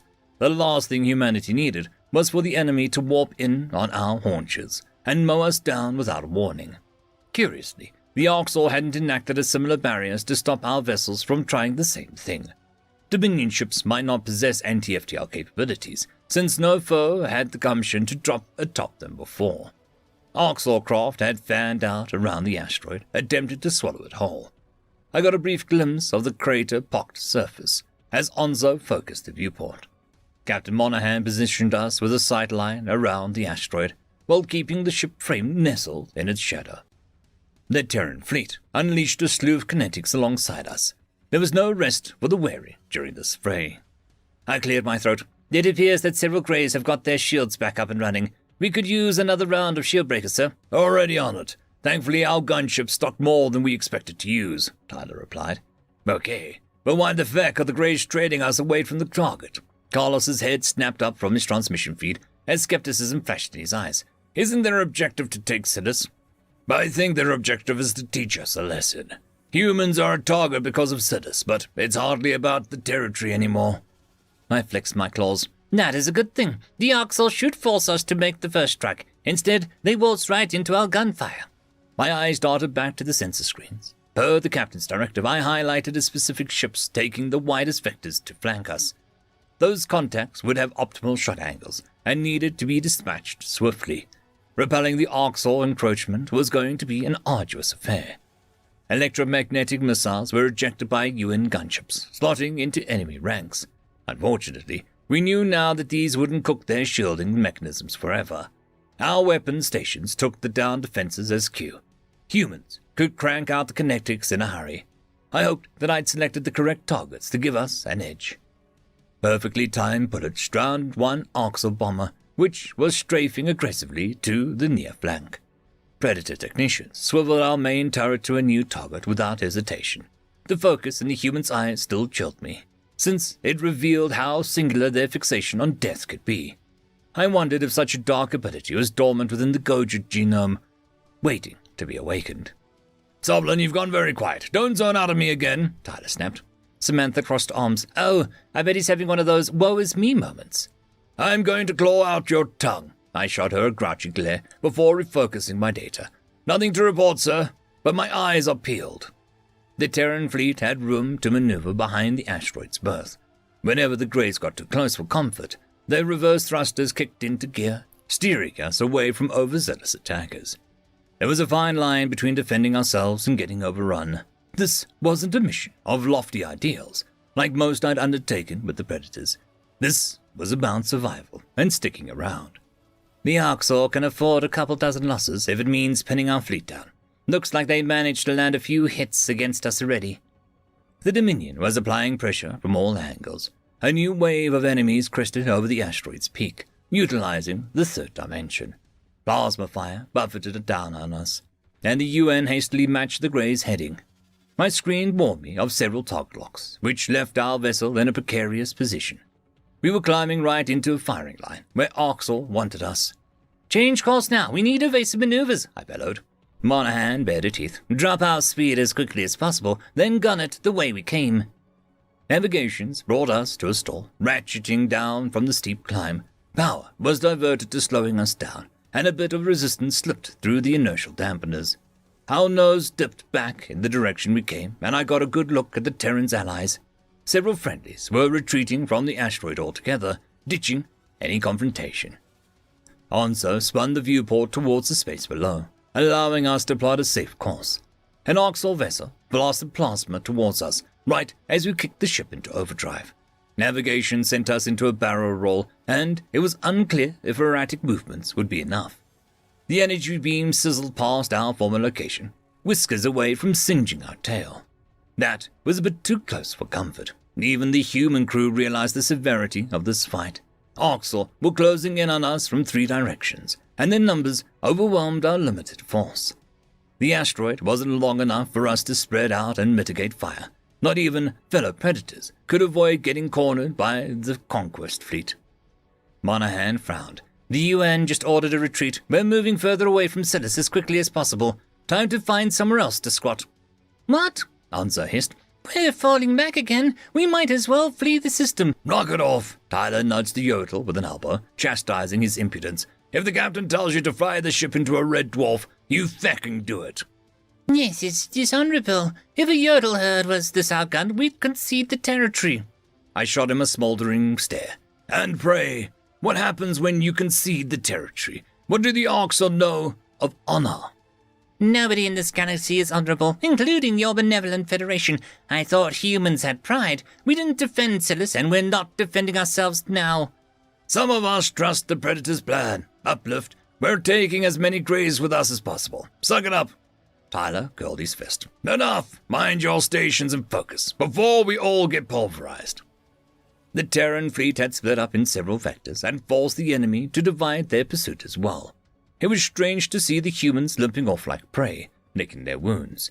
Our ship count was bleeding off dozens as the Orcs got free potshots at our tails.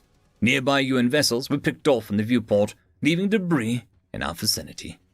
The falling comrades encouraged our warship to pick up the pace. It was the stragglers that were most vulnerable. With caution thrown to the wind, we sped off well beyond the recommended velocity. Despite how our reserves were running thin, the humans dashed out a generous serving of missiles, forcing the Orcs to intercept explosives, distracting them from slaughtering us, though any damage sustained was surface level. I didn't care if I lived or died, but there were others on the ship who retained meaning in their lives. Perhaps I'd been too harsh on Onzo, who had a point about fleeing the system. This beatdown was a disappointing result for the Terrans, and I failed to see any grand scheme coming together. It could be human pride refusing to admit defeat. I would sacrifice myself to kill a few Greys, but what about Sam and Carlos? It might be time to cut our losses instead of seeing innocent humans suffer. Plasma beams sizzled around us by the 100. It didn't appear that humanity was putting up much of a fight. We were running for our lives. Should we escape the current chase, inviting another round was tantamount to suicide. Command's idea of stretching this out for days was a bizarre fantasy. Hell, we'd be lucky to take a tenth of the Orcs fleet. A powerful jolt shook the ship as a beam connected with our rear quarters. My teeth rattled against my jawbone, and I felt my brain lurch against my skull.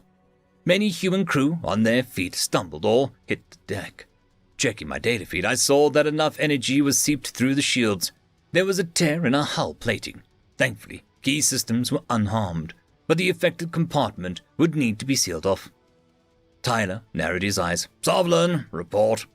Hull integrity is intact, sir. Damage is non-critical, but I suggest lowering our pace pronto. Our power needs to be invested into shields, I pleaded. No can do. The quicker we get out of Dodge, the better.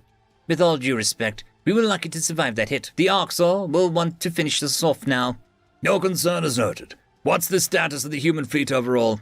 We've lost about 200 ships in this push. Combine that with the losses we took out of the gate, and the warpers, we're barely fielding 400 ships, not to mention our forces are split up now. Any good news? Come on, man. I hope the enemy has a bloodied nose, too. And the Orcs ship count, the ones fighting us anyway, is still hovering about 2,000. Candidly, warping our ships out was stupid. It made the odds even worse. So it just fecked, Onza growled. We sent away fighting resources and we're fecked. Carlos forced a tepid smile. It's not over. Humans have come back from worse. I diverted my attention from the bleak odds and studied the predators one final time. To think that my first encounter with them, I had thought them brutal deceivers that enslaved the Vendel. My words to Zahn that the humans must be irredeemable couldn't have been further from the truth. The prey aliens working alongside violent hunters was the good news Tyler asked for. How could I explain the bonding and empathy were the positives, with Orcs or munitions blitzing out around us? All I thought was how glad I was that humanity were in the picture. One battle loss wouldn't define our future. This was just a setback in the Predator's scheme. My eyes drifted to the viewport and watched the Greys speeding after us. Out of my periphery, I saw inbound subspace trails flash on my sensor screen. Terran ships blinked into existence a split second later and nipped at the Orcs' right flank. They'd emerged from subspace without warning. The short jump left little time for detection. Munitions battered the enemy's exposed side, hitting them from a perpendicular angle. The crazed humans had emerged from FTL, already firing. "Ambush the ambushers," I muttered appreciatively. "But there's not very many of them. Only 12 circled back."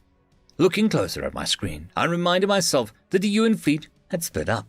The Orcs were forced to separate their numbers to follow each group, and that increased susceptibility to ambushes. More Terran vessels assisted other posses, simultaneous to our own rescue. That still didn't account for the 300 ships that abandoned us. I counted less than a third of that tally in this jump. The Oxall ships swiveled around to face the surprise attackers and focused on mowing them down with prejudice. The distraction allowed us to make a getaway, but Captain Monahan was ordering navigations to reverse course. The humans saw that this is an opportunity to strike back, and our Shadow Fleet began advancing on any larger enemy. Captain Monahan clasped her hands behind her back. "Find me some soft targets, the distracted ones, the clueless ones, the damaged one, whatever works." I flicked my claws in acknowledgement and leaned towards the viewport with focus. The Dominion had regained their bearing, with our small ambush no longer posing a threat.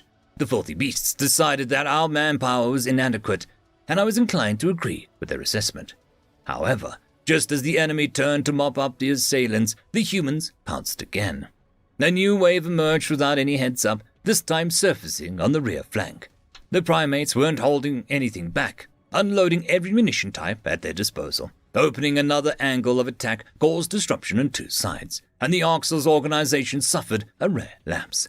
Each Terran ambusher was scoring multiple casualties, while instilling widespread confusion. The Shadow Fleet found a new life as we charged in to help our allies. I highlighted a heavily damaged enemy for weapons to sweep up, growling with satisfaction. The numbers were still slanted against us, but the atmosphere on the bridge had shifted drastically. Our tiny band was making the enemy fall over themselves to shoot at us. Furthermore, the psychological advantage of paranoia couldn't be understated. It was like walking through a predator-infested forest as a Gojid, and expecting a fanged beast to pop out of every bush.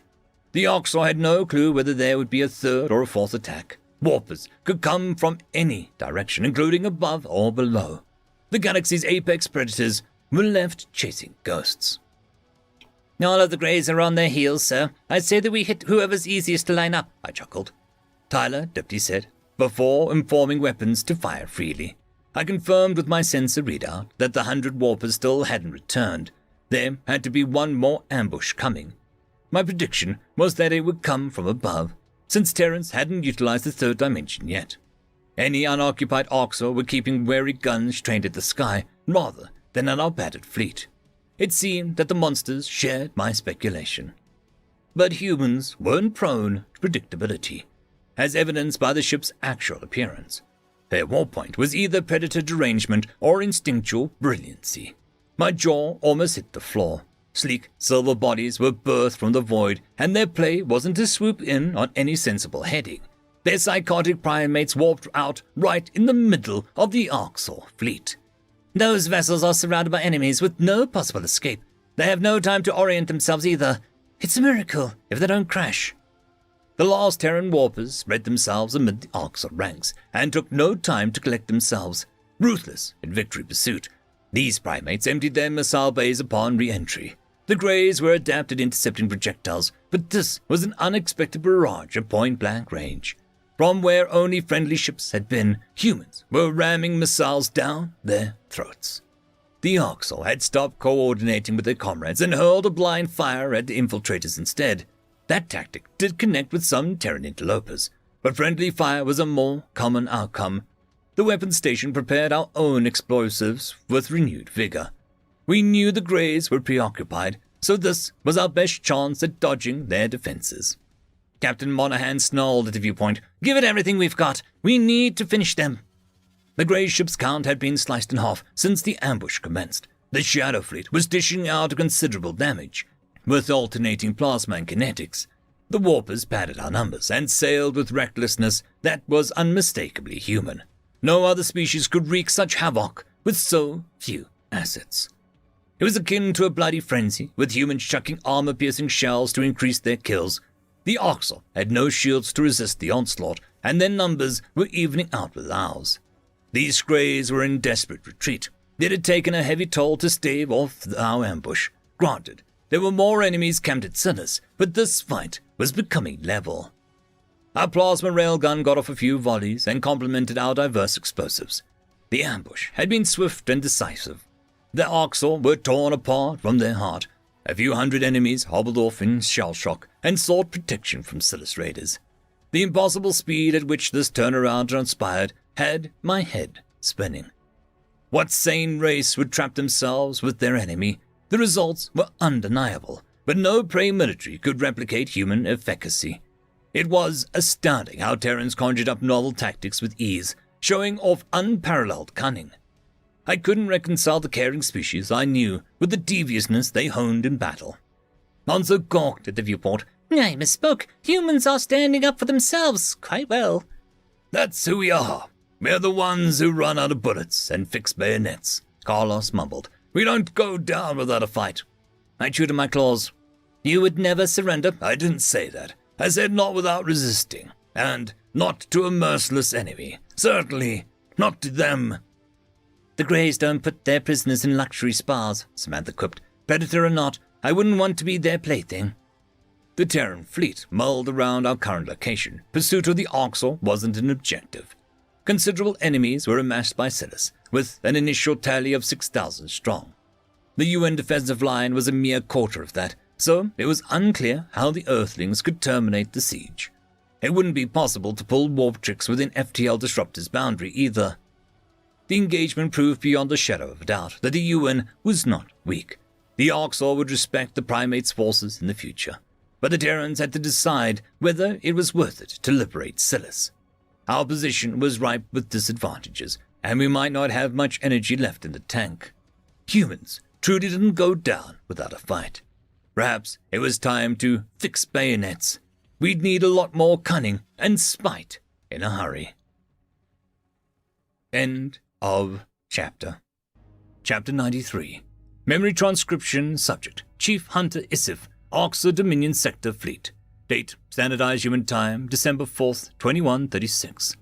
Once the Terrans realized I was awake, intelligence officers interrogated me from outside my cell. I spilled more than I should have, perhaps, given how little Zhao cared for saving the Arxor. Cooperation with the humans was the only way to prove that I was on their side. It was foolish to assume that their government could discern my intentions after chaos ravaged their power structure. But I couldn't stop thinking of Elias Mayer and his devotion to a better future. There had to be other humans out there who understood me. I just needed to discover a way to reach them.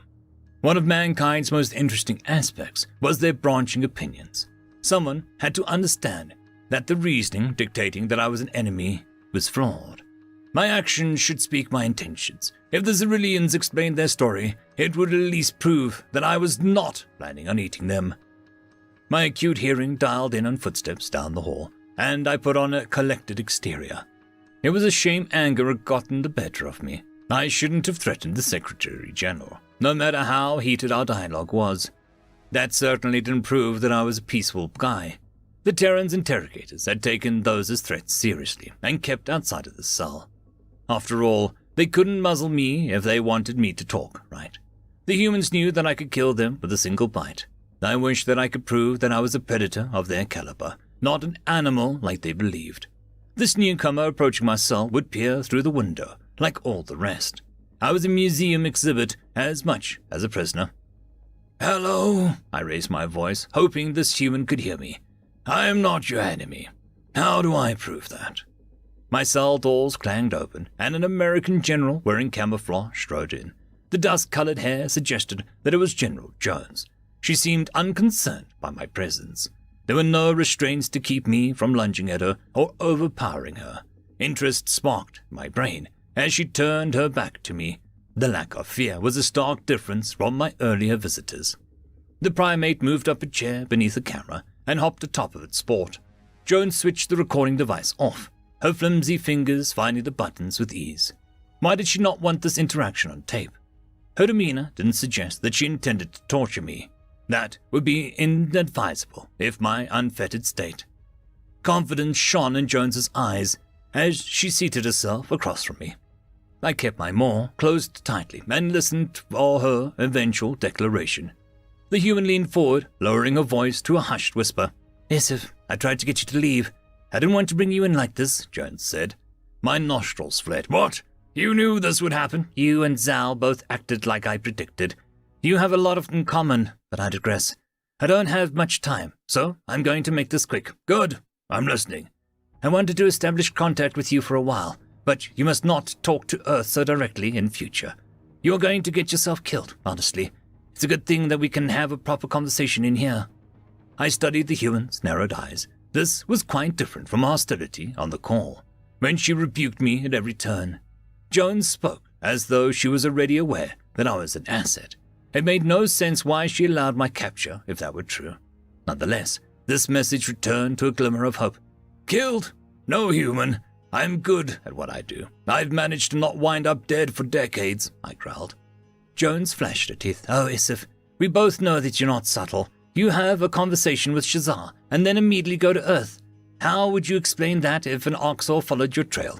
"I would say I threatened you at length to turn over Silas." "For all you know, Shazar bugged your ship. You're her rival, and she might suspect your motives already. She tells Giznil you're lying, and bam, you're dead." "I see your point." "Shit. I'm glad you didn't say anything self-incriminating on our hail. I was trying to stop you from spilling the beans. For your sake, Isif. I will suggest ways to contact us on the down low, going forward."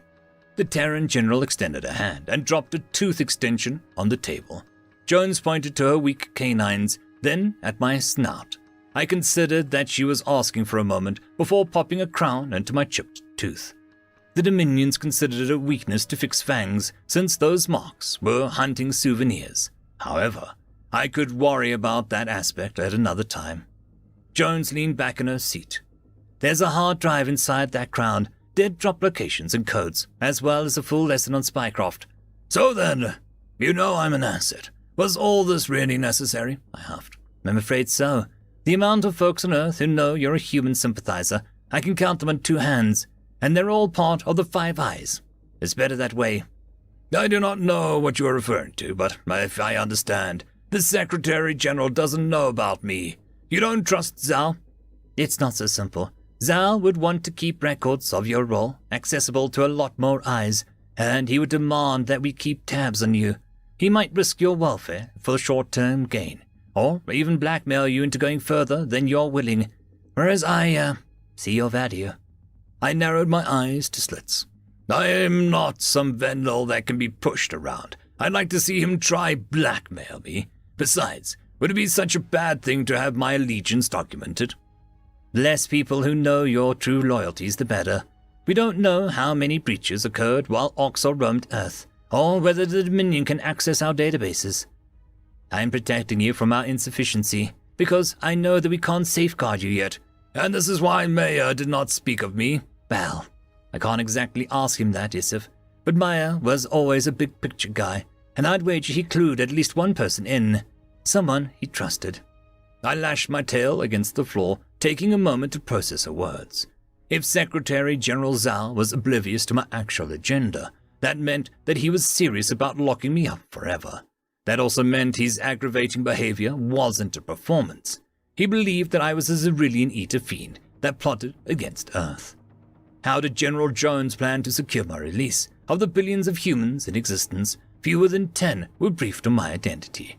I wasn't sure how to feel about the cybersecurity concerns or the assumptions on how Zal might extort me.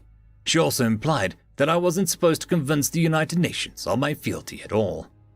I feel I'm owed an apology in all of this. I've gone out of my way to help humans, and as an Orcsor, I despise insults. Listen, I'm sure Zal's words don't sit right with you. It's not really his fault, Jones continued. A U.S. cyber division cracked Orcsor communications this week. That transcript, my people wiped anything that would give you away to the larger intelligence community. A growl rumbled in my throat. Nice going. So I guess it's totally okay that he had me tranquilized like a monster. Zhao is paranoid about further attacks on Earth. His home nation represented 20% of the total death tally. His famous speech's tagline was, "Not one more," referring to civilian casualties, and I can't say I disagree. He's willing to protect our home at all costs, and that includes against Orcsor plots. Whatever, human. You said we have a little time, so I'll save my scathing remarks for another date. I presume the transcript is how you found out I'm on your side. Yes, sir, please. You continually underestimate us. We've been monitoring you since you set foot in New York. Every conversation, behavior, and holopad search was surveilled. I see. We've got your back, buddy. It's up to you what you want to do next. If you're doing this for a better tomorrow, great. If you just want glory and our adoration, don't bother. Nobody will know your name or what you've done, not as a spy. I'm not here for pride. I just want the centuries of death to be stopped. But how long must I slink around for? That is also up to you. If you pull rank and use food as a motivator, I imagine your fleet would follow you in rebellion. General Jones met my gaze with a knowing smirk. You could offer refuge to those targeted to buy betterment, too. Don't play coy. Could I count on human support? I prodded. Only superficially. We don't want war with the entire Dominion if it's avoidable. We'd prefer to keep the fight against the single warlord. Right. The choice to start an open rebellion is irreversible, so I'm giving you options. You don't have to stick your neck out. I contemplated her words in silence, knowing full well the risks of insurrection. As cowardly as espionage sounded, my own verdict was that Orcsor revolutionaries weren't ready. Preparation for an uprising would increase our odds, and humanity might become amenable to our cause. I couldn't fault Earth's non-interference when I'd mused myself that the two-front war would be a steep task. The humans are new to the galaxy, and they're assaulting the Federation already. It's better to bide our time, a little at least. I slammed my paw on the table. Well, we'll do it your way. Now get me out of here, Jones. You're gonna bust me out, right? The American general had the gall to laugh. No, God, no. I'm not going to openly oppose Zhao. Someone else is going to order your release. Don't worry. She's already landed. Who? Erin Kampfer from Alien Affairs, Sarah Rosero, Odyssey officer. I might have suggested that Governor Tarver come to facilitate the Zerillian Rescue's return. She'll want to see the Orcsor we captured. Tarver? Backing Tarver? That's your plan? Yes. I thought you two were on good terms. Tarver is Vendel, for feck's sakes, I roared. I do like her, but the second a human says it was all a ruse, just Orcsor deceit for long-term suffering, she'll be happy to believe it. General Jones smiled. For someone who's supposedly open-minded, you think quite lowly of the Vendel. Try having a little faith. Faith? Are you fecking insane? Tarver will never believe me. I wouldn't even hold it against her. Ah, and they're coming. Guess that means our time is up. Good luck. I curled my lip at the human before turning my head dismissively. Jones scrambled to put the camera back on and hurried out of the room. I hoped the primate had another plan, but Tarver maneuver blew up in her face. It was disheartening to think the progress I'd made with the Vendel leader would be undone for the sake of my cover. Claws clicked across the floor, tailed by the shuffles of dress shoes. Renewed anger surged through my veins as I detected Zhao's gravelly cadence. But I couldn't hold a grudge against the Secretary General if he had an incomplete set of facts. This wasn't any time to get emotional. I inhaled deeply and relaxed my facial muscles to look calm. Given that I did respect Governor Tarver, it was worth an honest effort at convincing her. At least I should say I tried to win her over, and I kept a level head throughout our encounter. Perhaps one day I'd point to the fact to repair our relations. Hurtful accusations were bound to fly from the Vendel leader. I steeled myself for the insults that were looming. Only a defective Orcsor would feel anything at betrayal, since we weren't supposed to care what others thought of us. It was foolish to me to have any emotions towards a prey animal, knowing that she saw me as a tool. Tava played at diplomacy because she wanted her planet to be left alone. Believe the Orcs would have a bravado to fly to Earth. The Vendal's squeaky voice hit my ears, carrying far due to its pitch. Those Ceruleans are lucky that you were able to rescue them. Zal's footsteps came closer. The sky is very high up, and the ladder too. We got him before he could turn on humans. He was boasting about using us, right in the cell there. I rose to my paws, watching as the Vendal moved up to the window pane. Fear was visible in her side-facing eyes, despite the barrier between us. Her pupils managed to lock onto me, and shock trickled through her expression. They had erased any doubt that Tava could recognize me, rather than assuming all Orcs all looked the same. Chief Hunter Isif? To my amazement, Vendal whirled around in assertive posture. Why the feck would you arrest Isif? I told you. He's manipulating us into fighting the Orcs' battles, then planning to subjugate us all once it's done, Zhao answered. It's what he says behind closed doors. We couldn't let him spy on Earth. Tava swiveled back to the glass. Isif, is any of this true? You really speak like that. To other Greys, and you had those sickly Ceruleans on your ship. This is hopeless. There is no way she'll believe me. Yes, do both, I sighed. But I was trying to stop Shazar from attacking the humans, without being killed for treason. I rescued those Ceruleans from her farm at great personal risk. Not that you care, I added silently. It took a colossal effort to force a stoic expression. The Vendal backed away from the window, and I resigned myself to her fleeing in disgust. Governor Tava was open-minded for speaking with me at all. Few in the Republic would support her hearing my side of the story. I appreciated that gesture as a sign of respect. The door clicked open without warning, and an alarmed security general rushed over Tava. The Vendal had unlocked my cell from the other side. To my amazement, she seemed to be letting me out. My maw dropped with shock. Why would a prey ruler trust the word of an Orcsor? The governor flicked her ears. Let Isif go right now. Whatever favors I am owed by humanity, I'm calling them in. What are you doing? Zhao tugged the Vendal back and hastily shut the door. He can't possibly believe that story. What he said to Shazar was theatrics so that he wouldn't get executed. Isif wants to end the war and to cattle farming. Mayer told me that much, and yes, I trust him with my life. Elias Mayer didn't forsake me. Jones was right and a prophet. Maybe she guessed who he told from the start. Secretary General Zhao gaped at Tava. Have you considered that Elias was confused or deceived himself? Not at all. Mayer's dying wish was for me to make peace with the Orcsor, she responded, and he bled out in my arms. That was what he asked. He was a good man. I'm sorry for your loss, but you cannot trust the Greys. You know that. We ran empathy tests on every Orcsor we captured and the cradle, and not one passed. Isif is different. You have no evidence to support that. The science says that Orcsor are a sociopathic race. You know how many human volunteers failed the empathy test? 0. Individual results can vary. Do you have your people with predator disease? But it would be different if every soldier was a sociopath. I don't think that this is a test as a high-ranking Dominion officer can pass. But Isif will pass. Zhao, what does it hurt to humor me? Give him the test, and if he passes, you'll let him go with me. There was a long silence as the human stared down the prey leader. The Secretary General offered a reluctant nod at last and called for guards to transport me to a lab. Despite Zhao's stubbornness, he seemed unwilling to alienate the Vendal.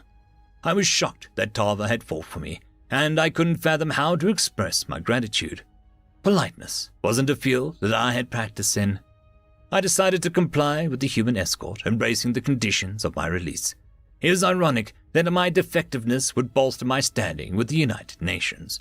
Perhaps General Jones would peek at the results too, to ensure that I hadn't pulled a long con on her.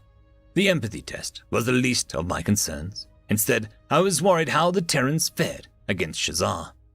The pack predators had wormed their way back into my thoughts again. I wanted to ensure the continual survival, now more than ever. Knowing that Maya's final request was about the Orcsor's future renewed my trust in his kind. Humanity was interested in reforming our society, and I could guide them to an age of prosperity. End of story. Chapter 94. Memory transcription subject, Chief Hunter Isif, Orcsor Dominion Sector Fleet. Date, standardized human time, December 4th, 2136. The empathy tests were an assortment of prey species facing torment. For the first time since childhood, I'd leaned into my defective voice. It was painful to allow myself to feel fully, without casing those primal sensations in a shell of logic. Witnessing unnecessary suffering elicited a shameful amount of pity, just as it had back when Shazar's farm. Now, far more than ever, I knew herbivores were not just spineless animals. The look on the Secretary General Zal's face as the scientists explained my results was vindicating. The human leader did honor his agreement with Tava, permitting me to board her ship. I was surprised the Vendel leader wanted me confined with her for hours. From what I could tell, she carried no firearms. Shouldn't a prey individual expect me to snap on a whim, and thus not want me seated across from her?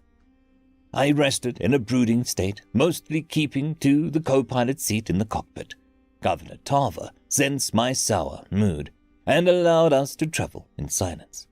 It made for an awkward ride, with the rescued Zeridians in the cabin behind us. The Vendel possessed more patience than myself, coaxing the quadrupeds to indulge in the basic self-care. Her constant reassurance and crooning tone grated on my nerves whenever she ventured back to their locale. Thank the prophets that we're almost to Vendel Prime. My pupil snapped towards Tava as she returned to the cockpit once more. How the heck did the humans survive all these exchange programs? The governor shot me a disapproving look. Have some sympathy. Those three were literally just captured and brought to a farm where your lovely comrades threatened to eat them. I do have sympathy. I didn't want them to be eaten, did I? Never mind, Isif. You can have this ship when we get to my homeworld. If my people saw me riding with you, I appreciate your assistance, Governor Tava. I too considered Elias Mayer a friend and an ally. Even with his intervention, the fact that you would listen to an Orcsor is not lost on me. The Vendel was silent for a long moment, and her ears pinned back with a meek emotion. Her limbs weren't quivering, so I wasn't inclined to label it fear, though it was tough to read prey cues. My best guess was that it was grief. Sadness swirled in her irises before she looked at me with something bordering contempt.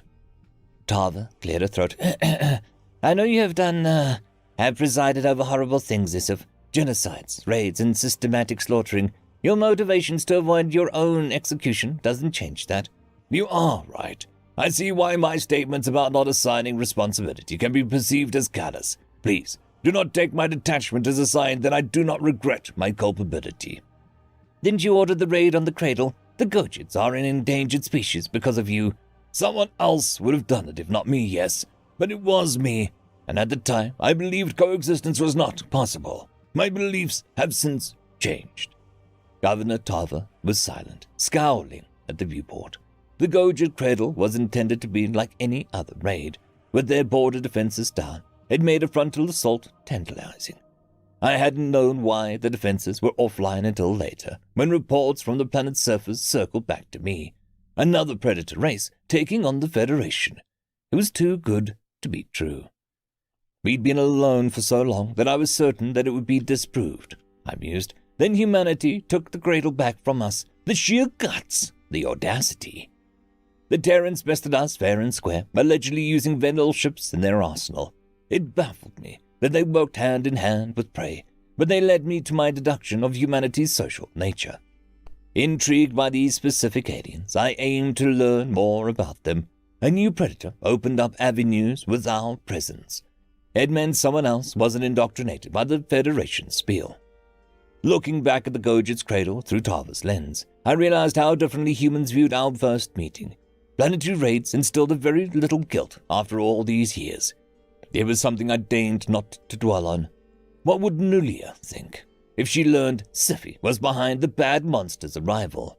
How many children like her had I doomed to cattle farms? One of the last things Elias Mayer did was convince the Mazics to aid the Gojid refugees. From what I'd heard, the Zerillians and the Poltons took in a handful as well. The spiky herbivores had limited numbers now, and Earth was in no place to be offering asylum. The United Nations had lifted their protection of Gojid colonies, which led many survivors to flee. The Gojids were a sad case, Tava. I did give those orders. I'm not dodging responsibility. I understand that my past actions have been hurtful, I offered. You don't know hurtful. You took my daughter. The Vendel leader's voice quavered, and she shoved me with a shocking aggression. You took my daughter. It was you. You ordered the Greys, the gas Vendel schools. What, to crush our morale? I'm sorry. I had no idea that you were personally affected by our raids, and you do not deserve that. Whatever I ordered, this instance or not, the Orcs or who did it reported to me. They were under my command. I took no actions against routine attacks. Certainly, nothing to draw suspicion. It was just routine, huh? I fucking know you feel empathy, and you could have done things differently. Why did you have to be so cruel? I will not disrespect you by making excuses for myself. If there was any way I could undo the past, I would, Tava. But I cannot. Your hatred and inability to forgive me. It is understandable. The Vendel governor swiped at the tears in her eyes, and I felt a strange urge to place my tail on her shoulder. My logical brain reminded me that I was the last person that she wanted comfort from. Most species love their children, referencing their loss as the greatest pain imaginable. That was why the Dominion learned to target the youth. Perhaps, if my nurturing instincts had been cultivated better, I could understand. Tava cleared her throat. I am willing to work with you, but I will never forgive you. I cannot forget what you've done. Your animosity is justified. My only atonement is to pave a better future, so that this will not happen again, I hissed. That is my sincere hope. I'll do everything in my power to protect Vendel kind. You must have had a difficult life, Isif, to never be allowed to express your emotions, whilst to fit in with the despicable people. You deserved a friend. I just cannot be that friend, even if Elias Mayer would have wanted me to be. Silly leaf licker. No prey will befriend me. The Xyrillian mishap proved that, yes? In real life, sure. It would be best if they didn't know who you are. You can talk anonymously on the internet, though. General Jones gave me this holopad over here. You said you wanted it back. Seriously, Tava, you think that your holopad is meant to join some Federation chat room? I have nothing in common with you people. That is just my advice. I think it would be good for you to understand us hunting challenged races better, to express your empathic side, and not be alone.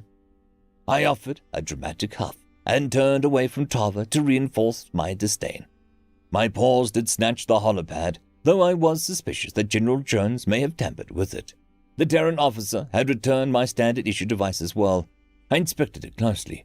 Whatever purpose I used these electronics for, I should be certain that I was okay with humans viewing them. Governor Tava was attempting to be empathic, and her suggestion was lunacy. What good would it be to be attached to a prey alien, when I might have to kill and butcher their kind later? What had relaxing my guard around Nulia accomplished? All discourse with the herbivores resulted in was guilt. Hours later, alone in the ship with my thoughts, I set course for my spy station. Governor Tava bade me farewell after supplying me with meat rations from the local factories. Knowing the Vendel's anti-carnival values, the generosity of that offering couldn't be understated. I wondered if that was the start of building a bridge of trust. We would never be friends, but partnership wasn't out of the question. It was all a moot point if I didn't return to commanding my sector. Orcs were solitary creatures who cared little for others' welfare. However, if I didn't check in soon, the Dominion would start asking questions for practical reasons. I needed to drum up an explanation for why I'd lost my own vessel and returned in a Vendel transport. Perhaps the human's tooth drive could help you. Why haven't you given it more than a cursory glance? Instead of crafting my story, I was learning how to navigate through the Federation internet, passing close to our FTL backdoor with Malu, the Dosse homeworld. I'd been able to establish a connection. As small rodents, the Dosse weren't at the top of the meal list. They were the least valuable species in my sector. Their territory bordered Gojit space, but on the opposite side of the Xyrillians. "Stupid Tava," I growled, putting the stupid ideas into my defective brain. How did she know that I wanted that? The Dosse had a social media site called SwiftPair, which would randomly assign anonymous users to chat. The rodents had a few abilities beyond jabbering to each other, so, of course, they devised such a platform. Then again, Humans had a propensity to run their mouths about nonsense, too. That was just how desperate social creatures were for belonging. My treacherous claw hovered over the pair button, and I cursed myself. Perhaps I should just let Carver's recommendation backfire so that I could move on. Honestly, what harm could a single chat do? I could always intimidate the little critter away if they became a nuisance. I clicked the button, and the algorithm found a chat partner in half a second. The public profile classified the tosser as a mid-20s female, located on a space station. "Hi," I typed hesitantly. "How's it going? Please tell me if you're not just on here to flirt," came the instant reply. "I swear, it's like this became a dating app overnight." "What? I don't know why I'm here, but it's certainly not for that." "Good, 'cause I'll block you if you're lying. So I'm Felra, and I'm a spaceship inspector, catching every slapstick, half-assed repair job the Human Alliance throws at us." "You work with the humans?" "Not directly. We just let their allies marshal some forces on the old Fed spots. The UN is talking about an exchange program, but with the smaller species in the galaxy, problematic." There was a pause before the Dosser typed another message. "What's your name?" Nerves cramped up my throat. Not only did I have little clue how to sustain a conversation with a herbivore, but my real name was infamous. Word must have gotten around about the Sector Chief's hunter after my broadcast on Earth. It wasn't like I could tell the Felra that I was an Orcs, or it would stop her little heart, assuming she believed me. "SciFi," I decided. "That's adorable. You must get that a lot, but props to your parents." "I do not wish to discuss my parents." "Sorry, I didn't mean to offend you. What do you do for a living, SciFi?" "I bomb planets, execute people for empathy, and farm sapiens," I quipped aloud. "This and that, was the actual reply I sent her. "Nothing that you'd be interested in." Barbara typed back hastily. "You don't talk that much, do you? You're prickly as a gochid." "I'm not, used to talking. This was a mistake. I deserve to be alone." This was a waste of time. I reprimanded myself for indulging these urges. There was no telling how the humans were faring at Silas, and I needed to check back with the Dominion fleet soon, rather than making preparations. I was chatting with a creature that resembled an Earth mouse. Had the loneliness really been that crippling for all these years? Her banner popped up on the app indicating that Farah sent a friend request. I had no clue what was going through the Dosser's tiny brain, but she must have been meaning to block me. As I prepared to fire up my Orcs communicator, I made out the rodent's next message. It read, "No one deserves to be alone." Snorting in amusement, I accepted the request before dipping offline. General Jones should have kept this Terran holopad so that I wouldn't get sidetracked on prey-like pastimes. The human officer knew that I was defective and didn't take precautions to suppress these tendencies. Wasn't that what she meant about getting myself killed? There was no guarantee Farah would respond to future messages, but I wasn't going to squander more time. With my direct course for the spy habitat, the Orcs of Dominion required notification on my vehicle change. I entered my credentials before pinging my headquarters.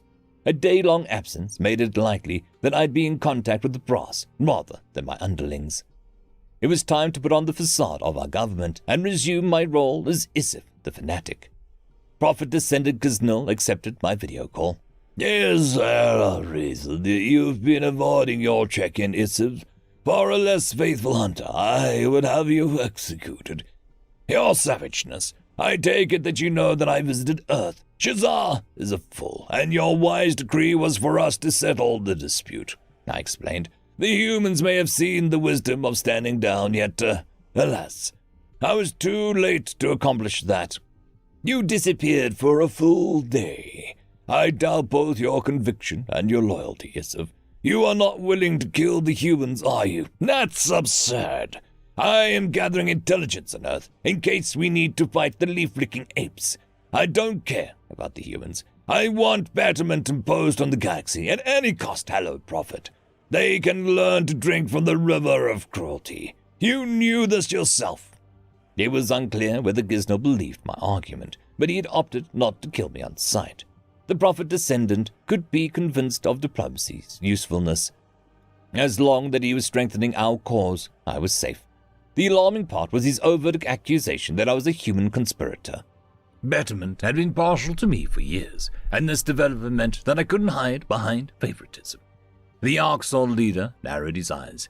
"That is not your ship that you are streaming from either, is it?" "Yes, I made off with the prey technology." "The humans found tactical advantages commandeering Vendel ships," I growled. "I will dissect the design because those grass brains aren't worthy of killing us. If war is inevitable, the Dominion will be ready. We pay Vendel technology the respect of studying it now. I want glory, savage one. Our victory must be resounding and prove our superiority." "You are straying from the path, Isiv, but you were right about the humans being formidable foes." "Is that so? Nobody agreed with me before. I've missed something from Silas and Vol, yes?" Gisnell scrutinized me for another second before swiping at his holopad. The compilation continued distress signals from across Shazar's sector, which was sent through our FTL networks. Farm habitats forwarded footage of humans raiding our facilities, and undefended stations being reduced to rubble. The Terrans severed our communication structure shortly after these transmissions. The UN could have cut the proverbial wire earlier. They want the Orcs government and Shazar see this. Laughter rumbled in my chest as I realized the UN's true strategy. The humans used the occupied worlds as bait, and Chief Hunter Shazar played into their hands. That foolish Arxel was so eager to teach the weaklings a lesson that she hadn't guarded her most valuable possessions. Every strategic asset and supply depot across hundreds of light years were erased. "This amuses you?" I bared my teeth. "Yeah, Shazar's incompetence brings me nothing but joy. Does she know yet?" "Word is reaching her around the same time as us. She will be made aware soon, but I have to deal with her mess now." Don't bail her out. This was her great master plan, after all. I know how to handle humans, and I need your trust going forward." "You can hardly fuck up worse. I'll humor your weird ideology, Isiv, but I'm watching you." The prophet descendant terminated the call and left me to chew on his words. My first conversation as an official human spy, and I already had Gisnell sniffing around my business. This was going to require me to operate more carefully. The freedom I'd enjoyed in the past had waned. General Jones was right to warn me about the eyes and ears everywhere. My gaze drifted to the Terran holopad, which sat in the cockpit. Browsing alien internet was perilous too, unless I could find a suitable cover. With my actions under a microscope, talking to a DOSA inspector was a fool's errand. Balra shouldn't occupy my thoughts, since I'd only been able to sneak a sporadic messages at best. How long could I hide my Oxer identity from her? What if I had more in common with the prey than my kind? I shook my head. The future of the galaxy was at stake. This was no time for emotional baggage. It took a weight off my shoulders to know that the humans punched back from Silas. A straight-up fight had been inadvisable, but Shazar's arrogance was her undoing. I'd pay a pretty penny to see the look on her face when she discovered her empire had collapsed. My goal was to ensure that humanity's war remained with a single warlord. However, keeping Betterment off their backs might prove to be a challenge. End of chapter. Chapter 95. Memory transcription subject, Slanek, Vendel Space Corps. Date, standardized human time, December 4th, 2136.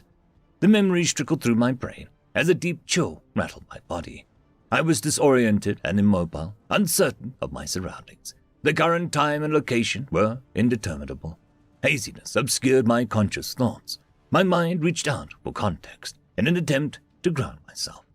We'd been caged in with a tillfish nursery. I was shot during the fray. Marcel had propped me up, ignoring the strain on his own body. Orange blood flowed onto his chest belt.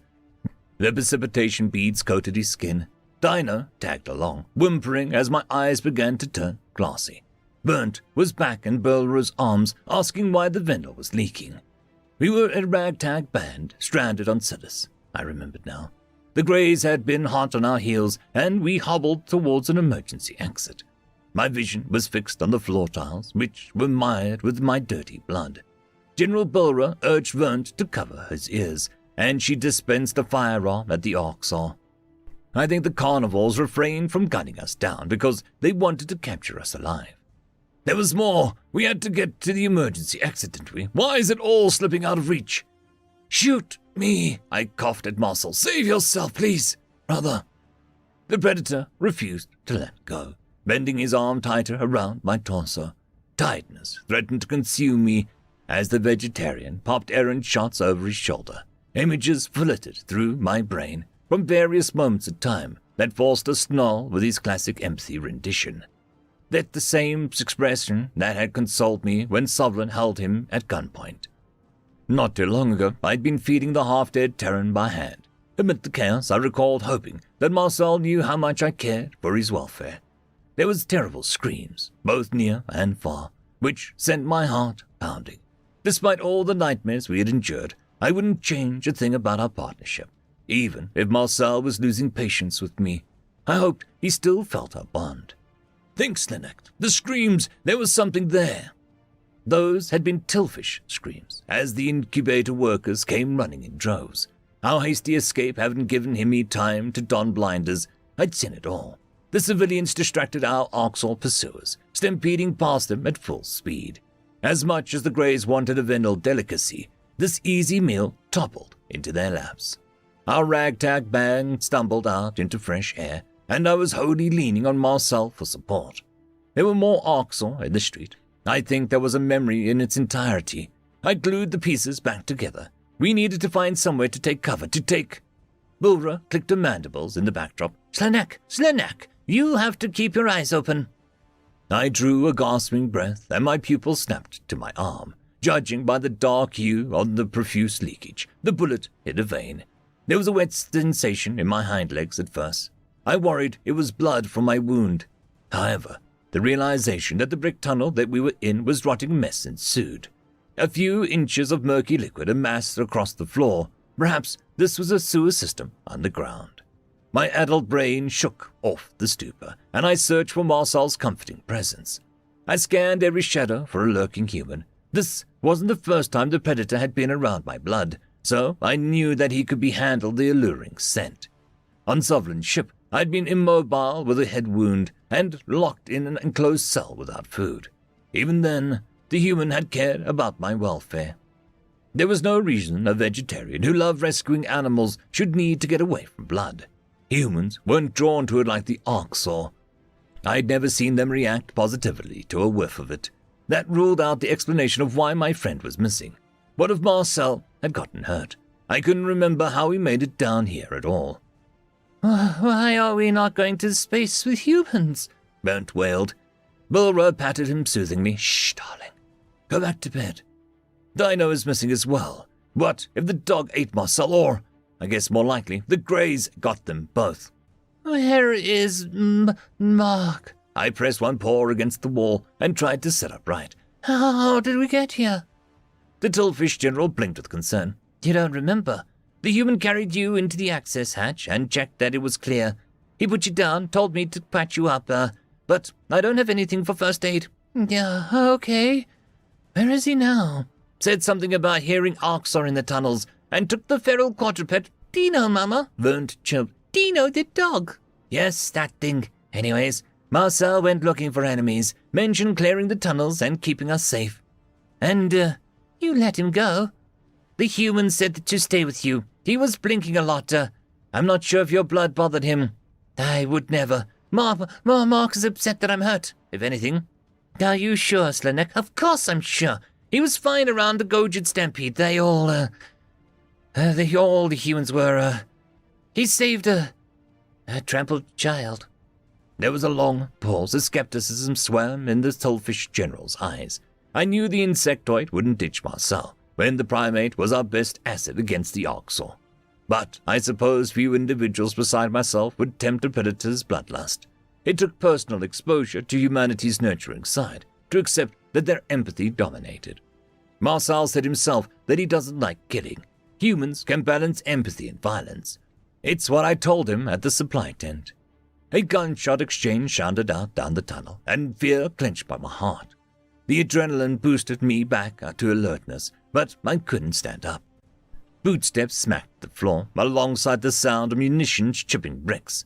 A human yell reverberated through the structure, followed by Dino's throaty barks. Tears swelled in my eyes, realizing Marcel would die soon. I reached out to Bora and pulled myself up with the last of my strength. Hunched over at the waist, I staggered in the direction of my friend's cry. The Tillfish General tried to grab my shoulder, flinching away as blood coated her leg. With a frustrated grunt, I hobbled down the tunnel. It wasn't long before I was leaning against the wall for support. "Back off!" That was Marcel's thunderous voice. It was possible to discern the words in his roar, which was more formidable than any I'd heard before. "This is my turf. You're not coming in here, arseholes." My legs buckled and I crumpled back onto the floor. Why hadn't I reclaimed my firearm? The coldness was becoming palpable, making me wish for a human pelt to cocoon myself in. At least Marcel was still fighting, but I was in no state to rescue him. My pupils fluttered in his direction as I sucked in some wheezing breaths. The human was hugging the wall corner and I could see the teeth flash from here. His hands popped off a few shots while enemy rounds buffeted his refuge. Brick debris sprinkled overhead as Marcel clutched his gun tighter. Dinah was growling at his side, though the mutt appeared to be waiting for something. "Surrender yourself, human. We have room for an honorable prisoner." Her bone-chilling voice killed out. A maniacal laugh emanated from Marcel. "What is it with aliens drawing my name in the kidnapping and torture lottery? I'll pass." I crawled along the floor, moving a few inches at a time, since I was wounded anyways. My best usage was to serve as a distraction. The Orcs might wish to collect me as cattle, and that would give Marcel a clear shot he needed.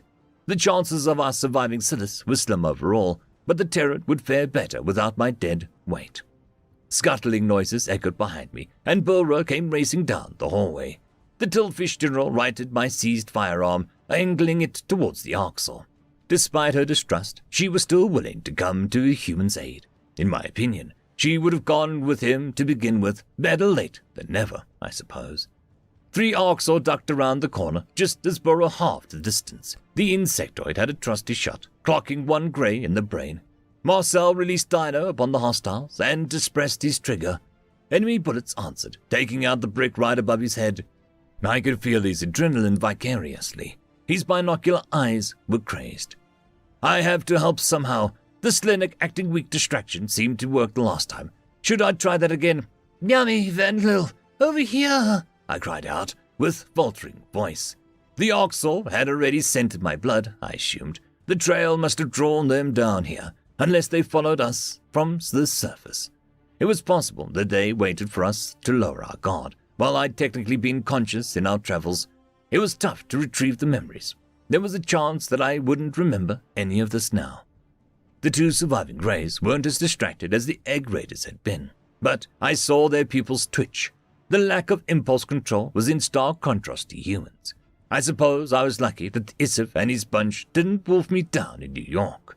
A little blood or a wounded animal's cry worked their kind into a frenzy, even amidst combat. Marcel cursed, realizing I had abandoned my refuge. The human popped up from his crouch, and the Greys rushed to shoot him. 1 bullet was dangerously close to his earlobe, while additional shots lurked in the chamber. The lead Orc's sights aligned with his temples. I felt my blood pressure plummet. Was that from my wounds, or just grief? "No!" I screamed. There was nothing I could do to stop the bullet from piercing his brain. The Terran had become reckless out of concern for me, and he was paying the ultimate price. Marcel managed to take down 1 Grey in a final act of defiance. The next thing I heard was a deafening boom, and the monster shot my best friend. The predator's head snapped back with an unnatural speed, and he crashed onto his back. I screamed as the human lay splayed on the floor, dragging myself on all fours. My toes bled from the frantic pace. My frayed vocal cords screeched his name, while warm tears ran down my face. The grief I felt was a chasm in my chest, an all-consuming sadness. Merla dispatched the final Orcs and scuttled over to Marcel's side. I managed to reach the predator's body, which was still warm to my touch. It was tough to see through blurry vision, but his hair didn't look like a deeper red than usual. The blood was imperceptible to my eyes. Perhaps I didn't want to see it. My brain must be imagining the rise and fall of his chest. That, or he was slipping away right now. "I'm sorry," I whispered. "You were the best friend I ever had. I failed you. I always failed you, and Marcel, don't leave me." Why did my human have to die? Why? My emotions devolved into an incoherent whirlwind, and I released a visceral wail. I slammed my good arm into his gut, furious at the universe. A high-pitched yelp came from beneath me, and Marcel's corpse shifted. My vision refocused on him, watching as he moved an arm to his head. The human's eyelids fluttered, and a grimace crossed his face. My best friend pinched his nose. Oh God, that wrung my bowel. The grief that was fueling me dissipated. I clung to his warm chest with sobs of grief, and Dino came over to lick his face. Marcel pushed the dog away, an instinctive snarl on his lips. He unclipped his helmet, inspecting it with amazement.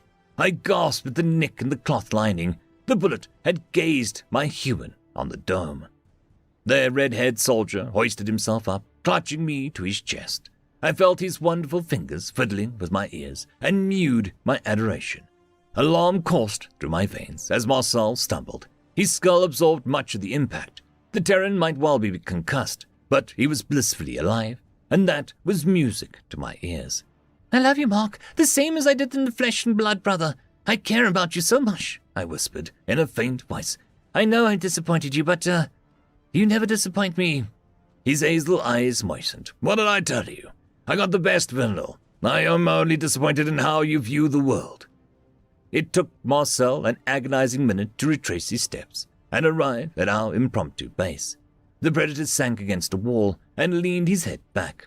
He allowed me to burrow into his stomach, snarling through his exhaustion.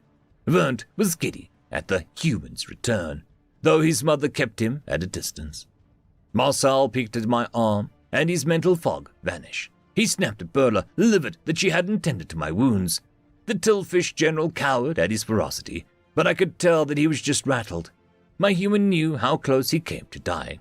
It didn't help his mindset to reckon with my critical condition. The human cleared his throat. This might hurt, okay? Everything is going to be all right, Slanek. I'm not going anywhere. Please forgive me. There is nothing I wouldn't do for you. I wrapped my tail around Marcel's wrist and tensed up as he stitched my wound. I don't want to leave any bad blood between us. You hurt my feelings, that's all. Vern should be institutionalized for liking me. I'm that terrible to my best friend. It's not like, I like you, but things about you should trigger fear at first. Why? You know the Federation lied to you. They lied about us omnivores like the Tillfish and basic biology. I'm telling you it was all lies. Predator disease and feral predators are their ideas too. Stop regurgitating them. There are people with predator disease. They hurt people. But predator disease isn't just assigned to violent sociopaths. It's used on anyone who's wired differently. Do you realize by Federation definition you have predator disease? No, that's crazy, Mark. I know. I fucking know. Mental health is a complicated thing, with the thousands of conditions with unique attributes. Not all of them are violent. Not all of them are to be erased. Marcel finished patching me up and retrieved a radio from his supplies. I mulled over his words, though my brain power was running on empty. If predator disease was another vessel for Federation lies, that meant that we were locking away harmless people. No wonder my human was upset with my suggestion for Vernt. It was the same as how Dr. Zahn wanted to treat me for defending Marcel. So there are different types of predator disease, with different causes and manifestations, and we use fear to ostracize every patient. I'm sorry, I croaked. Marcel squeezed my paw. I'm sorry too. I should have talked to you about these things sooner. It's my responsibility to educate you, but I've just tried to shield you.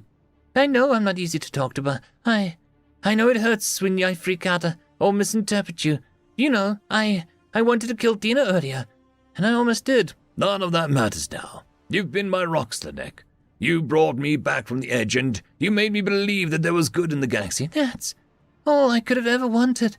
Hey, if anything happens to me, tell my parents what will... Tell them yourself. We're getting out of here. I'm going to call for help and try and make contact with the UN. Sounds good, huh? I didn't have the heart to tell him the United Nations was long gone, just as they hadn't come back for the soldiers in the cradle. Nobody was swooping down into the sewers to rescue us. General Burla seemed unconvinced as well. The evacuation announcement stated the deadline in no uncertain terms. At least I could share my last hours with Marcel rather than dying alone. My human switched on his radio. UN Fleet, do you copy? This is Captain Marcel Fraser. We have a Venlil VIP in need of a medvac. Transmitting our coordinates, over. There was no response on Marcel's finished message. The static didn't seem to deter his efforts, since he repeated the transmission several times. I nuzzled against his wrist and felt my eyelids becoming heavy. The predator's warmth helped with my dropping temperature. Don't worry, I'll keep calling them, Marcel growled. When they beat back the Orcs, they'll come. I closed my eyes. Yeah, humans will win. Yeah, we sure will. Sleep well, Slinek. Dido sidled up to me as I dozed off, and my instincts rekindled. He placed his coarse snout on my leg, and my mind circled back to Federation lies. The dog hadn't shown any signs of being evil. He seemed loyal to the humans through thick and thin. Maybe Marcel was right about giving him a chance too. Predators couldn't be inherently monstrous when the Terrans existed. This was a simple choice about whether the Federation defined the Venlil. I pressed a paw atop the dog's back, trusting my human to protect me. Marcel wouldn't put me in danger, and he said Dino was a friend. The safest place in this Orcs raid was sandwiched between two watchful predators. Knowing this slumber might be my last, I drifted off at peace with my fate. End of chapter. Chapter 96. Memory transcription subject Captain Sovereign, United Nations Fleet Command. Date, Standardized Human Time, December 5th, 2136. To recount the harrowing hours after the initial clash would be a strenuous ordeal in itself. The Terran's intention was to turn this into a lengthy battle, one which could go on for days. It was gut-wrenching to see the Orcs vessels huddled around Silas's azure shape. I knew this was a facsimile of what the Predators saw on Earth. There had never been a chance of holding or retaking the planet, not against a superior enemy. The UN kept our forces active, while rotating personnel to keep fresh eyes on duty. Carlos and Onzo were given leave for a short nap, though they were set to return within a few hours. Samantha was going through cups of brown liquid like it was a magic elixir, and Tyler had summoned a mug of his own. As a former officer, I understood his hesitancy to abandon his station. I'm feeling a bit worn out myself. This is the longest battle I've ever witnessed. They're supposed to end in the span of a few hours. Any updates, Sovereign? Tyler stifled a yawn and shook his head to avert the sleepiness. Break down the Orcs' current movements. I blinked my heavy eyelids. Sir, the Greys haven't deviated from their orbital positions. They're on high alert since our fleet is utilizing these hit-and-run tactics, as you call them. And the FTL disruptors are holding? Yes, sir. UN ships are emitting that signal loud and clear, since we're outside of reach of Silas transmitters. Don't want the bastards warping in right on top of us like we did to them. Good! And Sovereign, you look like shit. Get some rest. I'll have the tech cover for you. I disembarked from my seat, knowing that I wasn't much of a tactical specialist with my current brain fog. The humans weren't going to win this war by exhausting their crew. It wasn't clear how long we could stay in a state of combat readiness. Even a predator would tire of stress-driven situations over an extended duration. My paw shuffled into the mess hall, and I collapsed on the cool floor. Gojid certainly weren't built for constant adrenaline. It was a matter of time before the humans' efficiency diminished as well, and our resistance crumbled. Predators tired of a chase after a while, which was why prey gained their flight impulse. When Carlos and Sam discussed their legends of Selene, they left out their historical battles. I could fill in the blanks well enough from the Federation's knowledge. Tyler had discussed Earth's world wars, though in limited detail. The first conflict was a particular display of primitive barbarism. Mid-trench warfare was either exaggerated or had resulted in sloppy performance from their soldiers. The fact that it took so long to sue for peace was stubbornness. It was the refusal to surrender that Carlos mentioned. A human's body and mind would break before their will. I snoozed on the mess hall floor. My dreams were broken, bits of harsh memories sewn together. Tyler's confirmation that humans fought wars for thousands of years looped through my head. My brain fused that encounter with Zarn's initial briefing. The Takan doctor had been empathic, stating that the Terrans tormented each other through constant battle. Humans are conquerors who derive pleasure from dominating others. That is what their explorers have always done on their homeworld. They are aggressive, brutal, and territorial, Zorn's voice declared. Tyler, hurling me into the cabinets, resurfaced. It's just how we are, man. The imagery became increasingly surreal and chaotic as my subconscious grasped at examples of their empathy. The humans had allowed a Gojid's hospital ship to pass at the border skirmish. Those pilots' radio chatter had conveyed a desire to talk, not fight. Throughout that clash, their forces ignored the vulnerable colony and hammered our military outposts instead. Those weren't the actions of an out-of-control brutes. A calloused hand shook my shoulder, and I groaned as I stirred. The explorers on Venel Prime hadn't done what Zahn implied. First contact should have been Tava's world and conquered. When even Tyler acknowledged that invigorating drive, how could I understand mankind's dichotomous nature, when the past and present were contradictions? If I solved that riddle, I might give me an honest perspective of the Gojid's monstrous sight, too.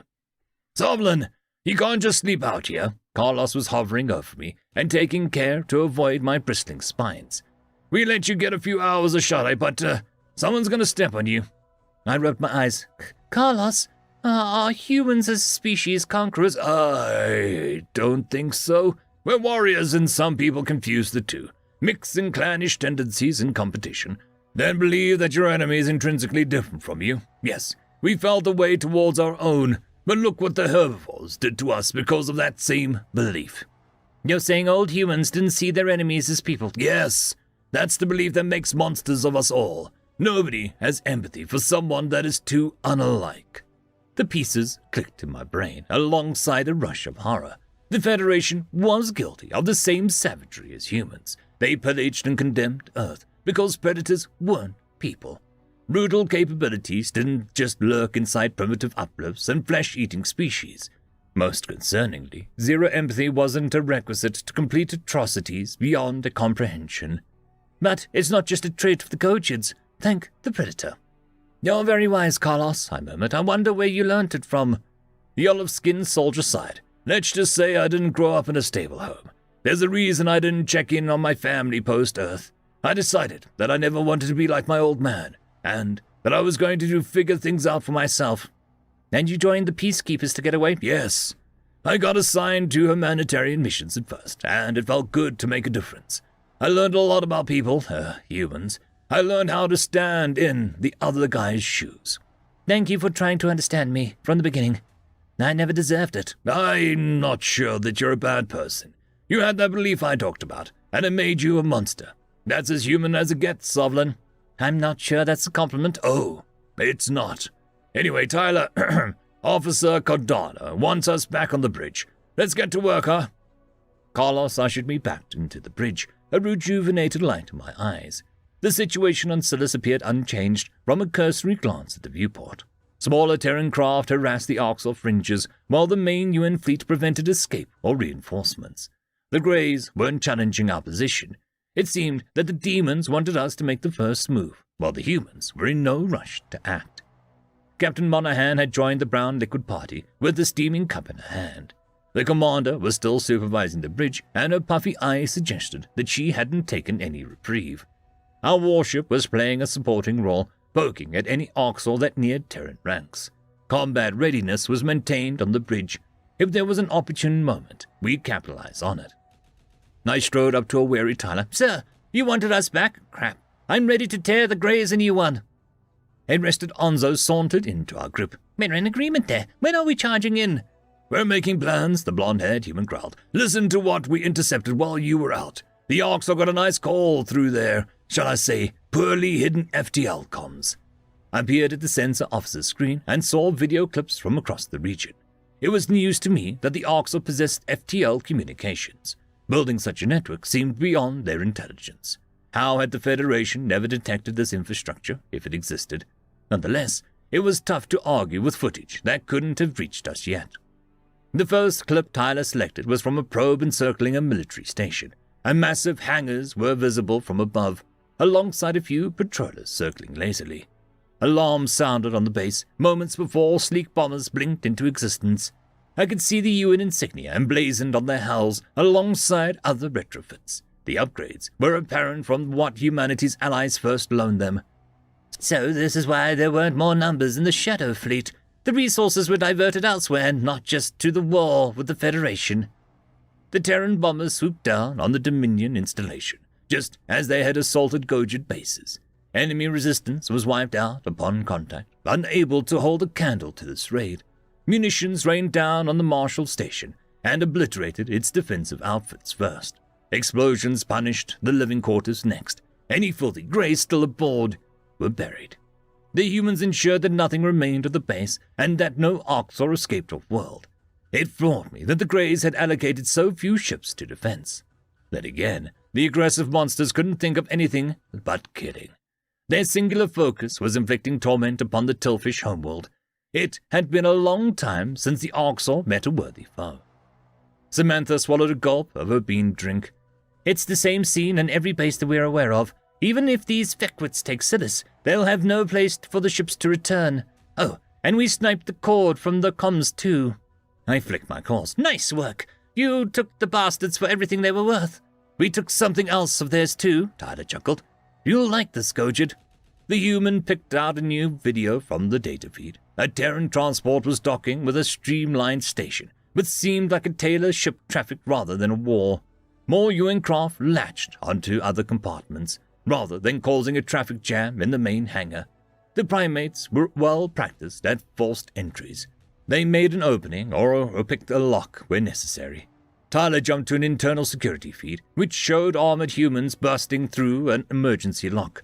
Fattened Orcs or guards greeted them with gunfire, but the Terrans overran their garrison. The boarding party mowed down their opposition and barked to each other about rescuing captives. Several primates returned past the camera, carrying prey aliens that were in poor condition. We had plans to liberate the cattle farms since day one. Now that we know how the Greys operate, we're fecking hitting every farm too, Samantha hissed. Carlos bared his teeth. Our estimates are millions of cattle per sector. How are we going to get them all off-world? They're in our custody, that's all that matters. Tyler suppressed a yawn and blinked with drowsiness. We'll move as many as we can. That's one hell of a humanitarian victory, Carlos. Forget the logistics, I said. Onso curled his lip. Why aren't the Greys going back for their assets? Because that ship has sailed, buddy, Tyler answered. They threw the whole sector for one rock. Might as well take Siddis. They have nothing to lose. Satisfaction swelled my chest, and the yodel brightened with content as well. The Orcs just lost all major assets and infrastructure across 100 light-year radius. This could be a pivotal turning point in the war. While the humans had sacrificed Silas, they had undermined the Greys' manners everywhere else. This was a cause for celebration, no matter what unfolded in the system. I'd love to see the Predators losing their dim-witted minds, I chuckled. Samantha folded her arms. Would you show him what they directed at us? Tyler brought up a single outbound transmission, and the visage of a female Grey materialized. It was the same one taunting the humans at the start of the battle. Now, its maw was agape with fury. Its eyes were furious slits. It jabbed its claws at the camera, like it wished to stab the listener through the screen. You irrelevant grass bunches really fecked up now. How dare you destroy Dominion assets? I'm going to burn this fecking planet to the ground. The raving Orcs roared. Since you killed my food, I am going to make the cattle farm solely of humans to replace it. That will put you back in your fecking place. You will regret this. I blinked in confusion. The Greys perceived the humans as equals, and that should be doubly true after our battlefield prowess here. From what I overheard, it would go against the Orcs' twisted philosophy to eat another predator. Was the chief hunter really going to go against its government stance, out of spite? I don't think the humans would make good cattle. They're too headstrong and devious. Tyler cleared his throat. That leads us to our plan. Evacuations on Silas were subpar, given their rushed timetable. We will, in no circumstances, stand for humans being captured for that purpose. So what are we doing? Shooting down cattle ships? I offered. If it comes to that and we can't board them, yes, sir. But getting soldiers off Silas became a priority. The UN fleet is going to engage the Orcs head-on, distract them. Meanwhile, shuttles will sneak through the gaps and rescue as many humans as possible. Great, so just tell me how we're going to get their attention. That's the thing. I'll be heading down to the surface. I know it's atypical for an officer to volunteer himself, but a personal matter has come up that I must attend to. Nonzo hissed his annoyance. You didn't invite me. Where was the sign-up sheet? You can come if you want, buddy. It's very dangerous. Dangerous for them. I'm coming with you. End of discussion.